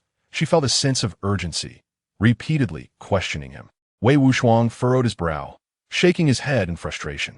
I have tested all 8 directions, and there is no discernible difference. Is there truly not a single distinction to sense? That cannot be right. Let's try again. This time extending the duration of each test to 15 minutes and see what we find. Chongjing, puzzled, suggested that Wei Wuxiang retry, believing that the testing time was too short to yield any substantial results. All right, Wei Wuxiang agreed, calming himself and focusing his energy to conduct the tests, spending a full 15 minutes on each direction. An hour later, after re-evaluating the mist density in all 8 directions, Wei Wuxiang joyfully pointed to Chongjing's right front. Sister, I believe I can vaguely sense that the mist in this direction is less dense. Are you certain? Therefore, we should proceed in this direction, correct? Chongjing repeatedly confirmed the direction indicated by Wei Wuxiang, relieved that extending the testing time had proven beneficial. Absolutely. We shall go this way. Very well, let us move, but be mindful of the wind direction. Chongjing walked halfway toward the direction Wei Wuxiang indicated. Then it was his turn to lead while continuing to sense the direction, with Chongjing following closely behind, attentive to the wind. They proceeded cautiously, aware that navigating through the obscuring mist required carefulness. Thus, they traveled approximately 100 paces, needing to stop to reassess their direction. Each assessment took at least an hour, provided the wind remained stable. Wuxiang, the wind direction is changing now. Let us pause until it settles, and then you may reassess the direction. Noticing the shift in wind, Chongjing suggested they halt, as the unpredictable nature of the wind could interfere with their directional assessments. What is it? Just as they prepared to stop, Wei Wuxiang felt something trip him. Looking down, he saw that below his knees was a thick white mist, from which a bright red glow emanated. He reached down to investigate and exclaimed, "Sister, look, it is a mid-grade spiritual energy crystal." This was the second spiritual energy crystal they had discovered since being trapped in the misty forest. The first had been found when he inadvertently sat on it while testing their direction. Now, they had collectively found 4 crystals. Due to being enveloped in mist, they often could not detect nearby crystals and had to rely on careful exploration with their feet. However, such slow exploration hindered their progress, so they could only search during intervals when Wei Wuxiang sensed direction or when they paused due to changes in the wind. Having been trapped for so long, their foremost task was to escape, for without their lives, completing the trial held no significance. Wuxiang, this spiritual energy crystal, is quite different from the previous 3. What makes it special? Chongjing inquired, intrigued by the bright red crystal in Wei Wuxiang's hand. Indeed, the previous 3 were low-grade spiritual energy crystals known as Xinghui stones, which enhanced the practitioner's sensory perception upon refinement. This one is a mid-grade spiritual energy crystal, referred to as a Huiyin stone. Huiyin stone? Yes, sister. Observe how flames burn within this crystal. Once refined, it can bolster fire-based spells and unleash fiery attacks. Wow, I did not realize these crystals had such extraordinary properties. No wonder the Yaoyang dynasty and the Holy Gate would fight fiercely over a spiritual mine. Chongjing remarked, impressed by Wei Wuxiang's explanation. Indeed, spiritual energy crystals are vital resources in the cultivation world. The 2 types we have found are quite common, yet the variety of crystals is vast, each with differing rarity levels, and their effects post-refinement vary significantly. Once we discover more, I will introduce each type to you. Chongjing's interest peaked. She eagerly reached down to explore further. Since the wind remains steady, let us thoroughly search the area for additional spiritual energy crystals. Wei Wuxiang shared the same sentiment, confidently storing the crystal in his pouch and declaring, "Sister, once we have found the first, the second will surely follow. I believe one day we shall uncover enough spiritual energy crystals." 2 hours later, as the wind direction stabilized, Wei Wuxiang reassessed their path, and they continued their journey through the mist. Wait, a crystal! Chongjing spotted a flickering light amidst the mist below her knees. She quickly crouched down, feeling around until she unearthed a spiritual energy crystal. There's more. She soon discovered 3 additional crystals, all low-grade Xinghui stones. With a flourish, she placed all 4 into her pouch. Having accumulated 8 spiritual energy crystals, with Wei Wuxiang holding 2, they now possessed a total of 10 crystals, 9 of which were low-grade Xinghui stones, and only 1 was a mid-grade Huiyin stone. It seemed that the rarity of spiritual energy crystals paralleled the innate talent of individuals. The higher the grade, the scarcer the find. However, the considerable gains achieved in such a short time left Chang Jing feeling utterly elated, as she eagerly anticipated the next opportunity to discover a new variety of spiritual crystals. 3 days later, oh, sister, the spiritual mist ahead seems to have thinned considerably. Wei Wuxuang exclaimed excitedly, pointing to the left after casting a spell to assess their direction. It appears we are nearing the edge of the spiritual mist forest. Wuxuang, let us hasten our pace. After enduring such a prolonged period of effort, and perhaps due to their proximity to the outer edges, Chang Jing could distinctly sense that the surrounding spiritual mist had significantly lessened compared to before. The dawn of hope lay just ahead, and a joyful smile illuminated Chang Jing's face. Are we finally about to emerge? Chapter 63. Escape the following afternoon. As Chang Jing and Wei Wuxuang observed the visibility of the air ahead reaching 100 meters, they realized they were close to successfully reaching the outskirts of the spiritual mist. At this point, the mist beneath their feet had become so sparse that it barely covered their ankles. With each step taken towards the periphery, the concentration of spiritual energy within the mist continued to diminish, and Wei Wuxuang's ability to sense the direction accelerated, taking only a quarter of an hour for each assessment. The two quickened their pace, and at last, the mist beneath their feet had entirely dissipated, allowing them to clearly discern the ground below. Wonderful! We are finally about to get out. As they prepared to escape their predicament, radiant smiles graced the faces of both Chang Jing and Wei Wuxuang. Sister, look over there. Wei Wuxuang pointed excitedly at a cluster of gleaming stones nestled within the crevices of a rock. Without needing to inquire, the two hurried to examine the discovery. There are 8 in total, though they are all of inferior quality star stones. Wei Wuxuang remarked in surprise after counting the spiritual crystals he had just unearthed from the rock. Let us move on. We should exit first and return another time. After all, we have gained valuable experience. Chang Jing urged, her heart racing with anticipation of finally seeing the light of day after being trapped in the spiritual mist for so long. All right, sister, Wei Wuxuang agreed, promptly stowing the spiritual crystals into his pocket. As they continued forward, they could finally see sunlight filtering through the clouds and mist, casting dappled light upon the trees of the forest. Upon witnessing this scene, Wei Wuxuang exclaimed, Sister, I can see the outside. Chang Jing, filled with joy, remarked, Alas, after so much toil, we have finally made it out. Just then, jubilant cheers erupted from ahead. Look, there is a spiritual crystal. Following the sound, they noticed 2 individuals nearby, also searching for spiritual crystals, evidently having entered after the mist had dispersed. Young brother, I never imagined you would encounter such fortune just 3 days after entering. Your luck is truly remarkable. The elder man praised the middle-aged man beside him. This is all thanks to Luo Gu's blessings. Otherwise, how could a mere novice in martial arts like myself gain entry to this spiritual mine? The younger man responded, Tonight, once we exit, I shall make proper arrangements for Luo Gu to express my gratitude for his guidance. Oh, there are people over there. As the two conversed, the elder man spotted Chang Jing and Wei Wuxuang. You too, that spiritual crystal was discovered by us first. The middle-aged man warned with a serious expression. Despite being unable to gauge the cultivation levels of Chang Jing and Wei Wuxuang, we are merely passing through.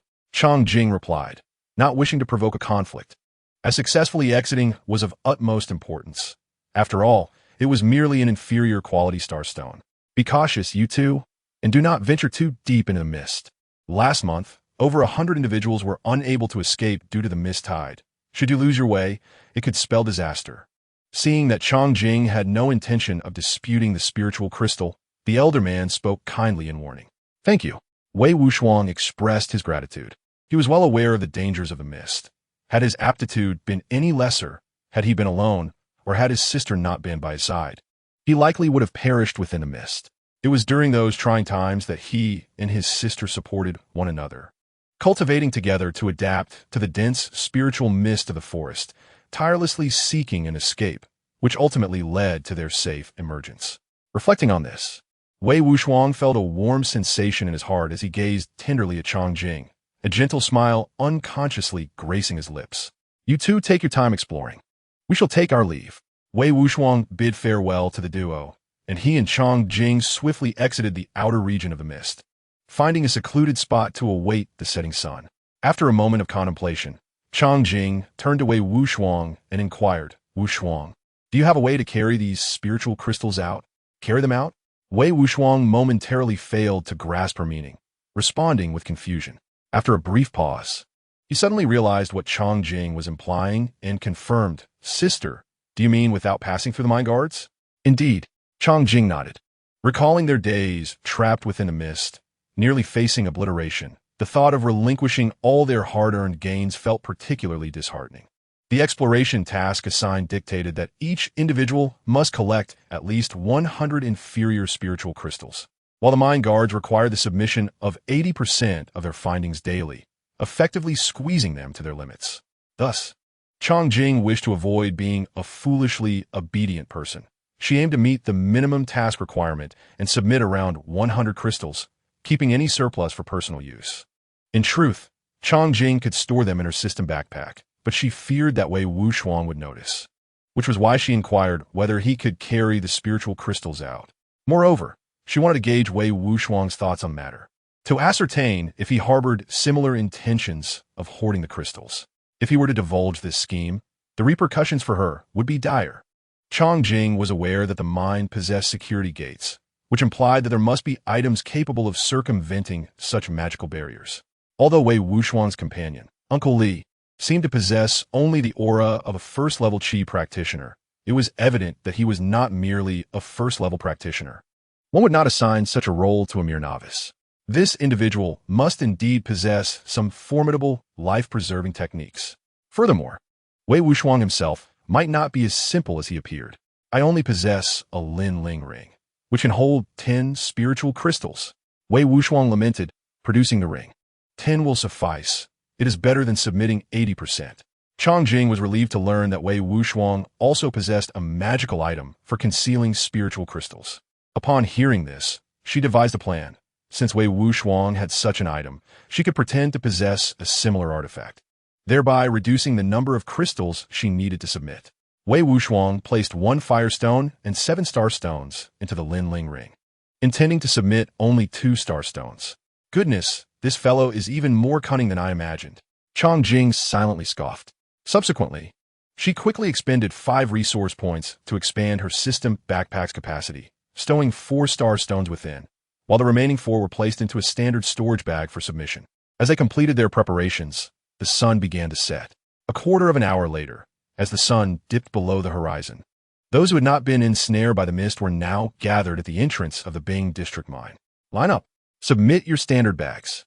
A guard from the Holy Gate instructed the disciples involved in the exploration of the mine as they concluded their tasks. Soon, it was time for Chang Jing and her companions. For pieces of spiritual power, crystal stones were valued at 400 taels of secret silver. They were to surrender 3, leaving 1 behind. They could choose to submit 20 taels of secret silver to take it away or to surrender it and receive 80 taels of secret silver instead. The guard of the Holy Gate said to Chang Jing, I choose to take the spiritual power crystal stone. Chang Jing promptly took out 40 taels of secret silver to exchange for the crystal stone. When it was Wei Wuxiang's turn, he surrendered only 2 pieces of the crystal stones, without much hesitation, and directly received 40 taels of secret silver from the guard. Chapter 64. A touch of romance. Wuxiang. Outside the mine, Li Shu anxiously awaited their return. Wei Wuxiang had been missing for over half a month, causing him great worry. At this moment, seeing him return safely, Li Shu finally breathed a sigh of relief. From a distance, he spotted Li Shu waving at them, and Wei Wuxiang hurriedly took Chang Jing's hand and walked toward him. Li Shu, let us go. We can talk on the way. The 3 swiftly departed from the mine in Area B. On the way, Li Shu, with a face full of concern, inquired, Wuxiang, what happened? Did you encounter danger in the mine? You were gone for over half a month. During Wei Wuxiang's absence, Li Shu was extremely worried. He visited the mine daily to inquire about his whereabouts from the Holy Gate guards. Upon learning that Wei Wuxiang had not been reported missing, he felt relieved about his safety and continued to wait. The waiting period was so lengthy that Li Shu nearly lost patience and contemplated reporting the matter to the family head. But thankfully, their little ancestor had returned safely today. Li Shu, I'm fine. I was just delayed by some fortuitous encounters. Wei Wuxiang replied with a relaxed demeanor, refraining from detailing the dangers they faced in the misty woods to Li Shu. He believed that sharing such information would not alleviate Li Shu's worries, but rather increase them. Moreover, he did not want others to know how he and Changjing had emerged from the fog. Wuxuang, let us part ways here. After walking a short distance, Changjing suddenly suggested bidding farewell. Sister, where are you going? I'll go with you, Wei Wuxuang asked in confusion, reluctant to separate from Changjing. I'm returning to Qiyin City, leaving early tomorrow morning. All right, then I'll accompany you. Seeing their growing affection, Li Shu couldn't help but smile with a hint of maternal pride as he watched them hold hands tightly. The three arrived at the living area and found a pleasant 5-star hotel to check in. Wei Wuxuang insisted on sharing a room with Changjing. Like a spoiled puppy, he was hard to refuse, and Changjing eventually relented. Their room was spacious, with intricately carved windows and pink gem-encrusted walls complementing each other. And the yellow pear wood furniture exuded a natural elegance. A round wooden table, adorned with a set of delicate lotus-shaped tea utensils, sat in the center, while a large bed made of rosewood loomed behind it, draped in layers of soft, dreamy gauze. Changjing had always cherished such a tranquil and cozy atmosphere. What was even more delightful was that right next to their quarters was an exquisitely elegant bathroom, where a large round bathtub was filled with steam and scattered rose petals. Having been trapped in the misty woods for over half a month without a proper bath, Changjing was eager to indulge in a relaxing soak. In the bathroom, she lit incense, undressed, and immersed herself in the water, closing her eyes to rejuvenate while circulating her energy to eliminate fatigue, striving to restore her body to its optimal state. Unbeknownst to her, Wei Wuxuang had also slipped into the bathtub. Through the shimmering water, he could vaguely discern Changjing's flawless silhouette, yet he restrained himself from acting impulsively. In that moment, their breaths intertwined, and the warm steam enveloped them, causing Wei Wuxuang's heart to race as his hand inadvertently brushed against Changjing's skin, sending electric sensations coursing through him. Half an hour later, Changjing finished her bath and stood before a full-length copper mirror, drying the remaining droplets on her body. Unintentionally, she caught sight of her reflection, a graceful figure with skin as smooth as cream, long black hair cascading over her shoulders, and a face like jade adorned with glistening droplets, resembling a blooming white lotus. In a moment of distraction, she suddenly noticed a profoundly alluring garment adorning her body. Realizing that it must be a gift from the system, a rather troublesome reward. The garment was amber in color, accentuating her delicate and smooth skin, while her slender waist perfectly highlighted her enchanting curves. The fullness of her bosom was modestly concealed beneath white undergarments, and the elegantly tailored hem of her dress made her long legs appear even more graceful. Wei Wuxuang, unable to withstand such temptation, immediately surrendered. Sister, you smell wonderful. The next day, as the sun reached its zenith, Li Shu waited in the hotel lobby, growing hungry until the two finally descended from upstairs. Wuxuang, you have finally arrived. I thought I would wither away waiting. Li se karimarkt, noticing Wei Wuxuang esse cheerful demeanor. Let's go eat something first. Wei Wuxuang replied with a smile, unbothered by the teasing. Let us just have a simple meal here. We need to be on our way after eating, Changjing suggested. The three of them found an empty table in the dining area of the hotel. Waiter, come here. What do I get for you three? I would like a bowl of Yangshan noodles. Changjing ordered for herself, and then turned to Wei Wuxuang, softly asking, Wuxuang, what will you have? I'll have the same Yangshan noodles. Seeing Changjing order Yangshan noodles, Wei Wuxuang decided to follow suit, having never tried them before. Knowing that Li Shu, with his cultivation level, no longer needed to eat, Wei Wuxuang ordered him the same as well. Delicious, perhaps because Changjing enjoyed Yangshan noodles. Wei Wuxuang praised them as well. The three enjoyed their meal rapidly, finishing their bowls in no time. Let us go. Thomas set off, Changjing said, patting her stomach contentedly. Li Shu led the way to the stable, where he brought out the horses that had been prepared for them. Releasing the reins, Changjing gracefully mounted the saddle. Let us ride.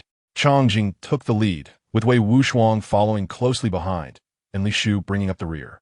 The trio galloped northward towards Qiyin City. Along the way, they encountered a cat demon beast, which Changjing and Wei Wuxuang managed to defeat after a fierce battle. However, the cat demon beast was too weak to possess a spirit core. They then opted to take the official road, encountering no further beasts. Li Shu observed from the side, sometimes closing his eyes to meditate, quietly sensing the unfolding events. After witnessing Wei Wuxiang and Changjing's teamwork in defeating the cat demon, he found an excuse to leave, advising them to be cautious before withdrawing from sight. Changjing understood that Li Shu remained nearby, albeit in a more concealed manner. Chapter 65. Return to the city. Additional update. Days later, Changjing and Wei Wuxiang successfully returned to Qiyin City.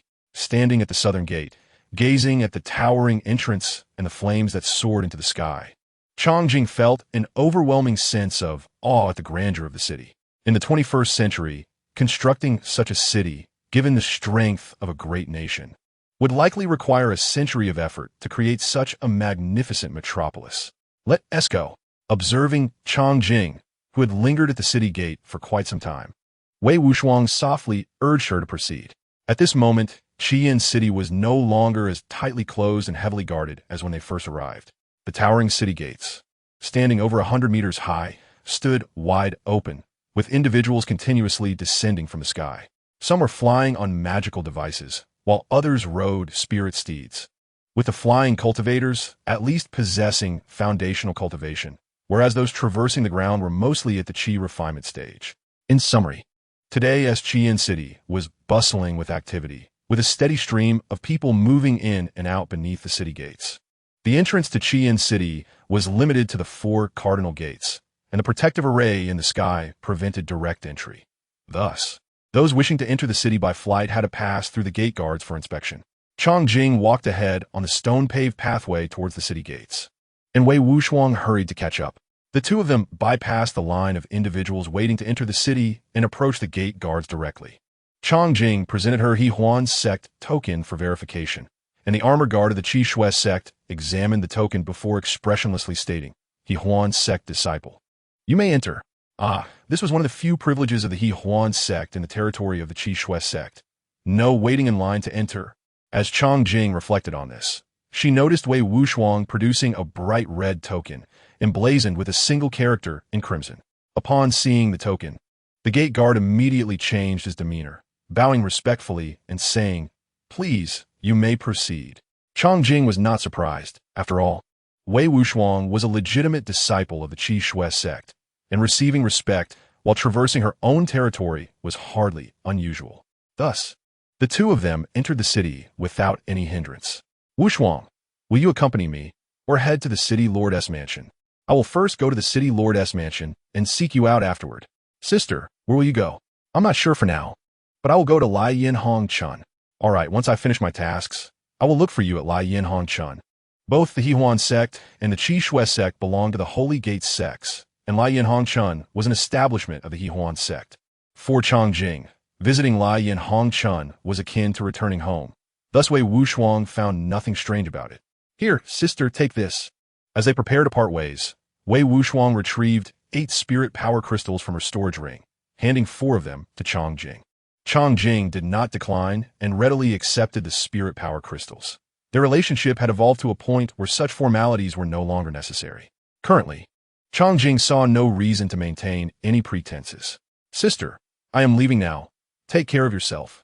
Wei Wuxiang embraced Changjing, her words imbued with tenderness and reluctance.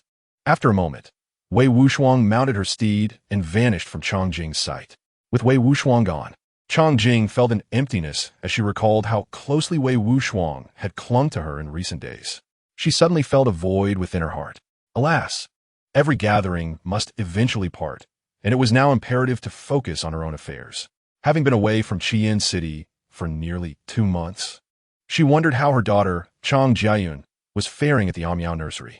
With her daughter on her mind, Changjing swiftly made her way to number 105 Qixing Road, Liuli Street, in Qiyin City's West District.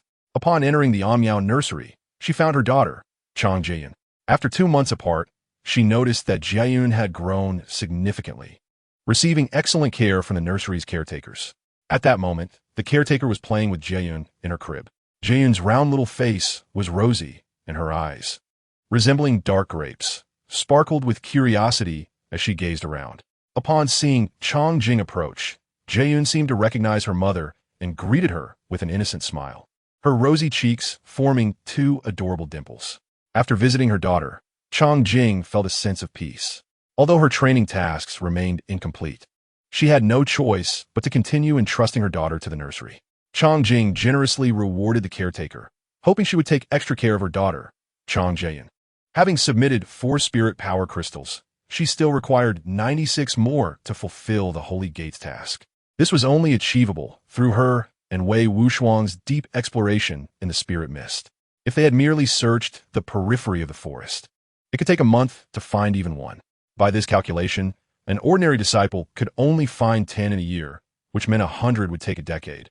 And mining could take even longer if misfortune struck. The thought of spending a decade on such a task was daunting to Chang Jing. Sighing, she decided to explore various shops first.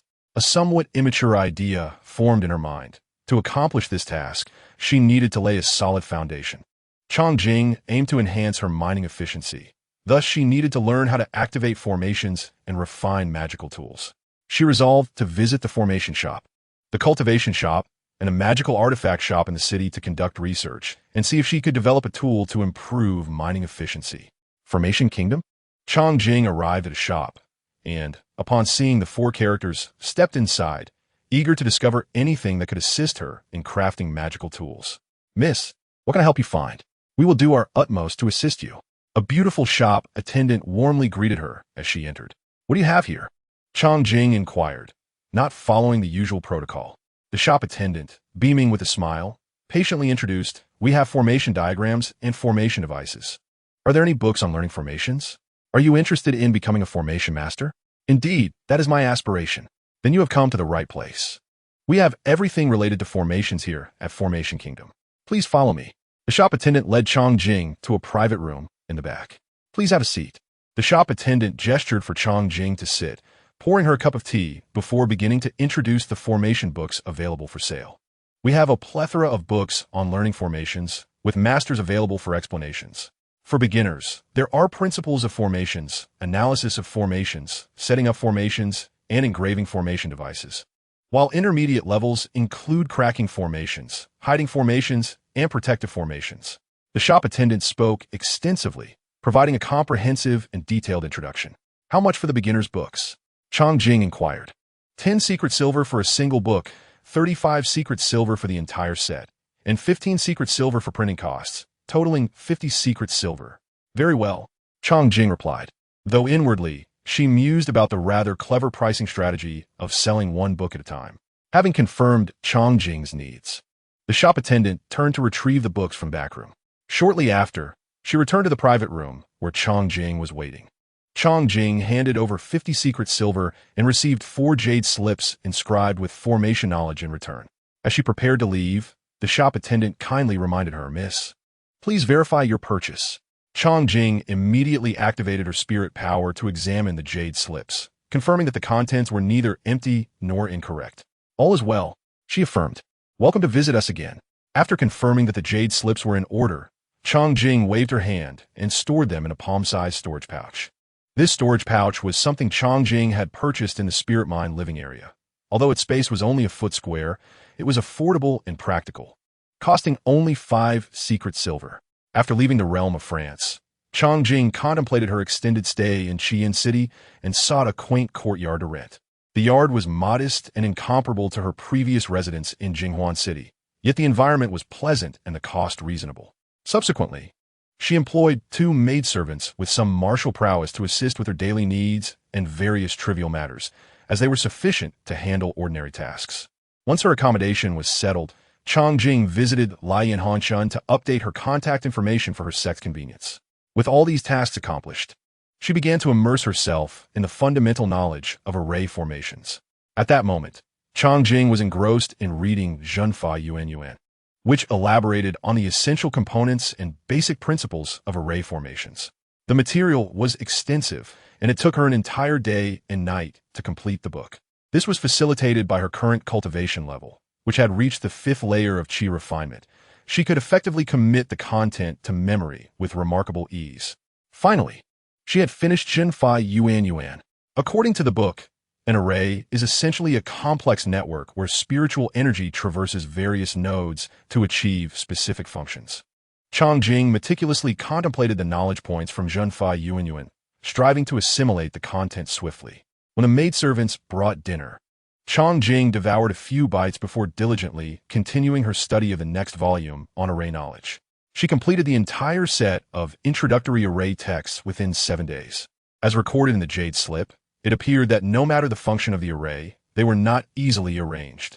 This reminded her of Hong Quan, a rogue cultivator from Guangning City, who, lacking formal training, had successfully set up a fortune-activating array based solely on fragmented references from Xinyu Tiangong. Was it due to Hong Quan's exceptional talent, or was the array itself relatively simple? Regardless, this provided Chong-Jing with considerable inspiration and encouragement. The first step in arranging an array is to prepare the necessary materials. Only with all materials at hand can one proceed to implement the array techniques and ultimately verify the feasibility of the constructed array. Chong-Jing understood that mere observation without practice would yield hollow results. Experimentation is the sole criterion for truth. She immediately proceeded to the Wanfeng Building branch in Qian City, intending to select the materials required for array arrangement. The Wanfeng Building in Qian City is a skyscraper situated on Guanghui Avenue in the southern part of the city. A multifaceted establishment housing silk shops, taverns, alchemy stores, weapon workshops, treasure houses, and talisman shops. Chong-Jing made her way directly to the treasure house within Wanfeng Building, where the decor was fantastical, illuminated by vibrant lights, and the shelves displayed an array of exquisite magical artifacts. Welcome, fair maiden, to the treasure house of Wanfeng Building. Please, what may I assist you with today? A young attendant in uniform approached her with a courteous demeanor. Please prepare a set of materials necessary for basic illusion array arrangement. Chong-Jing specified her needs. The attendant's repeated address of her as fair maiden filled Chong-Jing with delight, and she neglected to inquire about the price. Certainly, we shall prepare that for you. Is there anything else you require? The attendant smiled professionally and continued to inquire. Do you have any books on artifact refining? Chong-Jing realized that merely preparing the materials for the array was insufficient. Most magical artifacts available in the stores were merely semi-finished products that required further refining to meet the array's specifications. Indeed, we do. I shall fetch a set of introductory level texts for you. Thank you, please do. After some time, the attendant returned with everything Chong-Jing needed, neatly packaged. Fair maiden, these are your requested items, totaling 668 taels of secret silver. All right. Chong-Jing handed over the silver and exited Wanfeng Building with her acquisitions. Please walk safely. Fair maiden, the attendant graciously bid her farewell, adhering to the sales etiquette of Wanfeng Building. Reflecting on her recent studies of introductory array knowledge and her experiences from the depths of the spirit mist, Chong-Jing devised a plan for refining artifacts. If she could successfully craft an artifact, it would enhance her efficiency in exploring mines and alleviate the challenges of navigating the spirit mist forest, thereby greatly easing her journey. After purchasing these items, Chong-Jing found her secret silver nearly depleted. Refining secret silver required time, and the spirit stones were essential for crafting her artifact, leaving her in a tight financial situation. Unable to approach Wei Wuxuang for assistance, she was uncertain of his whereabouts. Having prepared all the necessary items for the array arrangement, Chong-Jing had nearly exhausted her savings from Jinghuan City, highlighting the significance of financial resources in grand endeavors. However, those who aspire to achieve great things seldom dwell on the most basic investments. Chong-Jing mused that if she could successfully develop the artifact, it would provide a stable source of spirit stones, paving the way for broader opportunities in the future. Returning to her rental in Qian City, Chong-Jing first envisioned the key points of the illusion array in her mind, simulating the entire process before taking up the materials to commence the arrangement. Among the various types of arrays, illusion arrays required the least spirit stones and secret silver, yet they necessitated materials capable of affecting the mind and inducing hallucinations. The most common and fundamental of which was Wuxia San. This basic illusion array was prevalent in the cultivation world. Any seasoned cultivator could easily recall several commonly used arrays. In contrast, the grand arrays for protecting mountains or cities could only be arranged by array masters, much like how only a few exceptional individuals could cultivate mushrooms. Despite the knowledge being accessible to anyone with a basic education, this phenomenon is a commonality in the myriad arts of cultivation. Entry is simple, yet mastery is exceedingly challenging. Thus, every master-level figure is highly sought after. However, achieving mastery is no easy feat without exceptional talent, substantial financial resources, and ample practical experience. The likelihood of becoming a master is nearly non-existent. Several days later, Chongjing finally processed all the materials needed for the illusion array and meticulously placed them in their corresponding positions within the formation. Following the instructions from Zhenfa Buji, she meticulously inspected each step, ensuring everything was in order before channeling her internal spiritual energy to gently infuse it into the array. As the spiritual energy flowed into the formation, all the materials began to merge, emitting a faint glow. To her astonishment, the table on which the illusion array was arranged gradually vanished from her sight, followed by the disappearance of half of her arm. Is this truly a success? Witnessing the unfolding scene, Chongjing felt immense joy. This was her first attempt at array arrangement, and she had managed to successfully make objects within the illusion array disappear, which was indeed a small yet significant achievement. Although this was merely the simplest of arrays, it provided Chongjing with considerable encouragement. She decided to take a moment to relax and celebrate the fruits of her labor over the past 10 days.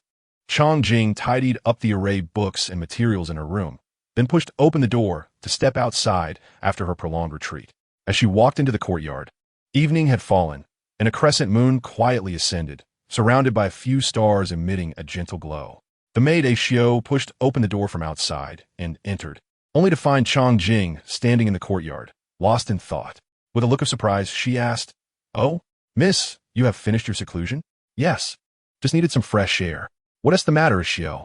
"A gentleman named Wei Wuxuang came looking for you. When he learned you were in seclusion, he left, saying he would return later." Ashio conveyed the news of Wei Wuxuang's visit to Chongjing. "I see. Let us go have dinner first." Since Chongjing moved here, she had always shared meals with her maids Ling and Ashio, never adopting an air of superiority as an employer. Just as the dishes were served on the table, a series of knocks echoed from the courtyard gate. "That must be the gentleman," Ashio speculated, quickly getting up to open the door. Before long, she ushered Wei Wuxuang inside. "Wuxuang, come and join us for dinner," Chongjing called out upon seeing him. Under the shimmering light of the crystal chandelier, the four gathered around the dining table, chopsticks clinking as they enjoyed their meal heartily. Tonight's fare was the meat of a spirit beast, the black pig, sold by a wandering cultivator in a nearby alley.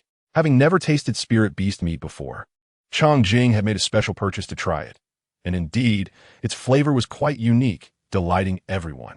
Ling and Ashio's reactions to the dish were even more pronounced than Chongjing's or Wei Wuxuang's, likely because they derived significant benefit from the broth, as they lacked spiritual roots and had only attained the 5th level of martial arts.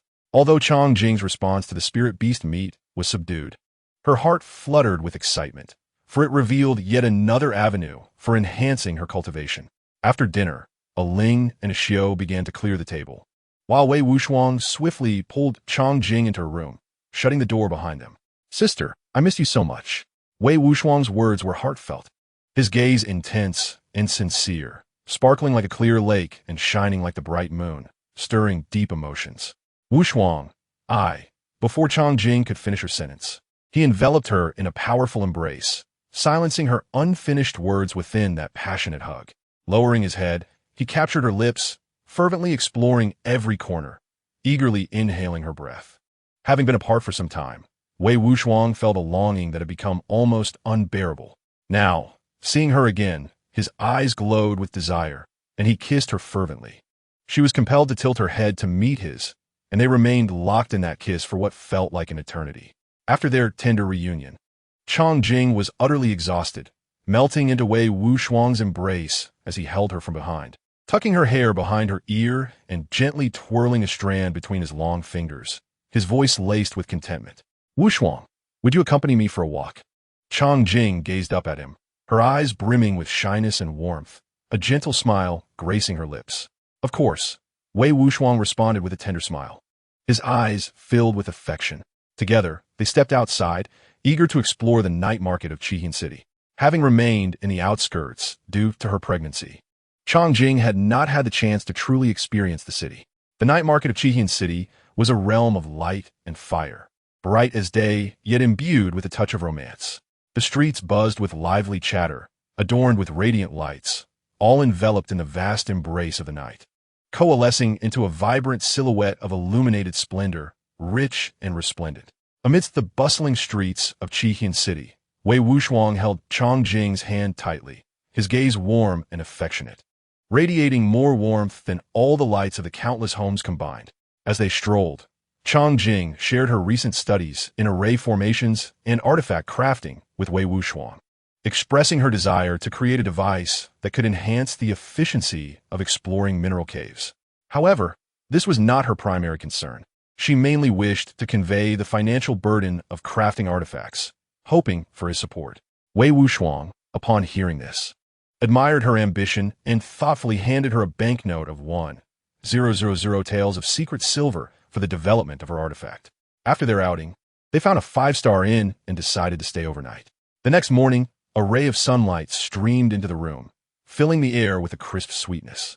Chang Jing rose early, practicing the Xian Yin True method on an empty stomach for 2 hours, then enjoying breakfast before studying principles of artifact refinement with Wei Wuxiang.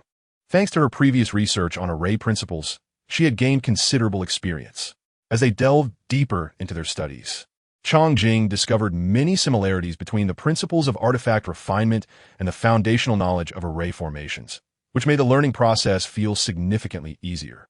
In just 3 days, she had absorbed all the introductory knowledge on artifact crafting and began to design her artifact based on her ideas. Setting aside her books, she took a brush and ink, laying down paper on the table and inscribing the words Ji Shi Luo Pan at the top, which translates to pointer to the thin. The artifact she envisioned aimed to navigate through the spirit mist, allowing it to sense and test directions more accurately than a human could in the spirit mist forest. It had been nearly 2 years since the discovery of the spiritual mine, yet no one had developed a corresponding artifact, which was indeed puzzling. Based on her understanding of the cultivation world, creating such an artifact did not seem overly complicated. Perhaps similar artifacts had already been born, yet remained hidden from the public eye. With this thought, Chang Jing began to gain clarity. Chapter 68. Formation since their return from the night market. Chang Jing and Wei Wuxiang had remained together, dedicating all their energy to the development of the artifact. One day, an idea for the Ji Shi Luo Pan crystallized in Chang Jing's mind, and she eagerly shared it with Wei Wuxiang. Wuxiang, let us name our artifact Ji Shi Luo Pan. Its function is to simulate a person's cultivation speed to assess the density of the spirit mist, thereby determining direction. Sister, are you saying you want to create an artifact that can quickly discern direction within the spirit mist? Wei Wuxiang was delighted, yet found it hard to believe, though he wholeheartedly trusted in Chang Jing's capabilities. Exactly. Wuxiang, remember how we found our way out of the spirit mist? It was through your guidance. We spent 3 whole days navigating the misty forest. If the Ji Shi Luo Pan can be developed, its efficiency will surpass manual guidance by 10-fold. It will enable us to explore the depths of the mist and uncover more spirit crystals without fear of losing our way. Wei Wuxiang's eyes sparkled with excitement as he pondered for a moment before asking, Sister, your idea is truly remarkable. But how do we simulate this process with the artifact? Wuxiang, I've already considered this question. I learned to successfully set up an illusion array recently. We can modify the illusion array to achieve this function. Chang Jing spoke with confidence and composure, and Wei Wuxiang admired her brilliance, secretly praising her as a woman of both beauty and intellect. Chang Jing continued her analysis. The illusion array will change brightness according to the fluctuations of spiritual energy. By combining several illusion arrays, we can automatically compare values from various directions and determine direction through the observed changes in brightness. Chang Jing meticulously sketched a large grid of 9 squares on paper, surrounding it with identical magical formations, while the central square contained a formation similar, yet subtly distinct from the others. She illustrated intricate connections of mithril wires to link the surrounding formations, thus creating a blueprint for a magical artifact. During this period, Chang Jing not only absorbed new knowledge, but also revisited everything she had learned from primary school through university, applying it to the development and research of the Zhi Luopan. Consequently, based on this concept, Chang Jing and Wu Song spent 3 months in their room, diligently calculating and writing, with discarded drafts cluttering the entire space. At this time, Chang Jing was nearly 5 months pregnant, her abdomen gradually swelling. Despite Wu Song and others' persistent encouragement for her to rest more, Changjing insisted on her well-being. Appearing almost consumed by her obsession, devoting all her thoughts to the development of the Drshi Luopan, Wei Song felt helpless and had to force himself to continually enhance his skills in artifact crafting to alleviate some of her burdens, allowing her to take a breath without needing to handle everything herself. Changjing was not neglectful of her health. She understood her fortune of bearing many children and believed that her unborn child was unlikely to encounter any mishaps.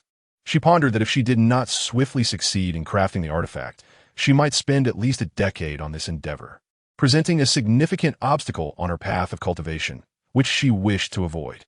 One day, Wei Song presented a data-filled draft paper to Changjing, excitedly exclaiming, "Sister, look what I've calculated." "All right, let me see." Changjing replied, substituting Wei Song's figures into the artifact's experiments for further validation. After the verification, Changjing beamed with joy, declaring, "Excellent. This is it. We can begin preparing for the artifact's refinement tomorrow. For today, let us take a break." "Sister, being this clever, what reward should I receive?" Wei Song chuckled, gently embracing her. Upon hearing this, Changjing understood immediately, her lips curling into a smile as she wrapped her delicate arms around his neck, rising on her toes to plant a light kiss on Wei Song's attractive lips. Wei Song was hardly satisfied with just that kiss. He leaned down to kiss her cherry-like lips, soft and sweet, her breath intoxicating like fruity wine. He kissed her gently at first, merely tasting, but gradually increased his fervor, stirring a whirlwind of emotions. Now, the theoretical design phase of the Drshi Luopan was complete, and it was time to commence crafting the prototype. Taking advantage of a moment of leisure, Changjing and Wei Song visited Go to procure all the materials necessary for the artifact creation, spending a total of 2,880 taels of mithril, all covered by Wei Song. Changjing secretly chuckled at her fortune of bearing many children, as if she had been granted a buff, seemingly inheriting a prosperous attribute, having found a gentle and affluent boyfriend. Hand in hand, they strolled and enjoyed an afternoon of relaxation. The following morning, they rose early to commence preparations for the artifact's refinement. Following the design blueprint of the Drshi Luopan, they methodically gathered and combined materials. Days turned into weeks, and, at last, after a month, Changjing and Wei Song successfully shaped the initial form of the Drshi Luopan. Wei Song first refined a piece of spirit crystal, simulating the misty environment of the Lingwu Chunglin. Subsequently, Changjing channeled her spiritual energy into the artifact, illuminating the 9 magical formations sequentially. Once all formations glowed, they emitted varying degrees of brightness, revealing that one formation's light was notably dimmer than the rest, indicating the direction of the area with the least concentration of spiritual mist. Changjing turned the compass, and once again, all formations lit up, confirming the same dim light in the same direction. After adjusting her position several times, she consistently observed that one formation's light remained the faintest. Seeing this, joy radiated from the faces of Changjing and Wei Song. "Wu Song, look at this compass. The dimmest formation points to the area with the least spiritual mist, which means conversely, the brightest formation indicates the location with the highest concentration of spirit crystals." "Sister, that is indeed the logic. We have unexpectedly crafted a dual-purpose artifact.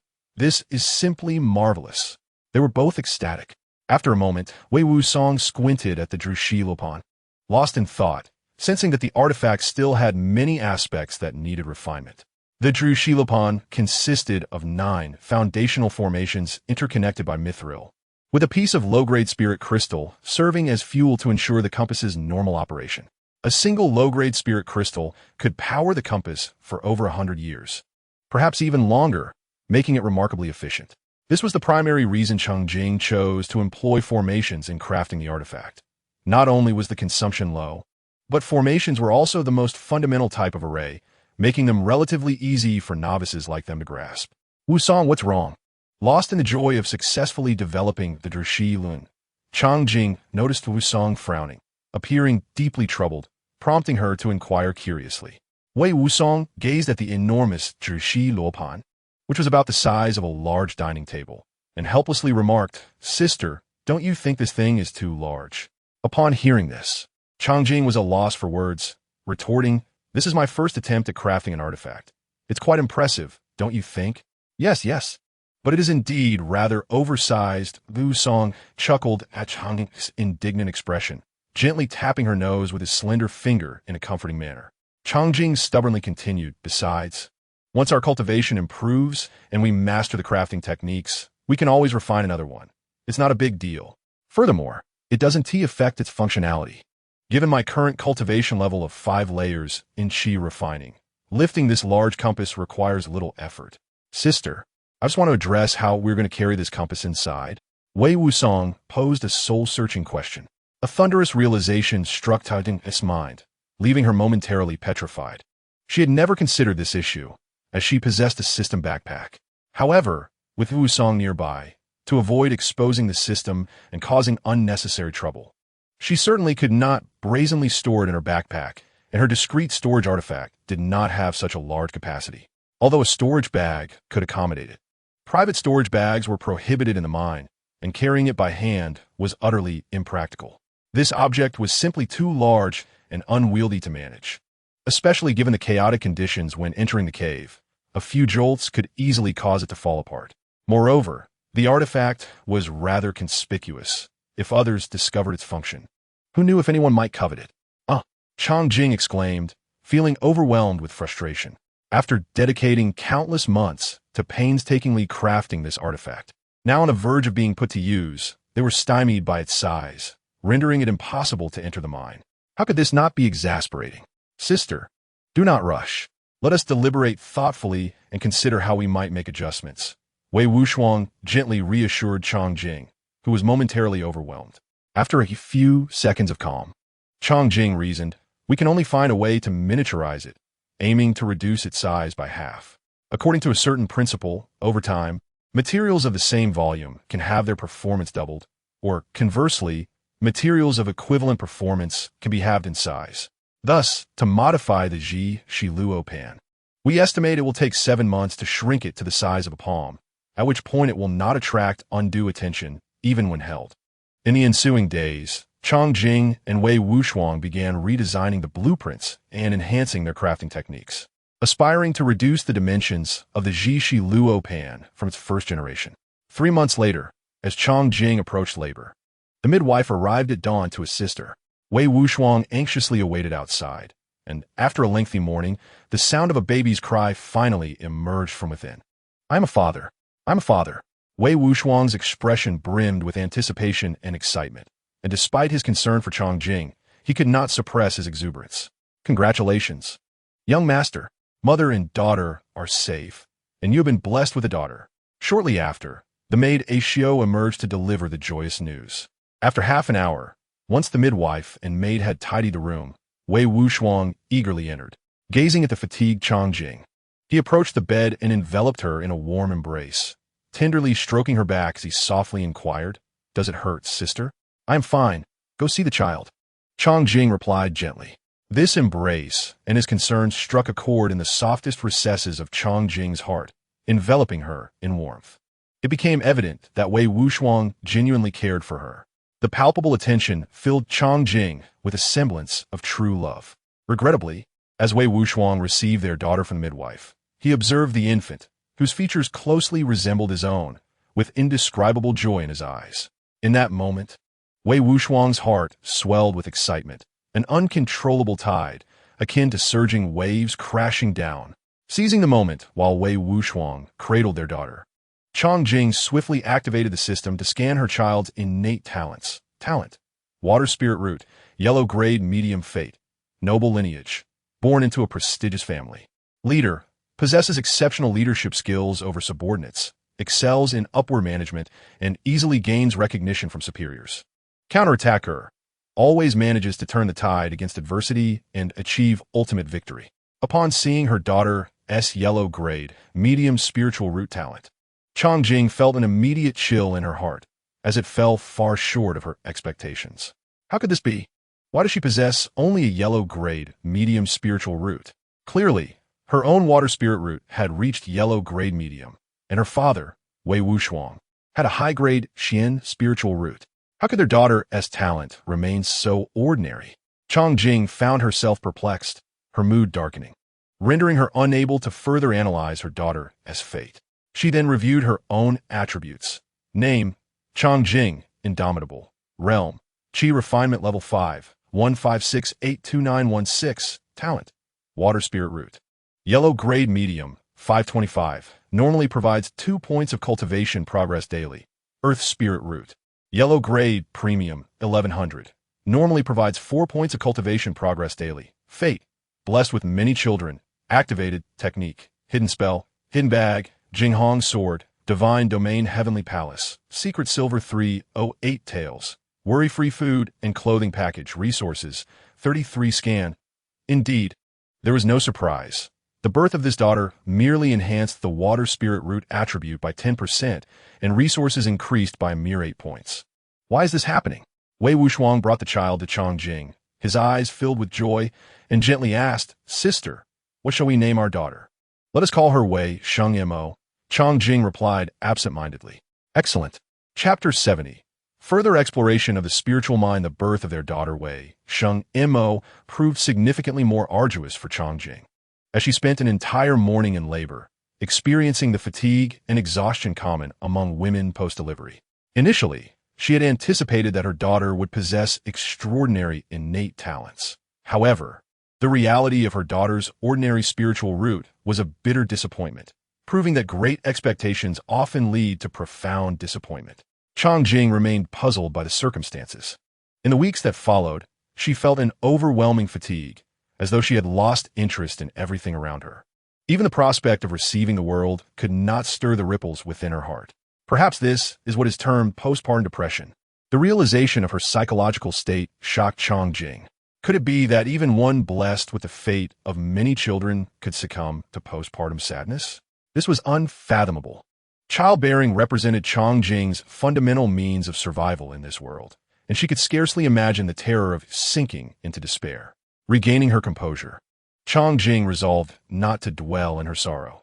She must seek redemption for herself, understanding that in this uncharted world, only by moving forward could she discover joy. Wei Wuxiang, too, sensed the shift in Changjing's psyche. Observing her despondent demeanor, his heart ached. Although he could not discern the source of her melancholy, he would gently embrace her, speaking in a soothing tone, "Do not be sad. I will shield you from all storms." Wei Wuxiang cherished Changjing as though she were a red rose nurtured by his own hands. His feelings for her remained genuine and fervent. He could not bear to witness her wither. After a month, Changjing began to adjust her mindset, gradually accepting the ordinariness of her daughter Wei Sheng Mo, bestowing upon her equal affection while vowing to nurture her with care. Perhaps, once she grows, everything will be all right. With renewed determination, Changjing tended to her daughter Wei Sheng Mo while collaborating with Wei Wuxiang to continue enhancing the Zhishi Luo Pan. They still had a significant journey of trials to complete, and they needed to find a way to surmount this challenge. 5 months later, after numerous revisions and enhancements, the design blueprint for the improved Zhishi Luo Pan was finalized. They merely needed to forge it anew according to the specifications. Wei Wuxiang began gathering materials necessary for crafting the magical artifact, confident that success would soon follow. With their prior experience in creating the first generation of the Zhishi Luo Pan, the principles remained the same. They were merely miniaturizing it based on the latest blueprint. Half a month later, the duo successfully forged the Zhishi Luo Pan, now only the size of a palm. It was agile and delicate, no longer as conspicuous as the first generation. They crafted 2 compasses, ensuring convenience for both. As Changjing gazed at the shimmering compass in her hand, she realized she was about to embark once more on the journey of exploring the spiritual minds, her heart filled with reflection. During this half-year, while caring for her child and forging magical artifacts, Changjing's cultivation had also ascended to the pinnacle of Qi refinement level 5. On this particular day, Changjing practiced the foundational Qi Ju in the courtyard. As a surge of spiritual energy coursed through her body, she finally transcended to the 6th layer of Qi cultivation. Feeling the power of the 6th layer within her, she couldn't help but beam with joy, as this newfound strength bolstered her confidence for the forthcoming exploration of the Lingquan Cave.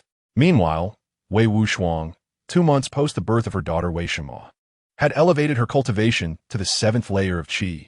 Reflecting on their initial encounter when Wei Wuxiang was merely at the third layer, it was remarkable how, within just over a year, she had advanced to the seventh layer, illustrating the immense benefits of possessing a superior spiritual root. Chang Jing and Wei Wuxiang resolved to embark on their journey to the Lingquang cave 3 days hence. Just before their departure, Wei Wuxiang entrusted her daughter Wei Xingma to someone, claiming she would take her home to be cared for. Chang Jing remained largely unaware of Wei Wuxiang's background, knowing only that she was a disciple of Chixizong, protected by an enigmatic figure known as Uncle Li, and little else. Without further inquiry, Wei Wuxiang and Chang Jing set off, mounting their spiritual steeds and exiting the southern gate of Qian City, heading southward towards the Lingquang cave. 5 days later, they reached the mine, finding the sun still above the horizon, and they promptly descended into the cavern. Upon entering, Chang Jing and her companion noticed that the pervasive spiritual mist had receded significantly, though it remained more substantial than during their initial visit. Pleased with this development, Chang Jing felt relieved that they could avoid peril for the time being. The areas where the mist had recently dissipated likely contained a greater abundance of spiritual crystals than the outer regions. Thus, they decided to explore the periphery first, avoiding the deeper mist where searching for crystals would be less efficient. Wei Wuxiang produced a compass and quietly suggested, "Sister, let us each take a different direction and explore the surroundings." Chang Jing agreed, wishing her sister safety as they parted ways, with Wei Wuxiang cautioning her to remain vigilant. As Chang Jing ventured into the mist, she utilized the compass's guidance to search ahead, soon discovering a lower-grade spiritual crystal known as Xinghui stone. What a splendid beginning, she mused, for if this continued, she would surely complete her trial tasks in no time. Traversing certain areas, she found signs of prior visitors. Naturally, Huan Ti seized the opportunity to gather crystals while the mist was thin. Chang Jing deliberately avoided the teleportation artifacts of the sacred sect, choosing to linger in the periphery instead. But after several fruitless days, she began to feel despondent, wishing she had sought rest at an inn instead. On the 5th day, she finally discerned a flicker of light ahead and rushed towards it. Suddenly, she heard a sound from above, looking up to see a large net descending swiftly towards her. Reacting swiftly, she leaped away just in time to evade capture. The net landed squarely on the crystal she had just found. That was close, she thought, feeling a shiver of fear. Had she been any slower, she might have ended up ensnared. Who could be so brazen as to set a trap in this cave? Chapter 71. The ambush, a near miss. I almost fell into a trap. Realizing the gravity of the situation, Chang Jing wasted no time and activated a lightness technique, sprinting forward to escape the danger. Unbeknownst to her, the two individuals concealed in the nearby trees were infuriated by her quick escape, cursing vehemently. It was no wonder. They had laid their trap, only for the fish to slip away. How could they have such misfortune? Despite the young woman's evidently modest cultivation, they had failed to capture her. As Chang Jing fled, the two pursuers ignited with rage, determined not to let her escape. What audacity! How dare she try to flee? They shouted, vowing to make her pay once they caught up. The chase continued for several dozen miles around the mist's edge. After a while, Chang Jing sensed silence behind her, and, upon glancing back to see her pursuers had not followed, she sought refuge in a hidden corner to meditate and recover her energy. Sitting in stillness, she activated her Xuan Yin true method to restore her strength, reflecting on the recent events like a statue. The surroundings were tranquil, the only sounds being the chirping of insects and birds. Suddenly, a flurry of leaves shot from the nearby bushes, darting towards her like darts. Sensing imminent danger, Chang Jing sprang into action, executing a lightness technique to leap onto a nearby mound, narrowly avoiding the barrage of leaves aimed at her previous position. As she landed, dozens of leaf projectiles imbued with spiritual energy struck the ground where she had sat moments before. Her expression darkened as she realized the peril she had narrowly escaped. Had she been caught off guard, the outcome could have been dire. Drawing her resplendent Jianghong sword, its blade gleaming with lethal intent, Chang Jing prepared for battle, her eyes glinting like daggers. "If you seek to take my treasures, let us see what you're truly capable of," she declared with a sardonic smile, ready to confront her assailants. With a swift motion, she unleashed a flurry of water swords toward a towering tree. Just as her blades were about to strike, a figure clad in gray emerged from behind the tree, the very man who had attempted to ambush her. He deftly evaded her attack, but the tree he had sheltered behind was cleaved in two by her water sword, crashing to the ground and sending a chill down his spine. "Speak. Who are you? And why do you seek to ambush me?" Changjing demanded, her voice sharp and commanding. The man, sporting a goatee and a sly demeanor, dismissed her with a sneer. "Spare me your questions. Hand over your spiritual crystals, and perhaps I might let you live." "Oh, you dare to act as a bandit in broad daylight? If you wish to take my crystals, let us see if you have the ability to do so." As their confrontation escalated, a sudden sound of air being sliced through reached Changjing's ears, causing her to gasp in alarm. Suddenly, a vast net descended upon her. Changjing had no time to react before being ensnared, bound by the net, rendering her immobile. "My dear lady, today you shall meet your end. Did you not wish to witness my prowess? Let us see how you evade my flying leaf technique." The man with the goat beard laughed maniacally, raising his hand to summon his spiritual energy. He cast a spell upon the nearby trees, causing layers of leaves to shimmer with ethereal light and detach from the branches, transforming into a barrage of flying daggers that hovered ominously in the air. With a grim expression, Changjing raised her sword and slashed at the net. To her dismay, the net remained intact, only sparking with embers. Alarmed and frightened, she pondered how to escape this predicament when she heard the goat-bearded man's lewd laughter. "My lady, where do you think you can run?" Changjing's heart sank as she turned to see the leaves hurtling toward her from all angles, leaving her no escape. Faced with the oncoming barrage, her expression turned grave. Was she destined to perish here today? She forced herself to calm down, inhaling deeply. With determination, she grasped the net and, summoning all her strength, inverted it. Miraculously, the net began to spin, entangling the oncoming leaves. Only a single leaf managed to slip through, grazing her thigh and drawing blood, staining her pristine skirt. Ignoring the pain, she hurled the net toward the goat-bearded man and leapt away, covering several dozen zhang before finally halting. In that moment, she swiftly tore a strip of cloth from her garments and wrapped it around her thigh to staunch the bleeding. This entire sequence unfolded in a heartbeat. The goat-bearded man stood aghast, his earlier arrogance evaporating as disbelief washed over him. How could a mere second-level Qi practitioner execute such a maneuver? Changjing's gaze hardened as she turned to face the man who had cast the net. A man with a distinctive mustache, clearly a fifth-level Qi practitioner. This was inconceivable. Had Tishi been caught? How could she have escaped the clutches of the net? The mustachioed man was equally stunned. Realizing they were outnumbered and that she was injured, Changjing resolved to flee, wishing to avoid further entanglement with the two men. However, they relentlessly pursued her. Chapter 72, Intense Battle, Part 1. The goat-bearded man, a sixth-level Qi practitioner wielding the flying leaf technique, was joined by the fifth-level mustachioed man, presenting an unprecedented challenge for Changjing.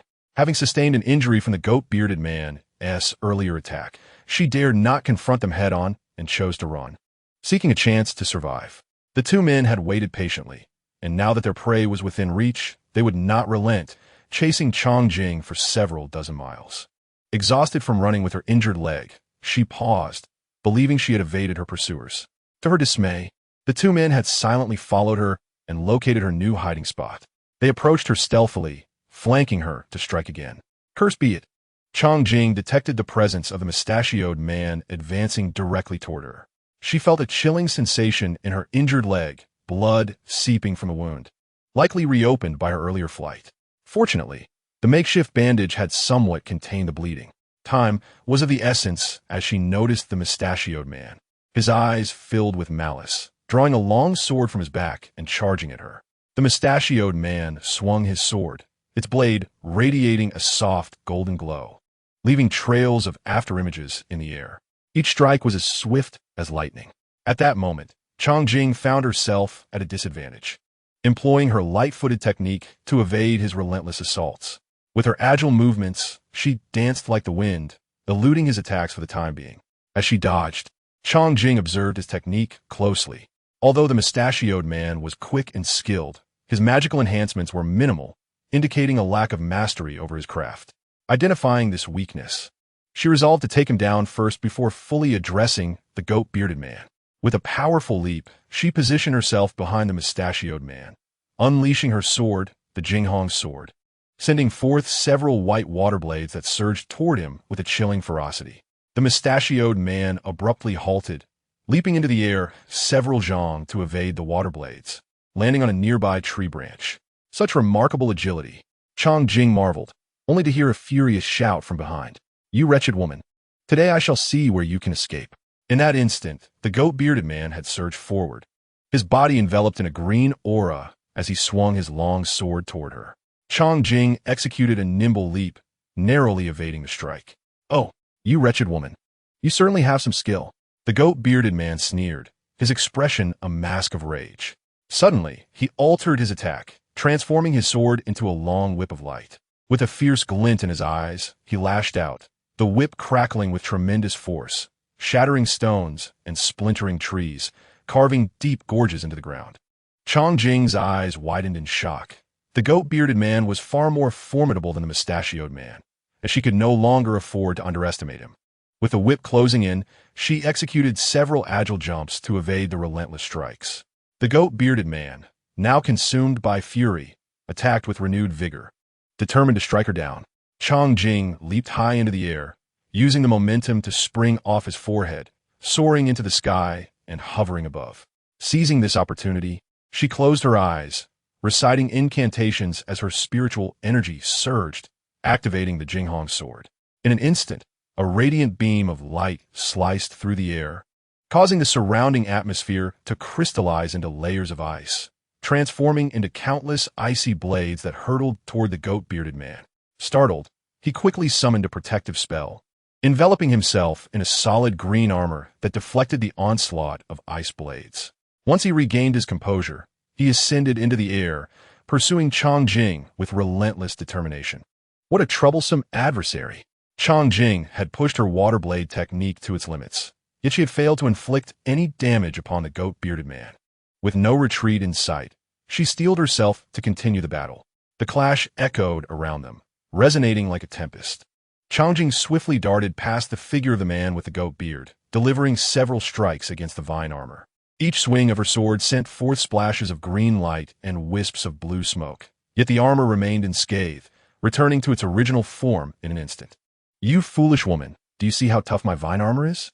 It's not something you can easily break with a few strikes. You are utterly naive."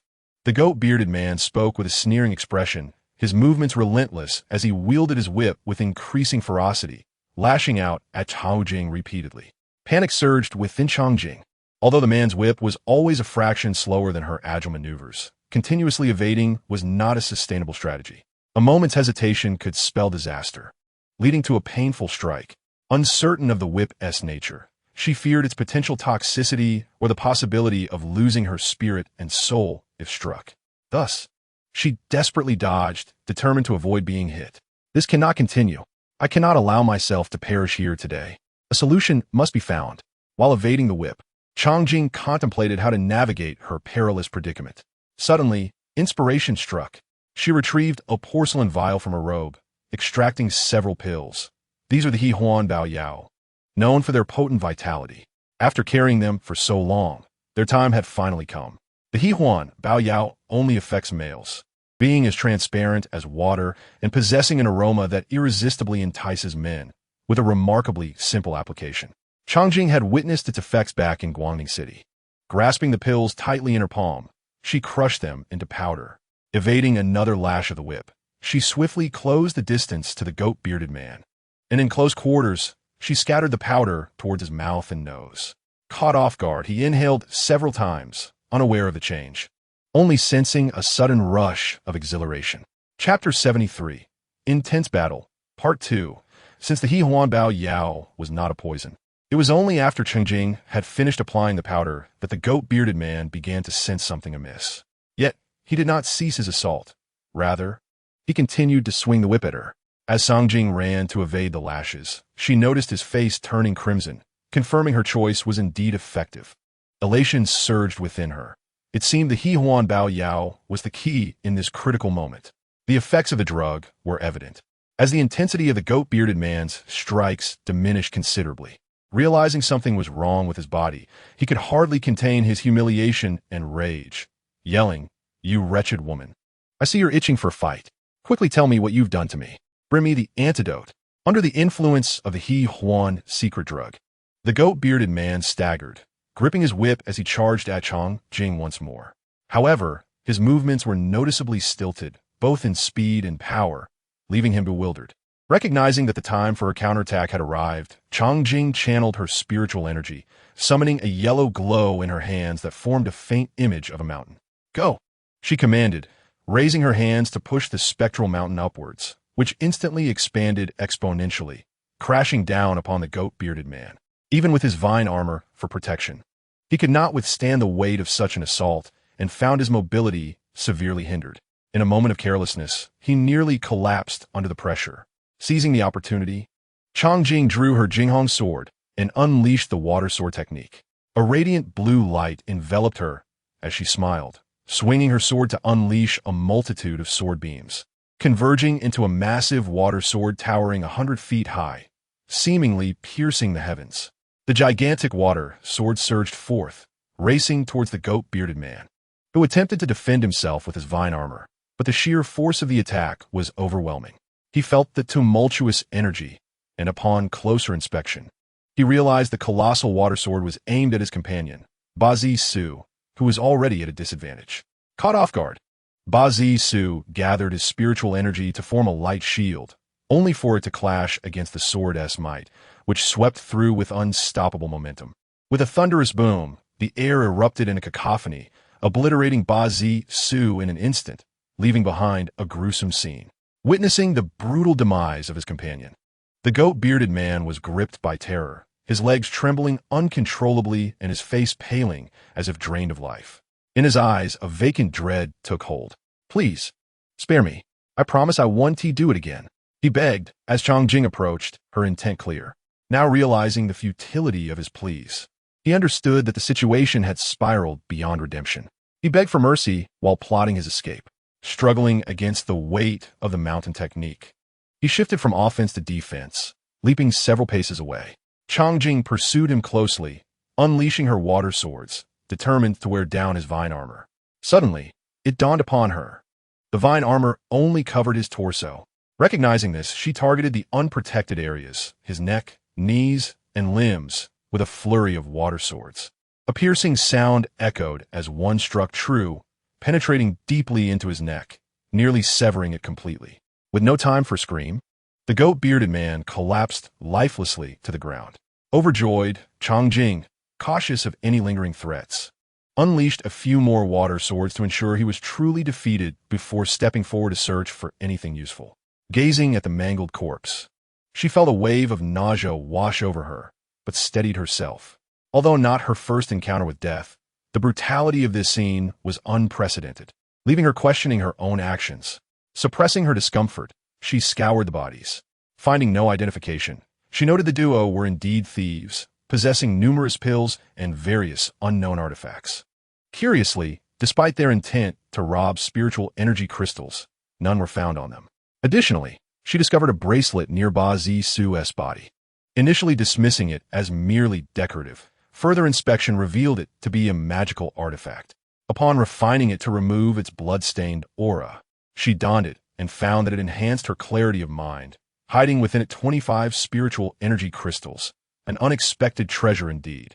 It is no wonder that the Lingli crystals were not discovered on the two individuals earlier. They were concealed within this bracelet. One can surmise that the person with the goat-like beard must possess such a treasure, which incited their nefarious intentions. Who exactly are these two? I nearly lost my life here. Chang Jing felt a lingering trepidation regarding the ambush and wondered if the cultivators who went missing in a mine were the handiwork of these two. Perhaps, within this spiritual mine, there exist even more formidable robbers. Chang Jing dared not linger any longer. After redressing her wounds, she resolved to distance herself from this place and seek a hidden refuge to await her opportunity to escape. However, she quickly reconsidered and decided to find Wei Wuxuang first.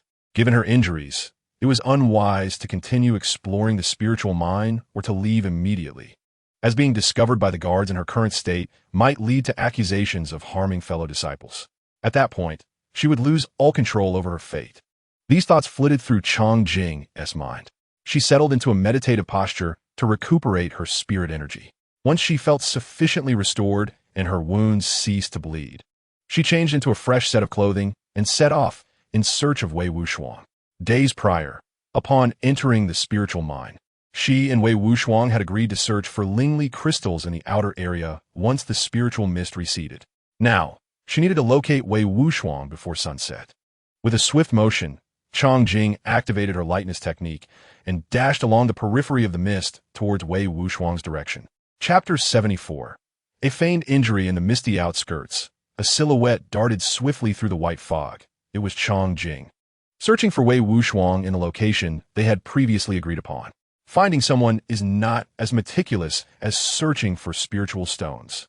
It merely requires intense focus and a keen sense of the other's cultivation aura, which allows one to discern their whereabouts at a glance. Meanwhile, on the other side, Wei Wuxiang retrieved another Lingli crystal from the fog beneath his feet, pondering the situation regarding his sister. Suddenly, he heard an approaching noise, the sound of someone moving rapidly through the underbrush, causing him to become alert. Wait, that aura, it's my sister. How'd she come this way? Upon recognizing the familiar figure, he called out joyfully, Sister, I'm over here. Hearing Wei Wuxiang's voice, Chang Jing turned and saw him standing not far away. She hurriedly accelerated towards him. The moment Chang Jing landed, Wei Wuxiang noticed her unsteady balance, and he quickly reached out to steady her. His face etched with concern as he asked, Sister, what happened? Feigning a fall beside Wei Wuxiang, Chang Jing slowly replied, I was ambushed by two thieves earlier. One had a goat-like beard, and the other sported a mustache. She recounted the details of the ambush, emphasizing the perilous circumstances she faced in vivid detail to accentuate the danger. Wei Wuxiang's expression turned to one of deep sympathy.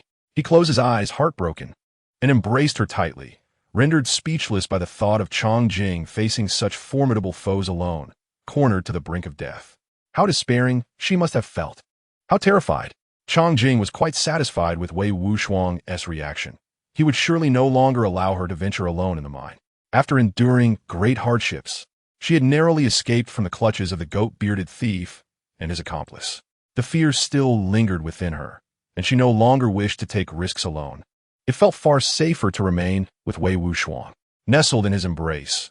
Breathing in the subtle fragrance of cold white plum blossoms, she savored his concern and affection, her lips curving into a beautiful smile. After a prolonged silence, Wei Wuxiang furiously inquired, Who is so audacious as to assault fellow disciples of the holy sect within the mine? Wuxiang, do you think only disciples of the holy sect can enter this mine? Could it be that members of the Yaoyang dynasty have also gained access? Chang Jing mused, pondering aloud. Wei Wuxiang's expression grew grim as he considered this. Tightening his embrace around Chang Jing as he expressed his guilt, Sister, I'm so sorry. It's my fault. I shouldn't have let you go alone. Chang Jing gently stroked Wei Wuxiang's back, gazing into his eyes with a serene smile. Wuxiang, it's all right. Look, I'm standing right here before you. Although those two attacked me, I managed to turn the tables on them and even found quite a few valuable items. Chang Jing understood that a woman's pretense of strength often stirred a man's protective instincts. Wei Wuxiang's brow furrowed deeply as an overwhelming sense of pain surged within him. He firmly grasped Chang Jing's shoulders and spoke deliberately. If you hadn't taken the risk and used the Hahuan medicine to subdue that robber, I fear I might never have seen you again. What am I to do now? Let us not dwell on this, she interjected. Wuxiang, you mentioned that the conflict between the holy sect and the Yaoyang dynasty arose from this spiritual mine. Why then? Have we not encountered any members of the Yaoyang dynasty until now? Moreover, the entrance to the mine is guarded by disciples of the holy sect. Noting the conversation had reached an intense point, Chang Jing decided to redirect the topic, sensing that prolonging it would appear disingenuous. Sister, you may not be aware, but we entered the B district of the mine. Before we were allowed to explore, disciples directly under the holy sect had already been investigating for 1 to 2 years. Additionally, this mine has 2 entrances, and given its vastness, it is not surprising that we Haven T encountered anyone from the other side, Wei Wuxiang elucidated. Then it stands to reason that those 2 must be from the Yaoyang dynasty. Chang Jing speculated, should we leave, or shall we remain in the spiritual mine for a while longer? After conversing for some time, Wei Wuxiang noted that the sun was setting and the teleportation artifact was nearing, prompting him to ask, Chang Jing, Recalling her injuries and the necessity of keeping them hidden from the guards, proposed, Wu Shuang, since there is no pressing matter outside, why don't we delve deeper into the mist and explore what lies within? Wei Wuxuang considered for a moment before responding. If that is the case, let us proceed into the mist and follow the compass's guidance to see what we can discover. The two adeptly evaded the holy sect's teleportation artifact. Finding a secure location, Wei Wuxuang took out healing ointment and redressed Chang Jing's leg wound, also giving her a chi replenishing pill. This would hasten her healing and minimize scarring, as Wei Wuxuang knew how much Chang Jing valued her beauty and how any blemish would cause her distress. Once Wei Wuxuang had tended to her injury, Chang Jing tied their wrists together with a rope to prevent them from getting separated in the depths of the mist. Having completed their preparations, they each took out their compasses and stepped into the mist, heading towards the direction of the brightest illusionary formation on the compass. Sister, the mist is becoming thicker. After traveling a considerable distance, Wei Wuxuang remarked as he observed the brightest formation on the compass glowing even more intensely. Indeed, it's denser than where we lost our way last time, and visibility is reduced to about 5 meters. It appears we have ventured deeper this time. The sky is darkening. Let us rest here for the night. Sister's leg is still injured, and it is unwise for her to walk for too long, Wei Wuxuang remarked, as she assisted Chang Jing to a smooth rock nearby to rest. Fortunately, Wei Wuxuang carried specialized medicine with her, and coupled with her own healing prowess, the blood on the wound had already begun to clot and form scabs, indicating that it should fully heal within a few days. This was something Chang Jing had not anticipated, as it was her first time sustaining such a grave injury since embarking on her cultivation journey. After nightfall, the two sat back to back, meditating and cultivating throughout the night.